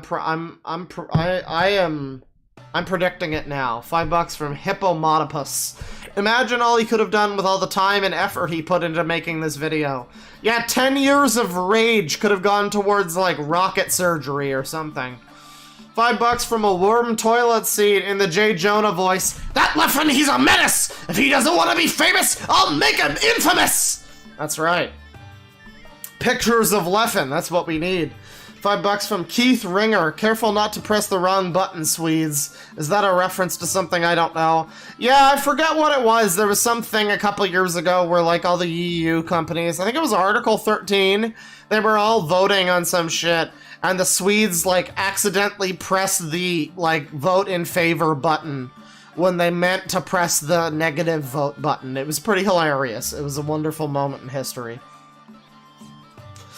$2 from Squid. It is I, Leffen, Dark Lord of Triads. That's right, he's the guy from all the Blind Guardian songs. $5 from Savos Mock. Yes, Hacks. I'm sure this is far more important than the massive amounts of kitty diddlers in your community. Screw the kids. Society is at stake. You know, that's some real thinking. That's what people need. That's the Hero Smash needs. $2 from Squid. Lefestigation. Yes. Only he sees the truth, guys. Thomas Finton with $5. Literally the Sunny and Philly conspiracy meme, except it smells of urine, pocky sticks, garbage Twitter takes, and mounds of coom-stained Nintendo merch. Well, hey, listen. It's not my fault they made Peach look so good in the new games, okay? $10 from Hunter Valentine. Bit of a personal story here, but this dude reminds me of every adult who tried to diagnose me with stuff I didn't have. This dude doesn't even have a degree, so it just disturbs me even more. Listen, he watched some Watch Mojo videos about psychology and the top 10 things that psychopaths do, and he is an expert now, okay? He went into his research knowing exactly what he was looking for in terms of, like, he wanted him to be a bad guy at the end of it, and that's the outcome he got. Wow, amazing. $2 from Forrest Schoenrock. Leffen is Susan Wabajack. Yeah, could be. The big brother spying on everybody. 610 yen from Cedric Feldman. Competitive Smash is now a war crime under the terms of the Geneva Convention. Oh, you know it should be, honestly. $5 from Big Hex. Leffen tries to make friends with somebody Hacks is friends with and compete in Smash. Hacks. This man is a Machiavellian evil con artist stalking me! Yes, absolutely. Truly the most reasonable take of the evening. $5 from Corey's Into House. Isn't it a known fact that children and teenagers tend to check a lot of boxes for sociopathy because they're selfish and immature by nature? Yeah, don't worry about it though. Those posts that he made when he was a fucking literal teenager, it's fine. It's fine. He's still to blame, okay? Shut up. $5 from Savos Mock. See that? Tiptoe. And over there? Fake lady. Totalitarian tiptoe. Right there. That's it. Yep. $5 from Daddy VO. This dude. Smash Melee is a conspiracy. Mr. Bearclaw. This is why you're down here eating pebbles and grubs while I'm up here eating your mom's box. Don't talk to him about his mom's box. It's just gonna get him upset about the box once again.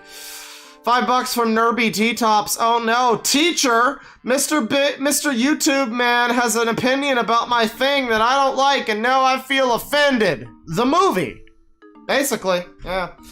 $2 from Patrick Schweitzer. Finally, someone gets those boxes are dumb. Yeah, I mean, it's just a weird jabroni device for playing Smash Brothers. I'm sorry if your hand is fucked up, but like, I don't know.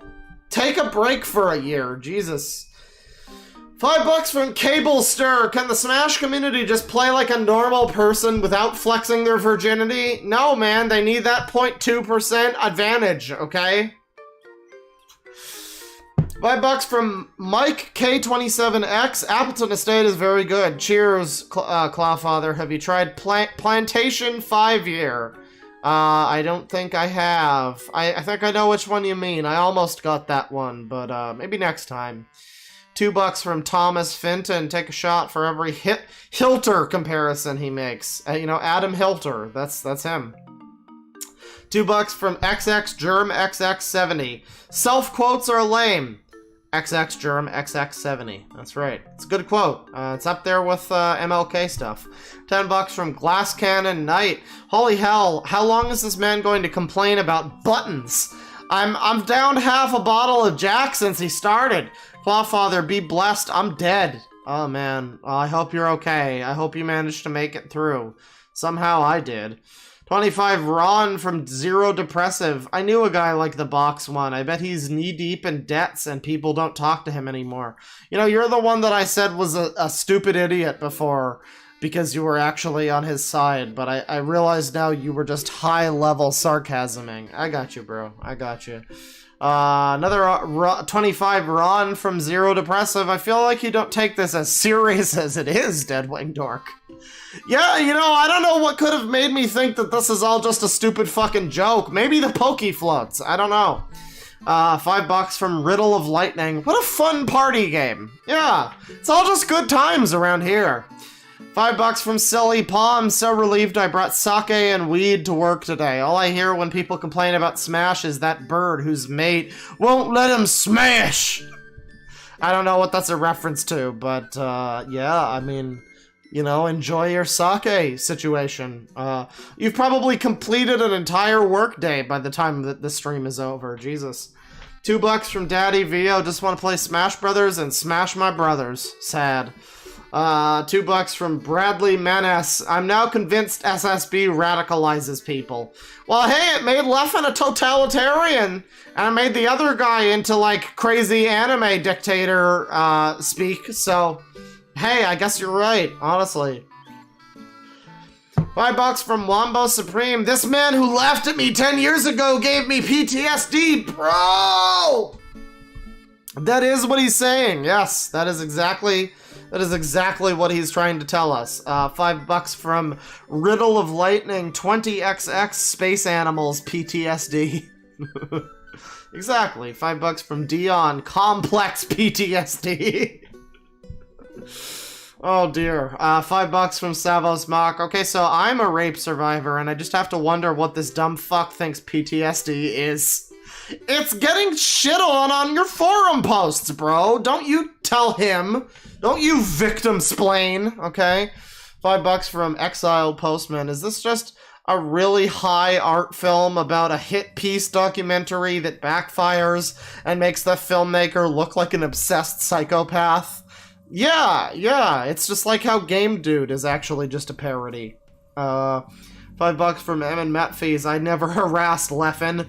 Q Woody's. What? What are you talking about? $5 from Simon Simons.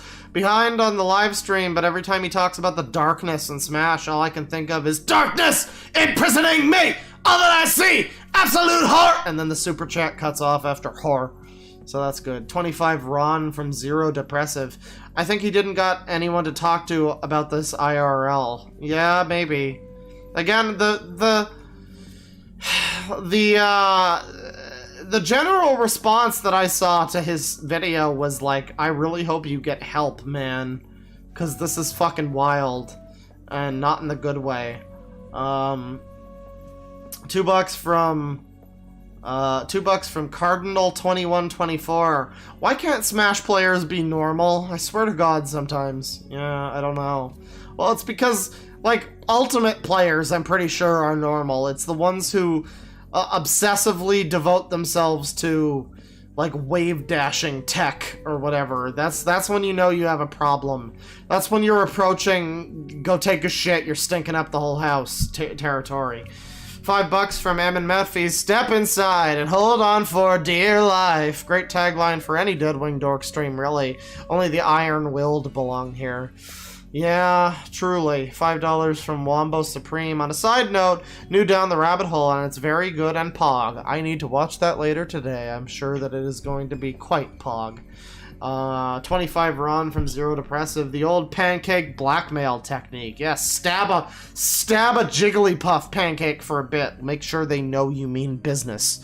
$10 from Andy Blackdrums. What would you do if we began a Machiavellian authoritarian dictatorship on Pokefloats?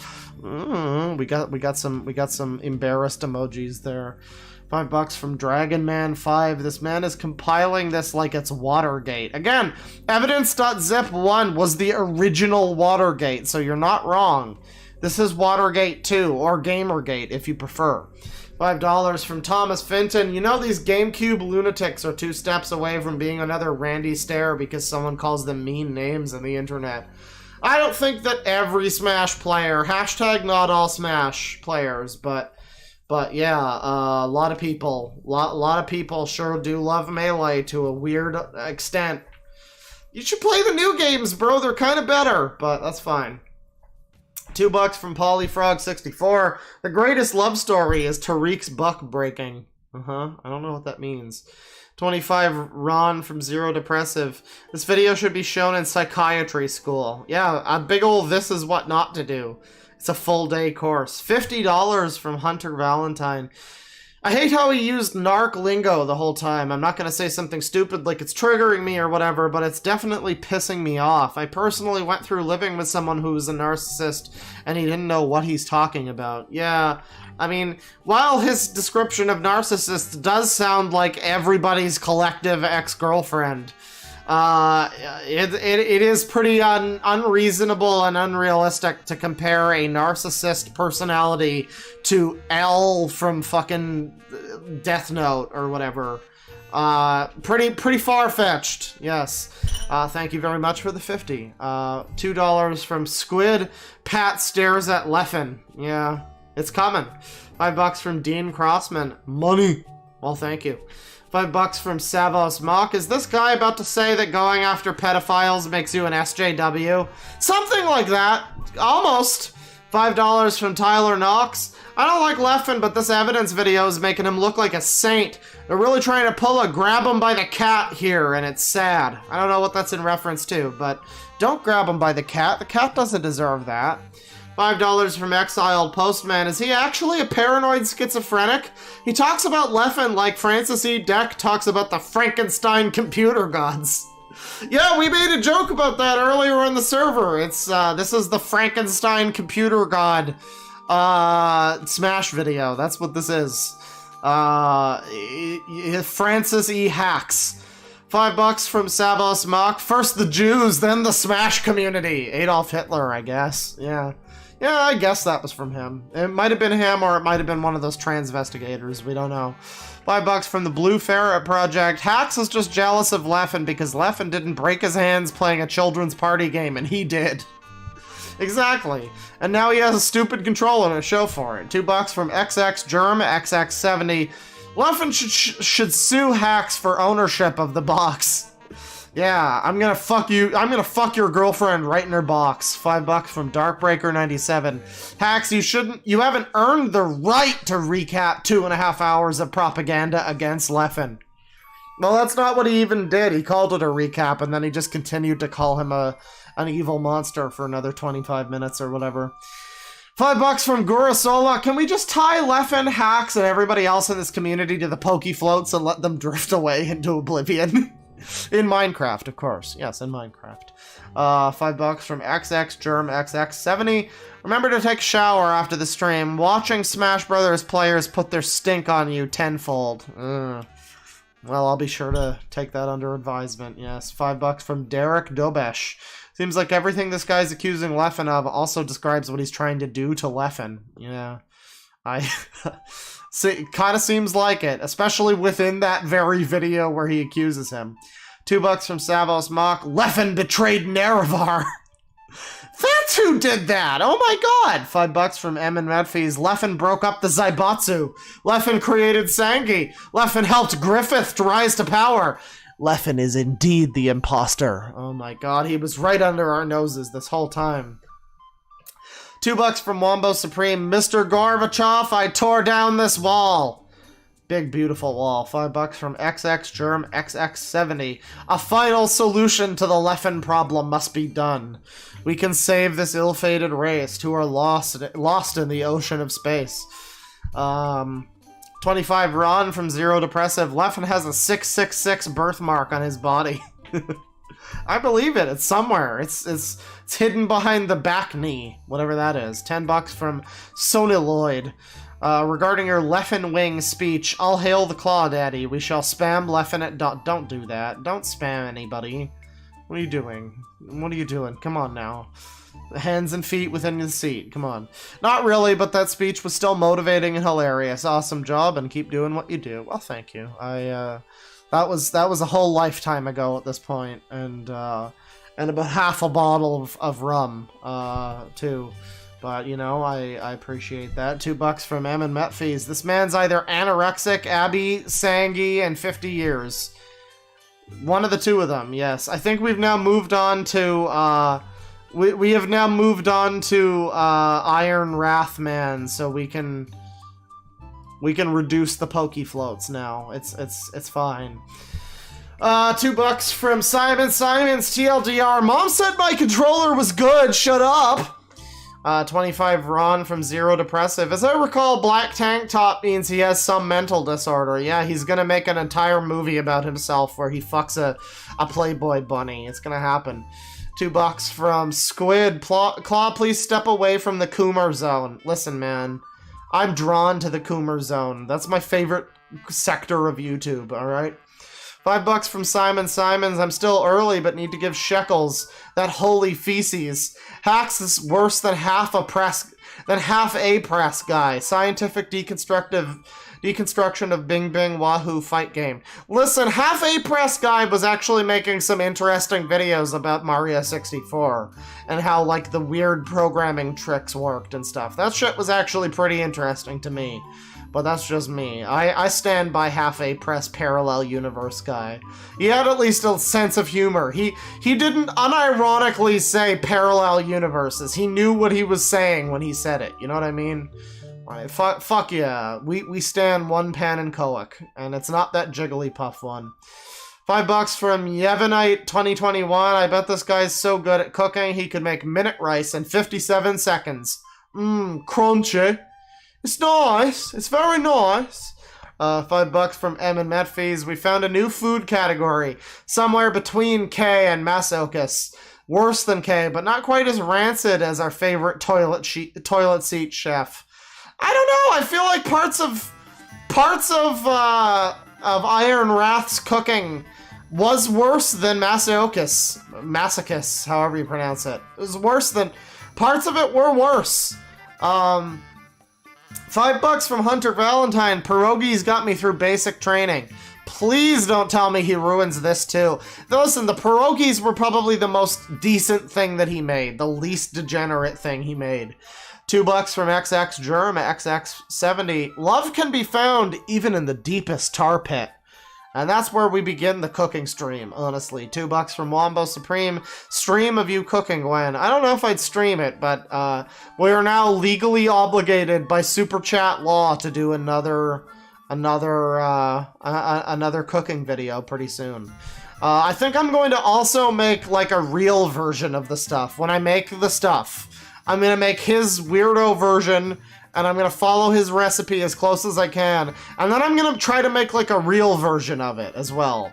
I think that could be fun. I don't know. $2 from Savos Mock. Unlike K, none of this is nice. Well, he doesn't have a taste tester to tell us it's nice. I wish his partner would chip in. $2 from Squid. Atop the 4 stove where bad foods burn. I'm never watching the rest of that movie. $5 from XX Germ XX70. Add more cheese! Add more cheese! And then he says it's 4 more times. I agree. We need more cheese. And don't forget to rinse your cheese. $2 from Squid. It reminds me of when Eric Andre ate gray meat. Yeah, it reminds me of meat from Vinesauce as well. Just yowling and in pain and wishing for death, basically.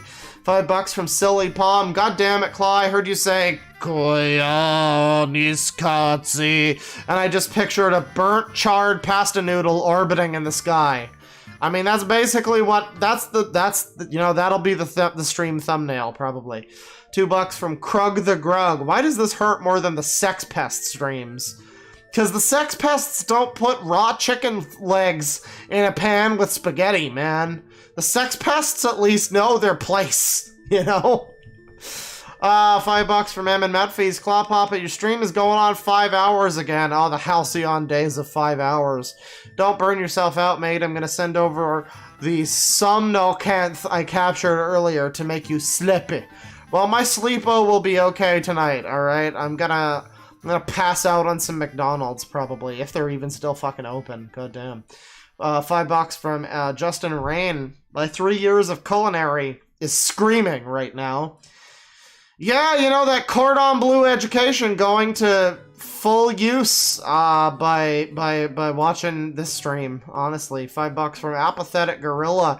This dude would literally put his milk before the cereal. I believe it. I believe it. That seems like the kind of thing he would do. $5 from Kirby Smasher 4848.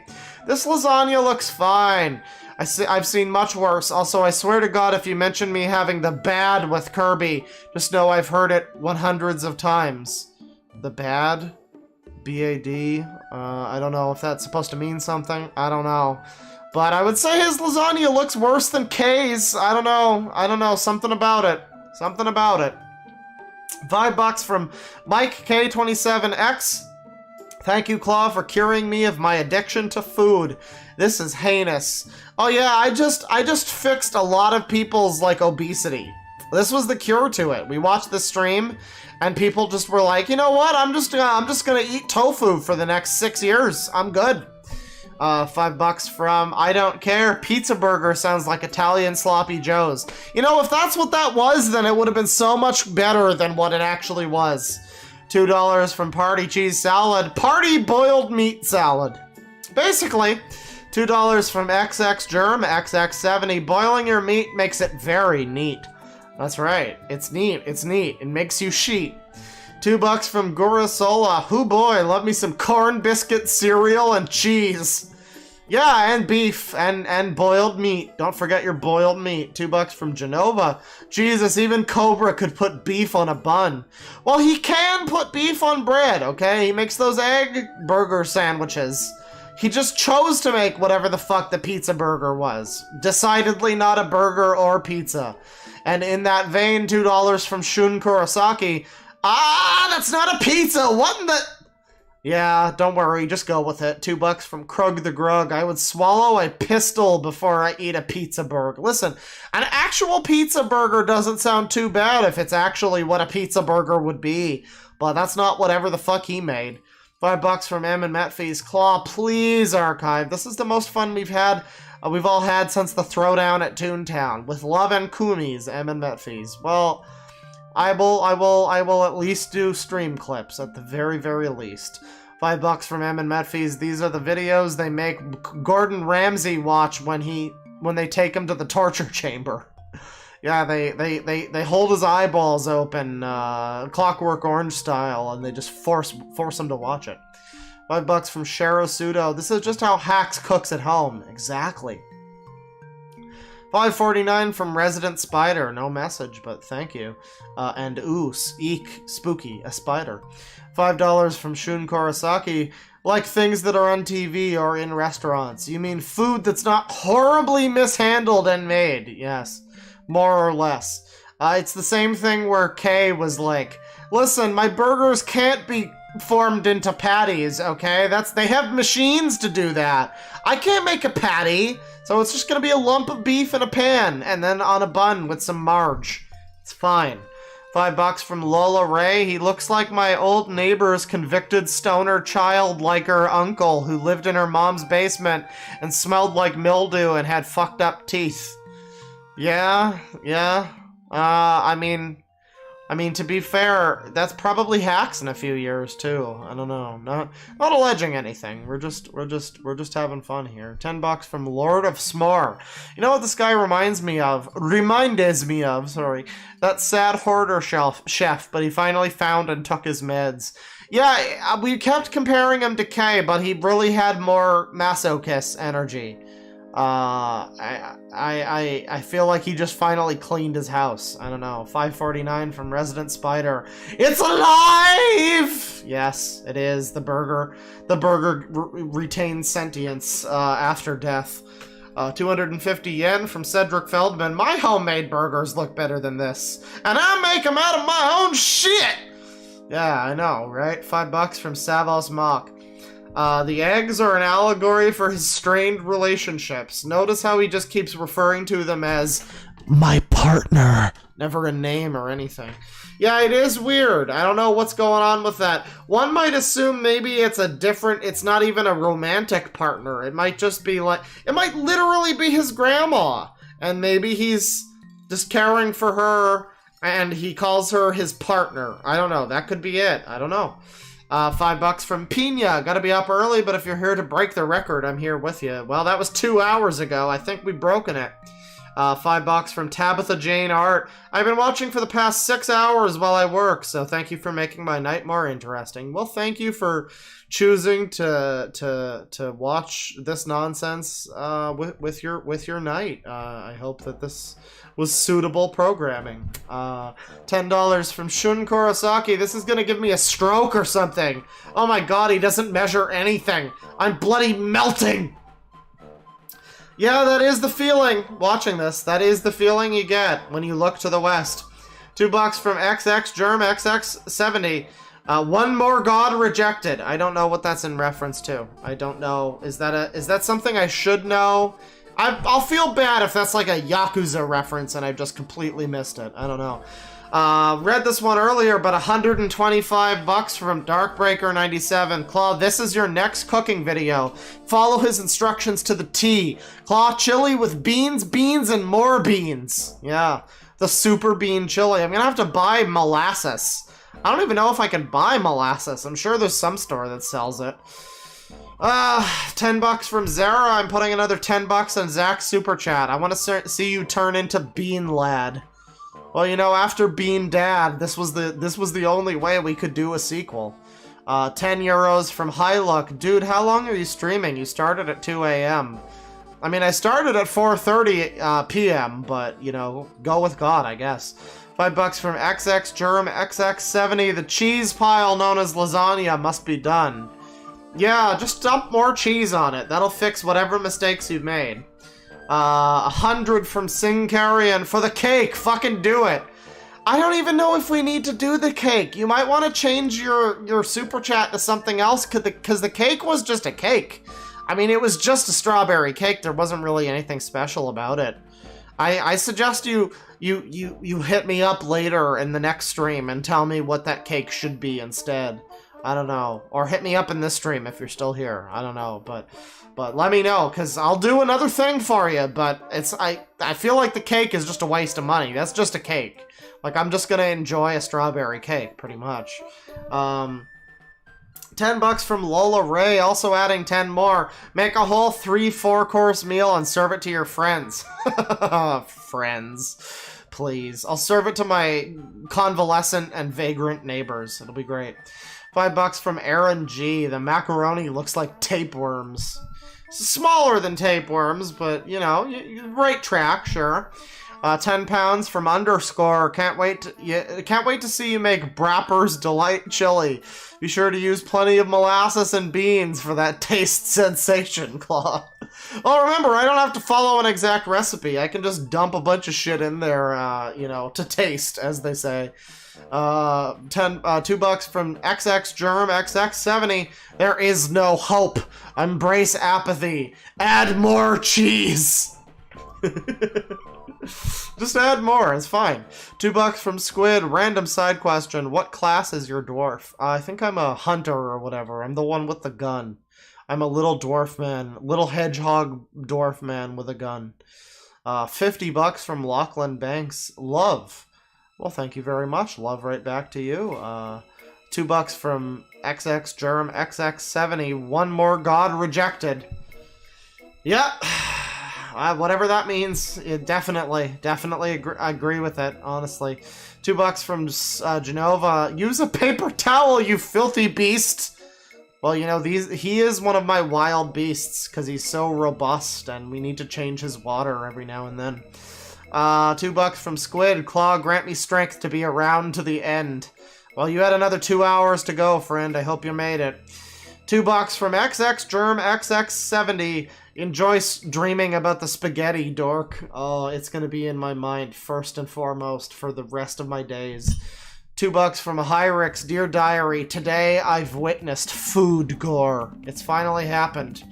$2 from Nix220. Enjoy your McDonald's. Oh, I won't, but you know it's all that's open, so I'll enjoy eating something. So you know what? I'll enjoy eating something and dreaming about the mess that's on the menu for me sooner than later. $30 from Knife Cat. New sleep paralysis demon. This chicken spaghetti nightmare. Oh, it's coming for you. It is coming for you. £2 from underscore flood biomass moment. Yeah. Why contain it? Let it flow into the streets. £2 from Nia Cover. I woke up and joined to my worst nightmare. Oh, I'm glad to have you here. I sure hope this was appealing to you. Was it good for you? It was good for me. $5 from I Don't Care. This is handicap chicken parmesan. Yes, this is chicken parmesan on the short bus. $2 from Eric Stidham. I can't believe how dry and bland this dish is. Yeah? I mean, listen, there's gonna be a lot of juices from that chicken as it cooks. From raw over the spaghetti that's already cooked. $50 from Lola Ray. Claw, please, we need to see the beef supper episode. Well, we saw it, and it was only half an episode. I feel gypped, honestly. He got like he just jumped halfway into the part where there was Rice Krispies and beef. We need to see how those two made their unholy union. $2 from Kira Newton. This makes Katie's cooking look tolerable. You mean Kay? I don't know who Katie's cooking is. $5 from Fidgety Penguin. Well, at least I know what's for dinner tomorrow. Sleep tight, Claw, and don't let the flying spaghetti monster get you. Oh, it's gonna be in my dreams. It will be. I know it. $2 from Eric Stidham. Jack's cooking, but he is probably schizophrenic. I don't know. Yeah. $5 from Koshi Draws. What kind of hate crime did I walk in on? It's just a hate crime against white meat. It's fine. $10 from Pina. Okay, I'm convinced this dude is a feeder. They have organic spices and organic cleaner, so the partner has to be somewhat health conscious, but the only person who would throw back that slop is a feeder. Yeah, or a feedee, sorry.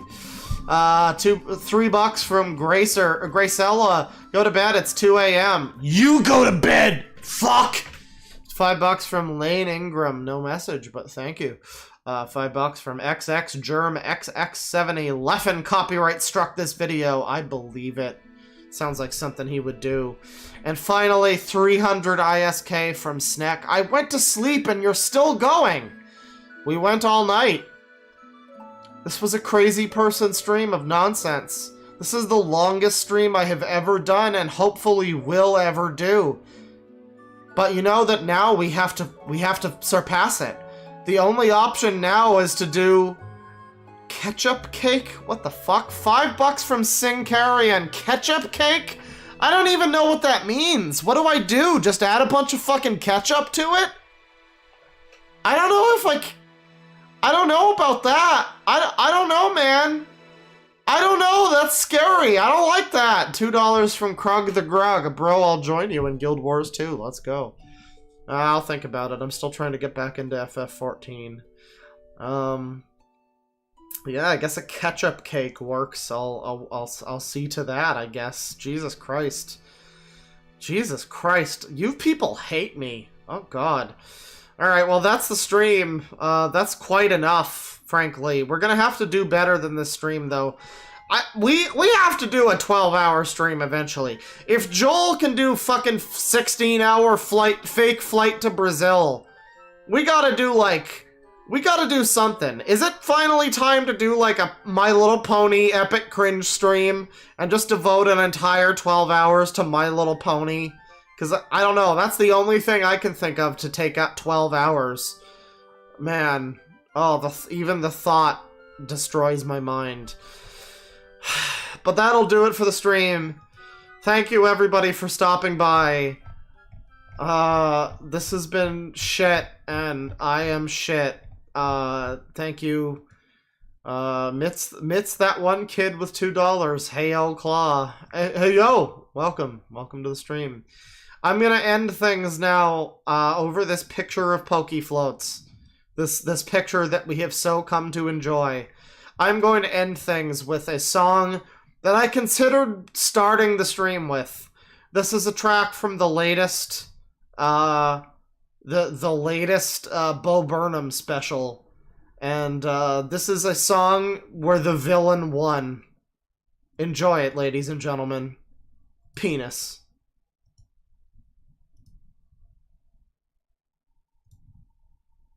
Welcome to the internet. Have a look around. Anything that brain of yours can think of can be found. We've got mountains of content, some better, some worse. If none of it's of interest to you, you'd be the first.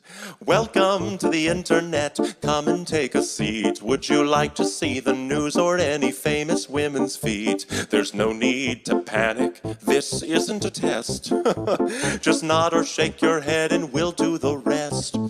Welcome to the internet. What would you prefer? Would you like to fight for civil rights or tweet a racial slur? Be happy, be horny, be bursting with rage. We got a million different ways to engage. Welcome to the internet.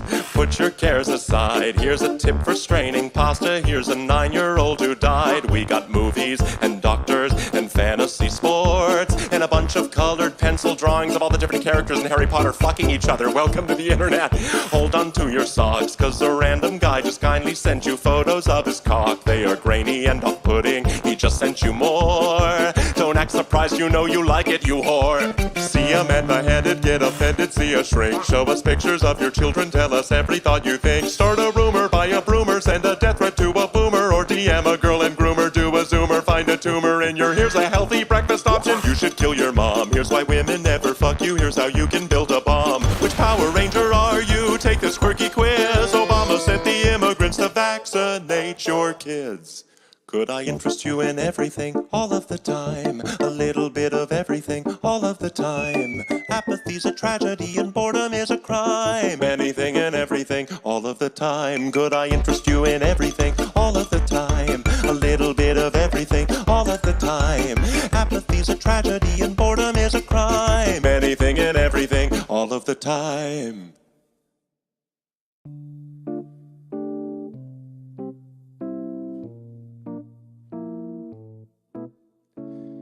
You know, it wasn't always like this. Not very long ago, just before your